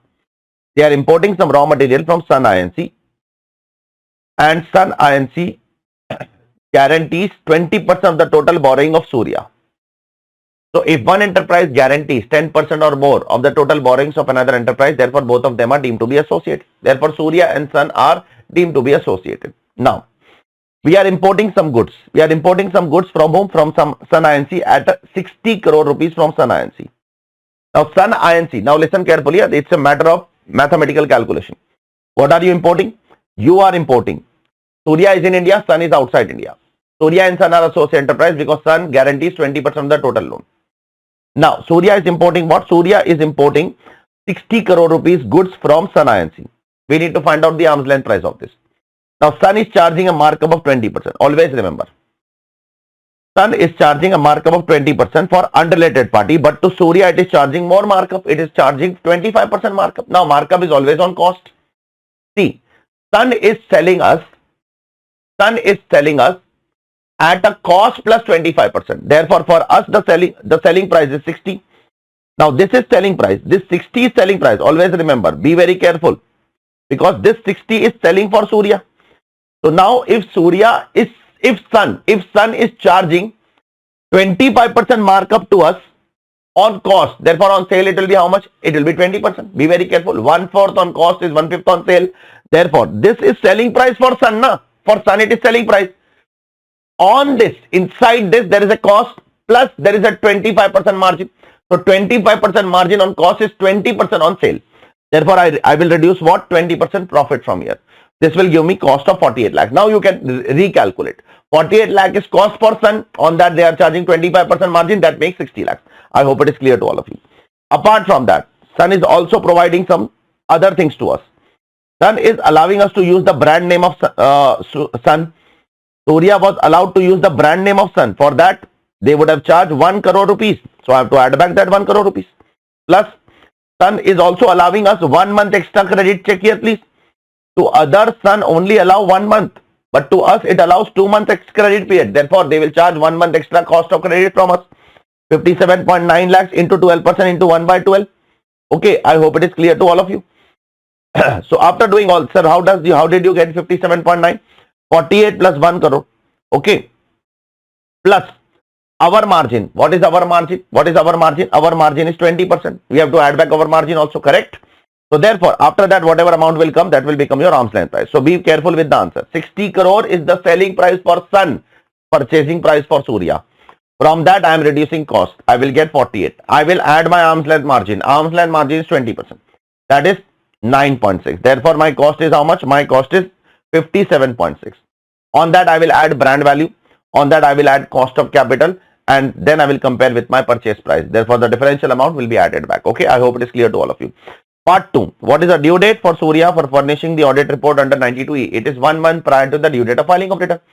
They are eligible for transfer pricing. Therefore, their due date for filing the tax audit report is 31st October. Okay. What is the amount of penalty if it fails to furnish the report under 92E? If you don't furnish the report under 92E, that is Form 3CB, then you are liable for a penalty of 271 BA, 1 lakh rupees. I hope it is clear to all of you. Next question. Let's go ahead with the next question. Question number 5A1. What is happening in this question? Mr. Balram Kumar is there, who is a jeweler. Now the police has done some investigation, has found 1 kg gold from Mr. Balram. Now the income tax department also came and they valued the gold to be around 63.3 lakhs. The assessee did not raise any objection on the gold. He agreed that yes, I have hide this particular gold. Now during the assessment, the AO not satisfied with the explanation made by the assessee and the AO added 63.3 lakh rupees as a unexplained jewelry under 69A. On that, the AO applied 115 BBE, that is 78% tax. The tax is 49.31, 37 lakhs, 78% of 63.3 and 12.35 lakhs he has applied as an interest. The assessee filed an appeal to Commissioner of Appeal. The Commissioner of Appeal allowed the appeal and the addition of 63 lakhs was deleted by the CIT and therefore the assessee won the case.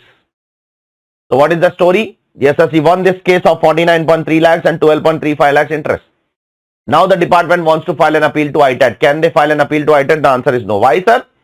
Because to file an appeal to ITAT, there is a tax effect limit which is given by the law. The tax effect should be more than 60 lakh rupees if the department wants to file an appeal in ITAT. What is the tax effect? Tax effect means tax including surcharge and cess. Tax effect does not include interest, penalty. Therefore, what is the tax including surcharge and cess? It is 49.37 lakhs. Is it less than 60 lakhs? The answer is yes. Therefore, the department cannot appeal. I hope it is clear to all of you. The department cannot file an appeal because the tax is less than, tax including surcharge and cess is less than 60 lakhs.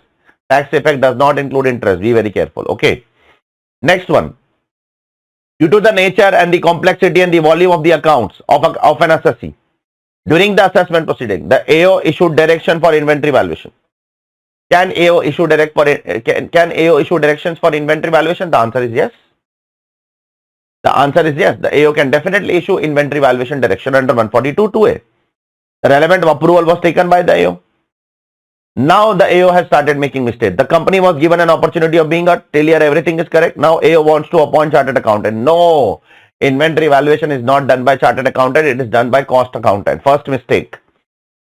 The AO fixed the fees of inventory valuation as 2,50,000. No, the AO cannot fix the fees. The fees will be fixed by commissioner, principal commissioner, and it will be fixed as per the guidelines set by the government, which is 3,750 per hour to 7,500 per hour. It has to be within this range. Third, the CA was asked to raise the bill on the company. No, third mistake. The bill will not be paid by the company. The bill will not be paid by the assessee. All the expenses will be borne by central government itself. It is not going to be borne by the assessee. Be careful. So a lot of mistakes are there. You need to identify and say all these mistakes in this particular question. Next question, very simple, yaar. There is a telecom company and there are distributors. So telecom companies, they give SIM cards, give recharge coupons to the distributor. So if there is a principal relationship between both of them, then commission is not applicable, TDS is not applicable. If there is a principal agent relationship, then commission is applicable, TDS is applicable. In this case, there is a principal relationship because they are selling that particular thing. They are selling that to whom? They are selling that prepaid connections to the distributors. They are not giving it to the distributor. So if the telecom company is selling the coupons, selling the SIM cards to the distributor and telling them that is your duty, it is your headache to sell, we will not take it back, then it is a principal relationship. Therefore, commission is not applicable, TDS is not applicable. But if there is a principal agent relationship, then TDS will be applicable in this case. I hope it is clear to all of you. Let's go to the next question. Next question is a question of tax audit. Let's talk about this beautiful question. We need to comment whether the CA is guilty or not. There is an assessee by the name called as PQR Waste Management. It is a domestic company. They filed the return of 2324 AY on 30th September claiming deduction under 80IA. So they are claiming deduction under 80IA. Okay. So for claiming deduction under 80IA, you have to take a report from a CA in form 10 CCB. They have taken the report from 10 CCB from CA also. Everything is correct till here. But next year, the chartered accountant came to know that the period, tax holiday period is already expired in 22-23 only. And he has given a report for 23-24. Gross negligence by chartered accountant till here. I am not making any comment, final comment. So the CA gave a report for 23-24 that you can claim deduction under 80 CCB. But later on he came to know that the 10-year period is expired in 22-23. So whatever CA has done a mistake, he has rectified that. Now check. First, he has withdrawn his audit report. Second, he advised the company to file revised return. At that time, revised return was allowed to file till 1 year from the end of the relevant assessment year. Now you cannot revise the return after 31st December. So the assessee filed a revised return, assessee withdrawing the deduction under 80IA. So the assessee filed a revised return, 80IA deductions are withdrawn. The assessments were also completed. Nobody raised any question. The assessments were also done based on revised return only. The assessment done by the assessing officer was also done, disallowing the exemption. Disallowing the deduction under 80 IB, everything is correct. Now the department contended that the chartered accountant has issued form 10 CCB without ensuring the 10-year period has expired or not. The chartered accountant contended that as soon as he came to know, he withdraw the report, he informed the assessee, and then this form 10 CCB was not subject matter of any penalty proceeding or assessment proceeding. CA said that my report was not subject matter of any penalty or assessment proceeding. So is the CA guilty? No. CA will not be guilty. A CA will be guilty if he does not exercise due diligence or is grossly negligent. He has exercised his knowledge and wisdom and he has withdrawn the report. He has informed the company to change the deduction and the company has also done. It was not a part of assessment. The AO has also done the assessment based on revised return also. Therefore, the CA is not guilty in this case. I hope it is clear to all of you. Next question. There is a company, they are planning to acquire 5 JCB. The total depreciation on such JCB is about to be 30 lakhs. So instead of acquiring the JCB, they thought that we will lease the JCB. So they are not ready to purchase, but they are rather leasing it. The lease rentals are 36 lakhs. Whether this will be called as tax planning or tax evasion. It is tax planning. There is nothing wrong. Nobody can tell me what to buy, what to lease. If I don't want to buy and if I want to lease, how can the government stop me? The government cannot stop me to buy or stop me to lease. Whatever is more beneficial to me, I will do that. There is nothing wrong in that. There is nothing wrong in this. I hope it is clear to all of you. Second question is a beautiful question. Mr. Dhaval is 45-year-old. He is making investment in equity shares. Now during the year, he has made lot of capital gains, short-term capital gains of 10 lakh rupees. Now obviously he has to pay what? Tax on it. Now he was holding another portfolio of 1,000 equity shares which was purchased at 200, but now the price has fallen because of some reason. So there is a loss in the portfolio. So what he did, he sold all the shares and purchased all the shares next day. He sold at 200, booked the loss, and again he has purchased at 200 rupees. So now the question is, can you set off this loss against this income? Why not? This is called as tax harvesting. Everybody does this who knows this. There is nothing wrong in this. This is tax planning. Nobody can stop you to do tax harvesting. This is something which is a tax planning. That there is a capital gains on sale of shares. There is another portfolio which is lying in my portfolio and another set of shares which is lying in my portfolio in which there is a loss. I can sell that shares, purchase that immediately after that, and set off that loss against my capital gains. Nobody can stop you. This is called as tax harvesting, which is not allowed in some foreign countries, but in India it is allowed. So it is allowed, so do it. Nobody will stop you. Okay. And last but not least, ABC Limited is an Indian company. They are making an application to board for advance ruling in relation to tax liability of Pinnacle INC. So ABC Limited is entering into a transaction with a non-resident, so they want to make an application. The transaction value is 250 crore. Now, how many copies of application they have to make? First of all, they have to make 4 copies, quadruplicate. What is the fees? The fees is 5 lakh rupees. If the transaction value is more than 100 crore and up to 300 crore, then the fees is 5 lakh rupees. Second, if the board rejects, then what is the remedy? The board rejects, then the only remedy is appeal to High Court within 60 days plus 30 days extra time you will get. If there is a genuine reason, you will get an extension of 30 days. So this is what this paper is all about. Let's go ahead with the next paper, that is May 2025 paper. What is asked in this particular question? You are supposed to compute total income, tax payable. Whenever the word tax payable is there, always remember you need to take the credit of TDS, TCN and advance tax. Whenever they will write the word tax liability, then don't do all those things. But when they are asking tax payable, reduce all these 3 things. Okay. Then they are also asking, would it be beneficial for the company to opt for the concessional regime under 115BAA? Okay. So a lot of things are asking. But before that, one very important thing is, initially the associate was a partnership firm, then they converted into a company. So this entire scenario is that you are converting your partnership firm into company. Today it is a company. Today we are supposed to compute the total income and tax of company. But once upon a time, around 4 or 5 years back, they were a partnership firm. So there were 3 partners, Krishna, Kinara and Komals were partners in a partnership firm Triple K. Okay, now they have converted their partnership firm since 2016 to 2021. They were partnership firm, and after that they have converted that partnership firm into a company. Okay, on 1/4/2021 they have converted that into a company. All the assets are transferred from firm to company. All the partners are also transferred from firm to company. Their capital account, their shareholding is in the ratio of the capital account. They were not given any other consideration. Can you imagine such conditions somewhere? Such conditions were there in section 47(13).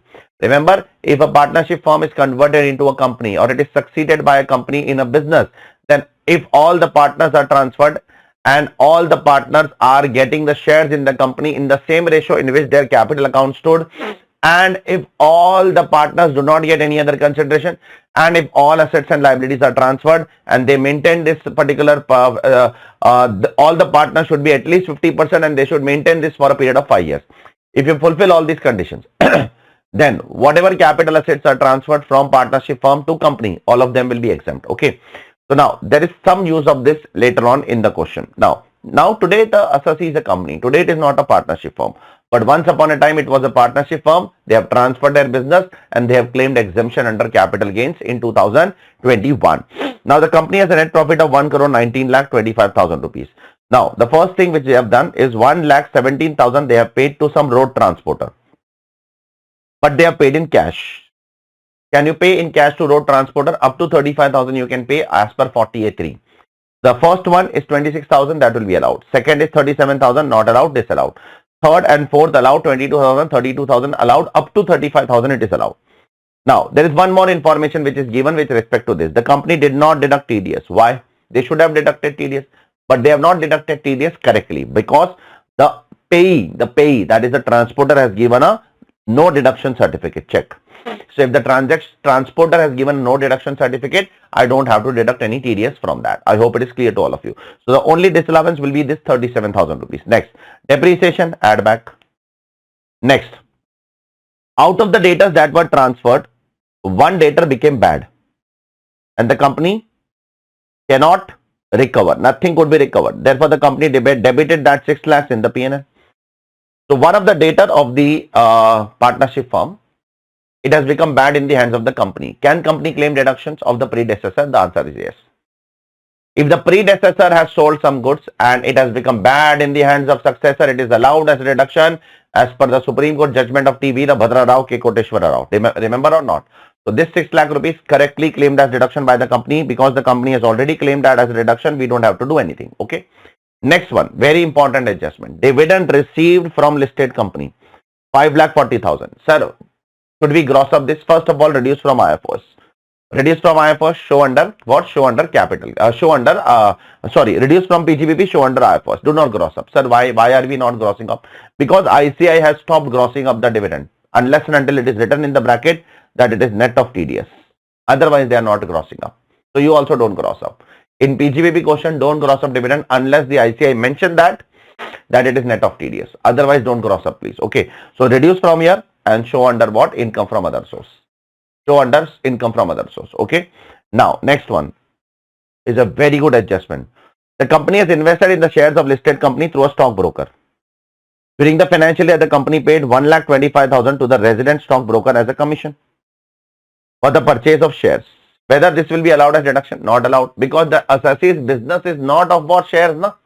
If your business is not of shares, how can you claim the commission on sale of shares as a deduction under PGBP? It will not be allowed. Now they are doing some emotional atyachar. No shares were sold during the year. So what? No TDS was deducted on. TDS is not applicable only on commission on securities. If I purchase any security from a stockbroker and if I pay commission, TDS is not applicable under 194H. Question of TDS does not arise only. This expenditure itself is not a business expense. Therefore, it shall be disallowed under the income tax law. Disallowed means it is not allowed as a deduction. Okay. It is not allowed as a deduction. Next one. Depreciation as per income tax is 15,78,000 that you can claim as a deduction. Okay. Now, there is one important information which is given over here. A machinery HYC that the firm has used earlier was transferred to company at the time of succession. Okay. The machinery was formed part of 15% block. Okay. WDV of the machinery today is 12 lakhs. Now you are discarding that machinery for 15,78,000. So there was some machinery which was there with the firm. That machinery you have got.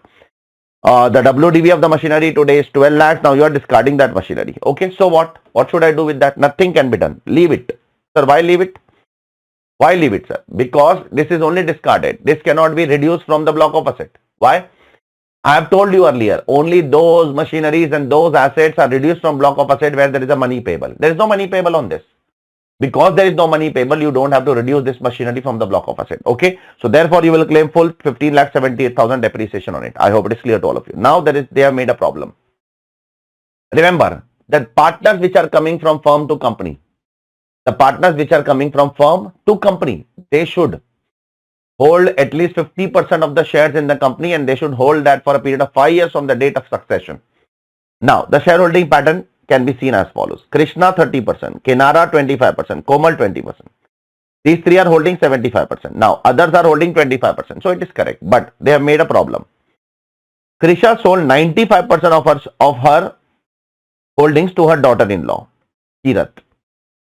Now, because Krisha has sold 95% of the shareholding to her daughter-in-law. So, 95% of this will come to how much? 28.5%. 28.5% sold. Therefore, Krisha now hold only 1.5%. Kinana hold 20% and Komal holds 20%. Therefore, 25 plus 20, 45 plus 1.5, 46.5%. Now, it is below 50%. Therefore, now because it is below 50%, listen carefully. Okay. Because it is below 50%, be very careful. Now you cannot do one thing. What is that one thing, sir? Now, because it is below 50%, there are two consequences you have to bear. First of all, some old capital gains was there. Some old capital gains was there, which was exempted in 4713. Now that will become deemed capital gains. Why? Because we have violated the condition within 5 years. So that capital gains which got exempted on succession, the capital gains which got exempted on succession now will become taxable. You have to add back this to income and tax on this 12.5% tax. Second, this business loss will also not be allowed to you, because the losses of the firm can be carried forward by the company. The losses of the firm can be carried forward by the company only if you fulfill this condition. You are violating this condition of 50%. Now, because you are violating this condition, this loss also cannot be set off to you. I hope it is clear to all of you. And one last adjustment, very simple. The company holds 65% stake in a private company, which is a closely held company, and therefore that company has given a loan of 15 lakhs to the company. The accumulated profits of the company is 31 lakhs. Therefore, deemed dividend will be taxable in the hands of the company, because the company holds 10% or more voting power in a private company, which is a closely held company. That company is giving 15 lakhs loan, but the accumulated profit is only 31 lakhs. Therefore, deemed dividend will be 15 lakhs. 15 lakhs will be taxable as income from other source under 222E in the hands of company. Now, we need to find out the total income. and tax payable. Now, while computing tax payable, let's compute total income. Total income, whatever it is, after that you will apply tax rate. The turnover of last to last year is 390 crore. Therefore, the tax rate will, the turnover of last to last year is 408 crore. Because the turnover of last to last year is 408 crore, therefore your tax rate will be 30%. This is the first thing. Second thing, be very careful.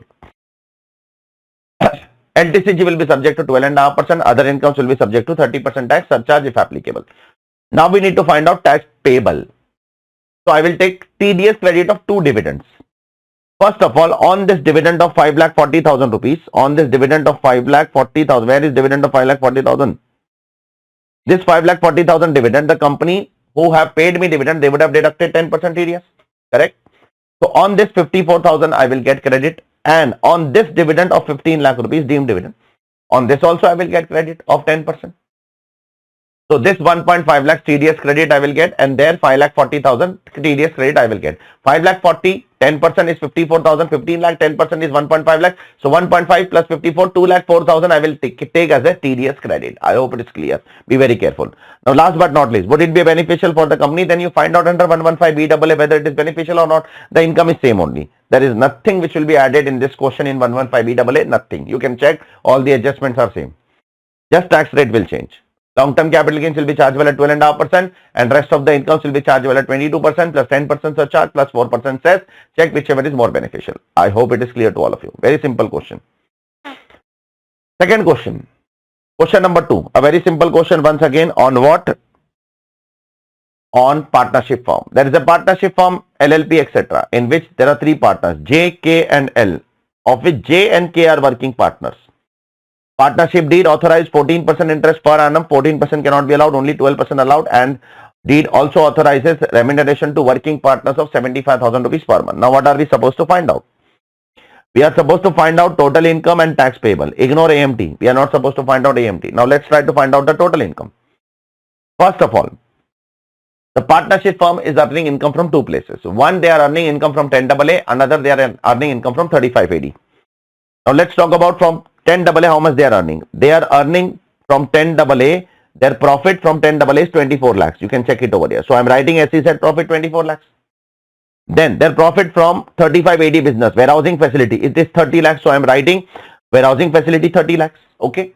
So 2 profits I have added back. Now I will compute their income. First of all, 14%. Whenever there is a partnership firm question and a remuneration is given, you have to first find out book profit. So first we will find out book profit as per 40B. Interest 14% not allowed, 2% add back. So I will add back 2% interest. Then salary to all partners is also debited to P&L. 9 lakh each you are giving to all partners. So 27 lakh salary you will add back. Then you will claim 35AD deductions. Let's try to claim 35AD deductions. You have incurred a capital expenditure of 60 lakhs. Out of that 35 lakh is land. Therefore only 25 lakhs will be allowed as deduction. Okay. Because 25 lakhs is on building. You can claim building, you cannot claim land under 35AD. Then you will get your book profit. Okay. After book profit, you will compute your remuneration. You will compute your maximum, whatever is your maximum amount, whatever it is. Okay. Then you will compare that with 18 lakhs. Only 2 partners remuneration can be considered. Okay. Only 2 partners remuneration. 75,000 into 2 partners into 12. That will come to 18 lakh rupees. Compare with actual, whichever is lower will be allowed as deduction. Now you will claim 10AA deduction. For 10AA, your profit is, you have started the unit in 2020. Therefore, this is the 6th year of operation. Therefore, you will get 50% deduction. So 24 lakh is your profit of the undertaking. Multiply by export turnover 90 lakhs. Total turnover 120 lakhs. So multiply by export turnover, divide by total turnover 50%. You will claim deduction under 10AA. After that, you will get your profit and then you will compute your tax 31.2%. Very simple. Okay, this is your part 1. Part 2. Assume that the LLP has filed the return late. So if the LLP has filed the return late, will they get deduction of 10AA and 35AD? The answer is yes and no both. See, if you file late return now, then you cannot get 10AA. 10AA is not allowed if you file the return late. But yes, for 35AD, there is no condition that you should file the return on time. There is nothing like that. For 35AD, there is no condition that you should file the return on time. But for 10AA and other profit linked deductions, you have to file the return on time if you want to claim the deductions. I hope it is clear to all of you. So it's a very, very good question. Next question is also a good question. Joseph is a non-resident and he is also a person of Indian origin. Therefore, Chapter 12A will apply here. Chapter 12A NRI special provision. Remember or not? They have asked you to compute the total income of Joseph as per the special provisions of Chapter 12A. You have to find out special provisions of Chapter 12A only. You have to compute as per Chapter 12A only. Plus, you need to also keep in mind Joseph has shifted to opt out of default regime. So, for other incomes which are not covered in Chapter 12A, you will follow old regime. So, for incomes which are covered in Chapter 12A, you will follow Chapter 12A. For incomes which are not covered in Chapter 12A, you will follow old regime. First of all, sale proceeds of listed equity shares in A Limited, 6 lakhs. Is it covered in Chapter 12A? Yes. Equity shares are covered. Equity shares of a public and private companies are covered in Chapter 6A. Plus, you have purchased in foreign currency. Therefore, it is covered in Chapter 12A. Chapter 2, not Chapter 6A. By mistake, I have told you. Chapter 12A, it is covered. So, let's find out this first of all. 6 lakh is the sale consideration minus expense on transfer 50,000 minus 1 lakh 10,000 cost. Therefore, capital gains is 4.4 lakhs. Now, if you want to save this 4.4 lakh capital gains, you should invest in specified assets within 6 months from the date of transfer. When are you transferring? You are transferring on 31st May. You are investing fresh investment in the Indian Public Limited Company. Whether Indian Public Limited Company is specified asset, the answer is yes. Are you investing within time? Yes, we are investing within time. 31st May to 11th November, it is within 6 months. June, July, August, September, October, November. We have time till 30th November. You are investing in what? You are investing on 11th November only. Therefore, you are eligible for exemption under 115F. How much exemption? Proportionate exemption. Whatever is the gain, 4.4 lakhs. Multiply by amount invested, 2.2 lakhs. Divided by net consideration, 5.5 lakhs. If I would have invested instead of 2.2 lakhs, full 5.5 lakhs, then full exemption would have been given.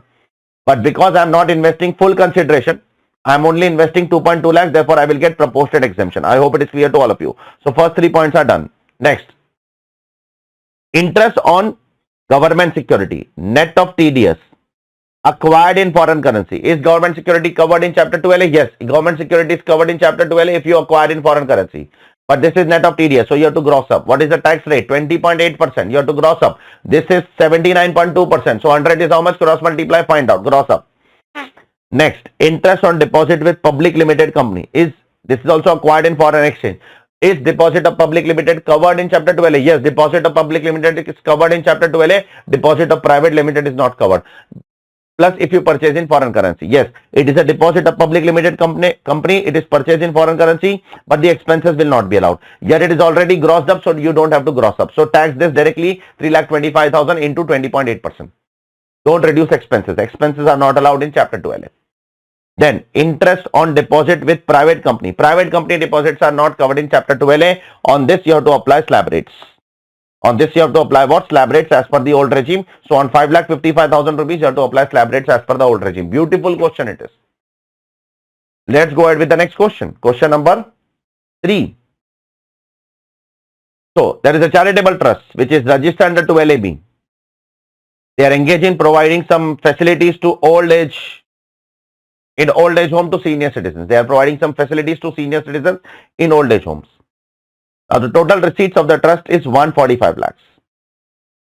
Now, during the year, there is a contribution which is received from Mr. Keshav, a resident individual, amounting to 1,20,000 rupees. So, the trust is receiving a contribution of 1,20,000 from Mr. Keshav. Now, Mr. Keshav will become what? Will become specified person. How, sir? He is a substantial contributor as per section 13 subsection 3. How? Amendment is there in Finance Act 2025. If any person is contributing more than 1 lakh rupees in the entire financial year or aggregate up to the end of financial year 10 lakh rupees over the years up to 10 lakh rupees by the end of the year, then he is a substantial contributor. So Keshav is contributing more than 1 lakh in the current financial year. He is contributing 1,50,000 rupees. 1,20,000, sorry. So Keshav is a substantial contributor. Now you cannot pass benefits to Keshav.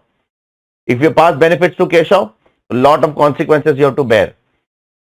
So now you are giving unsecured loan to Keshav. You cannot do that. You cannot give unsecured loan to your substantial contributor who is a specified person. So now the trust is guilty of this. Therefore, trust will be liable for tax under specified income under 115 BBI on 5 lakh rupees 30%. They will also be liable for a penalty under 271 AE. They will not be liable for exemption under 11 and 12 on that much amount. Whatever amount they have received from what? whatever amount they have received from Keshav, if they apply that money, that 1,20,000, if they apply, they will not be eligible for what? They will not be eligible for exemption. So lot of consequences the trust has to bear for passing on benefits, unreasonable benefits to whom? To the substantial contributor. Sir, what is the penalty under 271 AAE? First time it is 100% of the benefits passed on. Second time onwards it is 200% of the benefits passed on. I hope it is clear to all of you. Next one. There is a trust which is registered under 12AB. They are running a hospital. They receive voluntary contribution of 95 lakhs. That is corpus donation. Now, you know that you have to exempt corpus donation, then you have to invest in the public sector company or in the mode specified in 11.5. So, the company received corpus, the trust received corpus donations. They have invested that in the mode specified in 11.5. They have invested in public sector company. On which date? They have invested in financial year 24-25. Now, next year on 31st March 2026, due to disinvestment by the government, the company ceases to be a public sector company. Is there any mistake of the assessee? No. If you invest in the mode specified in 11.5, which is a public sector company, and the public sector company ceases to be a public sector company, then 3 years from the date of seizure till 3 years from the date of seizure. When is the company ceasing to be a public sector company? 31st March 2026. So till 31st March 2029, you don't have to worry. Till 31st March 2029, no consequences will be there against you. Yes, once 31st March 2029 will be over, then the department will ask, where have you invested the money? So by 31st March 2029, you need to remove the money and put it in the mode specified in 11.5. I hope it is clear to all of you. Next one, there is a trust which is registered under 12AB. They have paid some consultancy charge of 1 lakh rupees to doctor. Should they deduct TDS? The answer is yes. Mutatis mutandis. A trust is also liable to deduct TDS. If they are not deducting TDS, then their expense will also be disallowed under PGBP. The way it is disallowed under PGBP, 30% expenditure will be disallowed for trust also. Mutatis mutandis, remember or not? 30% of the expenditure of the trust will be disallowed under income tax law. Now the trust is making an argument, my last year tax audit was not done. So all those things are not relevant for trust. Those are relevant for individual HUF. Last year tax audit to be checked. Last year turnover is more than 1 crore. Last year gross receipt is more than 50 lakh. All those things have to be checked for whom? For individual HUF, not for trust. I hope it is clear to all of you. Let's go ahead with the next question. Next question is on DTAA. Good question. Small question, easy question, but good question. Meera is 28 years old. She is a resident and she provides management consultancy to small and medium sized operations in corporations in India and abroad. She provides some management consultancy services in India also. She provides some management consultancy services outside India also. Now, we are supposed to compute her total income, tax payable as per the default regime. As per the default regime, that is as per new regime, sorry. India does not have DTAA with foreign country. Okay. Now let's start.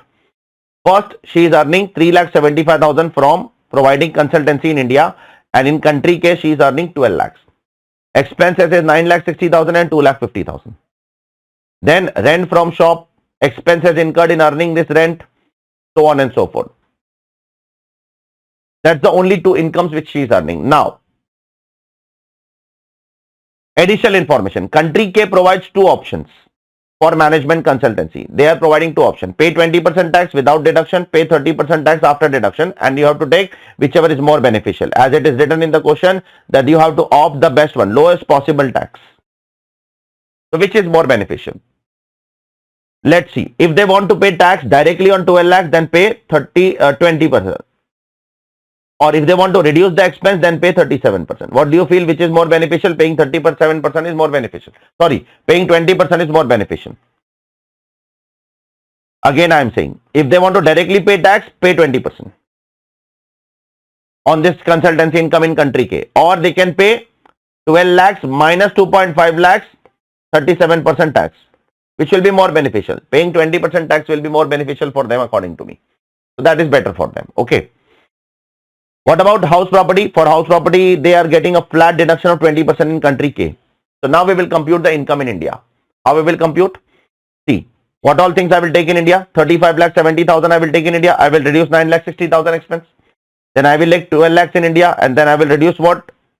Reduce what? 2,50,000 in India. In India, I will reduce everything, na? In India, I'm not going to leave anything. Correct or not? In India, I will reduce everything. I will take everything in India. Then for rent, I will take 55,000 minus 30% standard deduction. I will do all these things. I will compute tax in India. I will find out average rate in India. Now I will find out average rate in foreign country. Sir, how will you find out average rate in foreign country? For that, I will take tax in foreign country in the numerator and income in foreign country in the denominator. Sir, what is tax in foreign country in the numerator and what is the income in the denominator? Let's see. See, for management consultancy, we are going for 12 lakh option, correct? So we are taking income as 12 lakhs, of that 20% tax. And for rental income, it is what? It is 55,000 into 12. So 55,000 into 12, and we are getting 20% deduction over there. So therefore, for rental income, it is 5,28,000. And what is the tax rate in foreign country? It is 27% for rental income. So I'm taking 27% in the numerator. So I will get the average rate in India. And then I will compare this average rate in foreign country with average rate in India, and whichever is lower, I will apply on the doubly tax income. I hope it is clear to all of you. So to find out the average rate in foreign country, we need to take two taxes. First, tax on management consultancy divided by income of management consultancy, because directly paying 20% on 12 lakhs is more beneficial. Then tax on 5,28,000. How did I get 5,28,000? 55,000 into 12 minus I'm getting 20% standard deduction in foreign country on house property. So this is my income of house property in foreign country. On that 27% tax is 147,560.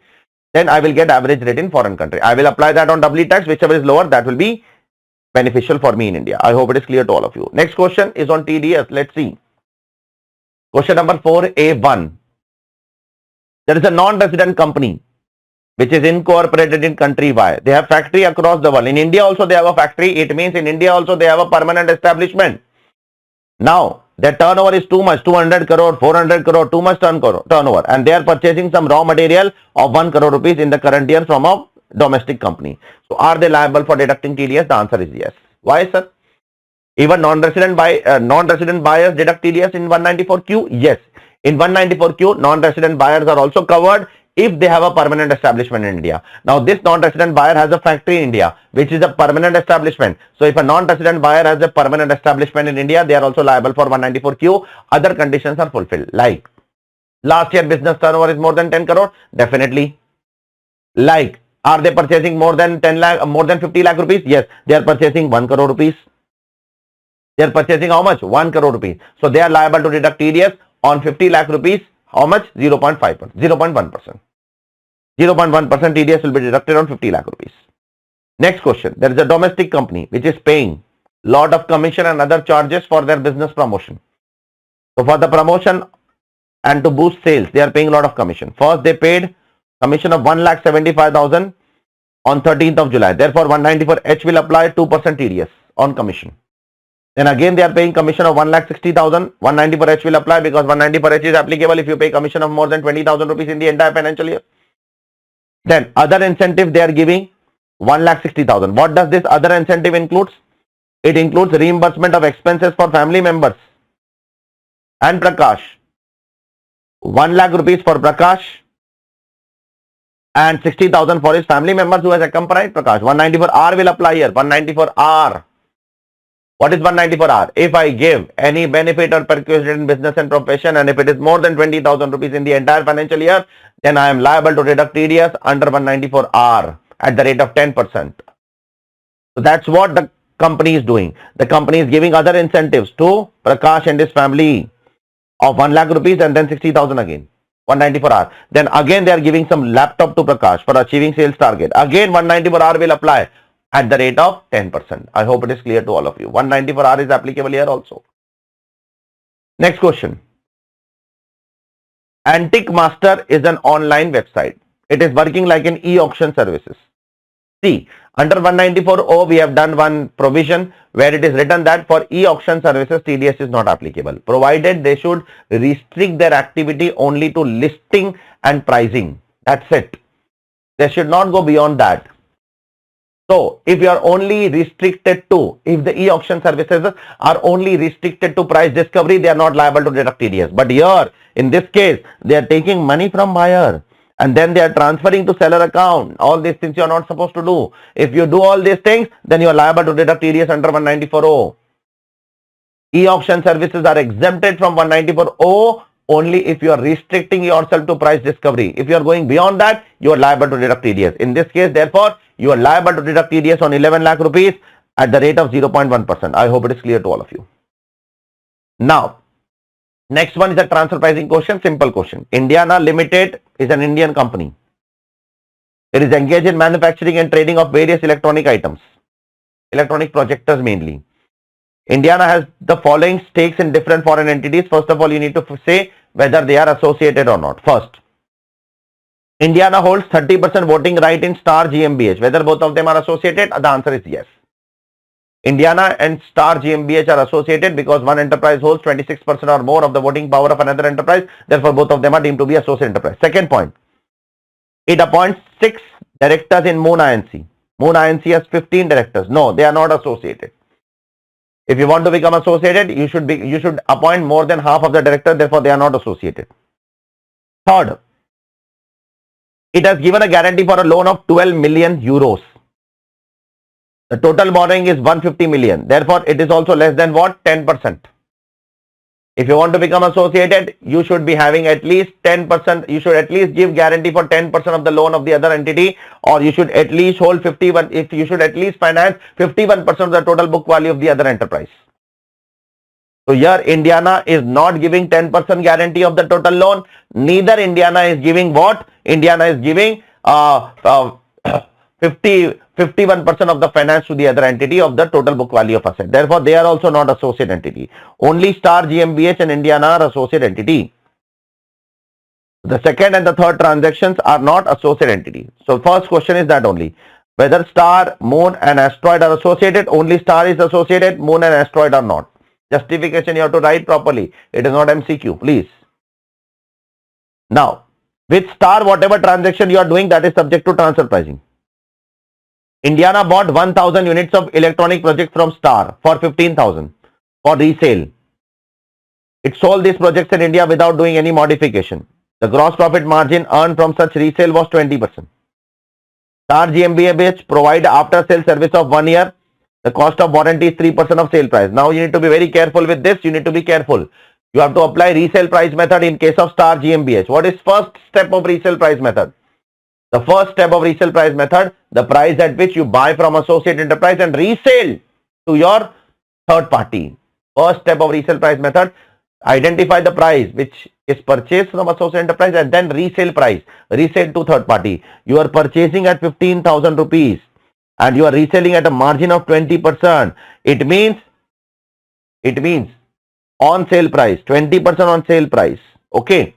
So therefore, this 15,000 is your cost. This is your sale price. So you need to find out the resale price. So 15,000 is 80%. So 100% is how much? Cross multiply, you will get your 18,750. 18,750 is the selling price of one product. Again, I am saying 15,000 is the price at which you are buying from Star GmbH. And you are reselling at 20% of sale price. But this is your cost. This is not your sale. Okay. So you need to find out what? The price. 20% of this you have to add back. You will get 18,750 rupees. Multiply by 1000 units, you will get your resale price. From that, you will reduce your normal margin. What is your normal margin? Your normal margin you will see from Moon Inc. Moon Inc. charges how much? Moon Inc. charges 30%. So from that, you will reduce 30%. Because Moon Inc. was also purchasing similar electronic project. Asteroid is doing something else only. Don't consider Asteroid as your unrelated party. Take Moon Inc. as your unrelated party. Reduce that normal GP, you will get your cost. Then Star GmbH also gives you warranty for 1 year. So that for that you need to add warranty cost. Warranty cost you have to add back. That is 187.5 into 3% into 3 by 12. Cost of warranty is 3% of the sales. So that you have to add back. After that you will get your selling price, arm's length price. I hope it is clear to all of you. Then you compare that with 15,000 rupees. Whatever is the difference you add back. So this is what this question is all about. Let's go to the next question. Question number 5A1. What is 5A1? Beautiful question. Rajinish is a resident individual. He has made some false entry in the books of account. Therefore, the AO is imposing penalty under 271 AAD for making false entry equivalent to the false entry. If you make any false entry in the books of accounts, AO has the power to make a penalty under 271 AAD. The penalty is likely to be around 3 crores. Now, to recover this penalty, The AO is doing provisional attachment on 31st May. The AO is of the opinion that to protect the revenue, it is important. So he has taken the prior approval from commissioner and has attached provisional attachment. So question number 1 is, can he do the provisional attachment in this case? The answer is yes. Generally, the AO can do provisional attachment under 281B only during the pendency of assessment proceeding, generally, to protect the interest of revenue. He has to take approval from higher authority.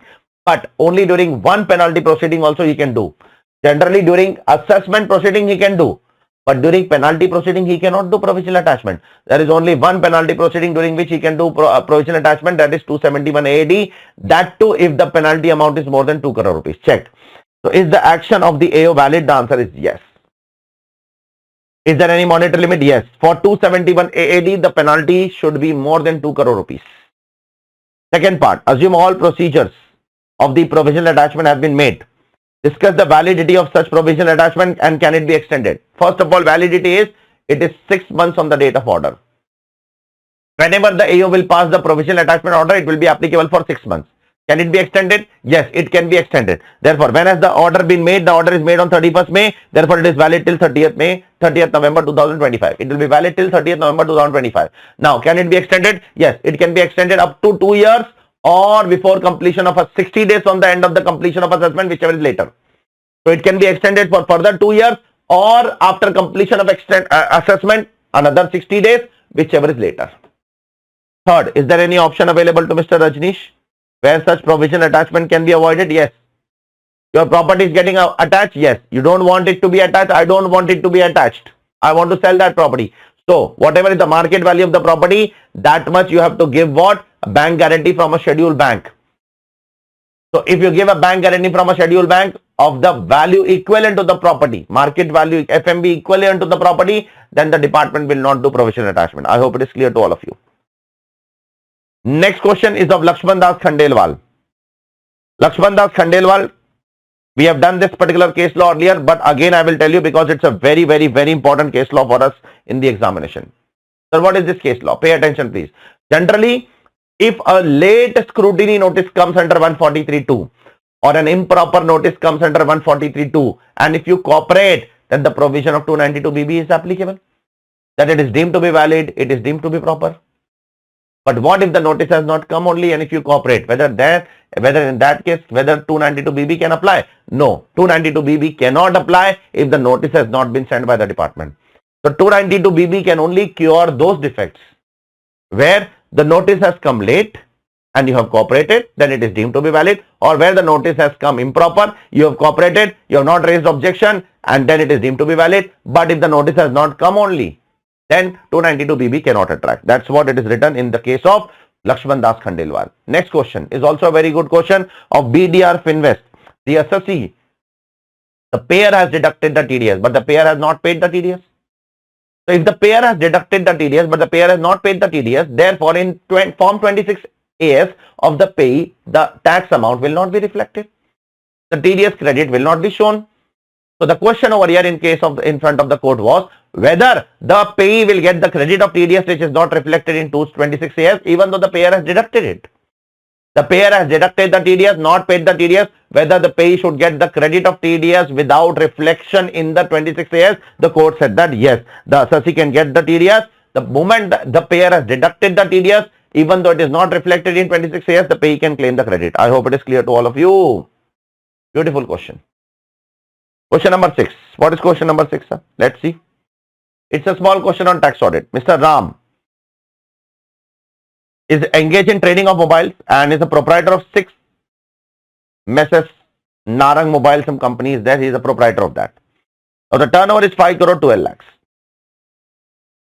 Out of that, 22 lakh is received in cash and remaining online, and he has made a payment of 5 crore 50 lakhs, 28 lakhs in cash remaining online.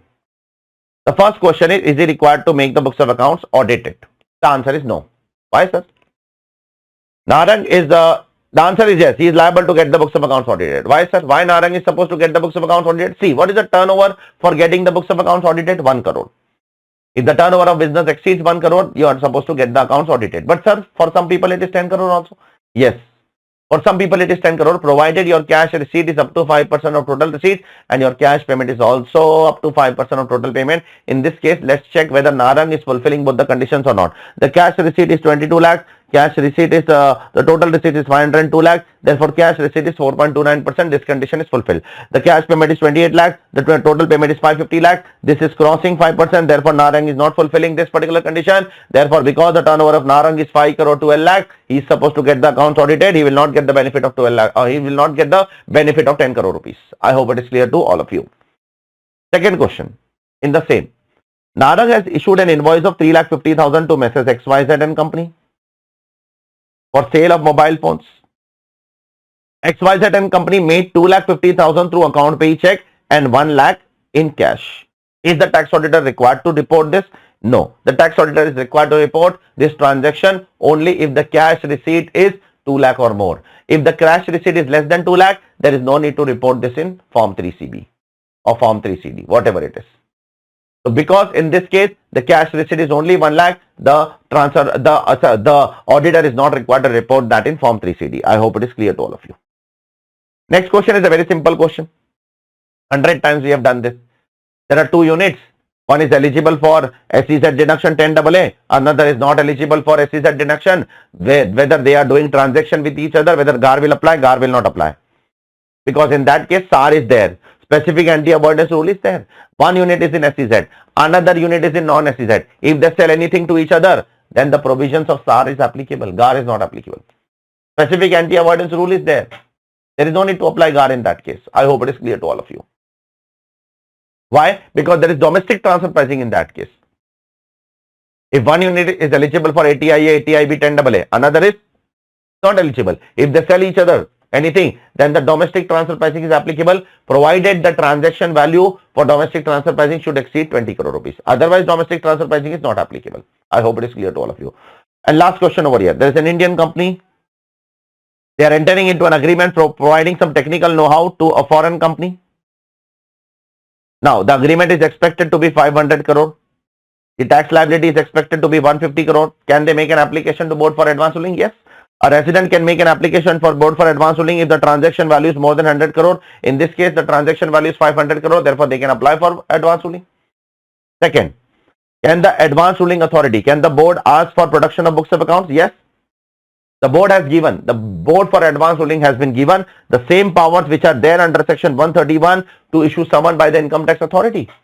4 powers are given under 131. All 4 are given to board for advance ruling also. That is the power to issue commission, the power to compel production of books of accounts, the power to enforce attendance of a person, and also the power for, last one, the power for compel production of books of accounts, I have said, issued commission, I have said, power for discovery and inspection. All 4 powers are also given for board for advance ruling. So this is what this question and this paper is all about. Just go through it once. Let's go ahead with the next paper, that is September 2025 paper. The very first question again is on what? Is on total income, etc. Compute total income, ignore MAT, ignore 115BAA. Okay, ignore all these things and compute total income. Now, Asasi is a resident company engaged in manufacturing of leather product. Always remember, whenever you are engaged in manufacturing of leather, apparel or footwear, then under 80JJAA, you are eligible to claim the deduction even if you employ the employment for only 150 days. Generally, if you want to claim 80JJAA, you should employ the employee for how many days? 240 days. But if you are engaged in these 3 businesses which I have told you just now, you are eligible for 150 days also. Okay, be very careful. Very small point, but very important point. The profit is 97,38,000. You are doing some foreign travel. Your directors are going outside India for some foreign travel to set up a new project in new project plant in London. Therefore, this will be disallowed because it is not related to existing project. It is related to a new project. Therefore, it will be disallowed under the income tax law. Okay, very, very important point. Next one is a very good point. You are purchasing some goods of 4 lakh rupees from a micro enterprise on 16th of March. Okay. Now, on 16th of March, you are purchasing some goods. There is an agreement between both of them that you will pay the money in 48 days, but 48 days are not considered to be correct. It is maximum 45 days if there is a agreement between both of them. If I agree that with you that I will pay in 48 days, as per MSME Act, 48 days is not sufficient. 45 days maximum is allowed. So I am purchasing on 16th of March. Okay. When am I making payment? I am making the payment on 29th of April. 29th of April, if I am making the payment, I have actually made the payment within 44 days. Check please. 16th March, I am purchasing. Maximum 8 days, 45 days maximum it is allowed, but I am making the payment on 29th of April. So I am making in 44 days because I am making the payment on time, that is within 45 days. I will be getting the deduction on accrual basis, and my accrual basis means in the current financial year itself. I will get the deduction in the current financial year itself, that is in 24-25. I hope it is clear to all of you. Be very careful. Next one is also a very good adjustment. You have taken some premise on rent. For that you have given some security deposit. To the landlord, you have given some security deposit of 6.5 lakh. Now, due to unforeseen situation, the landlord has forfeited that money and is not giving you that money. So, this is a loss. It's a capital loss. It's a capital loss. Therefore, it is not allowed as reduction under the income tax law. I hope it is clear to all of you. It is a capital loss. Therefore, it is not allowed as a deduction under the income tax law. Next, there is some profit on hedging of a loss in foreign currency for importing a printing machinery of 110 lakhs. So first of all, this profit you will reduce from PGBP. Second, this profit you will adjust in the cost of asset as per 43A, because this profit is with respect to a machinery which is imported on which there is a foreign currency loss. So whenever you import a machinery on which there is a foreign currency loss, you have to adjust the loss on profit in the WDV of the block of asset. So you have purchased the machinery for 110 lakhs. So first of all, first effect, reduce 6.25 lakhs from PGBP.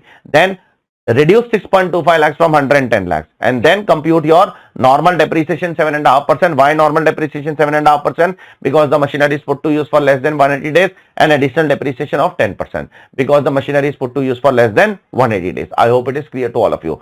Next, depreciation of 13 lakhs you can claim under PGBP. You can claim depreciation 13 lakhs under PGBP. Next, you have sold one plot of land with a profit of 15 lakhs to a wholly owned subsidiary. Generally, if you sell any capital asset to your subsidiary, it is exempt, but in this case, it is not exempt because here you are selling to a foreign company. Check please, Russian owned company. So this is not exempt, this is taxable. So reduce this from PGBP and show as capital gains under capital gains and pay tax on that. Reduce 15 lakhs from PGBP. Now, the information about this plot of land is given in point number 1. Check please. You are selling for 32 lakhs. You have purchased this land for 32 lakhs. The stamp duty value is 60 lakhs. Okay, so you will take the stamp duty value as your consideration. Okay, cost of acquisition 32 lakhs. 28 lakhs will be capital gains, which will be subject to what? 12.5% tax. Next, very routine adjustment, provision for payment of gratuity is disallowed under 48(7). What is actually paid will be allowed under PGBP. Okay, so the provision will be disallowed under 48(7). Actual payment will be allowed under PGBP. Next one, very important adjustment. 150 days are sufficient. First of all, we will get deduction only for regular employees. For casual employees, we will not take deduction because casual employees do not participate in the provident fund. And if you want to claim deduction under 80JJAA, participation in provident fund is mandatory. Casual employees do not participate. So you cannot get for casual employees. Second, you cannot get for employees whose emolument is more than 25,000 rupees. Therefore, you cannot get for these first 82 employees. Yes, can I claim for this employees? Yes, for this employees I can claim. Here I am fulfilling all the conditions. If the employees are employed on 1st September, they are eligible for what? They are eligible because they are employed for 150 days or more. Assessee is a leather manufacturing assessee. Regular employees participate in emoluments. Emolument does not exceed 25,000. Exact 25,000 is okay. For last category of employees also I cannot claim 80JJAA. Why? Because the employment is less than 150 days here in this case. I hope it is clear to all of you. And last but not least, you are purchasing some 7,500 equity shares at a price of 40. The fair market value of the share is 95. Therefore, there will be a gift taxation for purchasing the shares for inadequate consideration.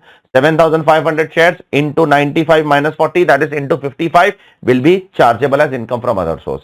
You are only supposed to compute what? Total income. And the depreciation on fixed asset is 12,60,000. This is excluding the imported machinery. Therefore, on imported machinery, we are separately computing depreciation. They are talking about this point number 4. We are separately computing depreciation. How? 110 lakhs minus 6.25 lakhs. On that, you are computing 7.5% normal depreciation, additional depreciation 10%. I hope it is clear to all of you. So, this is what this question is all about.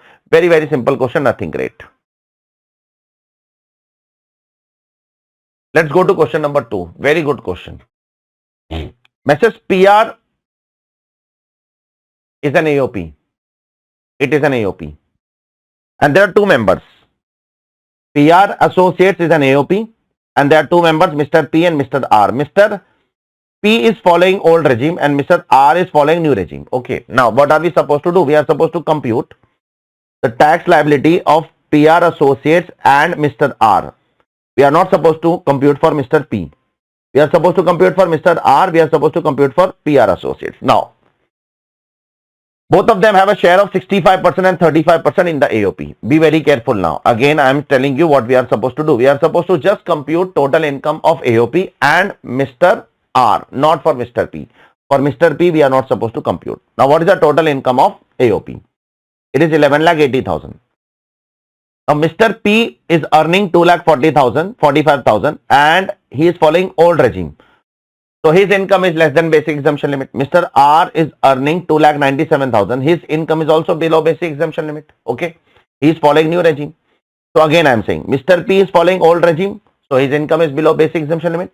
Mr. R income is also below basic exemption limit because he is following new regime. In new regime, the basic exemption limit is 4 lakh now.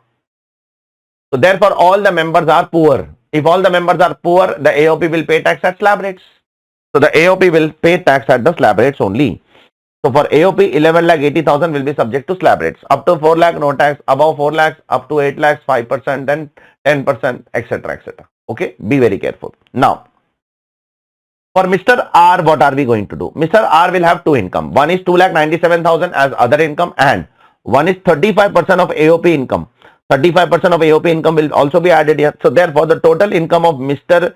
R will be 7,10,000, and Mr. R is following new regime.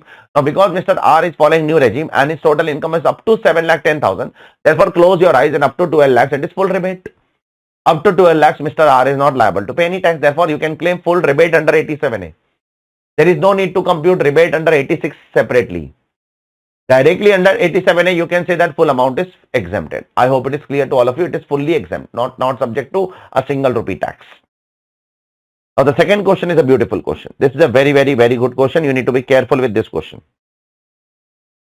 Shivansh purchased 11,000 equity shares at 10 each at a premium of 40 per share. It means Shivansh has purchased the shares for 50 rupees.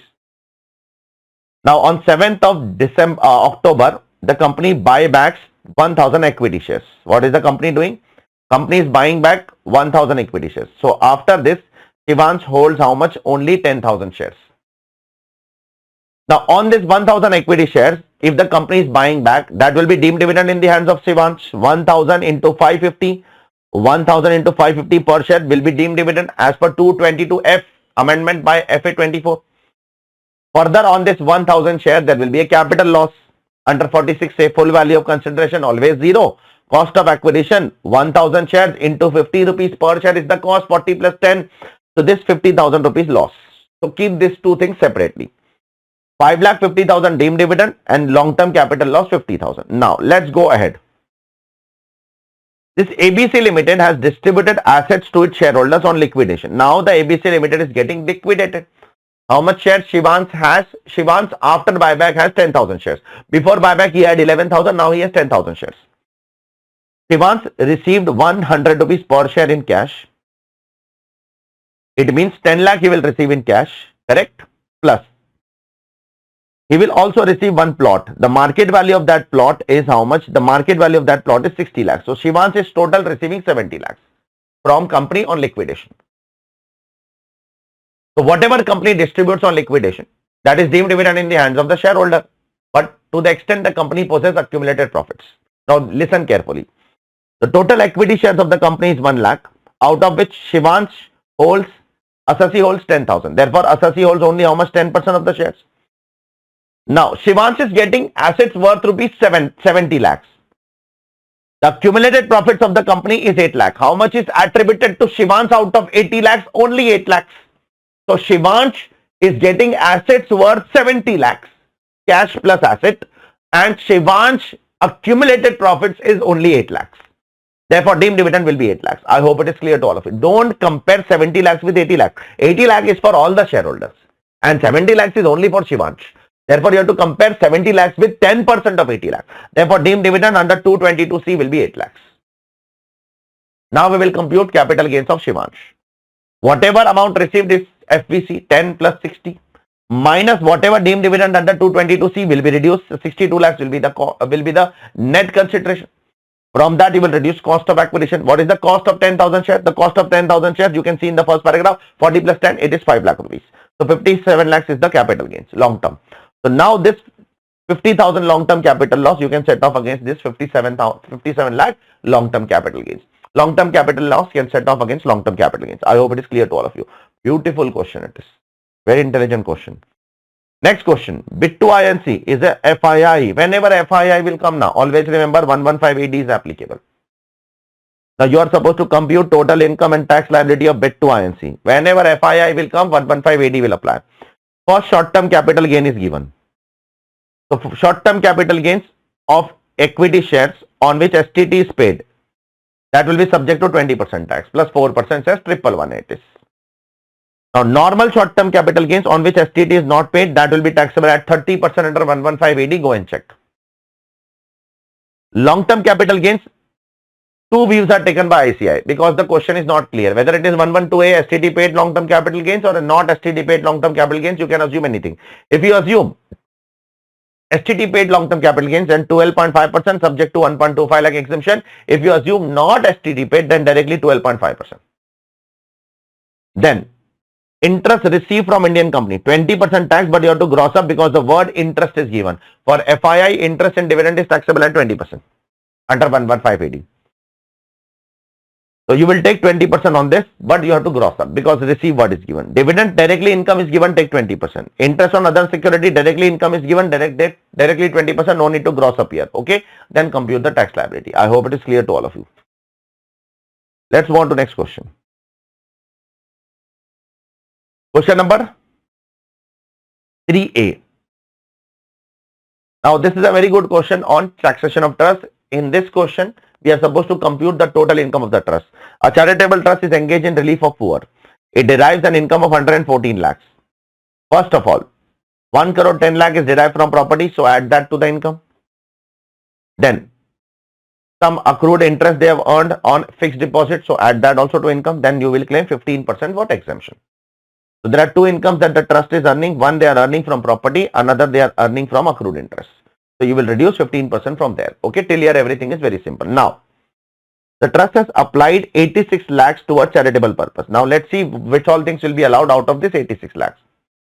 First of all, 80,000 electricity bill of last year is paid in the current year. So it will be allowed in the current year. Okay, because for trust application is allowed on payment basis. So this 80,000 will be allowed in the current year. Then 4,72,000 including GST of 72,000 is paid to a company for advertisement. But they have not deducted TDS, they have made the full payment. Therefore 30% of 4 lakh will be disallowed. So 30% of 4 lakh comes to 1.2 lakhs. 1.2 lakhs will not be allowed to you. So out of 472, 1.2 lakhs will be disallowed because you should deduct TDS. Now. You have not deducted, you have remitted the full amount 472. Wrong. You should deduct TDS on the excluding GST amount. On GST amount, we don't deduct TDS. Therefore, 30% of 4 lakh will be disallowed. Therefore, 4 lakh 72 minus 1.2 lakhs, 3.52 lakhs will be allowed to you out of 472. Okay. Then, 5 lakh you have paid to another trust by way of donation other than corpus donation. Other than corpus donation is allowed as deduction, but only 85% is allowed. Okay. So, out of 86 lakhs, total application you have made how much? 86 lakhs. 80,000 will be directly minus. 4.72 is allowed subject to only 3.25 lakhs. You cannot take 4.72. And 5 lakhs also you cannot take 5 lakhs. You can take 85% of 5 lakhs. So rest of the amount will be allowed as application. So how will you claim the deduction? Check. After this 15%, first you will reduce 80,000. Then you will reduce 3.52 lakhs. Then you will reduce 85% of 5 lakhs. And then you will reduce 75.5 lakhs. You cannot reduce these three fully. Out of this 80,000, already you have reduced 80. Out of this 4.72, you have already reduced 3.52. Out of this 5 lakhs, you have already reduced 85%. Therefore, rest of the amount will be allowed as an application. I hope it is clear to all of you. Beautiful question it is. Next question, we have already done a similar question of DDAA. You can check it, please. Let's go ahead with the next question. Question number 4. This is a question on TDS. In part 1, there is one couple, husband and wife, Mr. and Mrs. A. They are fully purchasing some flat in Lucknow. For that they have paid 86 lakh to the builders jointly, half. 4 lakh they have paid for car parking, 250 they have paid for generator costs, swimming pool they have paid 1,50,000. The stamp duty value of the property is 75 lakh, but the consideration, total consideration is 94 lakhs. 47, both of them have paid. Are they supposed to deduct TDS? First of all, in 194 IA, the TDS is deducted if the value of the property is 50 lakh or more, or the stamp duty value is 50 lakh or more, whichever is higher. Here the value of the property is 94 lakhs. Sir, will we take all these things also? Yes, in consideration you have to take everything. Everything is included in consideration. So therefore, the value of the property is 94 lakhs. Now, husband is paying 47 lakh, wife is paying 47 lakh, doesn't matter. You don't have to check who is paying how much. You have to check the value of the property. If husband and wife aggregate is also paying 50 lakh or more, TDS is applicable. Therefore, wife will deduct 1%, husband will deduct 1% on their respective share. I hope it is clear to all of you. Wife will deduct 1% on 47 lakh, husband will deduct 1% on 47 lakh. Both of them have to deduct 1%. Next question is a very simple question. There is an employee who is earning a salary of 37 lakh 50,000. He is following new regime. Therefore, his net salary is 36 lakh 75,000. Is also earning. In new regime, he will not get deduction of house property SOP loss. SOP loss not allowed in new regime. Now, he is also earning interest from a fixed deposit in the State Bank of India. Now, while the employer will deduct TDS, will the employer give the credit of interest TDS and car purchase TCS also? The answer is yes. From 1st October 2024, the employer is supposed to give the credit of TCS also. Collected at any other place. So, whatever tax will come from that, the employer will first give the credit of TDS deducted by bank, then he will give the credit of TCS collected by car dealer, then whatever amount is left, that will be deducted by the company under section 192. I hope it is clear to all of you. Next question. There is a cooperative bank who has made a fixed deposit with Union Bank of India. They are paying 2.5% per annum as an interest. TDS will not be deducted under 194A. In 194A, there is a clear exemption for bank, cooperative bank and post office. If you are making payment, Union Bank will be making payment to a cooperative bank. So, if a Union Bank is making payment to cooperative bank of interest, TDS will not be applicable in 194A. Now, the cooperative bank is withdrawing 4 crore rupees in cash. Even 194N will not apply. In 194N also there is a clear exemption for bank, cooperative bank and post office. If a bank, cooperative bank or post office withdraw amount, then 194N TDS is not applicable in that case. I hope it is clear to all of you. Let's move on to the next question, which is a very simple question. Very simple question of DTAA. Beta Limited is an Indian company in which Robert INC holds 30%. Are both of them associated? Yes, both of them are associated as it is 26% or more voting power. Now, during the financial year, Beta supplied some 700 pieces to Robert at 1100, whereas to other party they supply at 1400. Therefore, 300 will be added back. Okay. First question, would Beta and Robert INC be treated as associate enterprise? The answer is yes. If yes, why? You have to just write that because one enterprise holds 26% or more of the voting power of another enterprise. Therefore, both of them are deemed to be associate enterprise. Second part, what are the options available to Beta Limited if it accepts the enhancement of income? How much income will be enhanced? Income will be enhanced by $300 per pieces into $700 into whatever is the dollar rate you have to identify, and then you have to write down the entire story of the secondary adjustment. That if this much is added back, if $300 is added back per pieces, then they have to bring back the money to India within 90 days from the due date of filing of return. If they don't bring the money back to India within 90 days, then secondary adjustment will be applicable. For that, you have to find out the rate of interest. You need to find out the period. One more option is there. What? You can pay one-time additional tax of 20.9664 and you will be relieved from secondary adjustment after that. You have to write down the entire provision of secondary adjustment in this particular case. Question number 5. Very good question. In case of an assessee, very good question. Try to understand the dates over here. For that, you need to know some dates now, which I will speak again. The AO has passed an order under 143.3 on 15 December. So, 15 December, AO has passed an assessment order. That is in 22-23, the AO has passed an assessment order. Then on 26th of March, the CIT has passed a revisionary order. Can he pass? Yes, he can.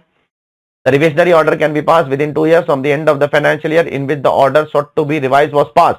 The order sought to be revised was passed in 22-23. Within 2 years from that, the end of that year is 31st March 2025. You can pass.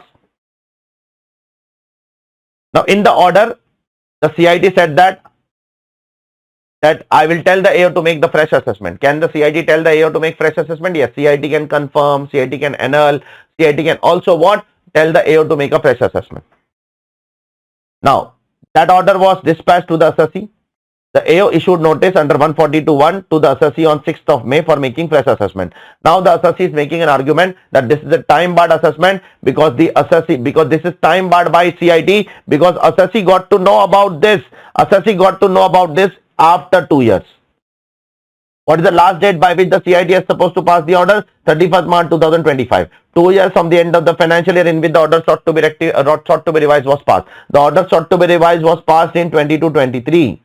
The commissioner passed the order on 26th of March, 31st March 2025, before 31st March 2025. Now assessee is making an argument, I came to know on 6th of May. Now when you came to know is not important. What is written in section 263, the CIT should pass an order within 2 years from the end of the financial year in which the order sought to be revised was passed. So has the CIT passed the order within 2 years? The answer is important. That is important. What is important is the order should be made within 2 years. Has the CIT made the order? Made the order means has the CIT passed the order within 2 years? If the CIT has passed the order within 2 years, then it is a valid order. When you have come to know, you can come to know after 2 years also. Assessee can come to know after 2 years. What is important is CIT should pass the order within 2 years. I hope it is clear to all of you.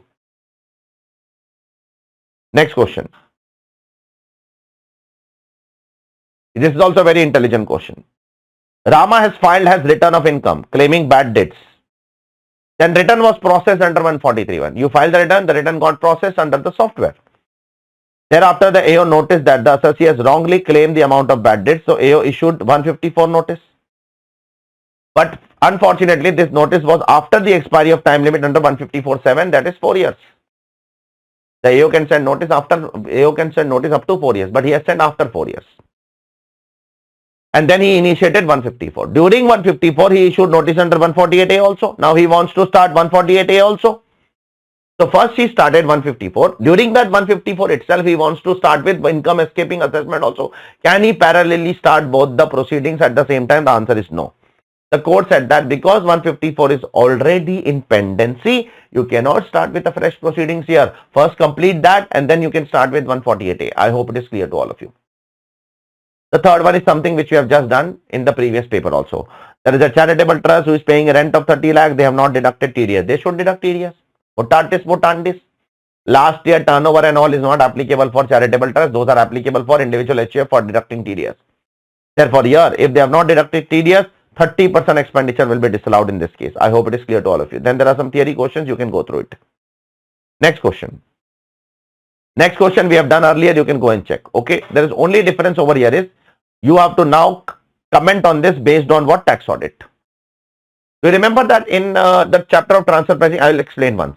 In the chapter of transfer pricing, I have told you one thing, that in 94B, limitation of interest, there is a non-resident associate enterprise. If the non-resident gives me loan, I pay interest, that is covered in 94B first. But there are two deemed debt also. If the third party is giving me loan and if the third party non-resident is giving what, associated entity is giving what guarantee, then that is also covered in 94B. Third thing is there. That is important in the context of this question. Third thing is there. If the non-resident is giving a matching amount and third party is giving me a loan, then that is also covered. Now let's assume if the non-resident associate entity is giving a 5 crore deposit to third party and that third party is giving me 5 crore loan, then that is covered in 94B because it is matching. What if that party is giving 5 crore but the third party is giving me only 2 crore? Then it is not matching. So in that I have told you, you can take two opinions.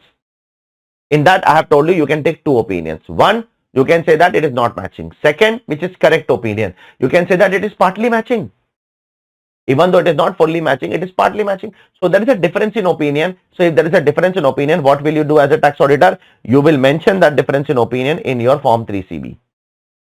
And you will also mention that in clause 30B subclause A. that there is a difference in opinion between me and the assessee, or there are two views which can be taken. We are taking one of the views.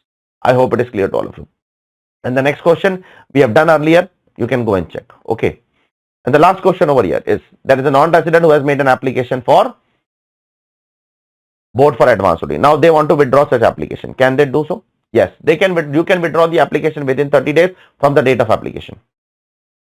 If you make an application for advance ruling, you have an option to withdraw that within 30 days. Now, second question, what is the time limit within which the board for advance ruling will pass the ruling? It is 6 months from the date of application. Whenever you will make an application within 6 months from the date of application, they will what? They will give you the ruling. Okay, maximum 6 months time they take. So this is what this paper is all about. Just go through it once, then we'll go ahead. Let's go ahead with the next paper, that is Jan 2026 paper. Question number 1. What are they asking in this question number 1? Let's read the last line. They have asked us to compute total income and tax liability as per the regular provision.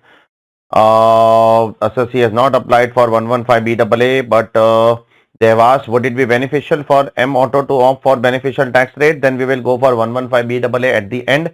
First, we will compute as per the normal provision, as per the regular provision. The turnover of last to last year is 350 crore, that is up to 400 crore. Therefore, the tax rate will be 25%. Let's start with the adjustment. The assessee is a manufacturer. It is in June 2024. They have started a new unit at Patna. For manufacturing of automobile accessories, separate books of accounts are maintained for both the units. One unit is in Lucknow, and in 2024 they have started with another unit at Patna. So there are two units over here. Now they have given us the statement of profit and loss account of Lucknow unit. The profit is 50 lakh rupees. Now, first of all, they are paying a commission of 2,50,000 rupees to a non-resident who does not have any office in India. So, if the non-resident does not have any PE in India, therefore his income will not be taxable in India. If the non-resident's income is not taxable in India, the question of TDS does not arise. And if the question of TDS does not arise, and if you don't deduct the TDS, the expenditure cannot be disallowed. Therefore, in this case, the expenditure will be allowed because you are making a payment to a non-resident whose income is not taxable only in India. Therefore, if income is not taxable, why will I deduct TDS? Therefore, this expenditure will be allowed to me. Okay. Now, you are providing some standard warranty to your customer as a replacement free of charge. Approximate charges are around 0.5%. Approximate provision you are making is around 0.5% of the sales amount of 5 lakh rupees. So this is the provision of warranty. In every business there is some portion which can be considered as a standard warranty, which is the present obligation, which can be considered as reasonable warranty. So because it is a present obligation, the company knows with past experience that around 0.5% of the sales are going to go under warranty. Therefore, that much provision the company makes. So that is a normal business expense. You can claim that as a deduction. Nothing wrong as such. Okay. Next one, you are contributing 6 lakh as a contribution to what? National pension scheme. Only 14% is allowed. You are contributing 20%. Therefore, only 14% is allowed. Therefore, you have to add back 6% over here. More than 14% will not be allowed as deduction. Okay. Next one. The company has issued 10,000 equity share, 10,000 debentures during the year, out of which 200 debentures were converted into shares. So, if you incur any expenses on conversion of debentures into shares, then that is allowed as a revenue expense. There is nothing wrong in that. Okay. So, because it is not a permanent capital in the company, conversion of capital, conversion of what debentures into shares, which will be converted in future. Now it is not converted. You are incurring expenses for issue of convertible debentures. So, if you incur any expense for issuing convertible debentures, that can be allowed as an expense. Nothing wrong. Next one, very intelligent adjustment. The company's branch office was located in old building, taken on rent. Okay, so the company has taken a building on rent. So I am taking a building on rent. On that, I am doing a capital expenditure. Can I claim depreciation on that? Yes, you can claim. It will be considered as deemed building in your case. You can claim depreciation on that. So I can claim depreciation on that. Yes, you can. So if I have taken a building on rent, on that I am doing capital expenditure. I cannot claim that as a revenue expense under section 30, but you can claim that as a depreciation. So on this 20 lakh rupees, which is a capital expenditure on somebody else's building, I will claim 10% depreciation on that is 2 lakh rupees. Okay. As the building is used for more than 180 days, I am assuming that it is more than 180 days. I don't know the date of incurring the capital expenditure. I don't know. That information is not given in the question. So I am writing in the note that it is assumed that it is used for more than 180 days. And I am claiming what? Depreciation. Next one. You are entering into a non-compete fees with someone. Okay. And you are making a payment for non-compete fees. Okay. How much? 12 lakh rupees without deduction of TDS. Now, whatever non-compete fees you pay now, for that there are two views which are taken by ICAI. In practical life also there are debates. First, people say that claim it as a revenue expense. Second, people say that claim it as a what? As an intangible asset and claim depreciation. Now, if you claim that as a revenue expense, then you should have deduct TDS under 194J, because in 194J non-compete fees is covered. Again, I am saying, if you claim that as a revenue expense, you should have claimed TDS under 194J. You should have deducted. Now, you have not deducted TDS, therefore 30% expenditure will be disallowed. What is the second opinion we can take? We can take second opinion is we can take this 12 lakh rupees as an intangible asset. In that case, if you claim that as an intangible asset, then there is no need to deduct TDS, because then it is not a non-compete fees. It is not, TDS is not required in case of assets. So in that case, you can claim 25% depreciation. I hope it is clear to all of you. So whatever view you want to take, ICAI has taken both the view. While solving the question, ICAI has taken revenue expense, but in the note, ICAI has mentioned intangible asset. Okay. Now, let's talk about the Patna unit now. The Patna unit before depreciation has a net profit of 25 lakhs. Okay. Now, there are some asset information which they have given. There is a plant and machinery of 15% depreciation, opening WDV 14 lakh 75. Okay. Then you have purchased one machinery for 10 lakh rupees. Okay. I will add to the block of asset. Then you have purchased another machinery in August for 6 lakhs. I will add that. And then I will reduce all the machines were sold. That is the opening machines were sold for 15 lakhs. So now the WDV is 15 lakh 75,000. Now I will claim normal depreciation of 15% on the entire WDV, but on this August machinery, which is a new machinery. June machinery is an old machinery, but August machinery is new machinery. So on this August machinery, I will also claim 20% additional depreciation. Be careful, because that is new machinery. June machinery is old machinery. On that, you will only get normal depreciation. The next adjustment is same, which we have done earlier also. But again, we will see. You have purchased some plot of land in 2010-11, which is acquired by government compulsorily in 2022, and they have given you what? They have given you original compensation of 10 lakh. Out of which 8 lakh was received in 23 and balance 2 lakh was received in 23 once again. Okay, in April and October. So on that you would have paid tax in 23-24. Now the court has awarded you 7 lakh rupees additional compensation. So that will also be taxable. 4 lakh received in 23. So that 4 lakh you would have paid tax in 23. And on this 3 lakh you are receiving in the current year. So on this 3 lakh you will pay tax in the current year. Okay. I hope it is clear to all of you. So out of this entire transaction, only this 3 lakh is received in the current year. So this 3 lakh will be taxable as long-term capital gain. Sir, why long-term? Because if the original compensation is long-term, then the enhance is also long-term. If the original is short-term, then enhance is also short-term. I hope it is clear to all of you. Next one. You are also receiving interest on additional compensation. Interest on additional compensation is taxable under IFRS with 50% flat deduction. So IFRS you will show 12 lakhs minus 50%, 6 lakhs flat deduction, 6 lakhs is taxable. I hope it is clear to all of you. Now this is the income under the normal provision. After that you compute the tax. Now you will compute income under 115BAA. In 115BAA there is only one item which will be added back. That is additional depreciation on this 6 lakh machinery you have to add back. That's it. That's the only thing which you are going to add back in 115BAA. There is nothing else. Okay. And then you check whichever is more beneficial. So this is what this question is all about. Let's move on to the next question. Next question. Again a beautiful question. This was a dangerous paper. Huh? You all know that Jan 2026 paper was a conceptual paper. Only students who have done the studies conceptually, all 50-hour batch, 60-hour batch, 100-hour concept batch, this batch, all those students have gone. They have cried like anything. Jan 26 was a very, very dangerous paper. Question number 2.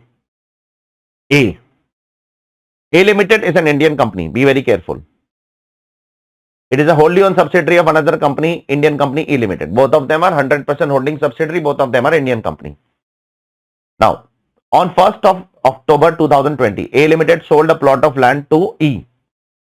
Exempt. Why?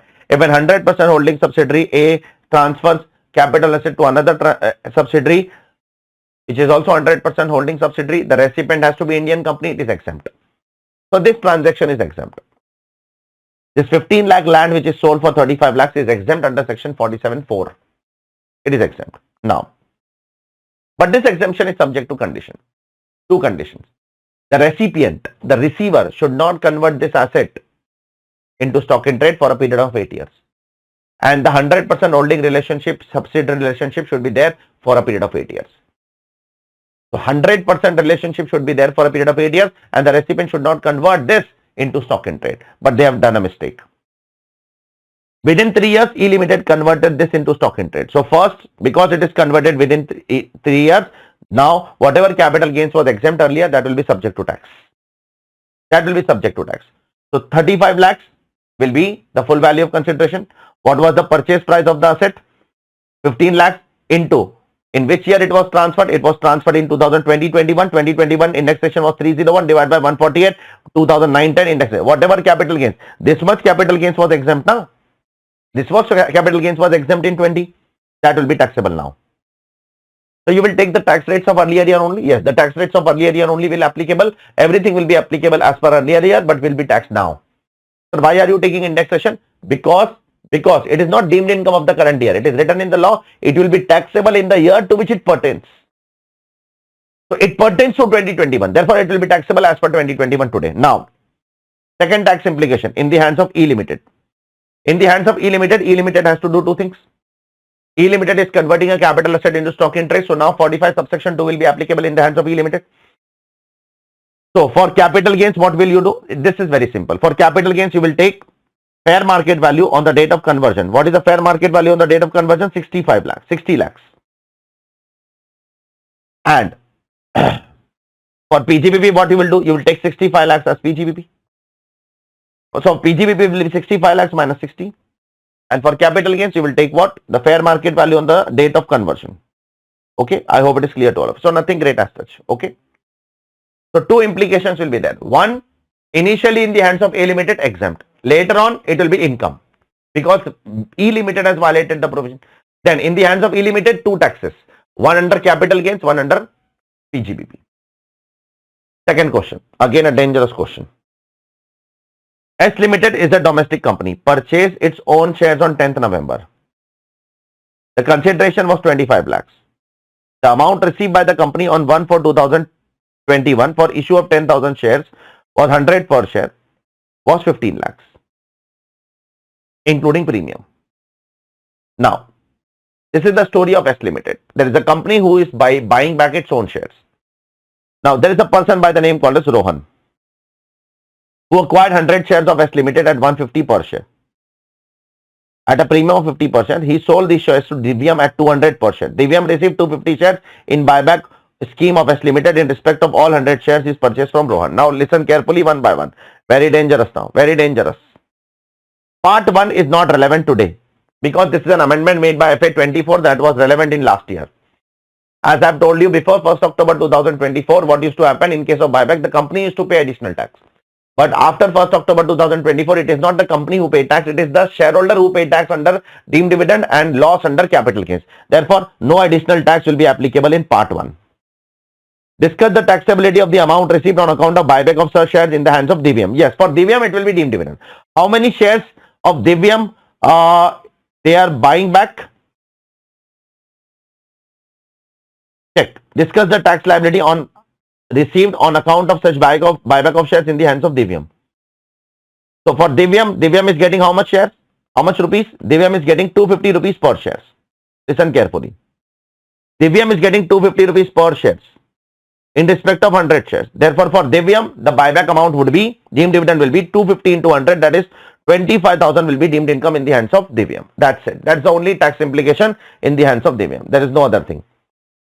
Will your answer change? Again, this part is not relevant for me as of now. Why, sir? Because again, this is an old provision. Now, in today's context, in the context of FA 25, all these questions are not relevant. So, this question is only relevant to the extent of point number 2. How much amount will be taxable in the hands of Divyam in case of buyback? Only 25,000 rupees will be taxable. And obviously, some capital losses will also be booked under 46A. Why? Because to the extent the shares are bought back by the company, that much cost of acquisition of the shares will be considered as what? Will be considered as loss under 46A. Question number 3 we will talk about. This is a very dangerous question. What is there in this question? We are supposed to compute total income and tax liability. Assume that he has opted from opted out from the default regime, it means we are supposed to compute as per old regime, step by step. First of all, Manoj is 47-year-old. He left for employment in United States in 2010. Around 15 years back, he left outside India. Since then, he is staying in India. And his wife is staying in Delhi in India. He is staying in USA since then. He has not come to India. That's good. After 10-11, Manoj never stayed for more than 30 days in India. He was outside India only. Therefore, I can definitely say that Manoj is non-resident. Now, if you are a non-resident, which income is taxable? Only income which are accrued in India or which are received in India, only that much will be taxable in India. Other incomes will not be taxable in India. I hope it is clear to all of you. Now, he remitted $40,000 in joint bank account of his wife at Punjab National Bank. His wife invested in Manoj's name 13 lakh rupees, listed shares. So, this will be taxable in India when the Manoj will sell this listed shares. Because this listed shares are invested in domestic company of India. When it is sold, it is accrued in the hands of Manoj. Now, Manoj has purchased shares of 13 lakhs in India. These shares were sold for 15 lakhs. STT was paid both at the time of purchase and sale. Therefore, it is 112A shares. Now, here you have to apply grandfathering clause. Grandfathering clause has to be applied. Why? Because you are purchasing listed shares. STT is paid, you are purchasing before 2018, you are selling after 2018, grandfathering clause will apply. But unfortunately in this question, the FMV as on 31st Jan 2018 is not given. So I always say that whenever FMV as on 31st Jan 2018 is given, you are just assume, you just close your eyes and say that it is grandfathering clause. But sometimes even if the FMV as on 31st Jan 2018 is not given, then also there can be a grandfathering clause applicable, like this in this case. In this case, grandfathering clause will be applicable. I hope it is clear to all of you. Why? Because you are purchasing listed company shares, you are purchasing Indian company shares, you are purchasing shares on which STT is paid. Therefore, FMBS on 31st Jan is not given. If it is not given, then take your cost as cost. That's it. You cannot do anything. FVC has 15 lakhs, cost as 13 lakhs. You cannot do it. You don't have any other information. You don't have any other information. You have to take 13 lakhs as your cost. That's it. So therefore, here the answer will be 13 lakhs. On 2 lakh rupees, apply what? You have to assume that the 31st Jan FMV is same as the actual cost. You have to assume that, write that assumption. Even ICI has written that assumption. You can make two assumptions. You can make two assumptions. Assumption number one, you can say that your 13 lakh cost is same as 31st Jan FMV, or your 15 lakh FVC is same as 31st Jan FMV. You can assume any of them and answer will slightly change. Next, Manoj has acquired a vacant land from a foundation which is registered under 12AB. For 30 lakhs, the stamp duty value of that foundation is 40 lakhs. Are you purchasing for lower than market stamp duty value? Yes. Whether it is an adequate consideration, the answer is yes. Whether that can be taxable? No. Why? Because if you receive anything from trust which is registered under 12AB, it is exempt under 56(2)(10). 56(2)(10) is not applicable if you purchase anything or if you get a gift from a registered trust. Therefore, even if you are purchasing for inadequate consideration, still it is not taxable. Very, very intelligent question it is. Paper was dangerous. Huh? Comment below and let me know how is the paper. Next, very simple, dividend from Indian company IFOs. Next, interest of 20,000 credited to NRE account, exempt. In case of non-resident, interest credited to NRE account is exempt, not taxable. Next, royalty of 2 lakh rupees received for authoring a book on literature, IFOS. 80 QQB not available for non-resident. 80 QQB is only available for residents, not available for non-residents. And last but not least, you are paying some insurance premium of 2 lakh rupees. 2 lakh rupees for whom? 2 lakh rupees for life insurance policy. But you will get only 1.5 lakhs in ATC. In ATC, you cannot get more than 1.5 lakhs. Therefore, you can claim 1.5 lakhs in ATC. So, this is what this beautiful question is all about. Let's go to next question. Now, this is one of the most dangerous question of trust ever. So, what is happening in the last two attempts, ICAI has been targeting more questions on total income computation of trust. Before that, you would have watched that they have been asking questions on total, questions of small questions of 2 marks on trust. But since last two attempts, that is September 25 and Jan 26, they have been asking total income questions on trust. So, let us compute the total income of the trust. A trust is registered under 12AB. Okay, they are running primary and secondary school. We have been given the information of the trust. Gross receipt, first of all, you will write down the gross receipt in your income. Okay. Then interest from tax-free bond, which is exempt under 1015, taxable for trust. For trust, only 10(1) is exempt. Rest all exemption of section 10 are not available for trust. So trust has to pay tax on this. Next one, very intelligent. Voluntary contribution of 10.5 lakhs you have taken. So out of that, 9 lakh is normal donation, you add back. 1.5 lakh is anonymous donation. Now anonymous donation, 1.5 lakhs.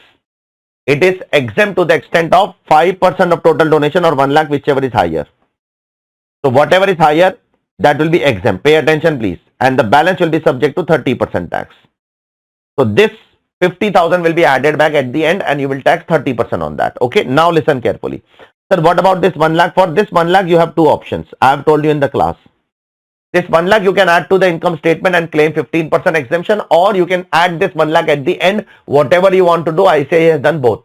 This 1 lakh which is getting exempted, you have two options. Add to the income statement, claim 15%, or add at the end. Whatever you want to do, you can do. It is applicable.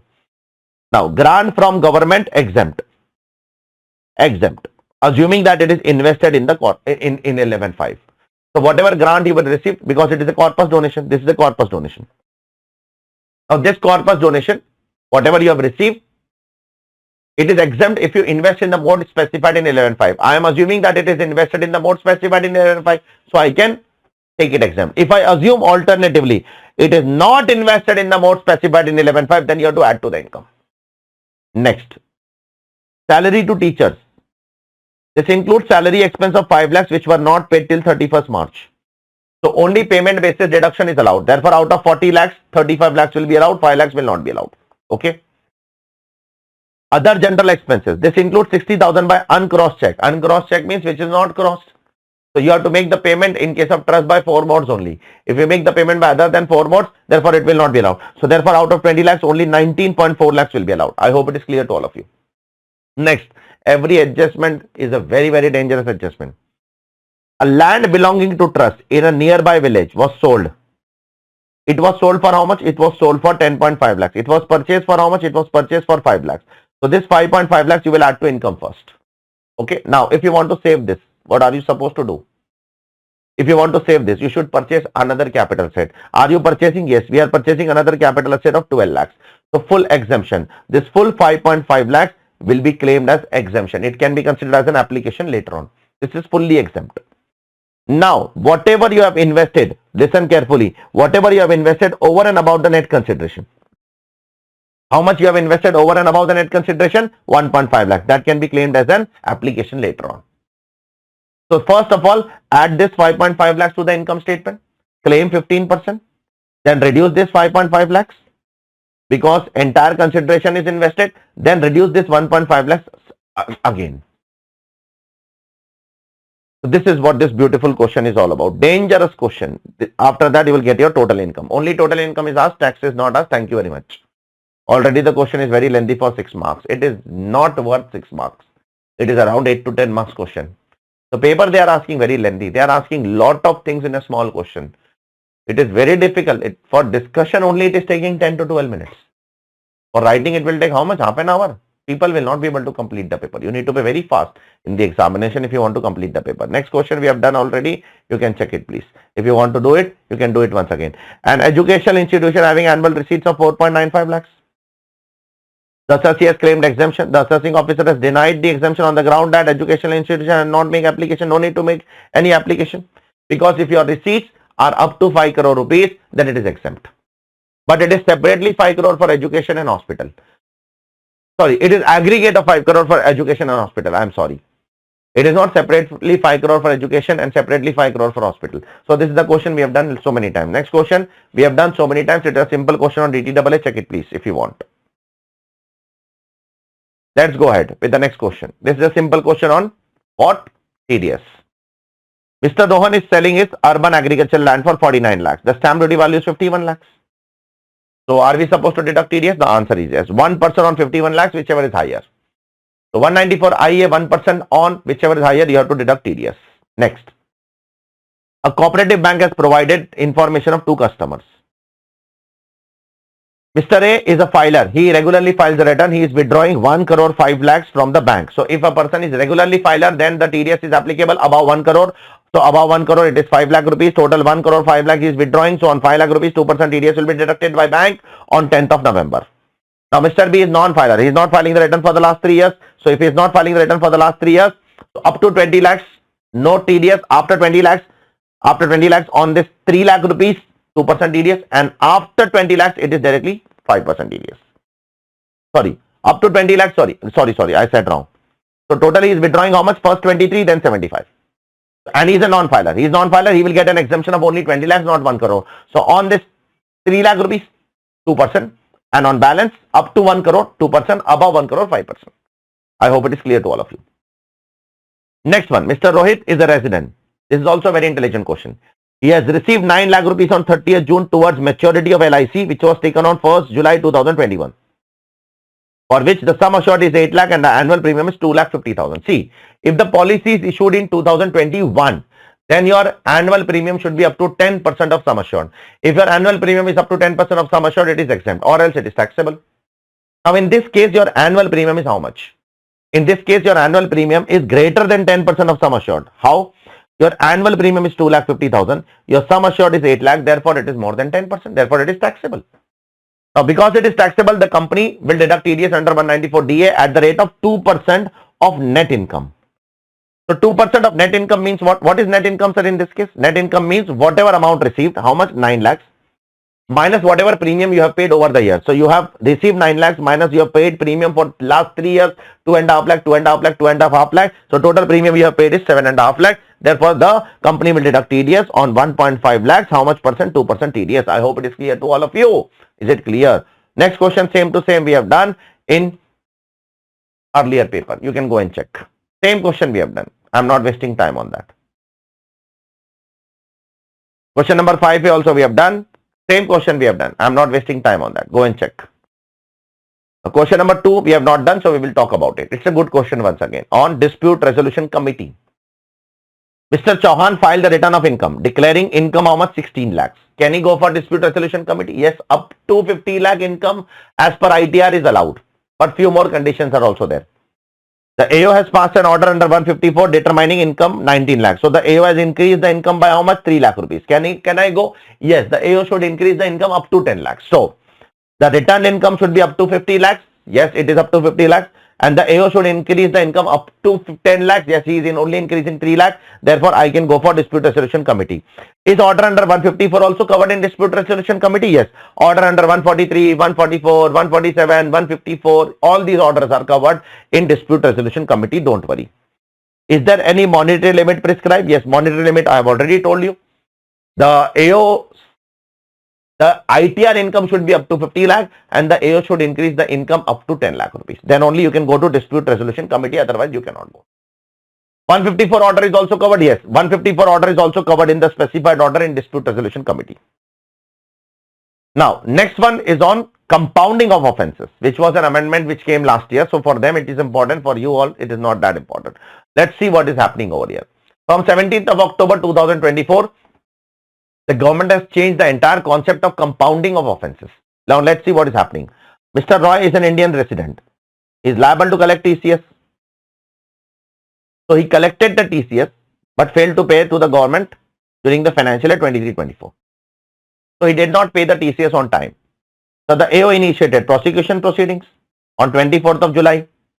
Mr. Roy applied for compounding of offences of 17th of August, which was rejected due to non-payment of outstanding tax. Now this line is very important. So what is happening so far? The SSC has not paid the TCS. So the AO initiated prosecution. The SSC applied for compounding of offences. The AO rejected because the SSC did not pay the tax. Now, the SSC filed an appeal against the penalty imposed by the officer. Now, on 8th of October, Roy paid all the outstanding demand, including interest and penalty. So later on, he paid the entire amount of tax and penalty, everything. Now he wishes to apply for compounding of offences under the new guideline on 17th of October. Can he do so? Yes, he can. Why, sir? It's a curable defect. It's a curable defect. Non-payment of tax is a curable defect. You can come. Yes, he can apply, and since it was rejected due to non-payment of tax, which is a curable defect. Second, by which date Mr. Roy needs to file the application? At any time after committing the offence, whether it has come to the notice of the department or prosecution is launched, you can come anytime. At any time. There is no time limit given by the law. So you can come at any time, whether you have, whether it has come to the notice of department, then also you can come for compounding of offence. And even if the department has launched the prosecution, then also you can come for compounding of offence. And one last question over here. In the last question, I am changing some limits because these limits are as per the old MSME limits, and now the MSME limits have been increased drastically. So this first one I am changing to 340 crores. Okay. Otherwise my answer will go wrong. The first one I am changing from 34 crore to 340 crores. Now I am reading the answers. First of all, Messrs. P and Associates, it's a partnership firm liable for tax audit under 44AB. Now they have made various payments. Now you need to identify, list out the points to be kept in mind. Whether P Associates is in compliance with the relevant provisions. First of all, they are purchasing some things from Teal Private Limited. Teal Private Limited's turnover is 340 crore. Therefore, it is not a micro and small enterprise. For micro and small enterprise, your turnover should be maximum up to 100 crore. Therefore, this is not a micro or small enterprise. Therefore, for them 43B clause H is not applicable. You can make the payment late also. It is allowed on accrual basis. So here 43B is not applicable. Okay. Second, Kind Private Limited, the turnover is up to 10 crore and the investment in plant and machinery is up to 2.5 crore. Therefore, it is micro enterprise. So now 43B is applicable. Now you are purchasing on 21st November. Date of payment as per agreement is 1st of December. But you are making the payment what? 20th of February. Are you making the payment late? Yes. Now because you are making the payment late, it will be reported in MSME. But the deduction will be allowed to you. Why? Because you are making the payment in the same financial year. It will not be allowed on accrual basis, but it will be allowed on payment basis. But the payment is also done in the same year. Therefore, you can claim the deduction. Third case, Russ Private Limited. The turnover is up to 100 crore. Yes. The investment in plant and machinery is up to 25 crore. Yes. Therefore, it's a small enterprise. Now, you are purchasing on 1st of March. As per agreement, you are saying that you will pay on 20th of April. Not allowed. Maximum 45 days time is there. So 45 days time completes on 14th of April. It is not completing on 20th of April. 20th April will not be accepted. If you pay by 14th of April, you will be allowed deduction in the current year. If you pay after 14th April, you will be allowed the deduction in the next year. You are paying on 18th of April. If you are paying on 18th of April, you will be allowed deduction in the next year, not in the current year. So in the second case, you will be allowed deduction in the current year. In the third case, you will be allowed deduction in the next year. I hope it is clear to all of you. Then you need to list down all the points that you have to keep it in mind while reporting clause 22. You need to ask the assessee, because you are an auditor. You don't know any information about the assessee. You have to ask everything to the assessee. You have to ask the assessee about whether you are a micro or small enterprise. They will give you a management representation letter. You have to ask from the assessee the agreement between both the parties. You have to ask from the assessee the investment in plant and machinery. You have to ask from the assessee the turnover limit and identify and list down all the points over here. Next question. Discuss whether the general anti-avoidance rule will be applicable in this case or not. Whether GAR will apply or not. Very good questions of GAR. Be very careful. First, Red Limited is an Indian company. It incorporates Brown Limited as a wholly owned subsidiary in country Y. No tax jurisdiction. So Red Limited, an Indian company, is opening one company in a no tax jurisdiction. Why? What is the objective? The objective is to buy cheaper raw material. That is the objective. The objective is not tax evasion. The objective is not tax benefit. Now, because the objective is not tax benefit, the main purpose of the transaction should be tax benefit. Then only GAR is applicable. Here, the main purpose is not tax benefit. The main purpose is to obtain cheaper raw material. Therefore, GAR cannot apply here. GAR cannot apply here. I hope it is clear to all of you. I hope it is clear to all of you. Next question is also a very good question on GAR. Yellow Limited is an Indian company. Pink Limited is in country H. Now, Pink is giving loan to Yellow. Yellow is paying interest. Okay. Now, there is something written between the DTAA between both the nations. For that, we need to read the information. Then we will come to the chart. Yellow Limited is an Indian company. And Pink Limited is a company which is incorporated in country H. Pink gave loan. Again, I am looking at this, reading the provision, and then I am highlighting it. Pink gave loan to Yellow. Now the DTAA between India and country H gives exclusive right to tax interest in the resident state. Where is the resident state? Resident state is this country. Country H provides tax exemption of interest receivable by resident company from any equity in which the resident company holds not less than 10% of the equity shares. Pink Limited does not have a P in India. Yellow is able to claim interest deduction from its total income and thus enjoy tax benefit of 1.5 crore. Pink also earned a tax benefit equivalent to what? 2 crore in country H. Now, I understand that there is a tax benefit here and there is a deduction over here. This is leading to double tax benefit. Here, pink is getting tax exemption. Here, yellow is claiming tax deduction. So, on one hand, it is allowed as a deduction. On another hand, it is not considered as what? As income. It's a double non-taxation, I agree. Still GAR cannot apply because for application of GAR, the tax benefit has to be more than 3 crore rupees. Now, because the tax benefit is not more than 3 crore in India, what is the tax loss in India? Tax loss in India is of 1.5 crore because in India, the company is claiming deduction how much? The Indian company is claiming deduction of 1.5 crore. Now, because the tax benefit in India is less than what? 3 crore rupees, therefore GAR cannot apply in India. For the basic condition for application of GAR, the main purpose, it should be tax benefit and the tax benefit should be more than 3 crore rupees. I agree. In India, you are claiming deduction of 1.5 crore. In foreign country, you are claiming exemption of 2 crore rupees. But GAR cannot apply still. And now last but not least, you need to answer in the following cases whether advance ruling will be applicable or not. Let's see whether you can apply for advance ruling. TBF Limited is an Indian company, closely an Indian company, needs to pay 75 crores to BKINC foreign company. Now TBF wants to know whether such services falls within the definition of technical service and thus determine the amount of tax to be deducted on payment to be made to BKIC. So can the TBF apply for GAR? Yes. So apply for BFAR. Yes, they can apply because if a resident make an application, if a resident is entering into a transaction, be very careful. If a resident is entering into a transaction with non-resident, and if they want to know the tax liability of that transaction, they can make an application for what? BFAR. Second, Pedigree Limited is an Indian private sector company. It is considering entering into an export with Lamau INC of China. Pedigree Limited is expected to earn 500 crore and the expected liability would be 150 crore. Now, since the transaction value is greater than 100 crore, they can apply for BFAR. Third one, Indian public sector company. Indian public sector company can always apply. There is no monetary limit applicable for them. Fourth one, Indian public sector company whose matter is pending in front of ITAT, they can also apply. Indian public sector company, if their matter is pending in front of ITAT or income tax authority, they can apply. If their matter is pending in front of High Court and Supreme Court, then they cannot apply. I hope it is clear to all of you. So this is where we complete the compilation of 9 past paper. I hope you all have enjoyed it. If you have enjoyed it, just make sure that again and again I am saying, just make sure that you comment below whichever place the timestamp you found important. You found that this timestamp is important. So you just mark that down below. Suppose at 3 hours and 42 minutes, something important I have said. So you can write down 3 hours 42 minutes, sir has said an important question on transfer pricing. Mention that timestamp below. It will be very helpful for you all when you will revise the syllabus. Okay.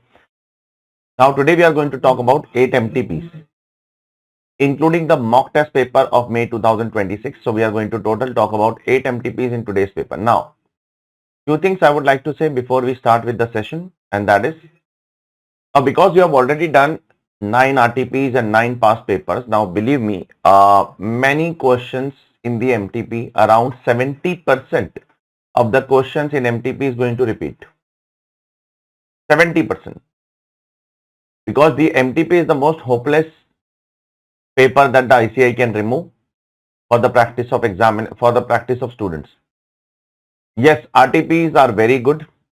Past papers are obviously good. But MTPs are very hopeless. Don't expect that the questions like MTP will come in the examination. MTPs are very, very simple in general. Yes, 1 or 2 questions in every MTP are very, very, very good. But otherwise, most of the MTPs are very, very, very straightforward. So, what I am going to do over here is, I will cover 8 MTPs with you all in full English. But if any question is exactly similar, then I will not do that question. I will give you a reference also where we have done that question in the RTP or past paper or even in MTP. Yes, even if one or two adjustments are different or something which is new, that I will discuss. But if something which is exactly same, exactly no change in sentence, full stop, comma, nothing is changed, then doesn't make sense to do that particular question once again. It will waste your time first and then my time also. Our objective is to cover maximum content in minimum time. Optimum utilization of time we have to do. Our objective is not to repeat same questions again and again, especially when they are exactly same. Okay.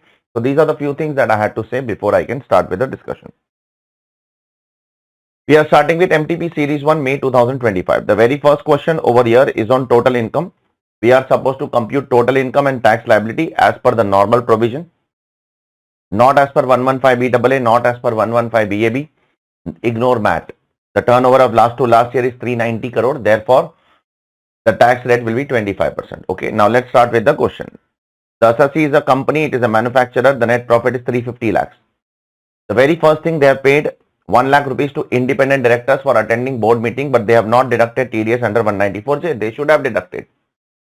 See, any payment made to director over and above salary is subject to TDS under 194J at the rate of 10% without threshold. Even threshold is not required for payment made to directors. See, payment made to directors can come under two sections. If a salary is paid to director, it will go under 192. But if other than salary, like board meeting, etc., fees is paid to independent directors, etc., then in that case, 194J TDS is applicable. No threshold is there. Generally, the threshold of 50,000 is there in 194J. But for director, there is no threshold. You have to deduct TDS. You have not deducted TDS, 30% expenditure will be disallowed.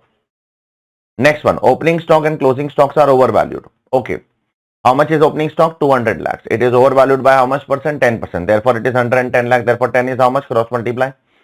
Whatever amount will come, that is overvalued. If opening stock is overvalued, means debit side of P&L is overvalued. It means you have claimed more expense. Therefore, add back.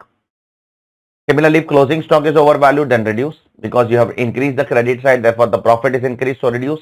As simple as that. Next, depreciation as per the books of accounts, you will add back. Contribution to national laboratory allowed as deduction under the new regime, under the old regime. Under new regime, 35(2)AA is not allowed, but under old regime it is allowed. We are following as per the old regime, as per the normal regime.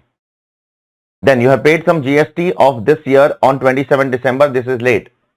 GST should have been paid on or before the due date of filing of return. Therefore, because it is paid after the due date of filing of return, therefore it will be disallowed under 43B. You have purchased some goods of 63 lakh rupees from a company in which your directors have substantial interest. Therefore, you are related party. So, from related party, you are purchasing goods for 63 lakhs. The market value of the goods is 58 lakh. Therefore, 5 lakh excess payment you are doing, that will be disallowed under 48(2). Excess payment made to related party, disallowed. Next, you are making some cash payment. To whom? To road transporter. Lorry, truck. So, can you make it a cash payment to a road transporter? Yes, up to 35,000 you can make. Generally, you cannot make cash payment of more than 10,000, but to lorry, truck transporter, you can make up to 35,000. Therefore, here, first payment you have made 40,000, disallowed. This will be disallowed. 35,000 will be allowed. If it exceeds 35,000, then it is disallowed. So, 35,000 will be allowed. 52,000 will be disallowed, not allowed. Next, you are incurring some legal expenses for bonus shares. So, if you incur some legal expenses for bonus shares, I have already told you it is allowed because issuing of bonus share does not increase the permanent capital of the company. Therefore, it is a revenue expense. But if you incur some legal expenses for right shares, then it is disallowed. That is not allowed because right shares lead to what? Permanent increase in the capital of the business. Therefore, it will not be allowed. Next is donation to political party paid by check, disallowed in PGBP and claim under 80 GGB later on. Because the payment is made by check, you can claim the deduction. If the payment is made by cash, you cannot claim. Next is depreciation, 62 lakhs you can claim as per income tax law. You can reduce it from your P&L. And last but not least, you have claimed a bad debts of 4 lakh rupees, out of which you have recovered 2 lakh rupees. So that is deemed income under section 41 subsection 4, recovery of bad debts, but you have not given the effect in the books of accounts. So add back to PGBP. So add back this to PGBP. I hope it is clear to all of you. After that, it's very simple question, nothing great as such. Just compute tax, 25% tax. If applicable, apply surcharge also and 4% cess. That's it. It's a very, very simple question. Question number 2. There is an LLP over here which is engaged in export. Therefore, it has a SEZ unit, unit 1 and unit 2 is a domestic tariff area unit. So, SEZ unit was set up 6th year back. Therefore, this is the 6th year of operation. Therefore, the assessee will be eligible for deduction of how much? 50%. After 5 years, you were eligible for 50% deduction. Now we are supposed to compute total income tax liability of Beta LLP. So if we are supposed to compute, so a lot of things we are supposed to compute. We are supposed to compute gross total income. Then from gross total income, we will compute 10AA deduction. After that, we will compute total income, then tax, then we will also compute AMT. We have to compute AMT now because LLP and they are claiming 10AA. So what is the profit of the assessee? Let's see. Net profit is 71 lakh for unit 1 SEZ unit and unit 2 840 lakhs. Add both of them. And now in that unit 1 41 lakh will be disallowed. So add 41 lakh to this. And in unit 2 48 55 lakhs will be disallowed. So add 55 lakhs to 840 lakhs. Therefore your total profit will be 751. How 751? 710 plus 41 and this unit 2 profit will be 895. How 895? 840 plus 55. So this will come to 895. Total profit is 1646. Now we will compute 10AA deduction. How we will get 10AA deduction? Profit from the export unit multiplied by export turnover of unit 1 divided by total turnover of unit 1. We will try to compute one by one all three parameters. Let's talk about the export turnover of unit 1 first.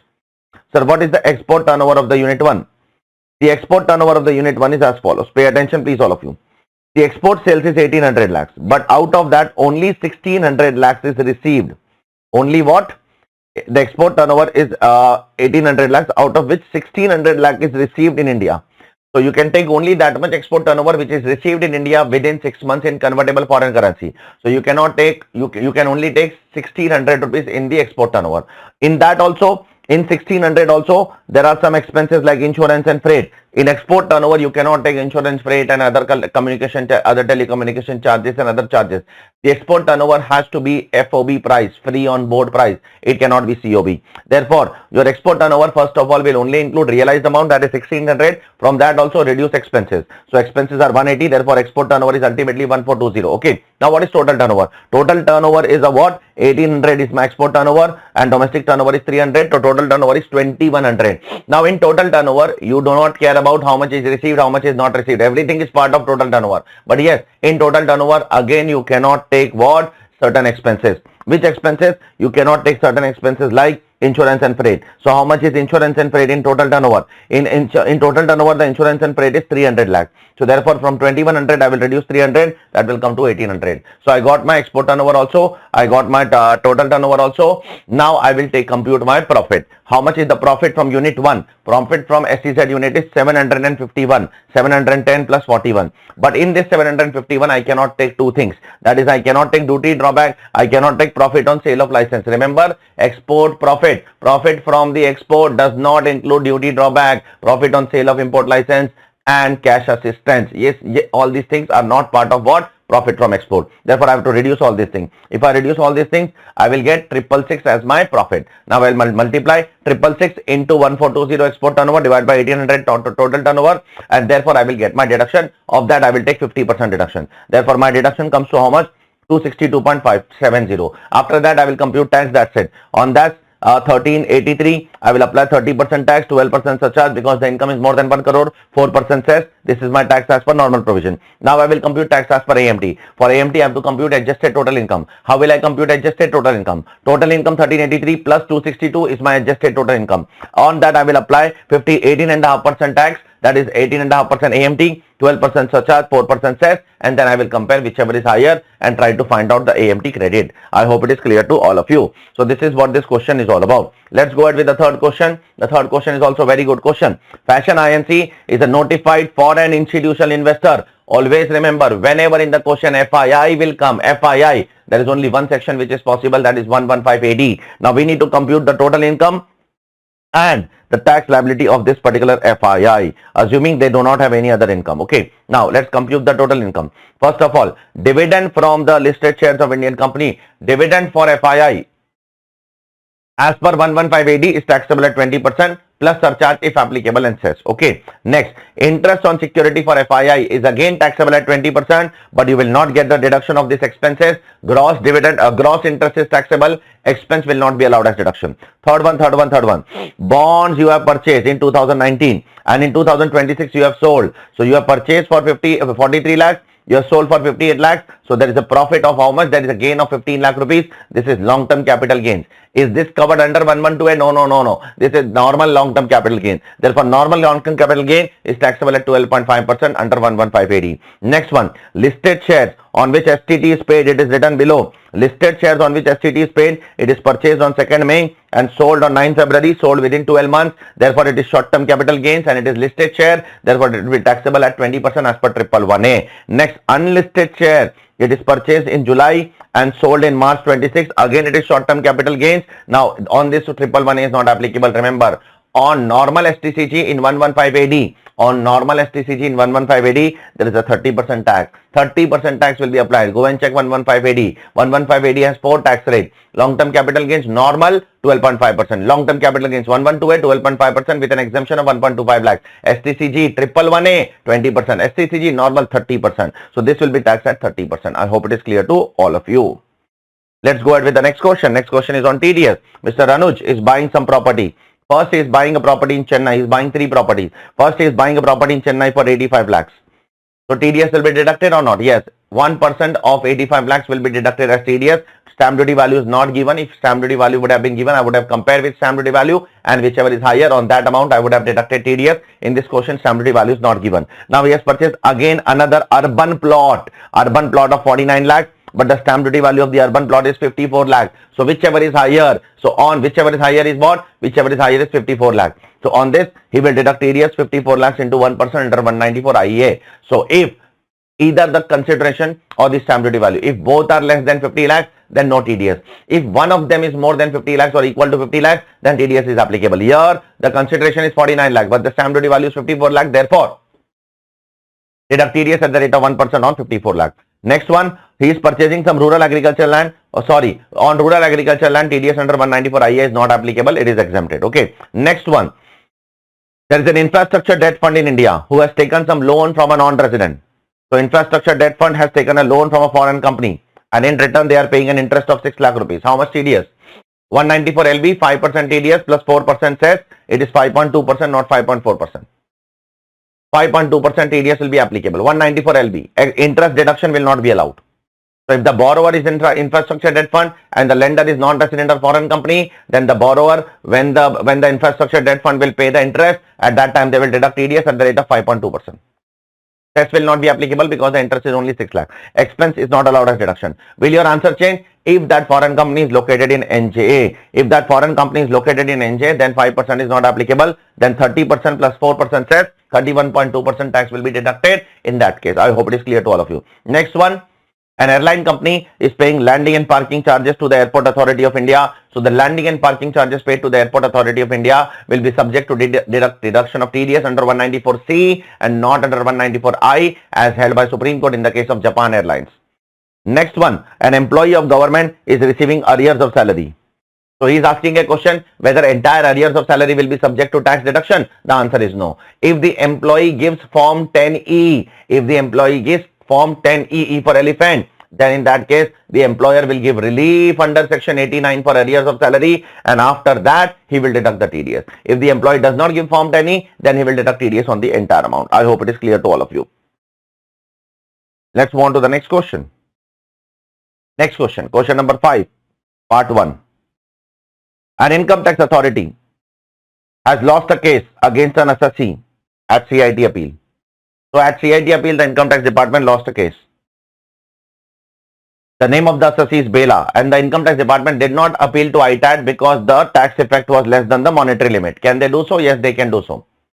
So Bela, in front of Bela, the income tax department lost the case. So the income tax department did not file the case. Did not file the case to ITAT because the tax effect was less than 60 lakh rupees. Because for ITAT, the limit is 60 lakhs under 268A.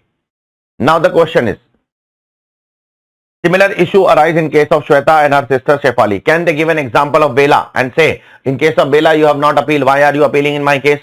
No, you cannot say. This section is assessee specific. This section is year specific. Even Bela cannot say next year. Even Bela cannot say next year. This is very specific to Bela only for this year. Now, Shweta and her sister cannot give a binding precedent of Bela and say that in case of Bela, you have not appealed. Why are you appealing in my case? 268A is specific to assessee. 268A is specific to year. I hope it is clear to all of you. Next one, an assessee who is a partnership firm did not file the return on time. So if you don't file the return on time, there can be a prosecution launched against you. That's what the officer has done. He has filed a complaint for prosecution under 276CC. Now there is some condition for filing prosecution.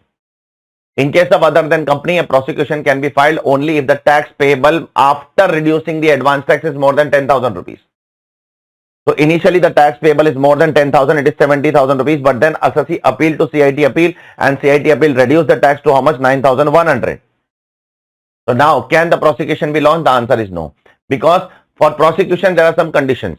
First of all, there should be a willful failure of filing of return. Second, if the assessee is other than company, then the prosecution is possible only if the tax payable after reducing advance tax is more than 10,000 rupees. Now after the appeal, the tax payable has been reduced below 10,000. Because it is reduced below 10,000, therefore prosecution cannot be launched. I hope it is clear to all of you.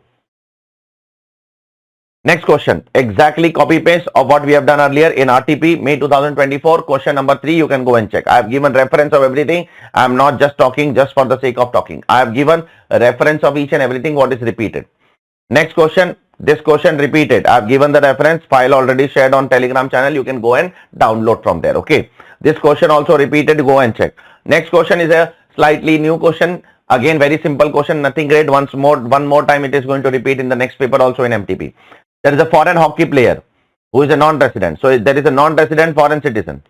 They are coming to India for the purpose of playing in hockey and they are earning 10,000 rupees. They are earning 45 lakh rupees from hockey.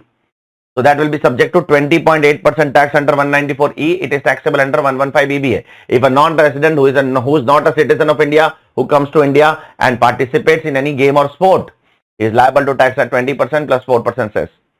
Further, if he is writing some article in a magazine, then that is also subject to 20% tax.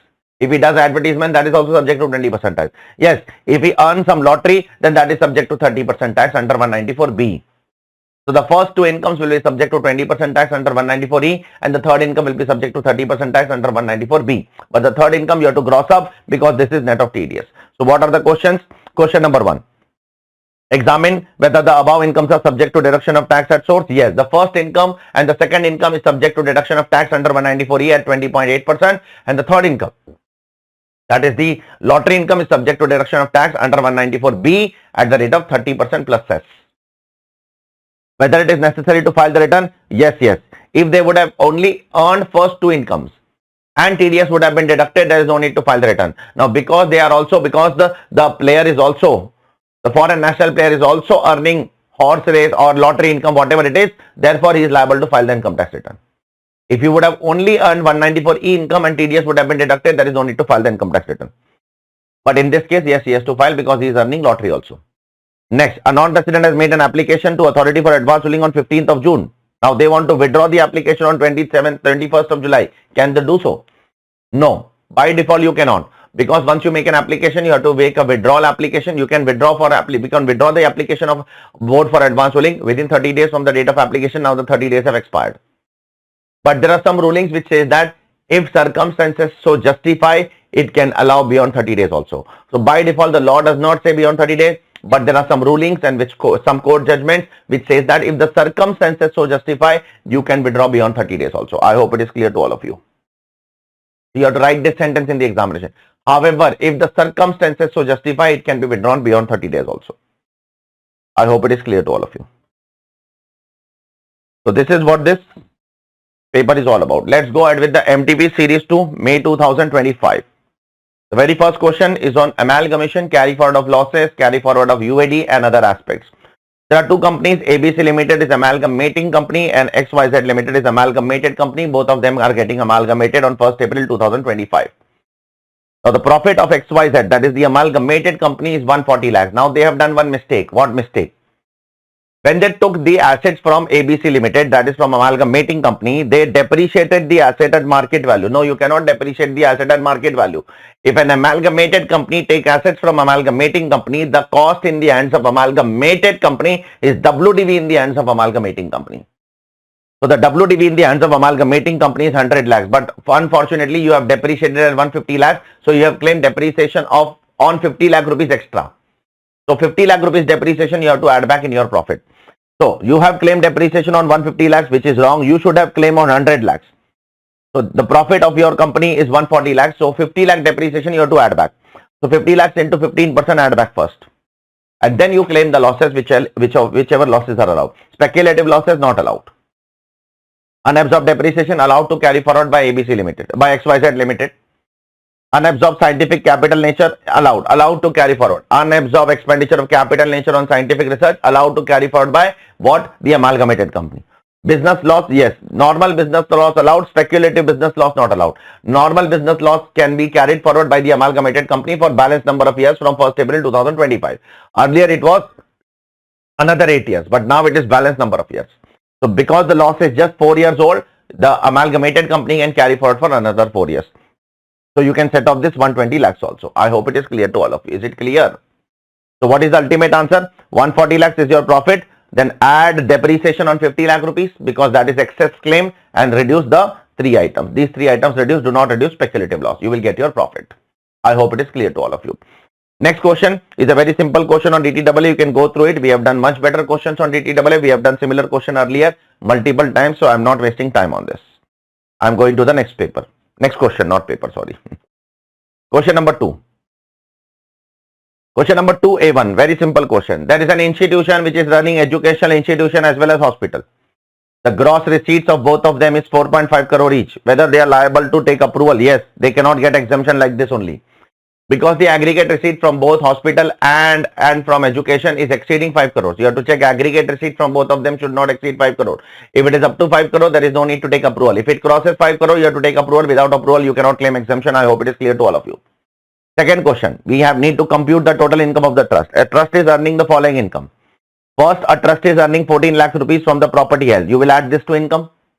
Then trust is earning 6 lakhs from business which is incidental to main object. So if the business is incidental to your main object of trust, you can add that also to the income and claim 15% exemption.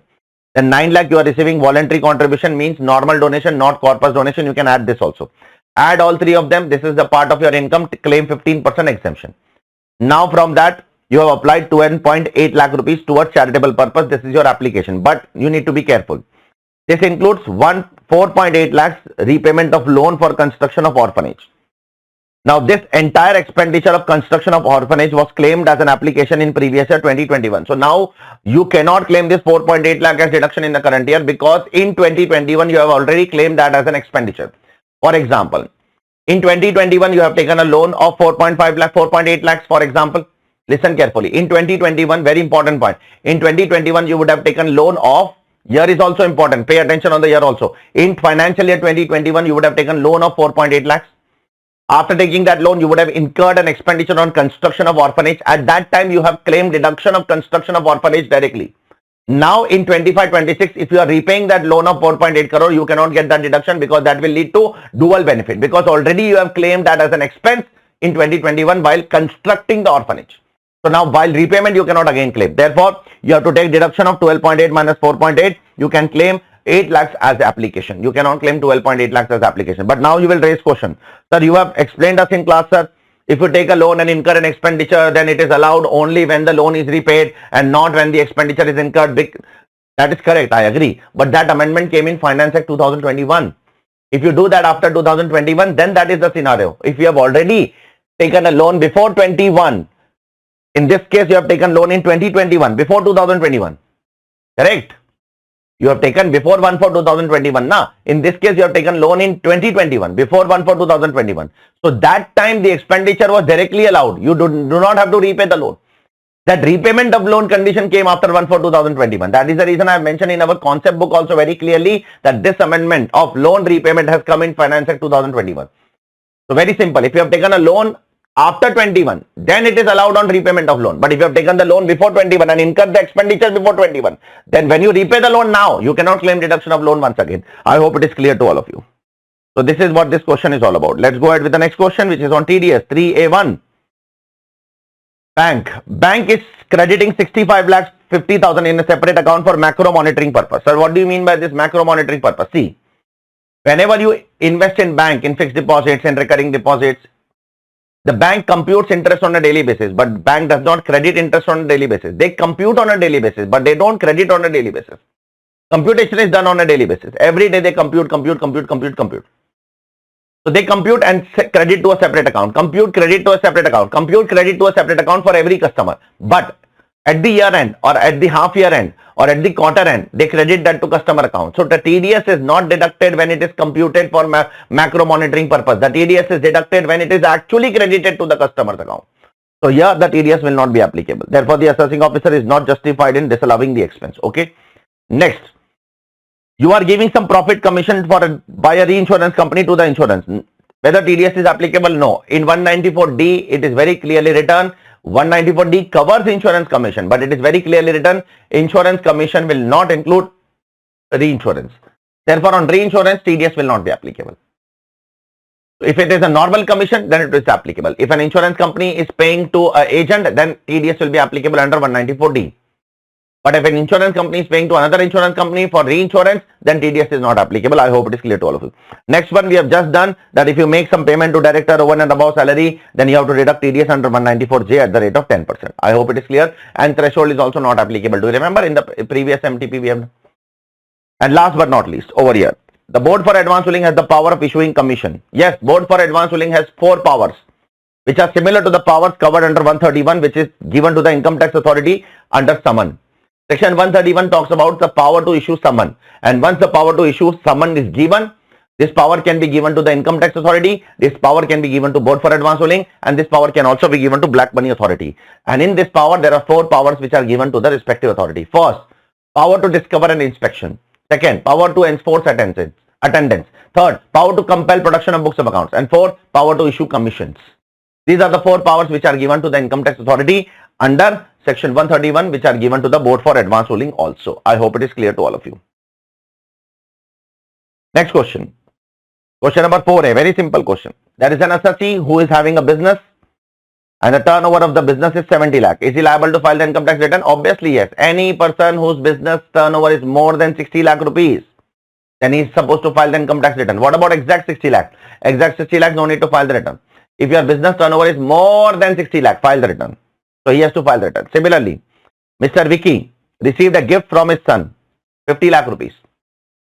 After that, he deposited that entire sum in his saving account. Is he liable to file the return? The answer is yes. If you deposit 50 lakh or more in a saving bank account, you are liable to file the income tax return. Remember, for that business limit, it is more than 60 lakh. But for saving bank limit, it is greater than equal to 50 lakhs. Exact 50 lakh if you deposit, then also it is liable for what? Filing the return. I hope it is clear to all of you. Next one. Can tribunal, while listening to the rectification application, reappreciate the entire evidence? No. First of all, does the tribunal has the power to rectify an apparent mistake? The answer is yes. Tribunal will not rectify its mistake under 154. For tribunal, the power is given under section 254 subsection 2 separately.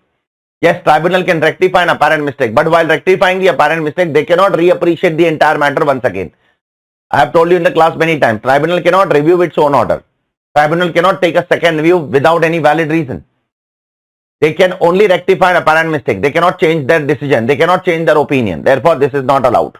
This is not allowed.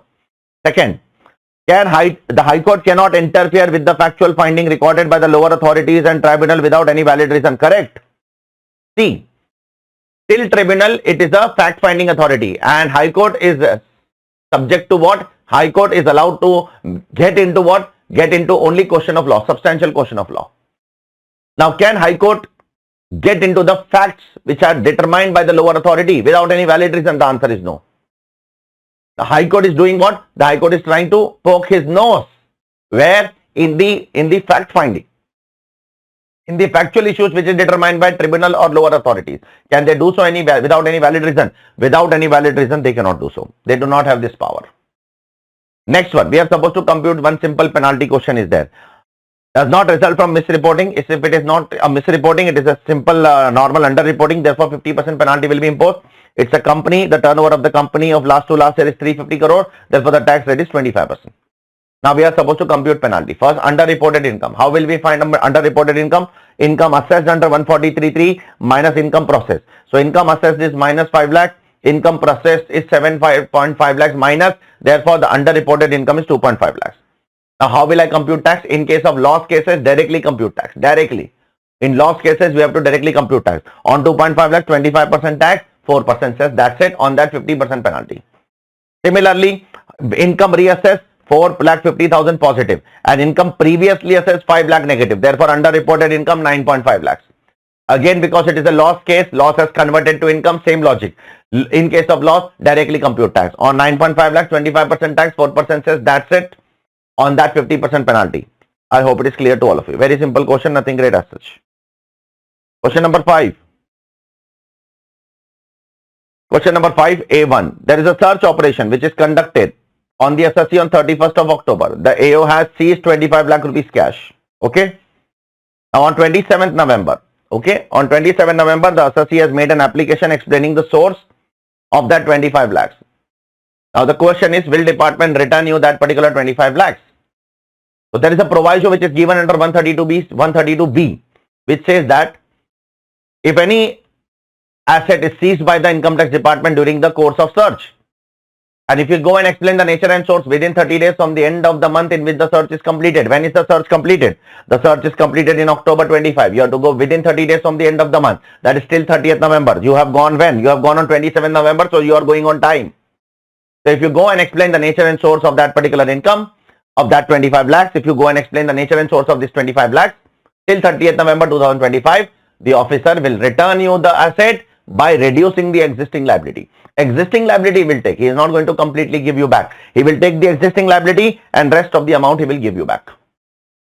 Existing liability, provided you should be able to satisfy the assessing officer. If the assessing officer is not satisfied with your explanation, then he will reject your application. It is not mandatory that he will always accept. If he accepts, he will return. If he rejects, then nothing can happen. Then wait for the assessment to complete.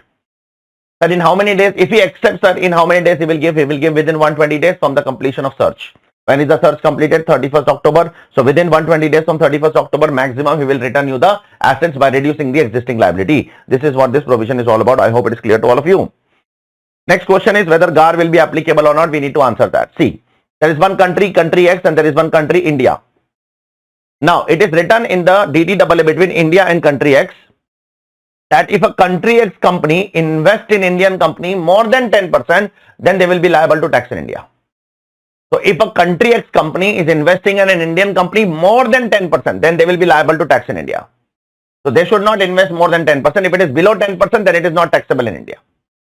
So, they want to invest in Indian company around 19-20%. So, what are they doing? If they invest 19-20%, which will be more than 10%, they will be liable to tax in India. So, they are not directly investing 19 or 20% in India. They are making two companies in country X. Lalit Limited, Mohan Limited formed in country X.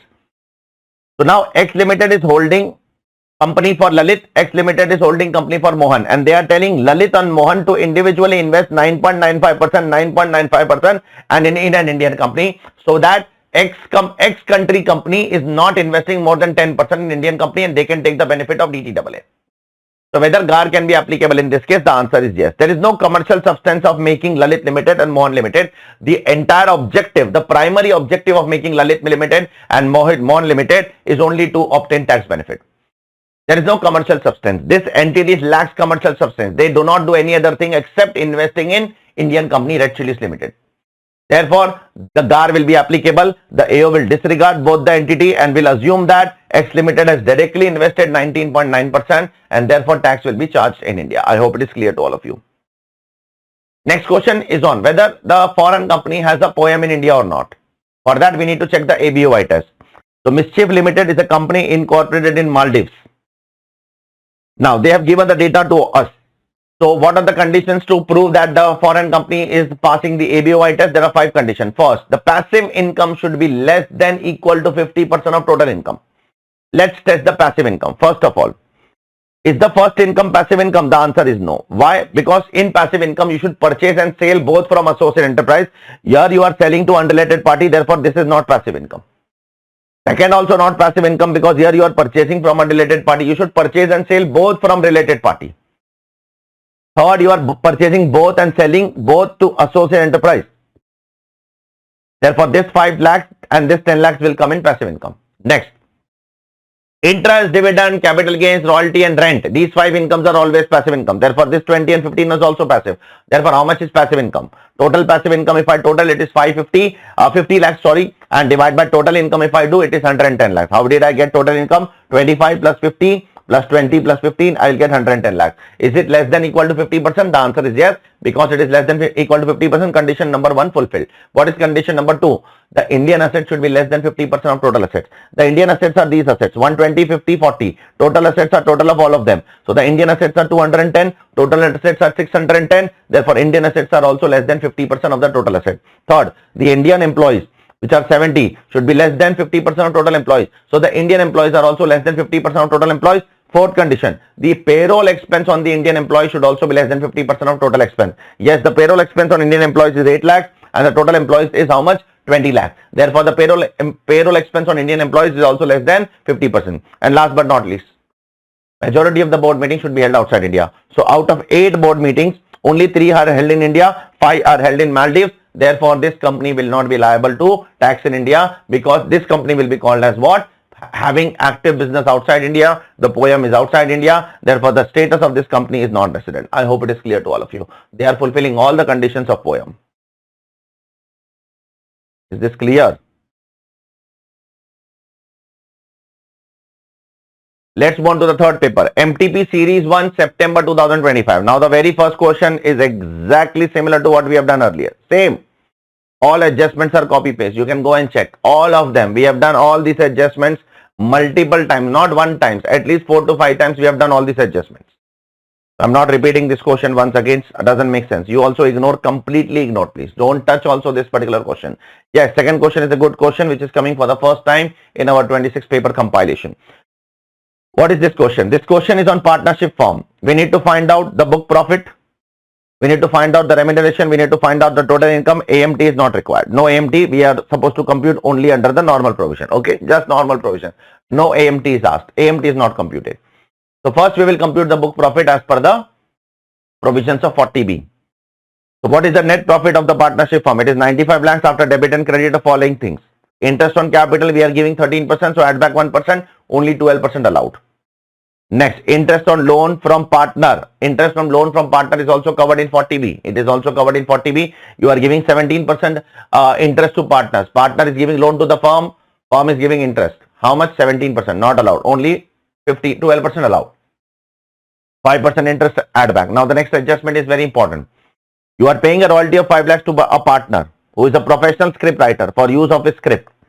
So you are using some script of the partner. The firm is using the script of the partner and paying a royalty. Whether this royalty can also come under 40B, the answer is yes. Take this also under 40. Because under 40B it is written that any remuneration, commission, bonus, salary, by whatever name called paid to partners can come over here. So by whatever name called can also include royalty. Therefore, this royalty will also come in 40B. Add back this and compute this under what? Under the total limit of 40B. Add back this also. Depreciation as per books of accounts, add back. Now next adjustment also very good. You have purchased the building in 2022 for 87 lakhs. I don't know for how much you have purchased. Today the WDV is 37.83 lakhs because it's a depreciable asset. You have purchased in 2022. Today the WDV is 37.83 lakhs. You are selling for 87 lakhs. The differential amount you have credited to P&L. First of all, reduce from PGBP. Reduce the PGBP and show under capital gains. It will be called as STCG. This was the only asset in the block. Therefore, the block ceased to exist. Therefore, short-term capital gains will be chargeable on you. So this is the amount, around 53, 52, whatever amount will come, 52 lakhs point something, that will be subject to tax under capital gains. But listen, when are you selling this? You are selling on 5th of November. And within 6 months from this date, you are investing what? You are investing in point number C, check, in National Highway Authority of India bonds, check, within 6 months. You are selling on 5th November, you are purchasing on 31st May, which is within 6 months, you are purchasing what? Your bonds. Therefore, you can claim exemption under what? 54EC. 54EC exemption can be claimed against long-term land and building. But sir, the gain is short-term, na? Gain is not relevant. The nature of asset is relevant. Remember AS Builders case law. Is the asset long-term? Yes. The asset was purchased in 22, sold in 25. Therefore, the asset is long-term, it is sold after 24 months. Don't check the gain. Gain is not relevant. The nature of asset is relevant in 54EC. Therefore, you can claim exemption of 26 lakh rupees over here. Then there are 4 partners. Only 2 partners are working partners. Be careful while computing the remuneration. Okay. Partnership deed authorizes the payment of interest and remuneration. Remuneration is 35,000 rupees per month. This is the actual remuneration. Remuneration is not debited to P&L. Great. If it would have been debited, we would have added back. Now, because it is not debited, we do not add back. Okay. Next one. You are opening some unit in SEZ, but you are late. You are opening in 2022. After 2021, nobody is going to get deduction under 10AA. Maximum you have to open the unit by 31st March 2021. And the letter of approval should have been taken by 31st March 2020. Anybody who has taken letter of approval till 31st March 2020 and opened the unit till 31st March 21 can also claim deduction. But after 21, it is not possible. So this entire discussion is of no use to us. Okay. No use to. You cannot get deduction of this particular 10AA. Next, already done. 54 EC exemption you will claim. After that, depreciation as per income tax law 27,000 you can claim. Then WDV of the car 9,70,000 rupees. On that you can claim 15% depreciation. Then second hand machinery you are purchasing but put to use in November, therefore put to use for less than 180 days. Therefore you can claim what? 7.5% depreciation. Okay, not full 15%.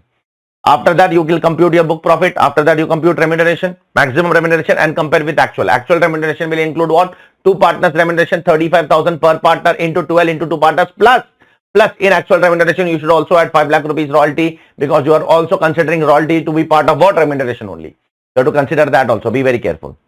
And then you will compute your total income. I hope it is clear to all of you. Next question, similar. Just now we have done it. Check it, please.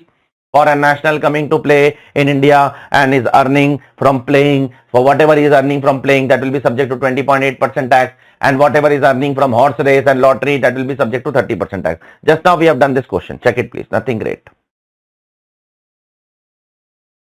Question number 3. Let's start. Beautiful question. So there is a REIT, business trust. We need to compute the total income of business trust and also Mr. Arpan, which holds 70% in business trust. And there is also an SPV by the name called as H Limited. SPV does not, SPV has opted for 115BAA. So therefore this line is very, very critical for us. Be very careful. So there are 3 parties over here. One is REIT, which is known as Beta. Second is Arpan, which is the investor in the REIT. 70% is held by the Arpan only. He is a major shareholder. And H Limited is an SPV which opted for 115BAA. Now we need to compute the total income in the hands of REIT and Arpan. Let's see one by one. Interest from SPV exempt in the hands of REIT always and taxable in the hands of investor, but only how much taxable? 70% taxable, because 70% is what? The holding of Arpan. Dividend from H Limited, dividend from SPV always exempt in the hands of REIT. But what about in the hands of Arpan? In the hands of Arpan, it is taxable 70%. Why, sir? Because the SPV is opting for 115BAA. If SPV would have not opted for 115BAA, then this dividend income would have been exempted in the hands of Arpan. Now, because SPV is opting for 115BAA, SPV is taking concessional tax rate. Therefore, the Arpan has to bear the brunt of tax over there on that dividend income. Short-term capital gains on property, the business trust will pay tax at MMR, investor exempt. Interest on unlisted debenture, business trust will pay tax on MMR, investor exempt. Rent from direct property, business trust exempt, investor taxable 70%. Now you need to be very careful with this case now. Very, very intelligent part. Total how much money is distributed during the year by the business trust? Total 20 crore is distributed to all unit holders. All. Now you need to check.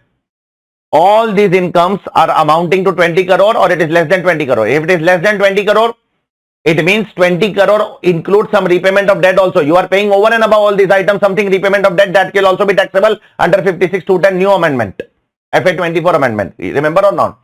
So if I total all of them, this 12 crore, this 2 crore, I want to total this. Total 12 crore, 2 crore, 1.2 crore, 12 lakhs, 2 crore. Total all of them, it comes to 17.32 crore. This is the total distribution of these 5 items, but actual distribution is 20 crore. Therefore, how much excess you are giving? You are giving 2.68 crore as a debt repayment to the investor. That will also be taxable in the hands of investor.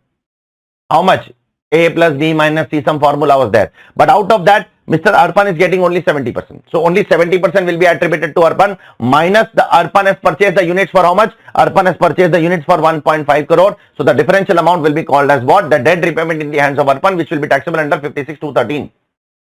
37.2 lakhs will be taxable in the hands of Arpan. Go and check. I hope it is clear to all of you. Beautiful question it is.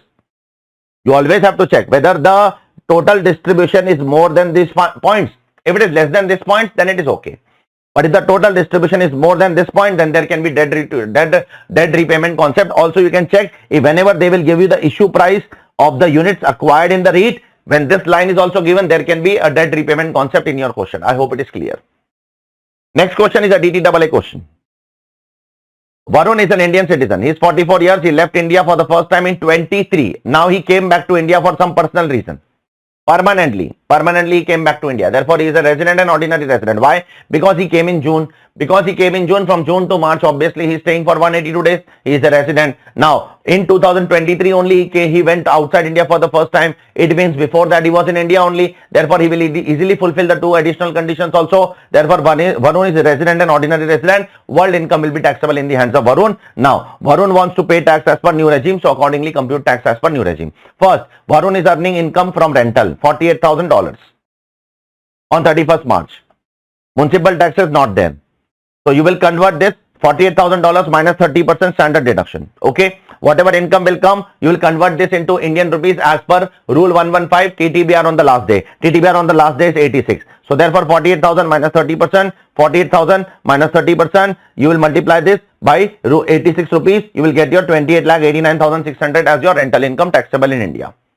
What is the second income which is taxable? If rest all incomes are Indian incomes only. Business in India 9,40,000 that you can take under PGBP. Dividend received 337,500. This is net of TDS. So you have to gross up this dividend. So gross up this dividend. Divide by 90%. On dividend 10% TDS is deducted under 194 by domestic company. Therefore gross up this by 90%. You will get your gross dividend. Then saving bank interest 19,800 you can take under IFRS. 80 TTA will not be available because 80 TTA is not available under new regime. So only 4 incomes are there in Varun's income. So take the total of all 4 incomes: rental income, business income, other source 2 income. One is dividend after grossing up, don't forget, and one is interest income. This is your gross total income, no chapter 6A. This is your total income, compute tax as per new regime. Your tax is 88E1. Divide this by 442. You will get your 20.86% as your tax in India, average rate in India. Now we will find out the average rate in country. There is only one income where you are doubly taxed. So average rate in country. Which country it is? Country B. What is the average rate in country B, sir? See, how much tax he is paying?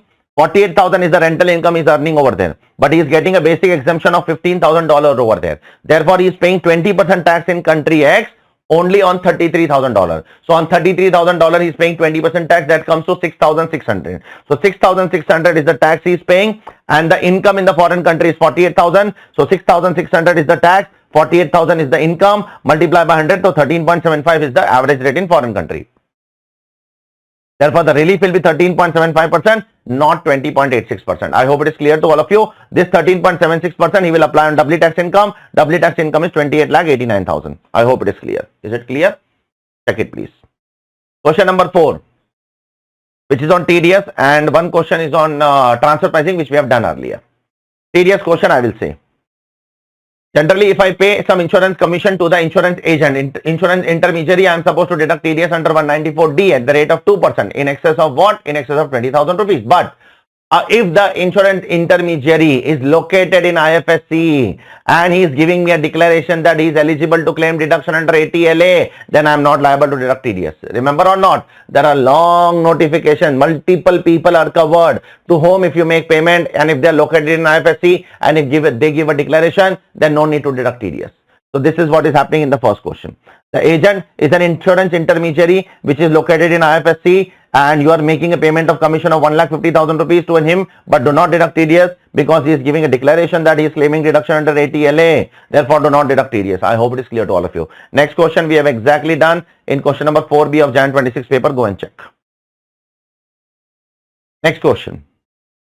Question number 5A1. What is this, sir? The AO has passed an order for AY 2425, but the typist, while typing the order number, he has written 2324. So the order is of 2425, but while making the order, the typist has made a clerical error, making it 2324. Because of this mistake, can you tell that the entire order is invalid, and can you deny paying the tax liability? The answer is no. There is section which protects the income tax department, 292B, not BB, 292B. 292BB is different.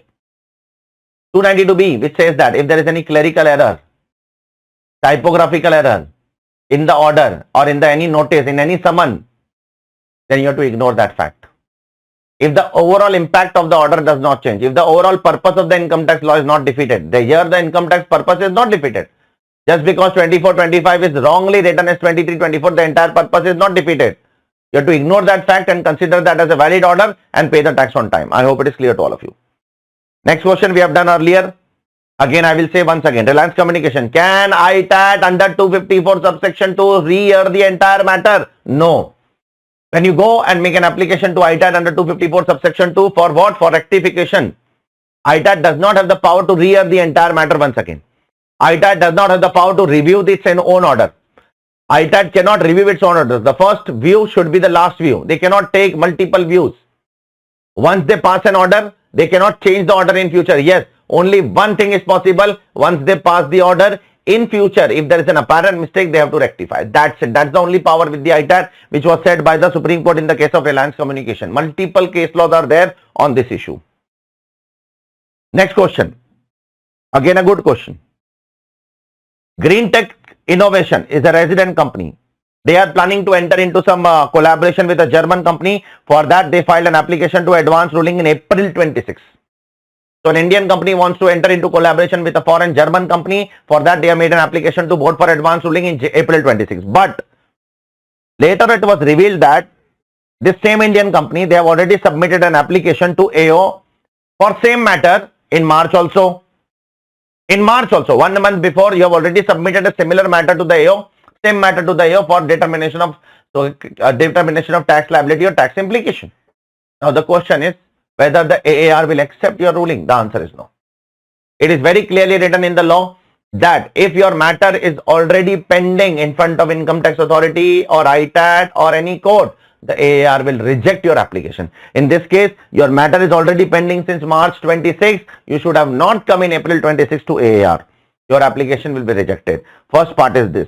Second part, what is the remedy available? If you are agreed by the ruling of the board for advance ruling,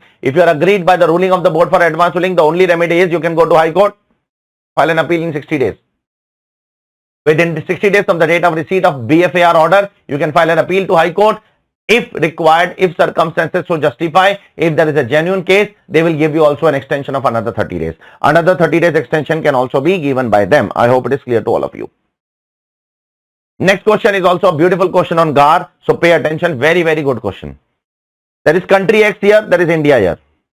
What is happening, sir? In country X, there is one company, Skyline company. In India, there is one company, Sunrise Limited. Now it is written between the DTAA between country X and India that if Skyline provides services to Indian company, they will be liable to tax in India.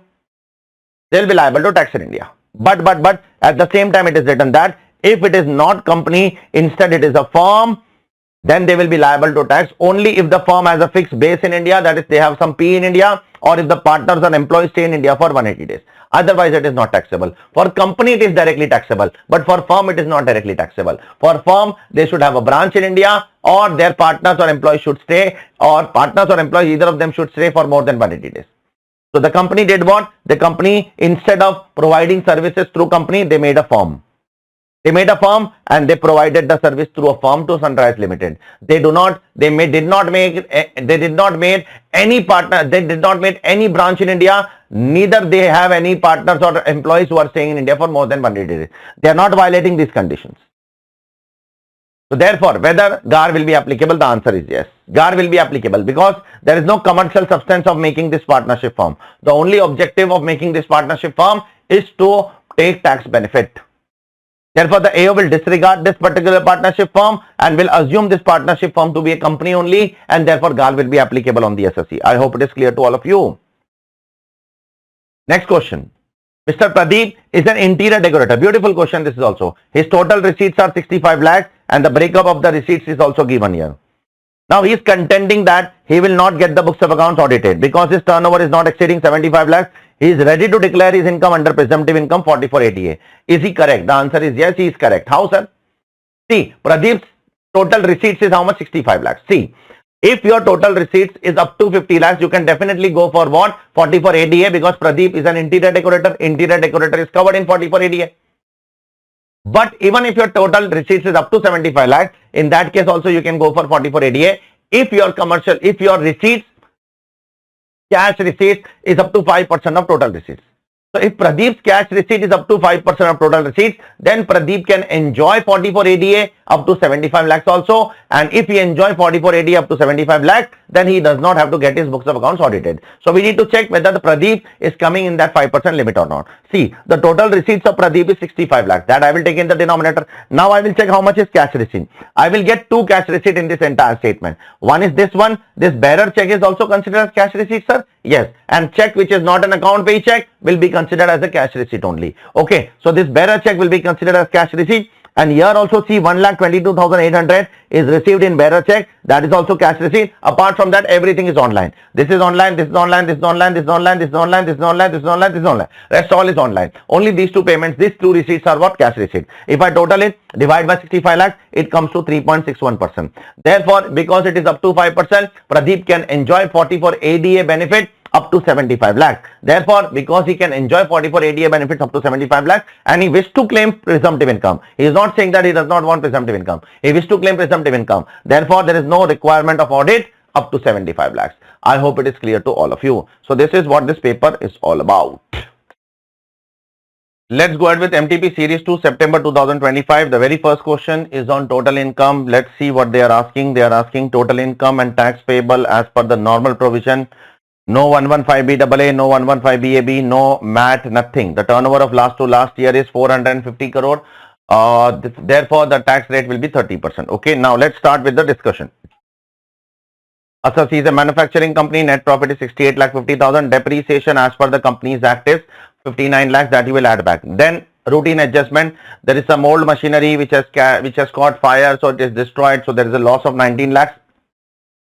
This 19 lakh loss is a capital loss, so add back this loss and this scrap value will be reduced from the WDV of the block of asset. So reduce from PGBP and reduce from the WDV of block of asset, but WDV of the block of asset is not given to us. So ultimate treatment is what? Very simple. 19 lakh rupees add back to PGBP and 9,10,000 rupees reduced from PGBP. Next is tax demand 8,40,000 including cess. So income tax department, income tax demand including surcharge and cess is disallowed. Therefore disallow this entire amount. Next is this, you are receiving some power subsidy from central government of 17 lakh rupees which was not credited to income earlier. Therefore it is a part of income as per 22418. Any subsidy received from central government, state government, body, agency, etc. It is income under 22418. Next one is an intelligent adjustment which is coming for the first time. Generally, interest income is where do we put interest income? Generally, we put interest income under IFRS, but in this case, interest income will not go in IFRS. In this case, interest income will go in PGBP. Why? Because it is interest earned on margin money deposited for securing bank guarantee. You want some bank guarantee which you want to give in business to your contractors, etc. So because you want some bank guarantee which you want to give to someone, and in place of that you have put some fixed deposit in the bank, and because of that fixed deposit you are getting some interest. This interest is not an independent investment activity. This interest is related to business. Therefore this interest will be PGBP income. Let it be part of PGBP. Don't do anything. Next one, raw material 14 lakhs you are purchasing for in-house research and development which is debited to P&L. It will be allowed as deduction. You are not claiming ITC on GST. Therefore you will be allowed the deduction on this 2,75,000 rupees also. Okay. Next one, you are making some payment of 18 lakh rupees for online advertisement to Yulong Materials Limited, which is a non-resident with a P in India. Now you are making some online payment to a non-resident. The non-resident also has a permanent establishment in India, and you are making payment to that non-resident. This income is accrued and taxable in India. Therefore, you should have deducted TDS. You have not deducted TDS. Therefore, 100% of this expenditure will be what? Disallowed under the income tax law. Next one is, you are receiving some dividend of 3,33,000 from foreign company. So reduce from here and show under IFOS. And there is an expense of 19,000 rupees which is other than interest. So other than interest expense are never allowed against dividend. Therefore add back this interest, add back this expense over here. So what is the ultimate treatment of this dividend adjustment? Reduce dividend income from here, show under IFOS. Add back expense, don't claim deduction under IFOS. Okay. Next is, you have taken some loan from PNB. On that there is an interest of 15 lakh rupees. Now you want to convert that interest into a new loan, or you want to convert that interest into a debenture. Therefore, conversion of outstanding interest into a debenture does not amount to actual payment. Therefore, this will not be allowed under the income tax law. This is also disallowed. Next, depreciation as per the income tax law will be allowed 43,20,000. Then you have purchased some printer of 92,50,000 rupees. On that printer, you will claim 15% normal depreciation, 20% additional depreciation. Then another printer you have purchased after 23rd October. So on this, you will claim half depreciation normal and half additional depreciation, 7.5% and 10%. And then some assets you have purchased after 30th October. On that, you will claim 50% depreciation. Lorry for transportation, you will claim 85 lakhs into 7.5%. Additional depreciation is not allowed on road transport vehicle. And one imported machinery for Hungary, which will not be subject to depreciation because it is installed in the next year. Okay, the turnover of the company is 450 crore. Therefore, the tax rate will be 30%. I hope it is clear to all of you. So this is what this question is all about. So let's go to the next question now. Question number 2. Question number 2 is a beautiful question of conversion of a private company into an LLP. If a private company is converted or an unlisted company is converted into LLP, then the provision of section 4713B is applicable. Now, what does 4713B says? First of all, first a private company was there, ABC Private Limited Company, and then that was converted into an LLP, ABC LLP on 30th of September 2025. Now, we need to tell the lot of tax implication. First, what will happen with the business loss? The business loss can be transferred to LLP for balance number of years from 1st April 2025. Earlier it was transferred for another 8 years, but now it can be transferred only for balance number of years. So the business trust can, so the business loss can be transferred to the LLP for balance number of years. Second, plant and machinery. Plant and machinery whose WDV was 14 lakh rupees. Ignore market value. Market value is not relevant. WDV is relevant. Take 15% depreciation on that and then bifurcate between both of them on the basis of number of days the assets are used by both of them. So from 1st April till 29 September, the company will claim depreciation, and from 30th September till 31st March, the LLP will claim depreciation. Next, plant and machinery, 75 lakh on which 3580 deduction is claimed. Therefore, now on this machinery, even the LLP cannot claim depreciation. In any asset on which 3580 deduction is claimed, that is not depreciable. That cannot be claimed as a depreciation even by LLP. Even LLP cannot claim depreciation on that. Next one, for building also same like machinery, claim 10% depreciation on the WDV, not on market value.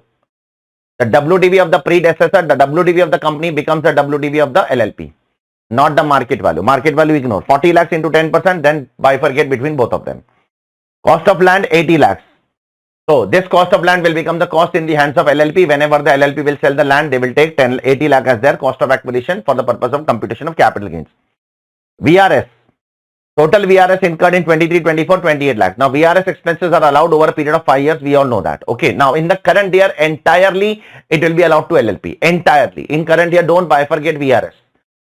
In the current year, entire VRS, that is 1/5 of 28 lakhs, that is whatever amount is coming, 5.6 lakhs will be allowed to LLP. Next years onwards, LLP will get, obviously, and past year, obviously, company was taking. Unadjusted MAT credit lapsed. Any unadjusted MAT credit will not be carried forward by the LLP, it is lapsed. Last but not least, depreciation. Depreciation can be carried forward by the LLP. UAD can be carried forward by the LLP.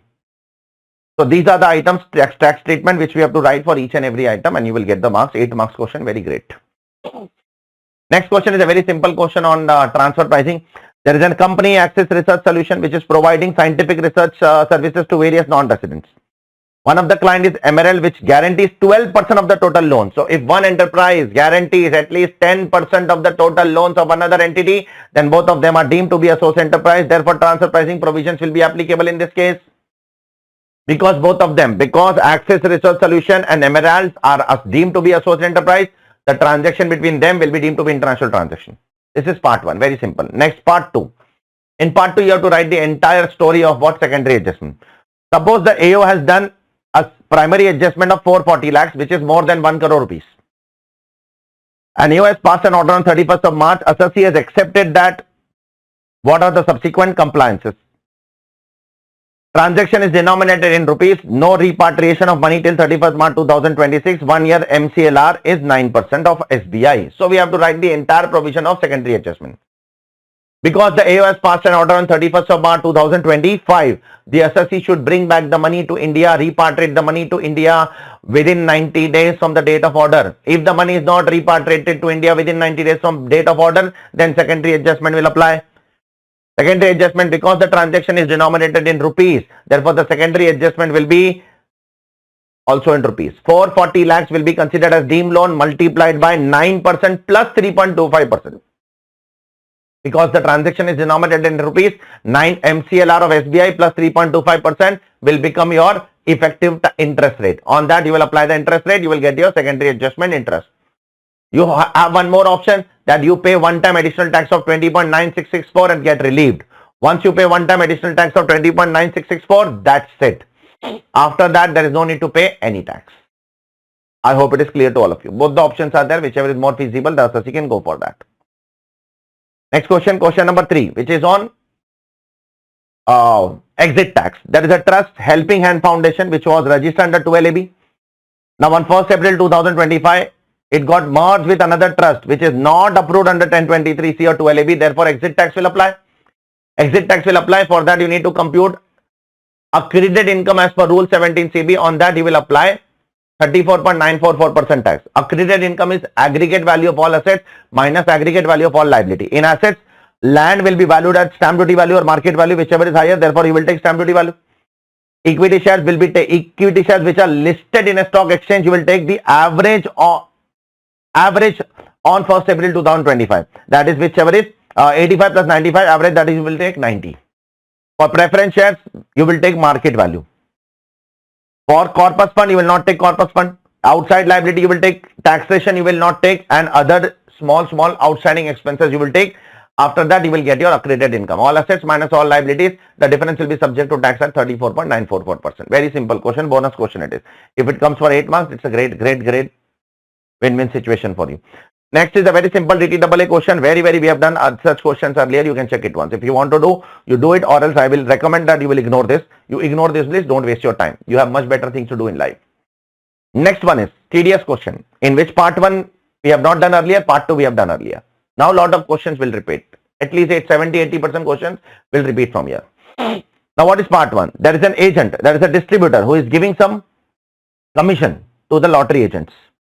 So, if the distributor is giving commission to lottery agent, are the distributor liable to deduct TDS? The answer is yes. Under which section? Under 194G, if the commission payment is more than 20,000 in the financial year, they are supposed to deduct TDS at the rate of 2%. Now, here the commission amount is 1,20,000. You are making a payment of 1,20,000, which is more than 20,000. Therefore, deduct TDS at the rate of 2%. I hope it is clear to all of you. Next question we have done earlier. Check it, please. Very simple question. Next question is a very beautiful question. You should do this question. This is a must-do question from the MTP. Because this is the only question on Vodafone case law. This is the question on Vodafone case law. Very good question. Now, there are 3 things which we need to understand. Eco-Pack Solutions Private Limited is an Indian company. It is in India. It is similar to HEL. Hindustan SR Limited. Do you remember that Vodafone case law HEL? Then, there is Green Core Global, which is in country Zeta, which is similar to CGP, Mauritius company. And in this company, in this Green Core, there are 2 shareholders, Lucas Pereira and Daniel Zhang. Both of them are citizens of foreign country. They hold 50% each. So, Lucas and Daniel are in what? Are in foreign country. They are holding shares of Green Core, which is also a foreign company. Now, that Green Core is holding some shares in Eco-Pack Solutions Private Limited.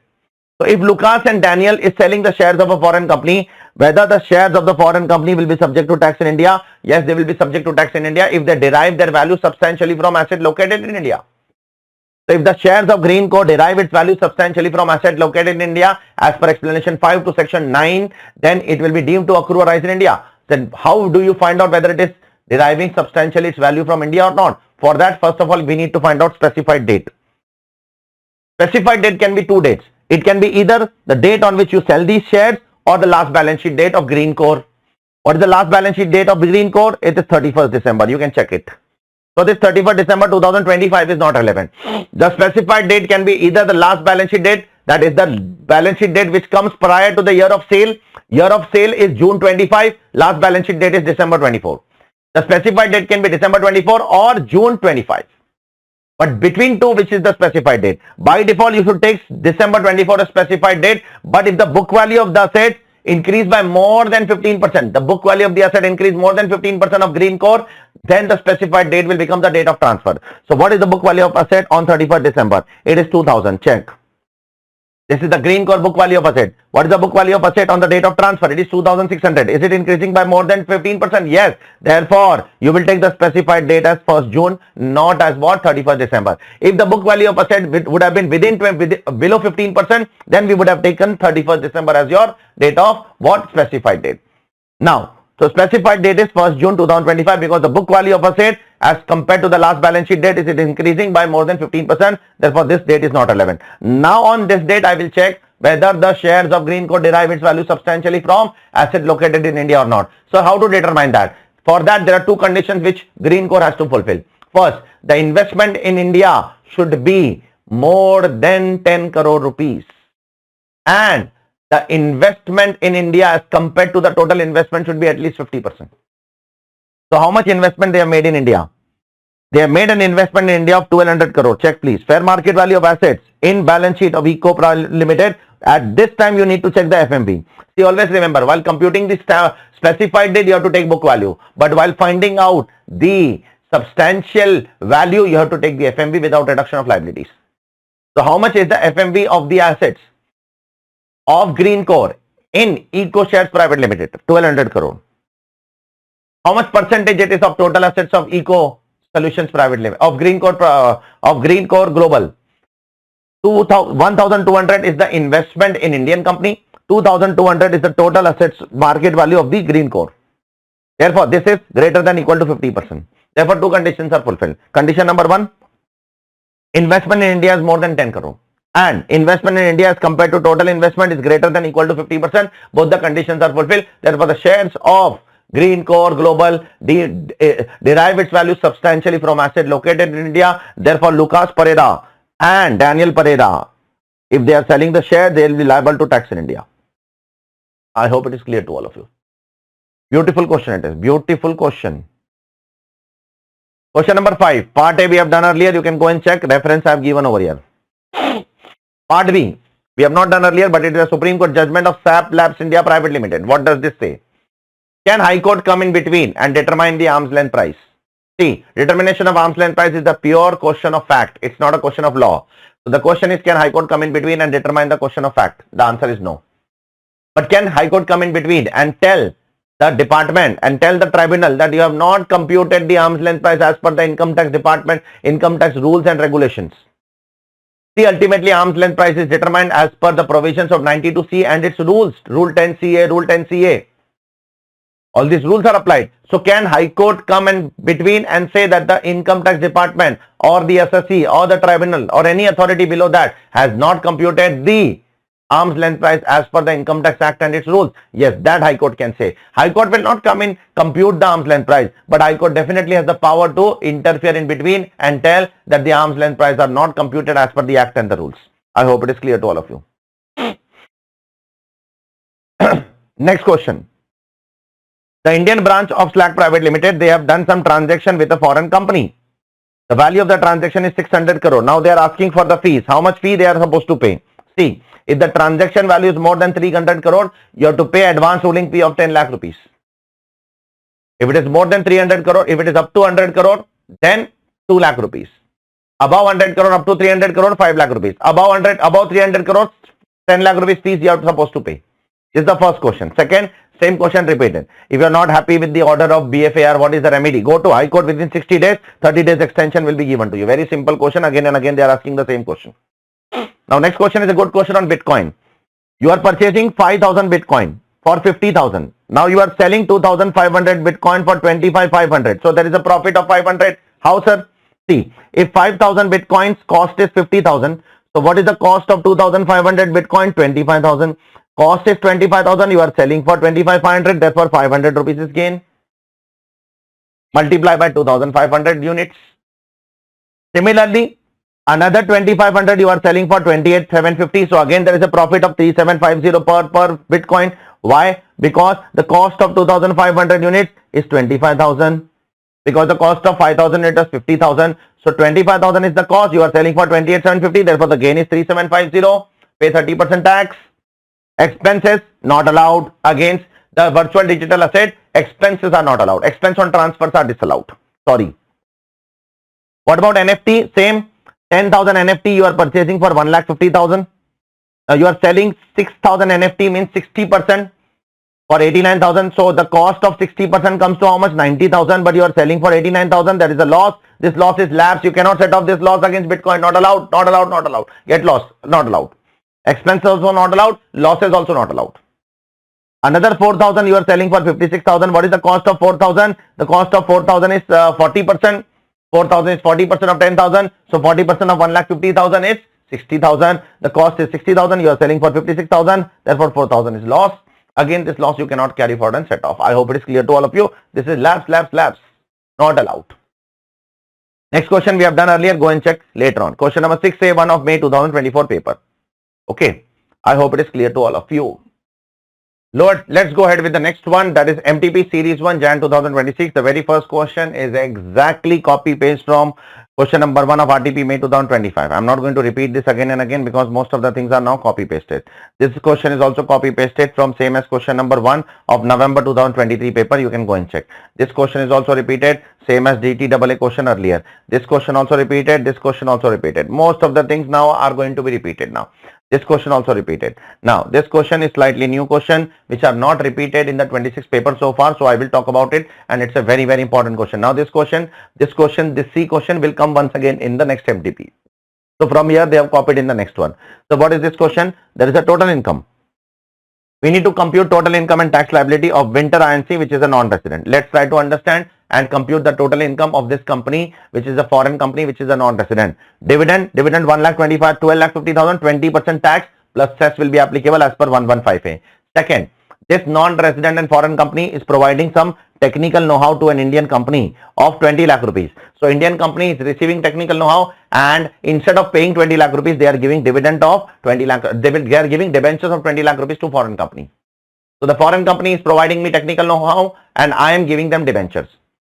I am not giving them money. This will be taxable at what rate? This will be taxable at 35% tax. Sir, why sir? Why not 20% tax under 115A? 115A cannot be made applicable here because there is no agreement between both of them which is approved by central government. If there would have been agreement between both of them which would have been approved by central government, then I would have applied what? 115A. In this case, I will not apply 115A. Sorry. Here I have to apply normal tax rate 35%. But one more thing will come. Because I am also giving debentures, I am not giving money. I am not giving 20 lakhs money. I am giving debentures. So a debenture interest will also be taxable in India. That is for 6-month interest on 20 lakh rupees 8%. That will also be taxable at 35%. Sir, this interest also cannot come in 115A. No, this cannot come in 115A. You cannot tax this interest also at 20% because this loan is not given in foreign currency. This is given in Indian currency. Therefore, this debenture is in Indian currency. Therefore, this will not be subject to 115A. This will also be subject to 35% tax on interest. Next. Dividend from GDR. Dividend from GDR is taxable at 10% under 115AC. Next, normal business income at Mumbai will be taxable at 35%. And last but not least, royalty of 10 lakh rupees in pursuance of an agreement which is approved by central government. Yes, this can come under what? And it is other than 44DA. Yes, this can come under 115A. This will be subject to 20% tax or DTAA, whichever is lower. DTAA say 20%, income tax act say 20%, DTAA say 22%, income tax act say 20%. Therefore, now this can come under 115A. The reason is very simple, because there is an agreement which is approved by central government. In point number 2, there was no agreement which was approved by central government. Therefore, point number 2 cannot come in 115A, but point number 5 can come in 115A. I hope it is clear to all of you. Next question is a copy paste question. You can check it please if you want. The question after that is a new question, but it's a very simple question. Mr. Suhas is aged 43 years. He is working in a company with a salary of what? 85,000 rupees per month. Now he is also having a housing loan interest of 1,95,000 rupees self-occupied interest. Now he wants to follow old regime. Now you are supposed to compute the tax of Mr. Suhas. So you will compute the tax of Mr. Suhas under 192. How much tax? How will you compute the tax? You will take his salary 85,000 into 12 minus 50,000 standard deduction. From that you will deduct house property loss because he is following old regime. So you can claim house property loss under old regime. 1,95,000 rupees will be allowed as deduction. Once that is taken as deduction, after that compute total income, compute tax, and then find out how much tax can be deducted in case of Suhas. As simple as that. Nothing great as such. Next question we have done earlier in RTP 2025. This question we have done. I am giving reference. I am not just talking in air. I am not talking in air. I am giving reference of each and every question which we have done earlier. This question we have done. This question we have done. This question we have done. We have done all this question. This question we have done. This last question is pending. That I will do now. And this question is also not done earlier. So I will do that. Okay. What is this question? 292 BB. Question number 5A1. Assessee filed a return on 25th of October. That is in 24-25 Assessee has filed a return. The department has sent a scrutiny notice on 9th of July 2025. The assessee responded to the notice. Whether the service of notice is on time, if not, whether the assessment order can be challenged by the assessee. Now let's see what is happening. When is the assessee filed the return? 24-25. 25th October 2024, that is 24-25. When the notice was served on 9th of July. 100% is late because the time limit to serve notice under 143(2) is within 3 months from the end of the financial year in which the return is filed. So return is filed in 24-25. So within 3 months from the end of the financial year is 30th June 2025. By this date, the department should have served the notice, but the department has served the notice on 9th of July. So it's a late notice. Now, there are two possibilities. If assessee has cooperated, then it is deemed to be valid because 292BB will attract. And if the assessee has challenged before completion of assessment, then it is not deemed to be valid, then it is an invalid notice. Then you can challenge the assessment order also. Remember, if a notice comes late or if a notice comes improper, you should challenge that. You should challenge that. If you challenge that, nobody will raise any question. But if you don't challenge, if you cooperate in the assessment and if you let the assessment order get passed, after that if you raise any question, it is deemed to be valid notice. I hope it is clear to all of you. And one last question is on tax audit. What is happening in this question? Beautiful question on tax audit. On 28th of February 2025, there was a search conducted in a jewelry shop, Usha Jewelers, where it was found by the income tax department that huge payments are made in cash for purchasing golds, violating the provisions of 48(3). We all know that if you make a payment of more than 10,000 rupees to any person in a day, you should make by 4 modes. Assessee has made 18 crore rupees payment of gold purchase in cash. Some of the clients were asked, their response were recorded. Okay. Most of the golds they purchased is in cash and it is in excess of 10,000. When we asked the chartered accountant what the hell you have done, he has reported in the form 3CD that I have taken the management instruction. Management has given me a representation letter that they have not made payment in excess of 10,000 rupees. I have also done test check. I have not found anything. You have taken management representation that no payment are made for more than 10,000 rupees. You have taken an instruction from the management that we have given strict instruction to the employees, then don't make payment of more than 10,000 rupees in cash. You have also done test check. You have not found a single payment of more than 10,000. That is the reason I have not qualified. This is what the argument of the assessee of the chartered accountant is. No, it is wrong. First of all, the chartered accountant should understand that only taking a management representation letter does not fulfill his responsibility. Then everybody will do one thing, will go for the audit, will take management representation letter, will go home and say that audit is done. Management will always say that everything is correct. Management will never say that there is some problem in the industry.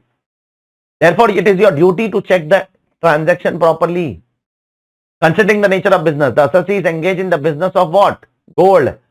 Cash is a very primary thing in this business. Therefore, because the cash is very primary thing in business, you should have checked each and everything very properly. Definitely giving the argument that management representation letter was taken, its standing instruction of the employees has been seen, I have done test check is not sufficient evidence. Therefore, a chartered accountant in this case is deemed to be guilty under the Chartered Accountant Act 1949. I hope it is clear to all of you. He will be held responsible. Nobody can escape you. Nobody can save you. Let's talk about MTP Series 2 Jan 2026. Question number 1, repeat. Check it please. Same question. Question number 1 of RTP 2025. Same. Question number 2, repeat. Repeat. Now question number 3 is slightly new. Let's see what is there. No, this is also repeat. Sorry. This is also repeat. This is also repeat. Go and check. I have given the reference. Yes, this question is slightly new. That is 3B. What is there in this question? Let's see.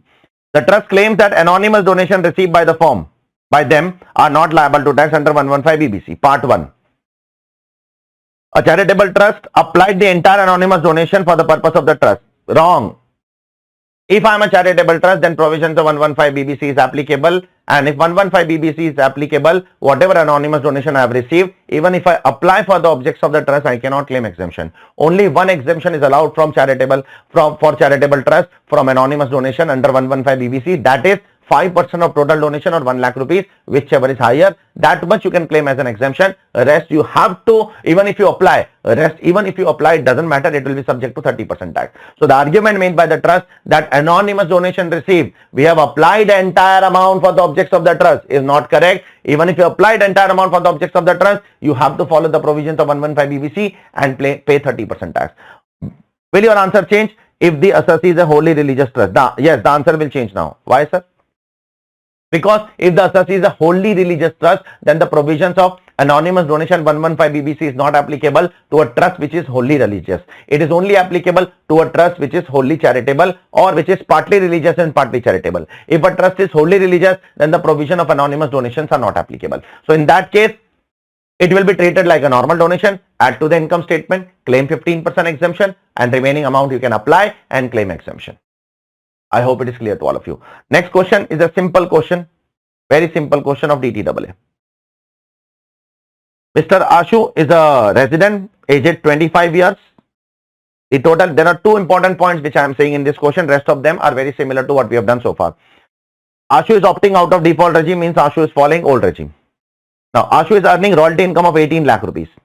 But you will not take 18 lakh rupees because Ashu is following cash system of accounting. Therefore, you will take only that much royalty which is received. First important point is this. You will only take 13.6 lakh royalty which is received. Second, Ashu cannot claim 80 QQB deduction. Why, sir? Ashu is following old regime, na?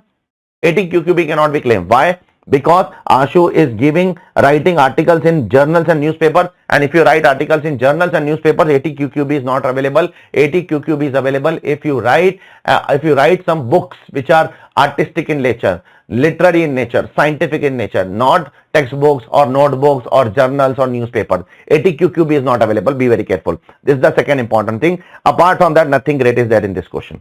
Rest is very simple. Ashu is earning. Therefore, in PGBP, what you will take? Only 13.6 lakhs. No 80 QQB deduction. Don't take 18 lakhs. Okay. Second, rental income 3.6 lakhs. You can reduce 12 lakhs, so 12,000 rupees standard municipal tax, 30% standard deduction. So rental is very normal. Dividend, you can take dividend which is 5.5 lakhs, which is received and gross amount it is given. So you take directly 5.5 lakhs, and then some repayment of education loan you are taken for your son for your MBA course. For that you can claim interest deduction under ATE. It's a very simple question.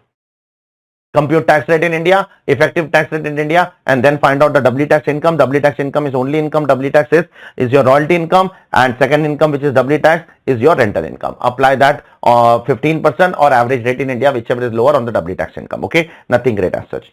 Question number 2. 4A1 is something which we have done earlier. 4A2 we have not done earlier, so I will speak about 4A2. Sir, what is happening in 4A2?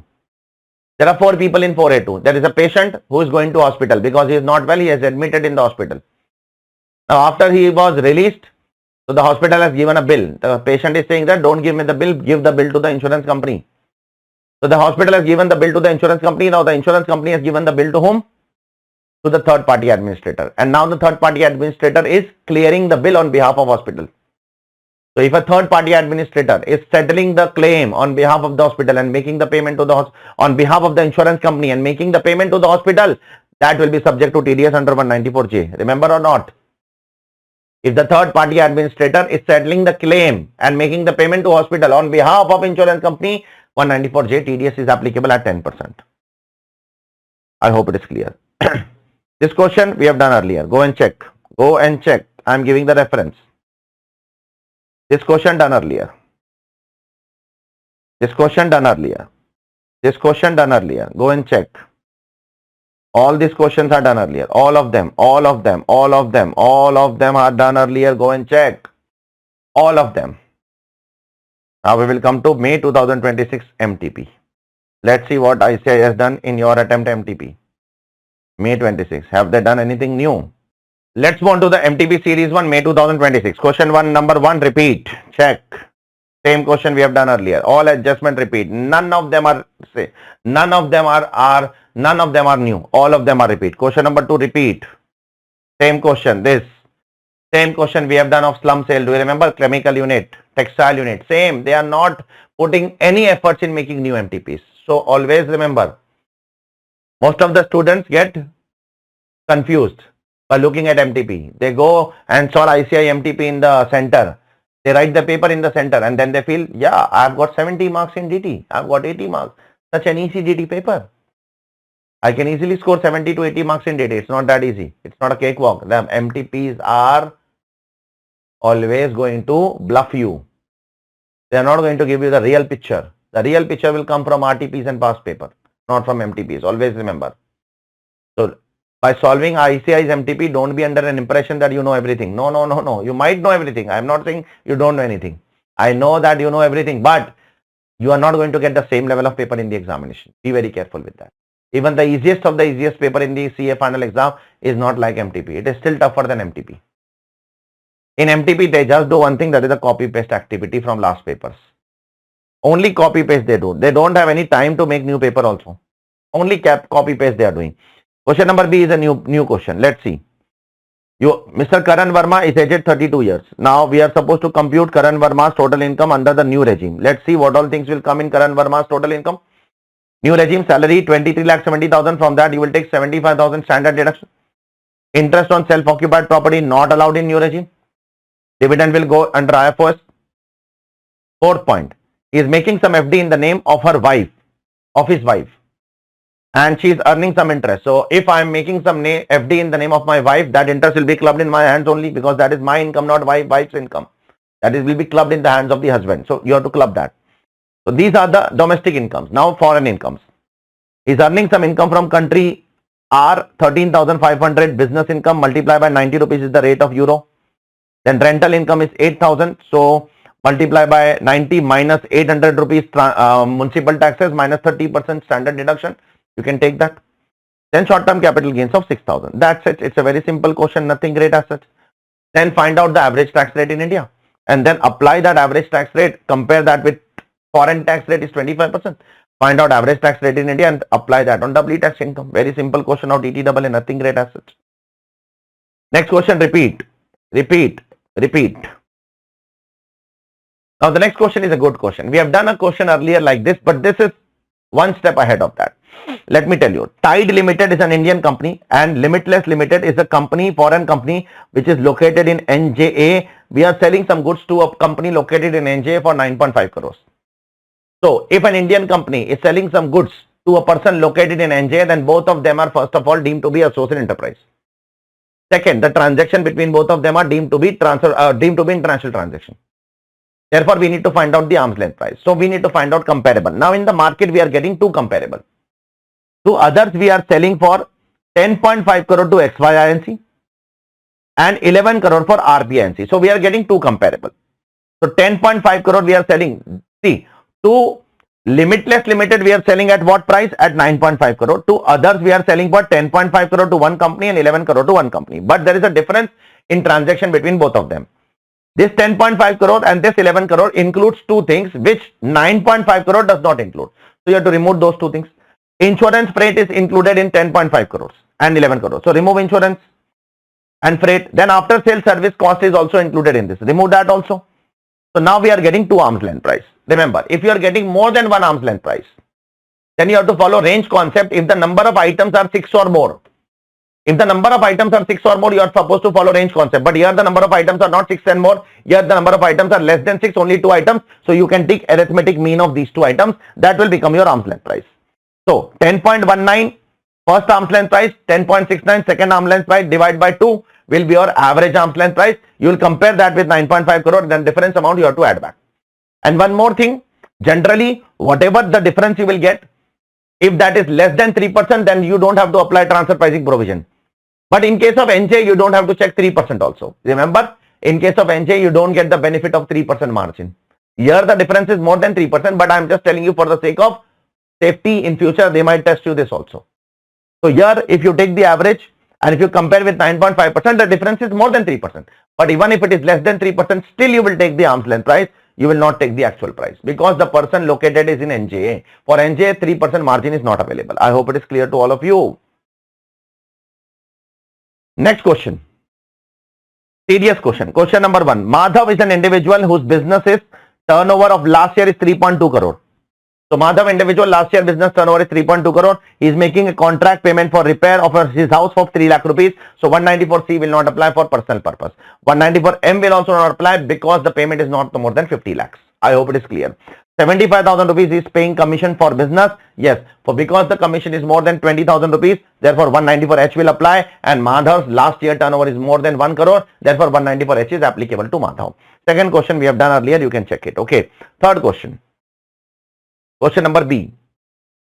You have taken on sublease building for 20,000 rupees per month and machinery for 18,000 rupees per month. Will you deduct TDS? The answer is no, because the aggregate payment does not exceed 50,000 rupees, therefore no TDS. Under 194I, new limit is set. Under 194I, earlier what was the limit? Till last year, the aggregate limit of the entire year was 2,40,000. Now, the monthly limit of aggregate monthly limit should be more than how much? Monthly limit should be more than 50,000. Here the monthly limit is only 38,000. Therefore, no TDS will be applicable over here. Here this point number C we have already done earlier. So ignore that. Okay. Now question number 5. There are two case law questions. Both of them we have not done. So we will talk about both of them. First is CIT versus AA Estate Private Limited. What is this case law, sir? There was an assessee who lost the case. Okay. Therefore, they filed an appeal to High Court. So, assessee lost the case at tribunal. Therefore, they filed an appeal to High Court. Now, when they filed an appeal to High Court, they obviously gave their substantial question of law. What is the question of law on which they want to appeal? So, assessee gave proposed the question of law. That this is the question of law on which we are supposed to appeal. Now, the High Court gave a judgment without framing the question of law at its end. High Court just relied on the assessee's question of law and gave the judgment. High Court itself, suo moto did not frame any question of law. So the question is the High Court liable to suo moto also frame a question of law? The answer is yes. The court said that there is a difference between the question proposed by the assessee and the question framed by the High Court. The assessee has to frame question under 260A3 and the 260A2, and the High Court has to frame a question under 260A3. Both the subsections are supposed to be fulfilled. A2 is to be fulfilled by assessee, A3 is supposed to be fulfilled by the court. Without High Court framing the substantial question of law at its end, it cannot give the judgment. Therefore, the judgment is invalid. Assessee has to propose the question, High Court has to frame the question, both the question has to be matched, and then the judgment has to be given. The High Court has not done the homework, therefore the judgment is incorrect. Next question which we have done it in our question bank also, if you remember. The assessee filed return of income, declaring income of 10 lakh rupees. His case was selected for scrutiny and the AO added 4 lakh rupees during the assessment. Now during the assessment, assessee came to know that he forgot to set off losses of 8 lakh rupees of last year. Now assessee also knew that the time limit for filing the revised return also expired. So some 8 lakh rupees loss he forgot to set off, and the time limit to file revised return also expired. Will the AO allow this loss? The answer is yes. There are two supporting things for the assessee. One is a Supreme Court judgment of 1985 and one is a CBDT circular of 1955, which says that the duty of every assessing officer is to compute correct total income. And if any assessee has failed to claim any losses, then it is the duty of the assessing officer to allow that loss and give that as a deduction. The objective of the assessing officer is to make correct assessment and is to help assessee, particularly in claiming deductions, claiming losses, claiming benefits. You have to assist the assessee. You should help the assessee in claiming the deductions and benefits and not disallow the losses just because the assessee forgot to claim the losses. Therefore, such losses will be allowed as deduction, don't worry. A CBDT circular of 1955 is there and Supreme Court judgment of 1985 is there. Next question we have done earlier, you can go and check. Next question we have done, done all these questions we have done earlier, you can go and check. This question just now we have done, if you remember. If you remember, just now we have done. Okay, same question only. Only one question is pending over here, whether GAR will be applicable in this case or not. The assessee has made an investment in a company on 1/4/2016. I am not interested in reading the question ahead, because if you have made an investment before 1/4/2017, do you remember in the chapter of GAR I have told you very first thing that GAR is applicable only if the transaction is entered on or after 1st April 2017. Now in this case, if the transaction is entered before 1/4/2017, then GAR will not be applicable. Therefore in this case, GAR will not be applicable. I hope it is clear to all of you. So this is what this paper is all about. So have you seen that most of the question in this paper are repeated by the ICAI from where? From their own RTPs, MTPs and past paper. They are not ready to put efforts to make new MTPs. That is the one of the reason they were irritated with 3 attempts. That in every 3 attempts we have to make MTPs, 2 MTPs, then RTPs we have to make every 2 months.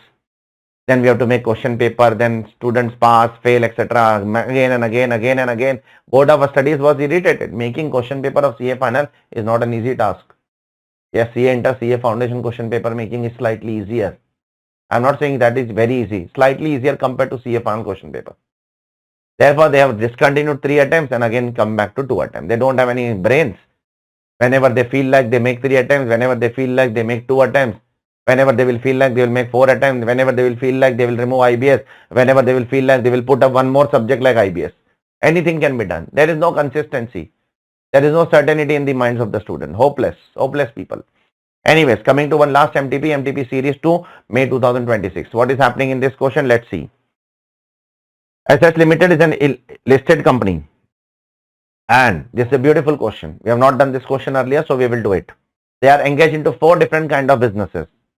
Now, what are we supposed to compute? We are supposed to compute lot of things. We are supposed to compute total income and optimum tax liability. Therefore, we need to follow 115BAA also. Book profit is also given. So, we will make 3 computation. First, total income and tax as per normal provision. Then, as per book profit. Then, we will compare that with 115BAA.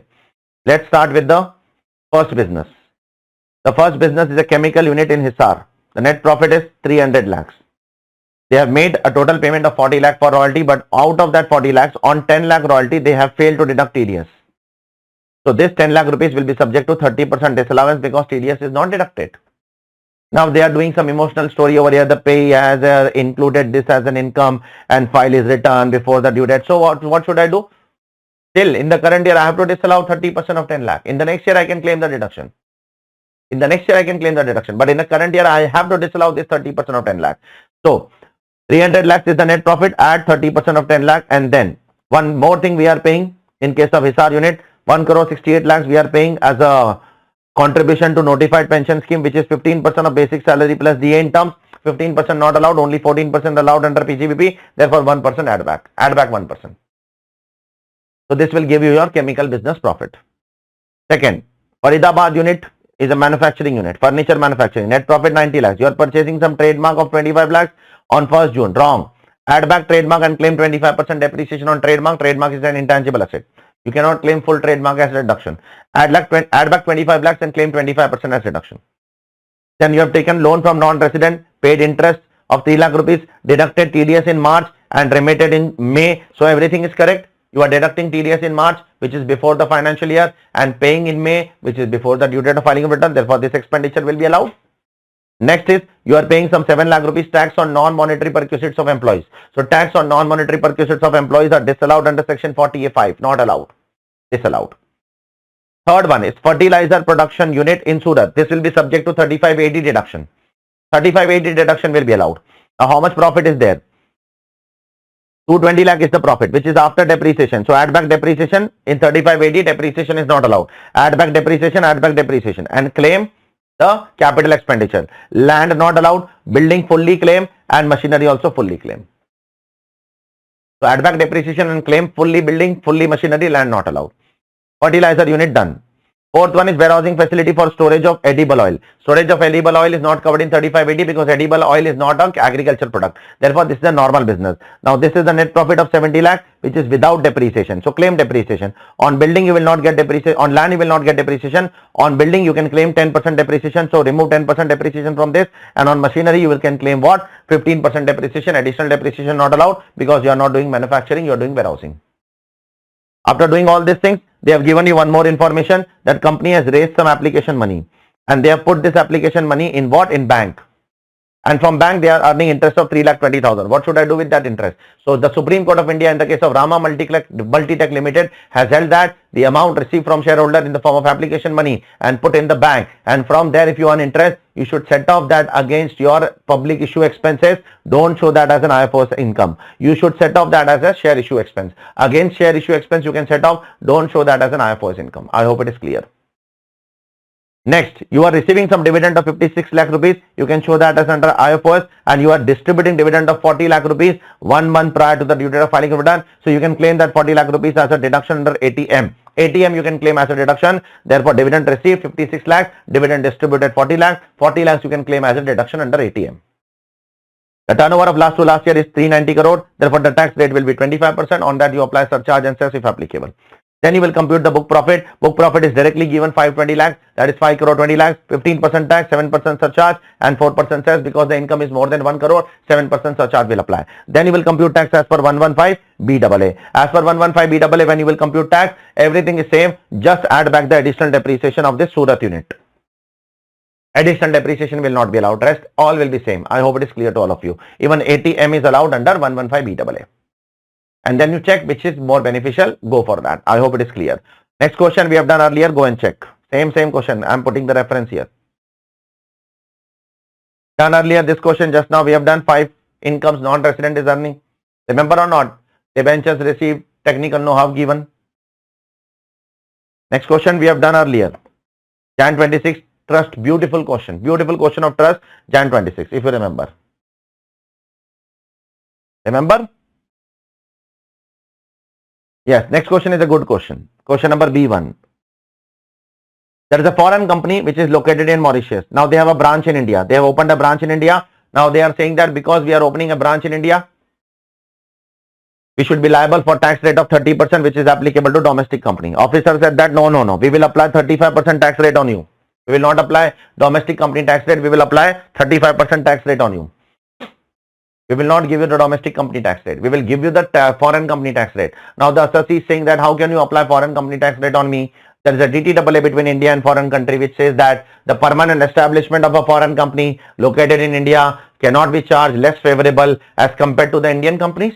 How can you charge us less favorable? You are charging Indian companies at 30%. You are charging us at 35%. How can you charge us less favorable? So to protect this, the income tax department has put an explanation in section 90.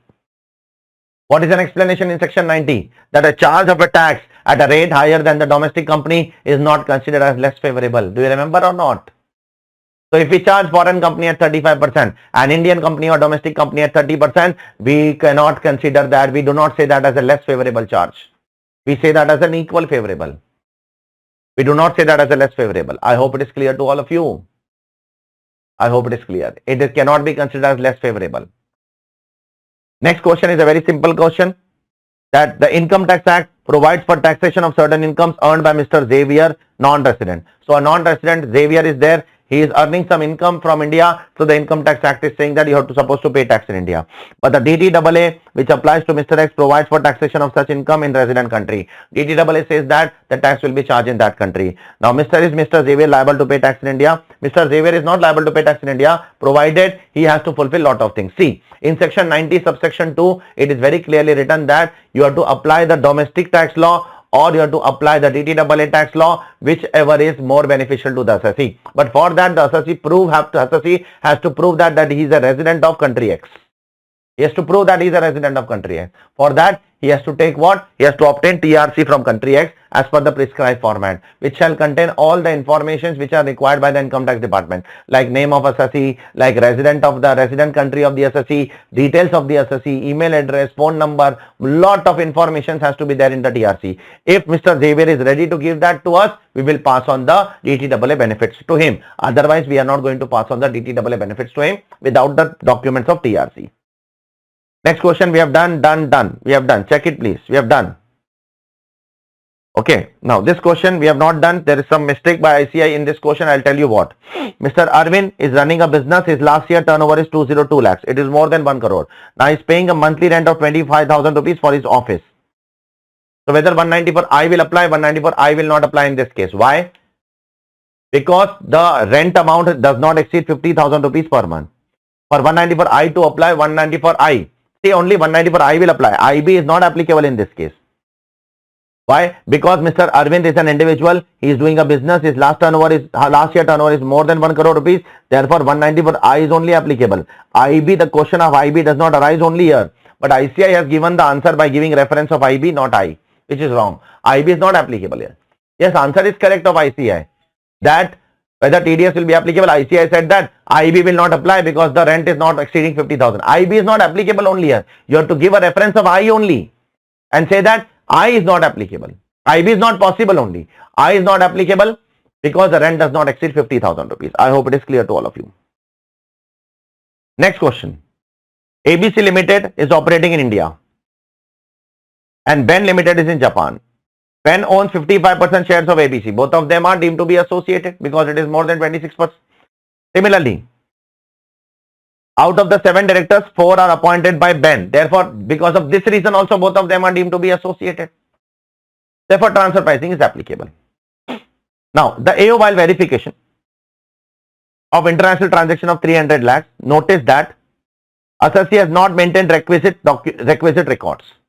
All records are not maintained by assessee. So, which penalty will be imposed? 271 AA. For not maintaining proper records as per 92D, 271 AA will be applicable, 2% of the value of transaction. Second, assessee has also not obtained the accountant's report. If accountant's report is not obtained, that is form 3CB, then 271BA will be applicable on you. And 271BA penalty of 1 lakh rupees will be imposed on you. And along with that, 270A will also be applicable because if you are not obtaining accountant's report, it means you have not reported the transaction also. Not obtaining the report means not reporting the transaction, and for not reporting the transaction, there can be a penalty of 200% of tax payable on you, which can be called as misreporting of income. Misreporting penalty can also be imposed on you. I hope it is clear to all of you. Next question. RST INC, a US company having a POEM in India. It has advanced a loan of 170 crore to Shiva Limited. How much loan they have given to Shiva? 170 crore. What is the total book value of Shiva? The total book value of Shiva is 300 crore. Out of that 30 crores is repaid, it doesn't matter. What is repaid, it doesn't matter. Ignore that. So out of 300 crore book value of asset, 170 crore I am financing. Therefore, it is more than 51% of the total asset. Therefore, both of them are deemed to be associated. Market value is not relevant to determine associate enterprise. Even what is repaid during the financial year is not relevant to determine what is associate enterprise. I hope it is clear to all of you. Next question we have done earlier. Go and check. I have given the reference. All these questions we have done earlier, done earlier, done earlier, done earlier, done earlier. Everything has been done till here now. Nothing has been left. You can go and check. Everything. After this, everything is done. Everything is done. Everything. Nothing is left. So here we complete the 8 MTPs. Here we complete the 9 RTPs and 9 past paper. Total 26 papers are done. Once again, I would like to tell you all of you, I have recorded this twice separately for all my dear student of English. It is not an easy task from my side. It is your duty to spread this to a maximum student as it is possible. Spread this to across the South India. Mainly I am talking to Guntur students, Andhra Pradesh Guntur students, where I have taken live batch this year. Spread it in all the hostels to the extent it is possible to give maximum benefits to maximum students across South India. I am putting extra efforts for you all. Please consider that much. Secondly, I would like to say, wherever you find anything important, please make sure that you put a timestamp below that in the comment box, so that when you refer for the second time, you make sure that you try to refer that directly by clicking on that particular timestamp. You don't have to waste your time. I hope it is clear to all of you. So that's it from my side.